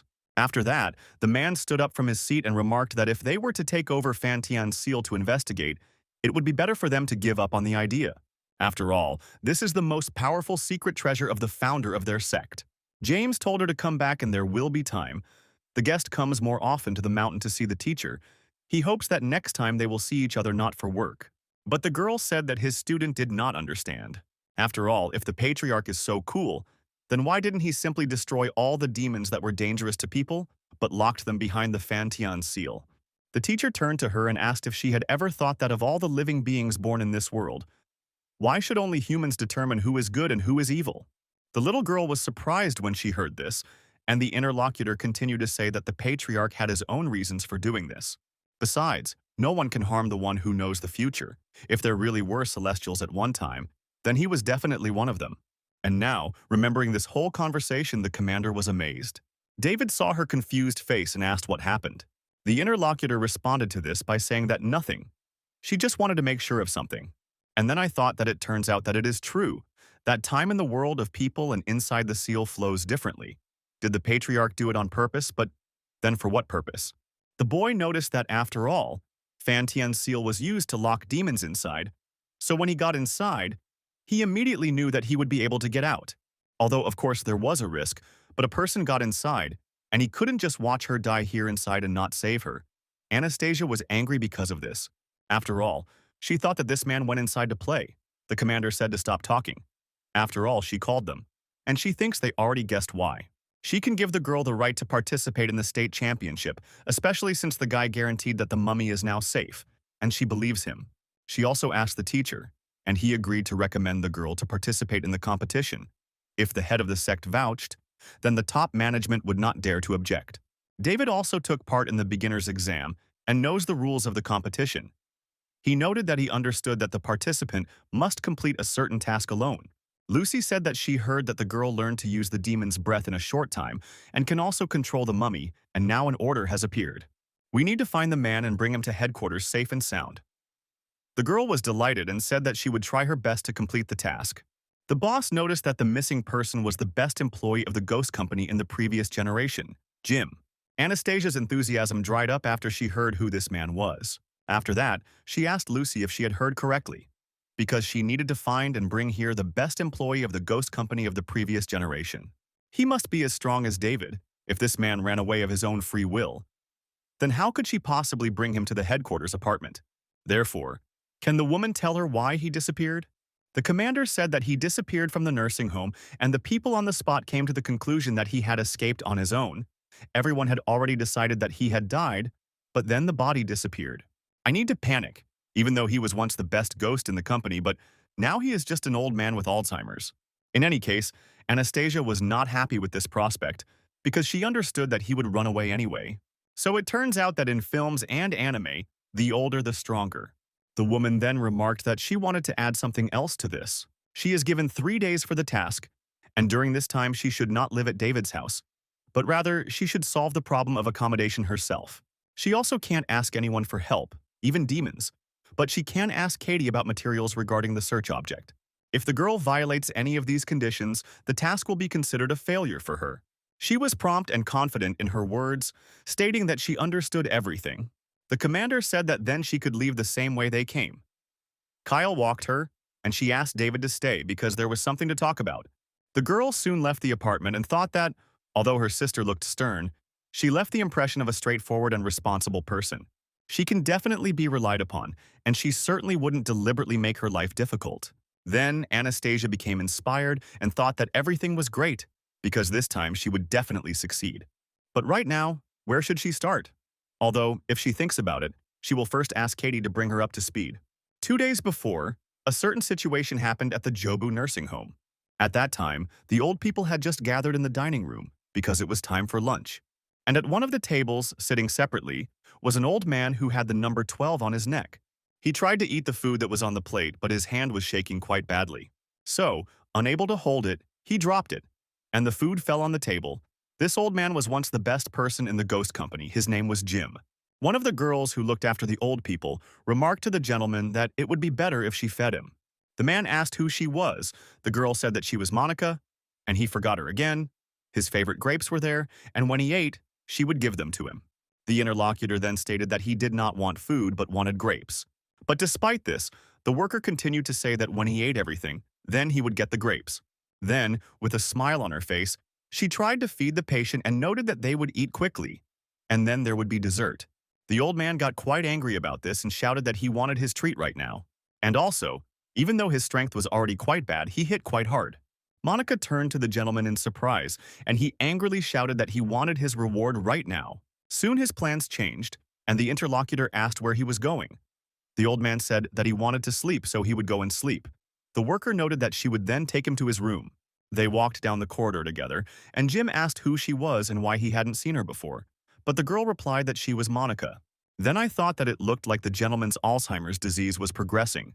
Who would have thought that he, once the best ghost in the company, would now reach such a state? Without a wife, without children, he devoted his entire life to people. Of course, this man is a hero. But why is heaven so unfair to him? And so together they walked down the corridor near the open door of one of the old men who was watching TV.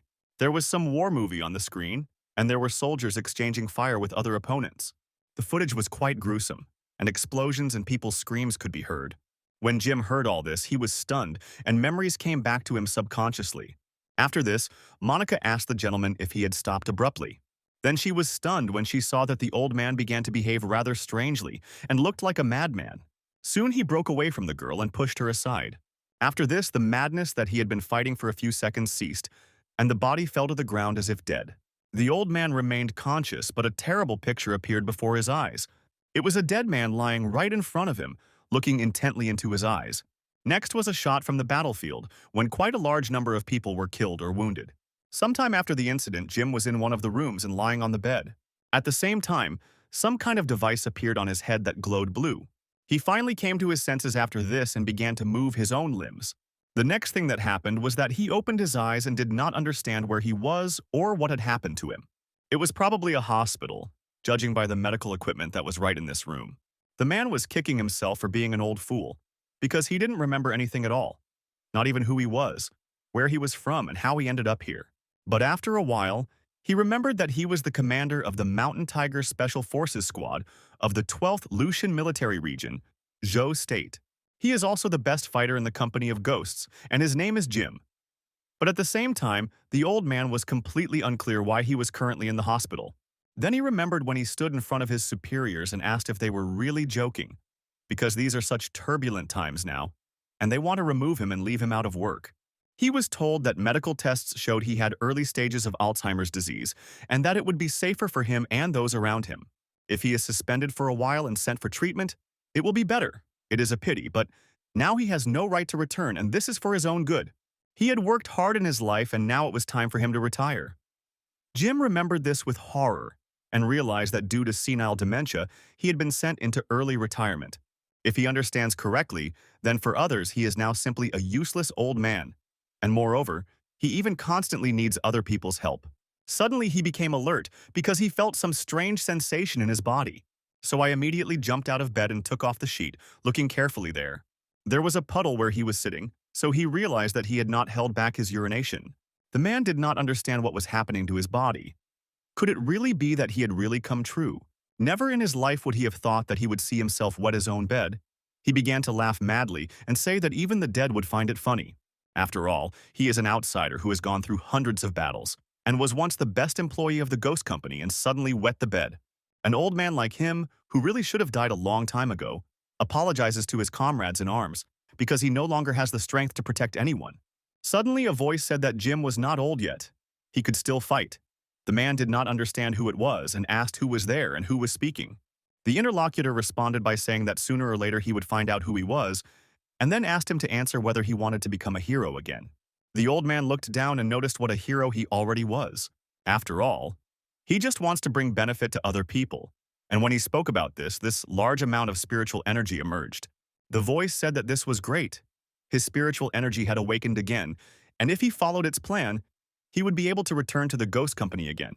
This is a branch of the Prigorok nursing home, and there are probably a lot of guards here. There is only one way to quickly get out without resorting to force, to pretend to die. The old man said that he knew that there was a huge safe door installed in the morgue, and that it was not far from the back slope of the mountain, which is why most likely there was no security there. Then he said that whoever it was, now he was an old man, but his consciousness had cleared up a little. If he tried to outwit, it would be bad. But the interlocutor said that when he came out, they would meet. There was no need to explain further to him, because he himself must know what to do. Using his power, Jim applied it to the lamp that was in the room, then breathed iron into the body and wrapped it. There were many layers of heart. Even with the help of equipment and intensive care, they won't be able to detect a heartbeat. Some of the metal has begun to spread through the blood vessels. This was done so that they couldn't feel the pulse, so they would never find it. And then something else needs to be done. So the old man applied his conductive power to the life support devices and made them give a signal. The sound from the device began to signal that the patient was dying or had already died. The alarm was raised and they said that the gentleman in room 23 had no signs of life, and they had to quickly tell the doctor to prepare the resuscitation unit. The man's body was transported to the emergency room, where they reported that all data indicated that there were no vital signs.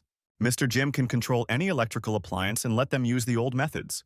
Using a stethoscope and feeling the pulse, no signs of life were found either. Monica begged the man to hold on to this life. A very knowledgeable person began to perform indirect heart massage in order to save the old man. Soon, the employee told the manager to stop, because he had done everything he could, because it turned out that there were no signs of life in the gentleman's room. At this point, he was already over 90 years old and died a quiet death. The doctor took off his hat and sadly said that the hero of an entire generation had already passed away. Then they bowed before him and told him to rest in peace in heaven as a hero. Near the morgue, the girls said that these were the remains of the once best fighter of the ghost company, Mr. Jim. The interlocutor heard that he had no relatives, and that was a pity. By the way, you need to inform the ghost company and think that they will give him an impressive funeral. At that moment, the huge safe door was locked and no one could get out from inside. But now it swung open and someone began to enter inside. It was Anastasia, who had come on a mission. She asked if the gentleman's body had originally been kept here. The doctor said that yes, he had only been here one night. She had been here for the second day. In the morning, a man from the company arrived, but he was not there. In the end, they left the body here on this metal table in front of her. The man from the ghost company had already examined everything here. The initial conclusion is that Mr. Jim did not die, but simply escaped. But as for the reason for the escape, no one knows. In the end, there is a safe door here, but the gentleman managed to open it. And besides, all the surveillance camera recordings from that day also disappeared without a trace. The doctor advises the girl not to even try to look for clues here, because in his youth the man was an elite military man, although now he is already old. but his counterintelligence skills are still with him.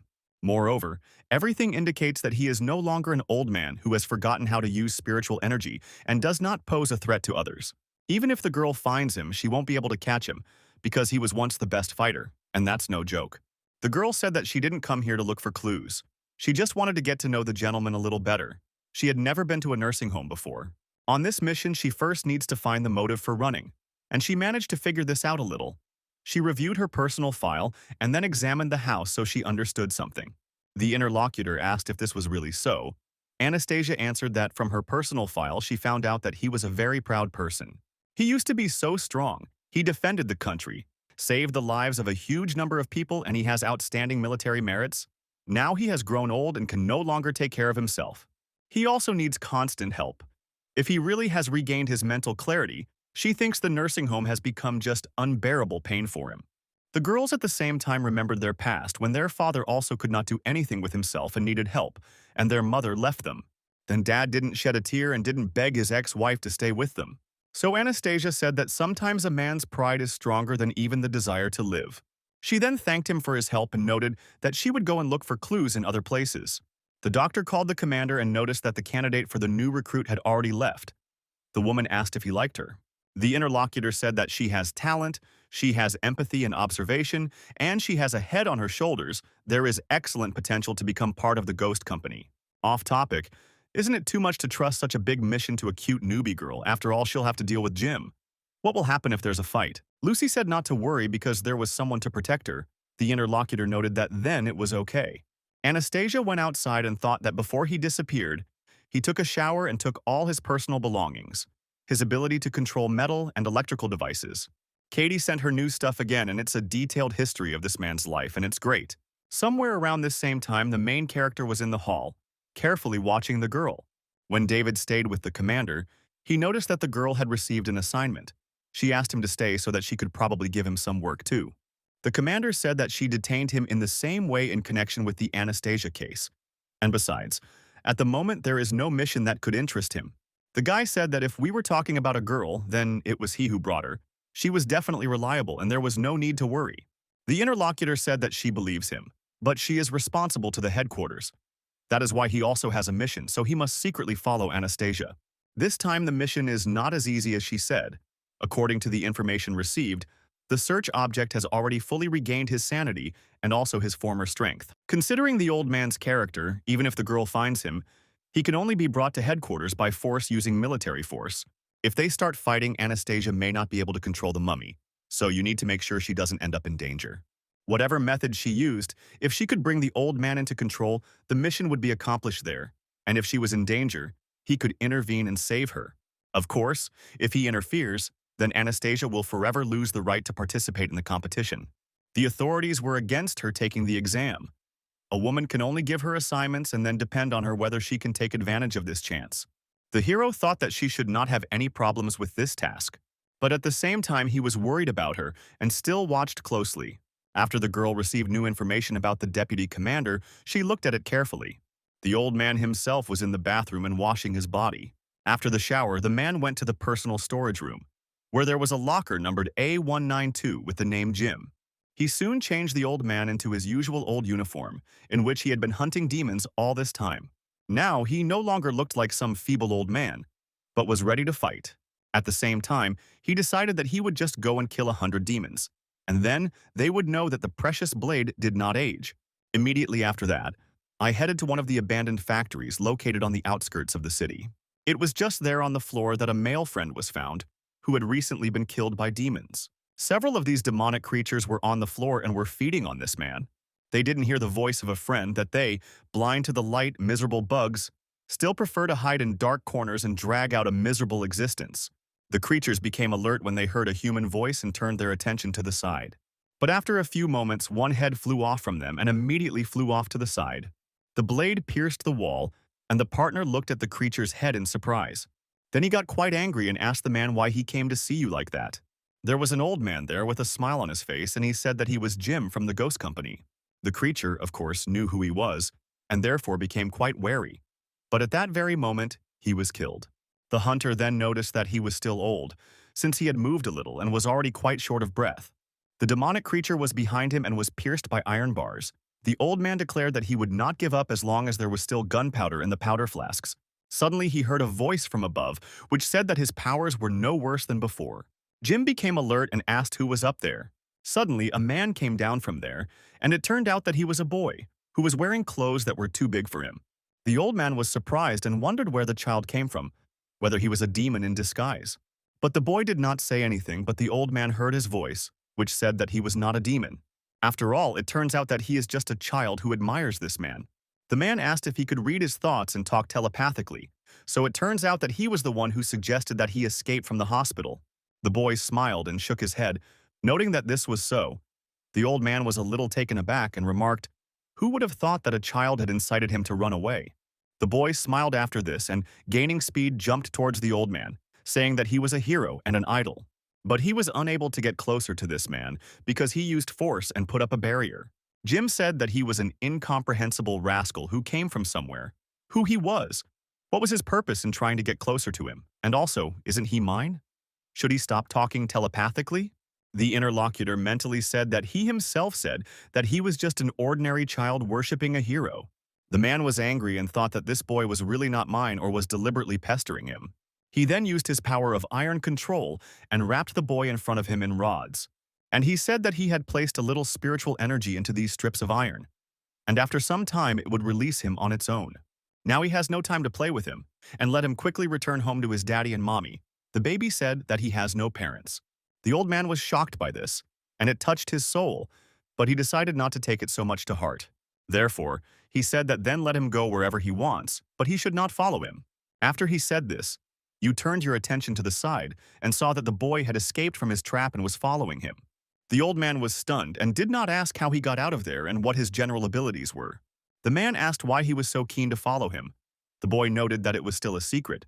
Before disappearing, he wanted to become his assistant, and also to feel at least once what it feels like to be a hero, which is why he asks to let him defeat the evil demons with him once. Then he would leave immediately, and Jim asked in what sense he would disappear. Was he really sick? The boy continued to smile and said that it was a secret, which made the old man even more angry. So it seemed to him that this child had no one to give him a belt in childhood. Suddenly, the man felt a demonic presence and told the boy not to come forward and to hide behind his back. Something appeared in front of the rather large hangar they were in. It was just one of the demonic creatures that entered its lair. The creature held the victim in its hands and also turned its attention to people. Also inside were the bodies of demons that had been mercilessly killed. The demonic creature realized that it was time to fight and threw the victim to the ground. The old man smiled and said that it was amazing because these bugs had learned to gather in gangs. To appear even more frightening, the demon began to scream very loudly. And then, getting on all fours, he sped up and headed towards attacking Jim. But the man was ready for battle and had already begun to use his equipment using iron. That is why he soon had a shade in his hands, which he had to fight.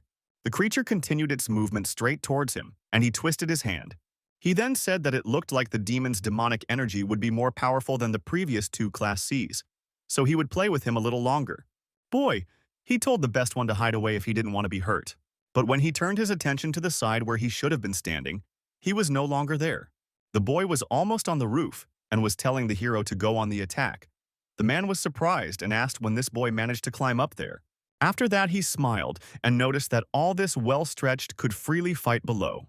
Finally, the demon was ready to fight his opponent and jumped, trying to strike with his hand. The old man also did not think to be on the defensive, and therefore tried to strike directly at the demon's hand. So his blade hit the limb and it seemed to fall out of his hands. But the iron itself moved further, without even using support. So the demonic creature's hand was cut and moved higher and higher towards the forearm. But soon the regime began to strike the opponent's entire body, and did it at a fairly high speed. As for an old man, he finally reached his opponent's head and tried to deliver the finishing blow right there. Because of this, the protective one received a rather large flow of energy and flew upward.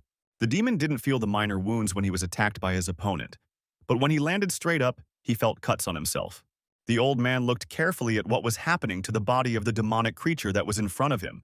Then she saw a huge carcass fall straight down onto the concrete. There were wounds on his body, so the man said that it seemed that a normal weapon could not hurt him badly. The monster also realized that he couldn't cope with it in a normal head-on fight, and therefore used his strength. The round balls that were filled with liquid behind him began to grow larger, And then the entity began to spew some kind of liquid from its mouth, and it looked like poison. Jim used his iron technique and put up a large wall in front of himself to block the attack. It was also clear that by using this liquid on itself, the creature began to heal its wounds. The man smiled and noted that it was really cool because he could heal himself. The demonic creature had completely radiated itself, and it was already clear that its mood had changed. The old man, using his strength, created 3-kilogram combat machetes that were convenient for cutting up carcasses, and he said that, spinning at high speed, they would cut his body, and he did not know if he would be able to withstand that. After that, he pointed his weapon towards his opponent, and he prepared to defend himself. The demon leaned down and it looked as if he was twisting to hold back the attacks. Jim was surprised and wondered what this feeling was, whether the creature's strength had also increased. On top of all this, it is so smooth that everything bounces off, and it turns out that the spat-out mucus not only healed the wounds, but also had this effect. After the monster repelled all the attacks, it moved forward at high speed to attack itself. The old man said that he had become slippery and his speed had doubled, and his saliva was not bad, so he told him to attack and show what he was capable of. Suddenly, something strange began to happen to his subconscious. The man lowered his hand down and did nothing, so his facial expression also changed. Then he started asking who he was and simply said that he wanted to eat. The demon continued his attack, and it seemed that something irreparable was about to happen. Jim raised his head and saw that there was a rather large monster right in front of him, so he was quite surprised and stepped back, slipping on the slime. Then he fell to the ground and shouted that there was a demon here, and that he was begging them not to eat him. The demonic creature paid no attention to his screams and attacked him quite forcefully. Immediately after this, the man found himself unconscious because he was so strong that he did not even move. The demon leaned over to him and grabbed him by the throat, lifting him straight in front of him. And then he decided to be completely unceremonious with him and opened his mouth deep in order to bite his head. The boy, who had been upstairs all this time and watching the situation, telepathically shouted for Jim to wake up. The creature was stunned when, after a few seconds, it felt fear. The old man came to his senses and noticed that it was one demon who had turned him into such a miserable state. And in the end, it even smelled a little like something was going wrong. And then he felt the danger that emanated from the demonic creature and began to quickly run away, using his slime. The old man then asked where his ferocity had gone, since it was too late to try to escape. Next, the belt, which was not a monopoly, was divided into 2 parts. Since it turned out to be made of iron, the old man could control it and directed it forward. The pieces of metal increased in size several times and had already caught up with the demonic creature that was trying to escape. Then it was quite abrupt, and such a man tried to grab the demon. Soon after, he succeeded and steamed the creature in a metal ball. This attack was called the Meteorite Iron Dungeon. The creature used its own and tried to get out of there. The old man saw this and asked if he really wanted to get out of there, but if so, then it would be better for him to simply save his strength. It turns out that his buckle is made of meteorite iron. Not only an S-rank demon can break it. The man then used his technique and lifted the victim up, saying that she needed to be taken to the nearest hospital. He also grabbed the boy who was upstairs and noted that this boy, no matter how strong he was, should better not stick his nose in and wait for him outside. After all, the old man here in this room doesn't make any jokes. After saying these words, the man used his energy and technique and created some kind of dark ball right in front of his hand. The boys noticed with a smile on his face that he knew what it was. Forming balls of meteoric iron using high frequencies and accelerating them to the speed of sound, then sending them at the enemy is his most deadly technique. And this ferocious technology is called a supersonic bullet made of meteoric iron. The man finally finished doing it, and with the help of his enormous strength directed it straight at his opponent. Because of this, the ball, which was formed from meteoric iron, moved forward and created a beam of fire. The demonic creature was then released from its prison of iron. She turned her attention back and saw something terrible rushing towards him. Since this attack was truly instantaneous, his body was pierced and he didn't have time to do anything. And then only his flesh flew across the entire Angara, splashing to the side. This attack was indeed so strong that the nearby premises were also destroyed in a blink of an eye. So it turned out that soon there were only debris and ruins ahead. The man came out of there and noted that he simply wanted to test his strength and that he had truly grown old. If his strength had been as before, there would have been nothing but ruins left on all sides. Immediately after this, he turned his attention to the side to see if the boy had survived. And he joyfully ran and told the hero that this deadly technique had just been simply bombastic. He didn't think that he would be able to see this technique with his royal eyes. So he loves his idol to death. When he tried to run up to him again and hug the old man, he put up an iron wall. He then stated that the boy could follow him, but it would be better to keep quiet, even though he disliked chatty hangers-on more than anything. But after the next demon, he had to leave. The child said that if it was true, he promised to be obedient and not to talk too much. Jim realized that the illness had just returned, and he had managed to make him wake up. Even if it was an accident, there was no harm in staying by his side. The old man didn't expect the illness to start returning so quickly, and it seemed like he didn't have much time. It would be better for him to die in battle than to turn into a useless half-wit. The boy said to go right now. The man noted that, as practice showed, he still had strength. So he should go visit his old friends and reminisce about the past. If he couldn't even handle a B-class demon, then how would he show himself to them? At the same time, he touched his neck and began to scratch it. Then there were some small, strange balls that looked like what was on the demon's back. Anastasia finally read all the information that the deputy commander had sent her. Then she felt sad about what this man had to go through in life. The information stated that there was a deadly battle at sea, and the 12th Lucian Military Region Mountain Tiger Special Forces Unit, consisting of 12 people, received a mission called Break. It was on this mission that 11 people died and the squad leader Jim miraculously remained alive and must take part in it. Then, the man shouted to the 7th. It's all him or how they are already going to fight and not to play games. The subordinate told the boss that he was already on his way.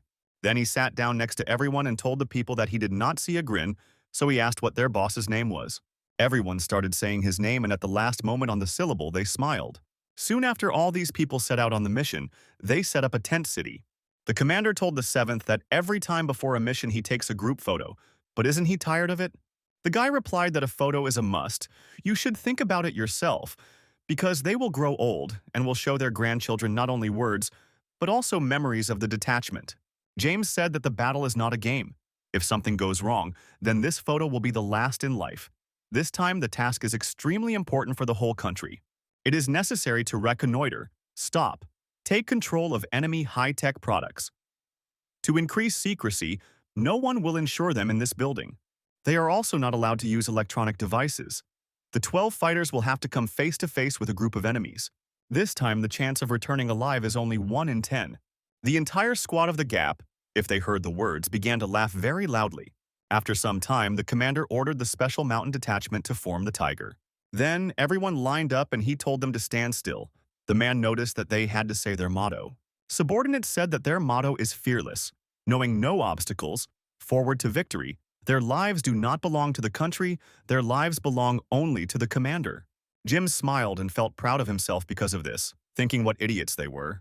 Then she shouted to everyone to check their equipment, and they took only the most necessary things, and also prepared to leave. His subordinates obeyed him. It was announced that, according to intelligence, an important command center and secret weapon was located there. Their mission is to sabotage secret weapons and capture enemy troop plans. Finally, the squad set out on a mission, and there were only steps that led into the water. Quite a large number of men under Jim's command were swimming through the water towards the enemy. One of the people in the forest said that he heard that they were speaking tonight. The interlocutor said to behave more quietly and not to blab secret information. But if the authorities find out, he will be court-martialed. So many people were transferred to the North Shore, and they are not blind either. The man said to be quieter, because he was not on duty. If the enemy heard, he would be the first to be shot. He asked if he was drunk. His voice was inaudible, unless he was nearby.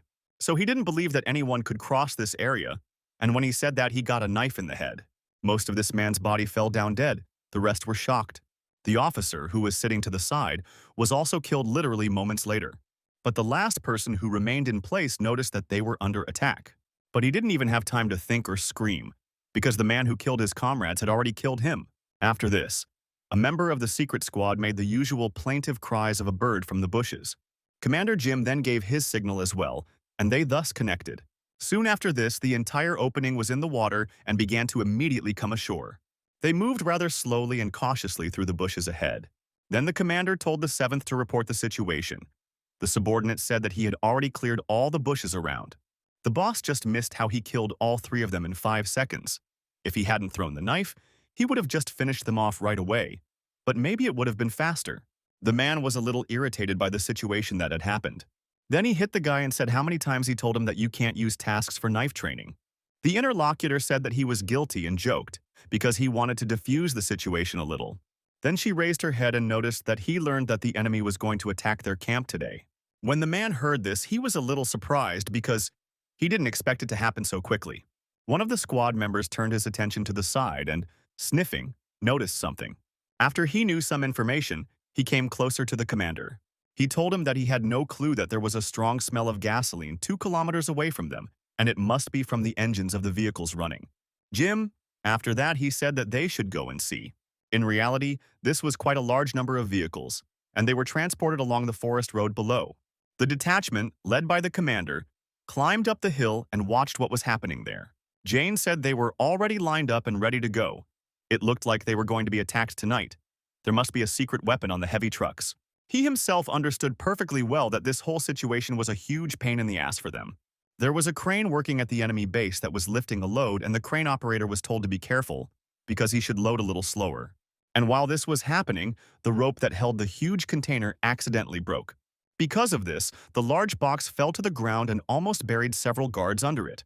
Jim made him fall and then called on the girl from the soy squad to do something. She noticed that she understood everything, and using her eye technique, she looked there. It was in the container that fell to the ground that a crack formed and the insides were visible. It was there that she saw a secret weapon, which even had its own serial number. Then she said that she saw huge combat robots inside, and on their hand, it was written NP Future 001. On the other heavy trucks, there should be the same boxes. There should not be 10 robots. The commander was shocked when he heard the name and thought that according to intelligence, the enemy needed at least another 10 years to put these robots into production. It is unclear why they appeared on the battlefield so quickly. Made of high-strength alloy, they are able to withstand even artillery fire. Inside there is ammunition of 10,000 armor-piercing rounds, and in addition a system of radio-controlled projectiles. If they have 10 robots, then their base will not be able to withstand them. If the coastal military forces are destroyed, it is scary to even imagine the consequences. All the efforts of recent years in their country could go down the drain. One of the soldiers was reprimanded and told that he was a scoundrel. How could he work like that? Did he even know how much what was inside was worth? The commander shouted that he was dead because he would have shot him anyway. The subordinate apologized to the sergeant and noted that next time he would definitely be more careful. And suddenly they both felt some kind of terrible energy that was getting closer and closer to them. The commander turned around to see what it was and was amazed. After all, there was an admiral there who had arrived to take a look at the situation. The man said that he had made a mistake and was now checking the damage to the robot, and was also ready to bear any punishment. The boss said that it was nothing to worry about. The equipment wasn't that expensive. The main thing was that people didn't get hurt. The last few days had been a very busy schedule. They have worked hard, and first let them rest when there is an abundance of strength, then any work goes well. The soldier said that he understood everything. Immediately after that he turned to leave, and the sergeant breathed a sigh of relief. But immediately after that he turned his attention forward and saw a weapon that was pointed forward. After this, a shot rang out and the man who was guilty was instantly killed. The rest of the people who worked at the mint place were stunned and a little tense. Then the admiral told his subordinate that such mistakes should not happen in the future. He tensed up and immediately agreed. The senior officer said that this was good and that a support ship would arrive in an hour, so they should press on. Then the man noticed the mountainside and thought that today there was always some strange feeling. He looked exactly at the very place where the secret group was. The commander turned to Rebecca and asked if she was sure that it was Donald. She replied that there could be no mistake, because even after death she would recognize him. Jim said he didn't expect that this crazy guy was here too. Someone asked if they really had a spy in their intelligence department too. The man said that it wasn't so. This reckless fellow is extremely cunning and thinks that most of the enemy forces do not suspect his presence. If they knew, then the sentries would not have allowed themselves so many liberties. This man, no matter what he is called, does not kill himself in a frame, waiting for ordinary people. As soon as danger appears with poison, he can always sense it in time. That's why he had never lost the addition game, but his subordinates asked their commander what they would do next. She released her faith and immediately apologized to her comrades. He went on to say that he was afraid they would have to sacrifice their lives to buy time for their base to retreat. Therefore, he shouted from the mountain tiger ranks that there would be a general assembly immediately. After these words, everyone lined up in a row. The man said that the next task was to steal the enemy's military plans and maps. They would choose the one who would deliver them to their own. The rest would stay to delay the enemy and fight to the death. He went on to say that the crisis would be responsible for neutralizing the post on the tower. Lincoln, Leo, Seven, and Rebecca will take advantage of the chaos to sneak into the headquarters building and win the cards and plans. Joseph is the best swimmer and will be able to return to their camp many times faster than any of them. So when everyone else steals the documents, he will deliver the papers to the base. All the others join him in attacking the enemy in the square and then causing chaos. Immediately after the plan was announced, the commander ordered the others to get moving.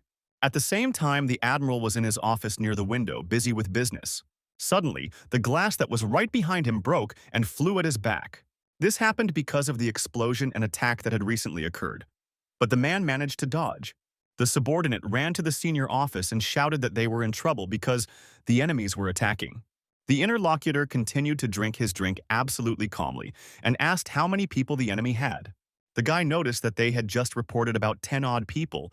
Among them, apparently, was the famous fighter Jim. The admiral smiled slyly when he heard that this man was there.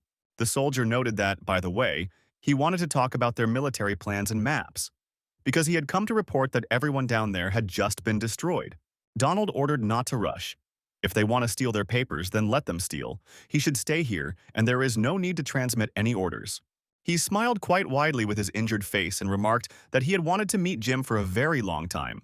The commander told the assault troops to count off in order, and they stood in a row. Soon after, several grenades flew straight towards them in order to spawn them. Then explosions were heard, and only the bodies of these people flew apart. The officer shouted to the rest of his subordinates that the enemy was attacking, so they should fight back quickly. But those who came out to suppress the enemy forces were immediately shot and destroyed. Jim and the rest of his men were making their way forward, and he was shouting for everyone to spread out and quickly find cover. A man from the squad was quite far away, literally in a forest belt, and from there he threw a smoke grenade. His throw was so powerful that the smoke grenades flew several dozen meters toward the base. The soldier told the commander that the enemy had used a powerful smoke grenade and was waging a guerrilla war. There were too many of them, and it was impossible to tell who was the enemy and who was our own. This is precisely why they cannot shoot back. Some clan member asked when the enemy managed to sneak up to attack and why the alarm was not raised on the tower. But from that very tower where the alarm was supposed to be, a bullet flew at the chief. As a result of this attack, the commander of the group that was located in the vicinity was killed. It was on the hill that there was a man from the squad named Chris. He took possession of a sniper rifle, and from the hill he was hitting his target. He said that he had literally just shot several commanders and beheaded enemy forces. After clearing out quite a large number of soldiers below, the detachment under the command of the commander moved forward. The 7th, with a knife in his hands, told them to be careful and let him go ahead. There was a large concentration of troops around the corner of the building. The leader said that the enemy was most likely trying to break through at the exit from the stairs, so everyone should fight to the death. But while they were all sitting and waiting for the enemy, a flash grenade flew in. Several people noticed this and reported that it should be covered up quickly, and it was too late. The 7th one, who abandoned her, used his weapon and then suddenly killed quite a large number of people. After what happened, he stopped and said that 12 heads were killed in 6 seconds, and again he broke his record, although it's too bad the boss didn't see it again. Rebecca said that this guy was practicing knife skills to get the commander's approval. Leo probably said that he wasn't, even though the commander rarely uses a knife. But he was even faster than the 7th, and several soldiers stopped in the neighboring building. The one who walked in front told the others to be vigilant because the enemy had already broken through. A man appeared in front, and they asked who was there to slowly come out of the shadows. Then they saw that it was a sergeant and said how good it was that he was okay. The man asked why they had rushed. They had already dealt with the enemies. Let them quickly go outside to help the others. The guy told the commander to allow support here in case the enemy rushes again. The elder hit him and said, "You bastard, didn't he hear what he said? Let him say it. No one else ever came with you, and their most important task is to protect combat vehicles. This should be done, and let him inform the others who are outside to guard the robot." While he was saying this, his subordinates ran away, and the man behind the wall was killed. At the same time, when everyone else left here, the man began to throw off his face. When he took it off, it turned out to be Lincoln, and he thought that they should be dealt with quickly. At the same time, somewhere outside, Jim brought in suppressive fire to kill.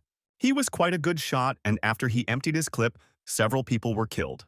What if she heard the sound of a whistle and it was just a signal from her subordinates? The man smiled because he understood that these were maps, as well as plans, and these guys quickly dealt with them. Suddenly, some buzzing sounds began to be heard from the sky, and Jim turned his attention to it. There he saw that an enemy helicopter was circling right above this military base. But in the cabin, in the passenger seat, sits Admiral Donald, looking down. The subordinate asked the chief if they were really going to launch the sunken ship operation. The man noted that his order was not up for discussion. The junior officer wanted to say something, but the admiral interrupted him and told him not to worry, because the route had already been rebuilt. I did it this way, with you to evade those automated weapons. After the plan is completed, the sunken ship will turn on autopilot. Even if the divinity doesn't come, they still won't be able to save these rats. The guy said that he just wanted to remind them that there are still some of their soldiers left on the island. Donald said that it was their direct duty to die in the field, even if a small surprise had affected their great cause. But even so, to destroy someone else's hopes with your own hands is quite interesting.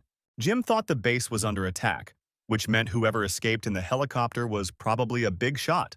Their secret weapon is here, and there are more than 1,000 soldiers, so then they had to escape. What if he realized what had really happened and immediately after the Steelies, to his subordinates, giving a sign? The 7th asked what had happened, because the chief had suddenly ordered them all to retreat. Around the same time, there were quite a large number of missiles approaching this location. There were so many of them that they literally collided with each other at a distance of several centimeters. The subordinates turned their attention upward and saw bright flashes, but could not react to it in any way. So the bomber landed on the base, and there were a lot of explosions. The bombing of the island they were on lasted for several minutes. There were quite a lot of explosions and exploding shells, and because of this a fire started. Jim was lying on the ground, but was still conscious.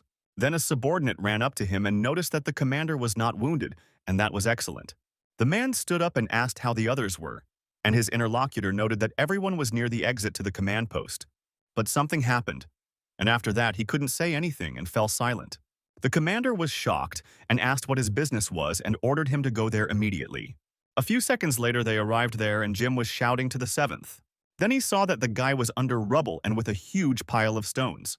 When he saw him, he noted to the commander that he was still a little short of speed. If he could be like the boss, he would not have gotten into such trouble.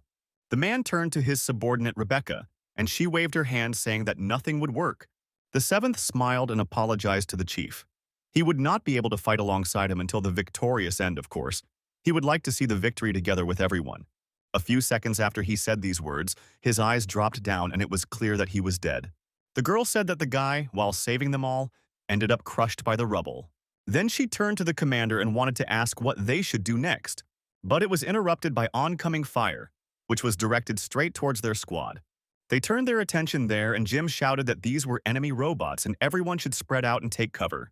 The squad members immediately hid behind some fairly large debris and thought about what to do next. Leo told the commander to take this. Inside this box are plans, as well as enemy maps, and so he was told to deliver this to their troops so that the death of the 7th would not be in vain. Joseph was wounded in the leg and would not be able to swim, and the captain was the most resilient and fastest. They will all distract these robots, and he should leave quickly. Jim asked what kind of nonsense it was that they would all leave together. The guy said that if he didn't leave now, they would all die here. And if the papers didn't get to their troops, everyone at the base would die too. The others also shouted, "Commanders, leave, and let them definitely deliver these documents." He was very sad to hear all this.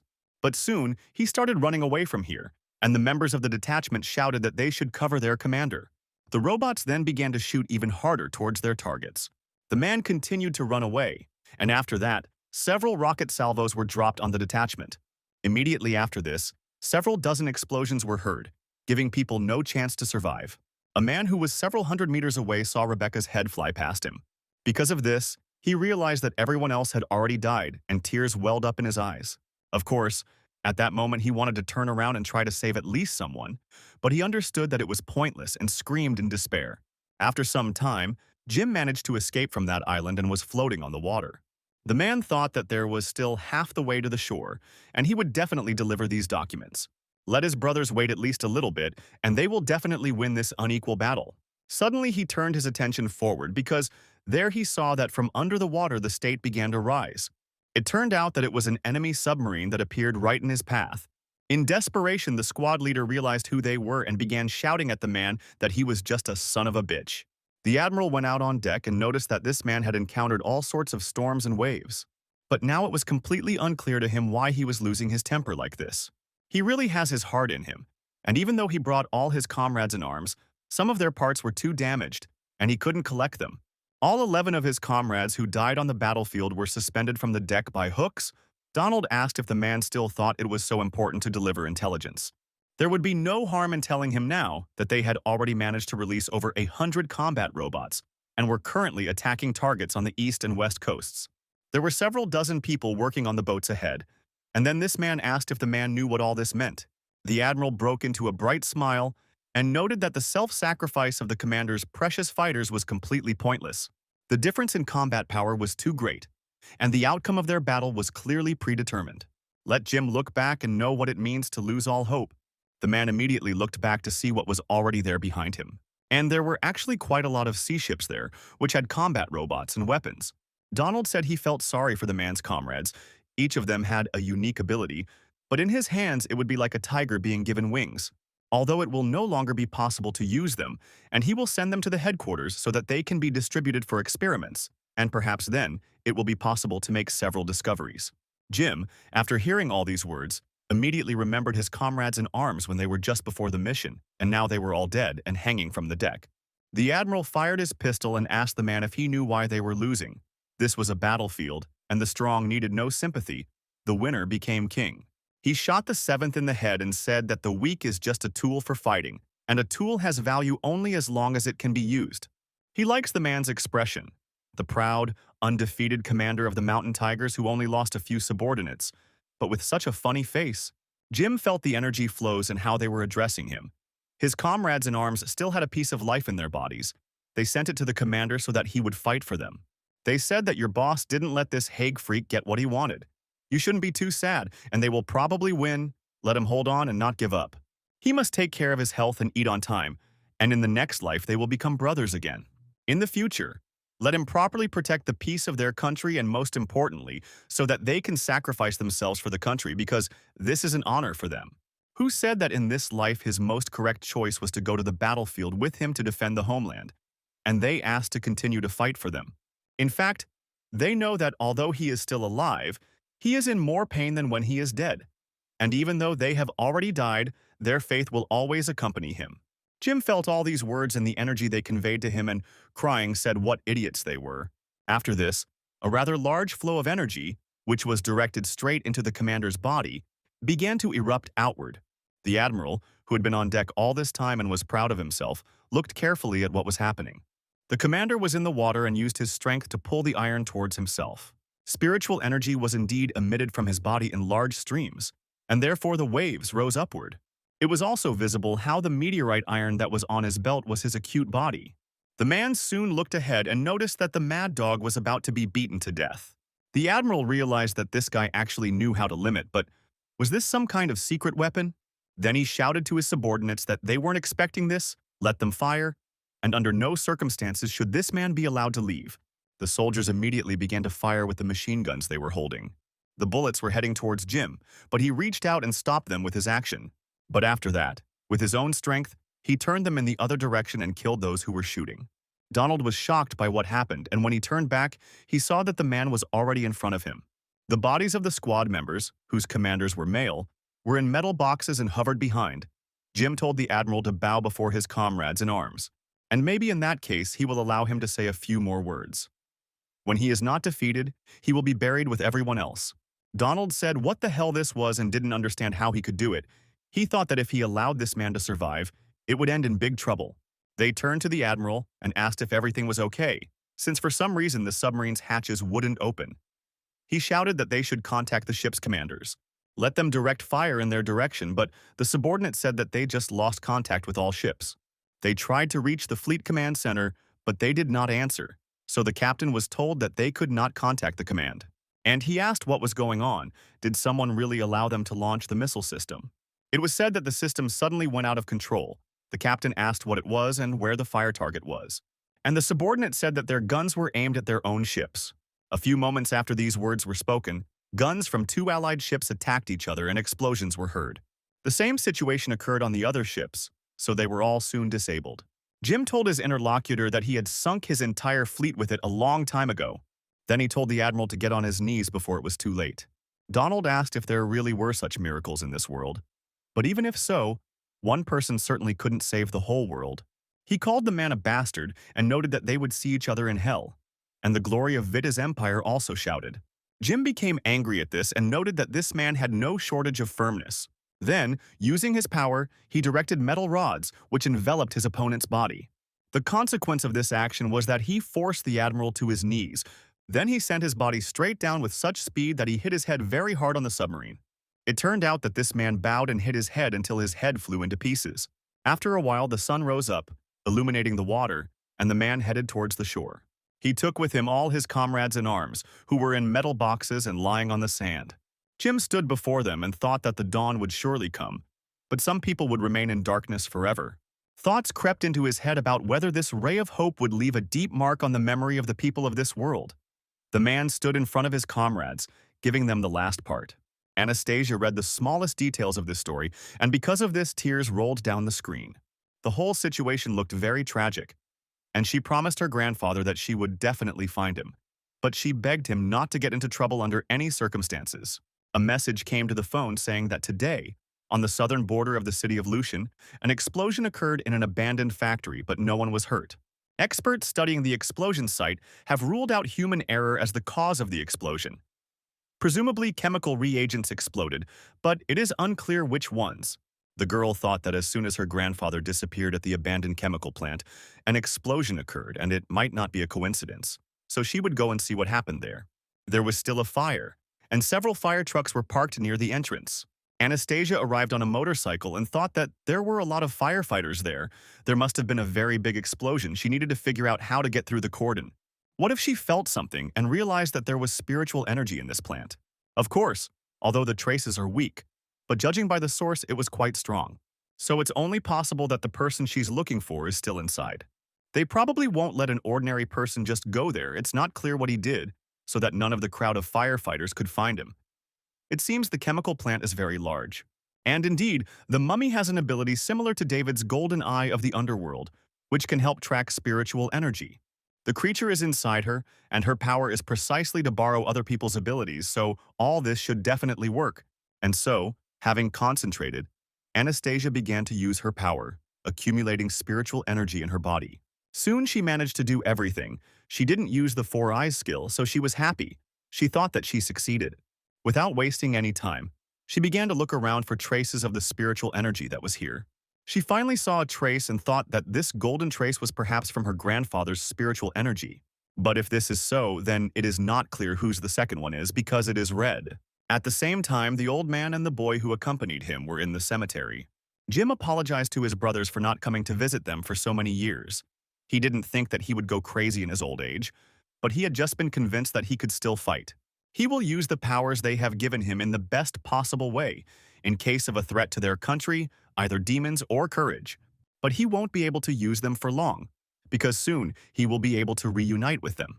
The boy said that these people, like him, were once heroes, but he thought they would not want him to die in battle. The old man turned to him and asked what this little thing could possibly understand. The kid said that after that fight he retired, and then the ghost company found him, and in due course he became the best fighter in it. He saved a huge number of people, not knowing a moment of peace in his life, then told the hero that he had changed his mind, and there was no point in looking for demons and fighting them. After all, this is not what his friends wanted for him. Jim said that eggs do not teach the chicken, but it is interesting to hear what, in his opinion, they would like.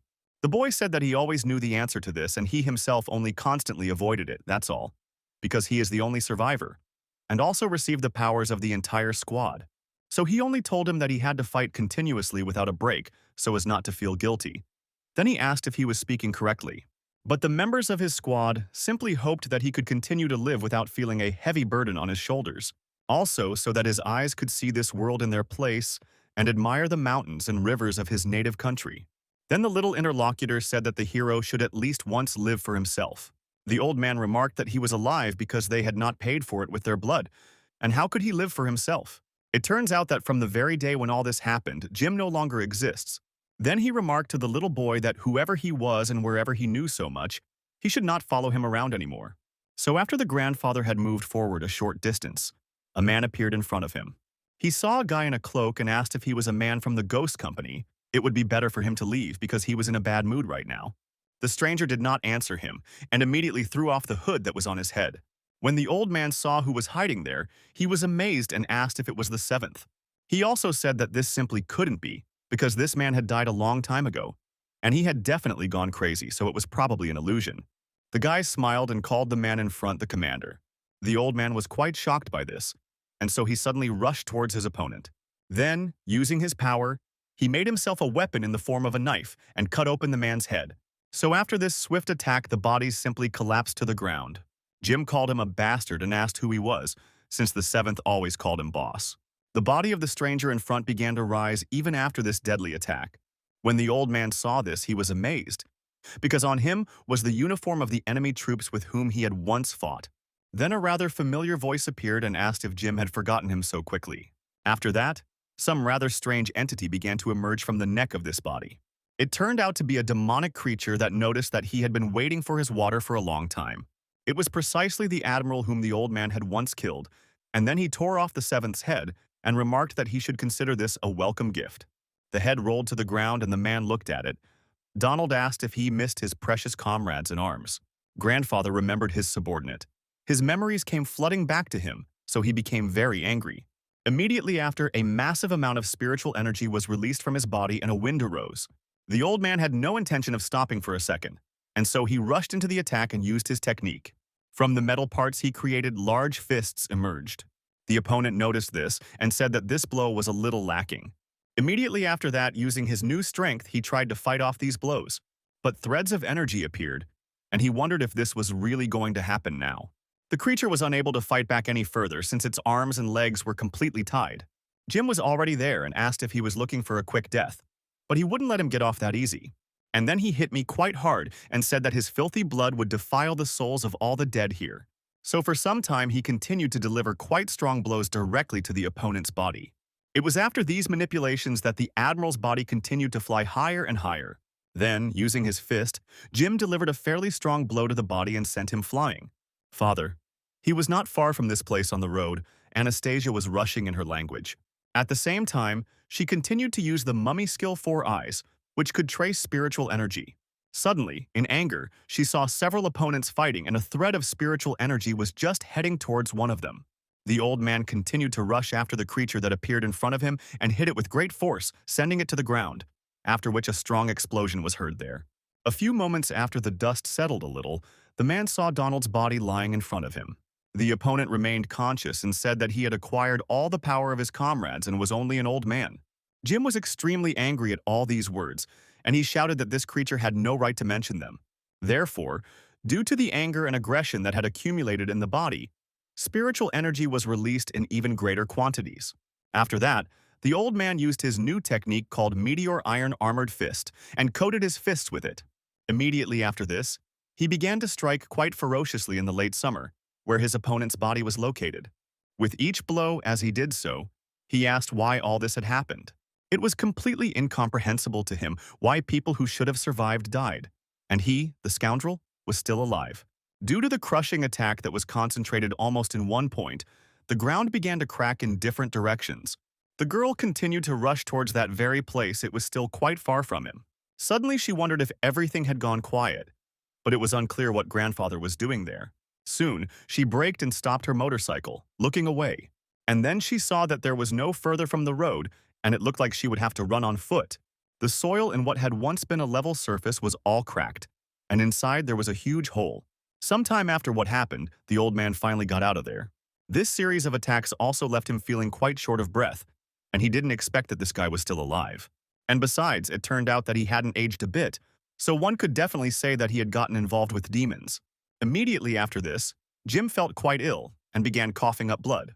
When he looked at his own hand, he realized that he had used a lot of spiritual power today, and it seemed that he was too old for this. Oh, suddenly, from the hole that was formed after the attack, a voice was heard, which declared that Jim was the man who was supposed to die. After this, some strange limbs of a monster appeared from the pit, which looked like tentacles. The old man also began to use his energy and pulled iron particles out of the ground. It was from these that he created a large weapon that looked like a shuriken. The demonic creature tried to attack him with its limbs, and he cut them with his weapon. This flesh was quite difficult to cut, as it liquefied and flew apart. After all this enveloped the man from different sides, she headed straight towards him. Of course, at the last moment, Jim noticed this attack and managed to jump up. Many phonic entities did not stop their attacks and quickly continued to reach for him. She had many mouths and eyes, and the demon continued to say that it was he who had to die. When the man found himself high in the sky, Togo used another technique. It was the same huge metal sarcophagus in which he sealed this demon. Immediately after that, he landed down and began to manipulate this technique. Because of what happened, he compressed the huge metal ball into a rather small one. Soon the grandfather thought that he had squeezed the ball and must have already destroyed the bastard. But it would still be safer to wait until he regained his strength and squeeze even harder. At the same time, he felt something strange appear green. A demon began to emerge from the pit and said that during a war between two countries, the one who won was right. They were birds of a feather. Their hands were covered in blood. There are always casualties in war, no doubt about it. But the death of his comrades, one might say, had nothing to do with him. After all, in a situation where the enemy's forces are completely unknown, who gave the order to immediately advance, in vain killed 11 comrades, and is still alive? And the one who should have died in that situation was precisely him. And if we talk about the Admiral, then now his body is completely immortal. Jim shouted that he didn't care. He wanted his damn immortal body, and as long as he was alive, he would fight him to the death. Immediately after he saw his opponent, he rushed to attack him. But suddenly he felt very ill and began to cough up blood, and then fell. Donald said that there was no point in pretending to be strong anymore because he knew that his body was already on the edge. Let him just admit it. After all, the old man he is no longer even able to protect himself. And so, trying to get to his feet, the man told the scoundrel to cover his mouth. After all, even despite everything, he can still reflect, and he still has the strength to protect anyone. The demonic creature told him to look back and see the round thing, as it was his second gift to him. So he must definitely like it. The old man turned his attention there and saw some creature appear from the ball. But he was even more stunned when he looked up and saw what was there, so he immediately fell to his knees. There was some big monster with a lot of arms, and also the bodies of his comrades were above. They all looked him straight in the eye and addressed him as a commander. The old man was simply shocked by what was happening and could not even speak. Donald appeared behind him and said that all these comrades in arms were real, and his guilt before them was real. And even when he was just walking, he stumbled. Now he is an eternal burden for everyone, and let him admit that he is already old. After all, it turns out that it was he who caused the death of his comrades in arms. He then said that Jim should get up, for rather than die by his hand, would it not be better to die by the hands of his comrades in arms, for here was his best refuge. The man then stood up with tears in his eyes and noted that it was he who had sent them to certain death. So I had already resigned myself to what would happen in the future and obediently moved forward. He was already prepared for the fact that this demonic creature would simply kill him. It was also ready to do so and opened its huge mouth in which there were a large number of fangs. Soon after this, the old man stopped and looked straight into the eyes of this huge monster. At the same time, a boy ran to this place at high speed. Then he shouted for Jim to come back. The old man turned his attention to him and saw that the boy was out of breath while running here. The man, with sadness and despair in his voice, told the boy to leave as quickly as possible. After all, an old man like him no longer has the strength to protect anyone. The boy cried very loudly when he heard these words, but he could not do anything. One magical creature continued to strain its mouth towards the victim, and after a few moments, blood gushed out to the sides. Suddenly, Anastasia appeared and stopped the old man's blade as it cut his own flesh. She turned to him and shouted at her grandfather to come to his senses already. After all, everything that he saw before his eyes was only false, and there was no need to harm himself. Jim finally came to after that and immediately threw the blade away so that it was in his hands. Immediately after this, he pushed the girl's hand away and asked who she was and how she got there. The heroine noticed that her name was Anastasia, and she wanted to participate in the state championship for newcomers of the Ghost Company. She needed to do something to be allowed to participate. She has to bring this man to headquarters. She just saw him fighting in the sky, but she doesn't understand with whom and can assume that he ended up inside an illusion. So I immediately rushed here as quickly as possible. The old man noticed that he didn't even think that he would be saved by a yellow-mouthed girl. His body was covered with wounds and cuts, so much so that blood was flowing from them. The interlocutor told the grandfather that he should first be taken to the hospital because he had lost so much blood. The man immediately stood up and looked around, literally looking for someone there. And at the same time, he looked to the side and saw the boy who was constantly following him. Then he barely got to his feet, and the girl told him not to do it. But the old man said that she should not follow him. He needed to make sure of something first, and then he would go with her to the Ghost Company. Anastasia agreed. Jim began to slowly approach the boy who was standing in the country and asked if he was real. The boy smiled and said that of course he was real, because he was not one whole. It is precisely he who is his true self. When the man heard this, you were amazed. Then he asked if he wanted to say that everything that happened after his escape from the nursing home was just a figment of his imagination. That is, not only has he gone mad, but he also suffers from various calcifications. It seems that he really is incurable, the old man.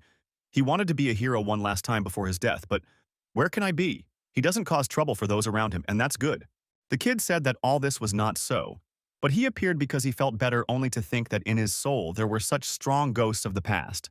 At the same time, he does not need to blame himself anymore, otherwise his illness will worsen, even if he does not remember himself as a child. But the clothes on his shoulders should remind him of those times.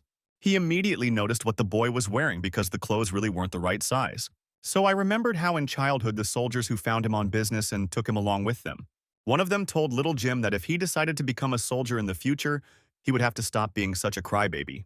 Let him be a real man, steadfast and strong, because a soldier can shed blood, but he should not shed tears. Even when dying on the battlefield, he should not cry. To die fighting for one's country is the greatest reward for a soldier. If on the battlefield they fight back against the invaders, be it life or death, it is a glorious deed. Even if the mission is impossible, even if the difference in the power of weapons is too great, and even if it is like trying to jump above yourself, the soldier still represents the honor of the motherland. Even if there are 100,000 devils ahead, and they still have to come to the long call and fight back, death is not scary, but it is scary to tarnish honor. They sacrifice their flesh and blood to become an unshakable shield of honor. When the boy grows up and becomes a real soldier, then he himself will understand everything. Only when they put their lives on the line and become an unshakable shield in selflessly and fearlessly meeting the blow of the invader face to face. It is in this case that the entire people of the country will be able to prosper. The boy said that now the old man remembered everything. He did everything right since they defended people with honor, even if they had to die on the battlefield. For them it was a great pride and glory.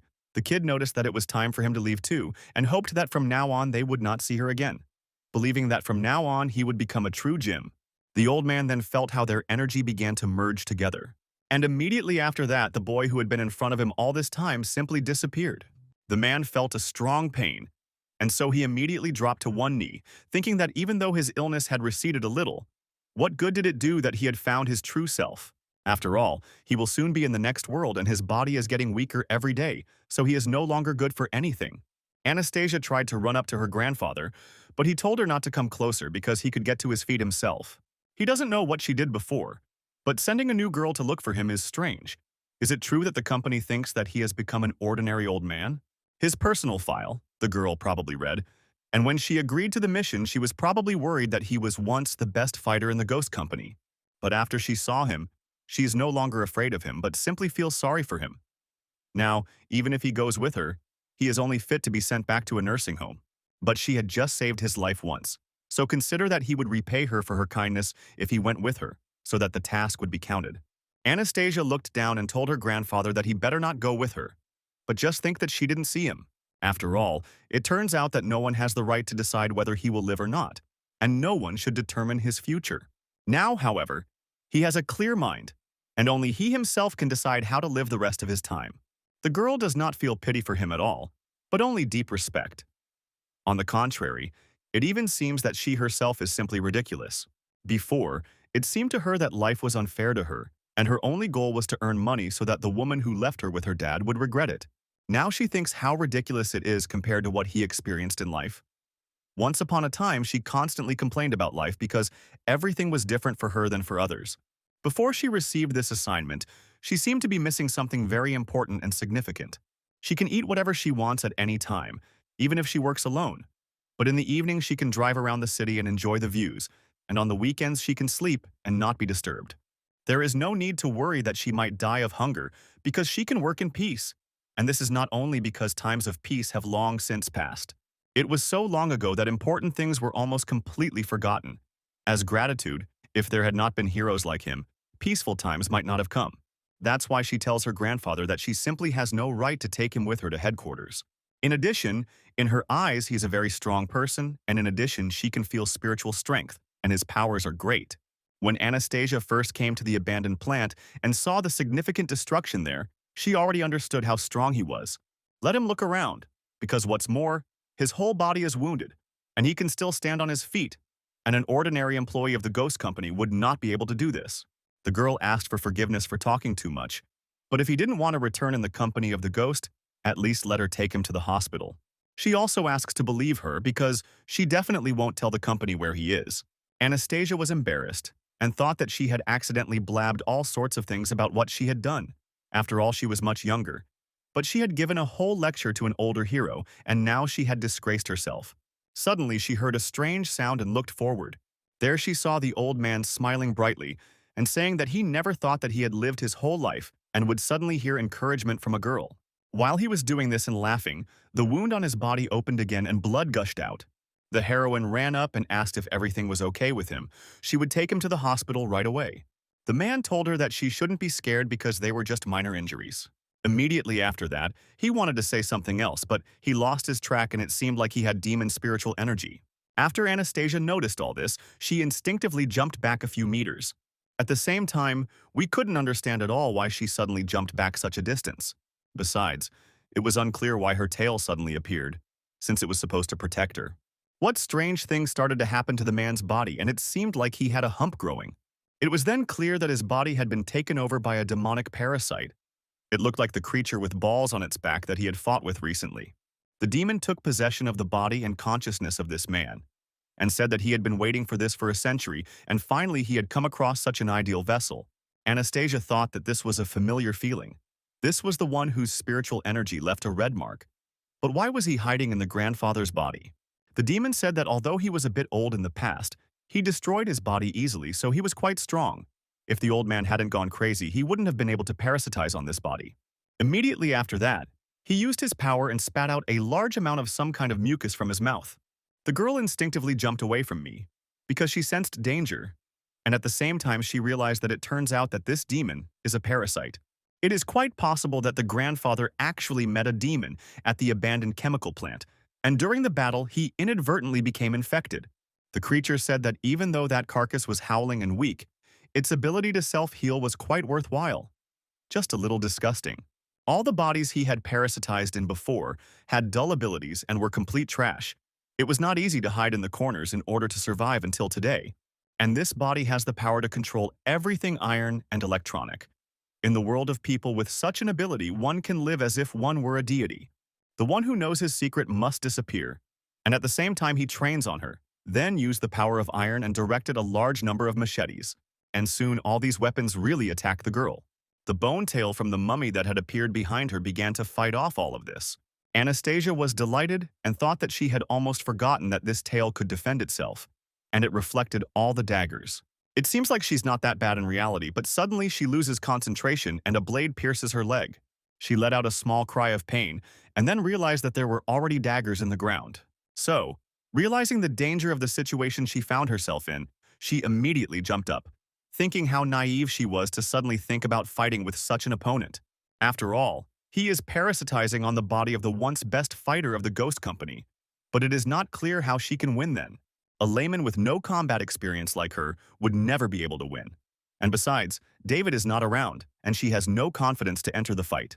And now, in this place and at this time, she has only one way out. And the way out that she found in this situation was that she started running. The demon thought that this was a stupid human, because everything he said was intended to scare her and drive her away. He did not know her strength, and he only occupied this body.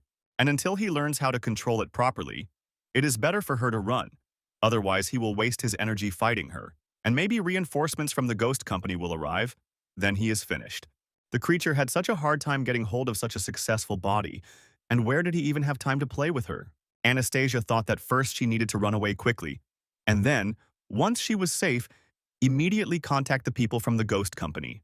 But if you think about it, this creature will not sit still, and when help arrives, he will already have run away, which means that the old man is really in danger. So she suddenly recovered and picked up the phone, then informed the deputy commander that she had found her grandfather. But there is a small problem here, and she sent her the coordinates, so let her quickly send help. But for now, she will try to delay him using her powers. The demonic creature saw her and noted that he had allowed the fool to leave alive, so it was unclear why she had returned again. In the end, he will still have to spend his time in order to kill her. So he used the power of iron and pointed the sharp blades straight towards his opponent. The girl jumped back a short distance and looked at his attack, then smiled and used her tail. Then she said that she had just come to her senses and realized that it was strange, because while she was falling, it was obvious that he could have hit the ground. And in that case, who knows? She wouldn't have been able to run away, but he didn't do that. And then he just looked after her. And now the blow is also strange. His attack with spikes from the ground is quite normal, but he attacks from afar and pushes her away. Therefore, the girl can soar that, although he has acquired his grandfather's body, he still does not know how to use it properly. And at such a distance, he simply cannot control the metal. That's how it is, and the demon can't get it, so he was simply bluffing. Immediately after that, she used the Four Eyes skill and noticed that he was about to receive an answer. The creature thought that this girl had figured him out, but he had absolutely no idea what her abilities were. It will be difficult to deal with her further. And even if that is the case, she probably won't dare approach him either. So I decided to test it first and made quite a few machetes with my power again. Anastasia's tail easily dealt with all these attacks, she thought. The closer to him, the easier it is for him to control his number of daggers, and this cannot last. So first we need to find a way to separate this guy from Grandpa Jim's body. Using the mummy skill to track the energy flows, she turned her attention to it, noticing that it was a huge tumor on his back, and there was a parasite's body. It feeds on grandfather's spiritual energy, with its current strength. If it gets close to him, the chances of winning are slim, so it's unclear how to rip this thing off. After a little thought, she realized what she had to do and launched her tail into the attack. The demon put up an iron shield and noticed that he thought she had other powers, but all she could do was wave her tail here. She doesn't really know if she's smart or stupid, but did she even think when she was falling, she probably wanted to attack him with her tail from such a long distance. So it turns out that she is actually underestimating this creature too much. Suddenly the demon noticed her and did not understand where she had gone. So I panicked and started looking for her so as not to get caught in a sudden attack on myself. The creature thought that she had only been in the air and had just evaporated without a trace. A few seconds later, he received an instant attack on himself. Not understanding what happened next, he thought that it had just hit him in the forehead. The creature turned its attention to the side and saw a stone, so it thought that it was thrown right between its eyebrows, but it cannot be taken into account. It did not see how this stone flew at all. Then he turned his attention to the side, and the demonic creature saw that something was moving on the left. It was visible how this stone literally appeared on the spot out of thin air. The parasite wondered if it meant that the stones were invisible and only appeared when they were near him. Does this girl really have the ability to not only be invisible but also to make other things invisible for a short time? Anastasia said off to the side that it had finally dawned on him. It was already too late.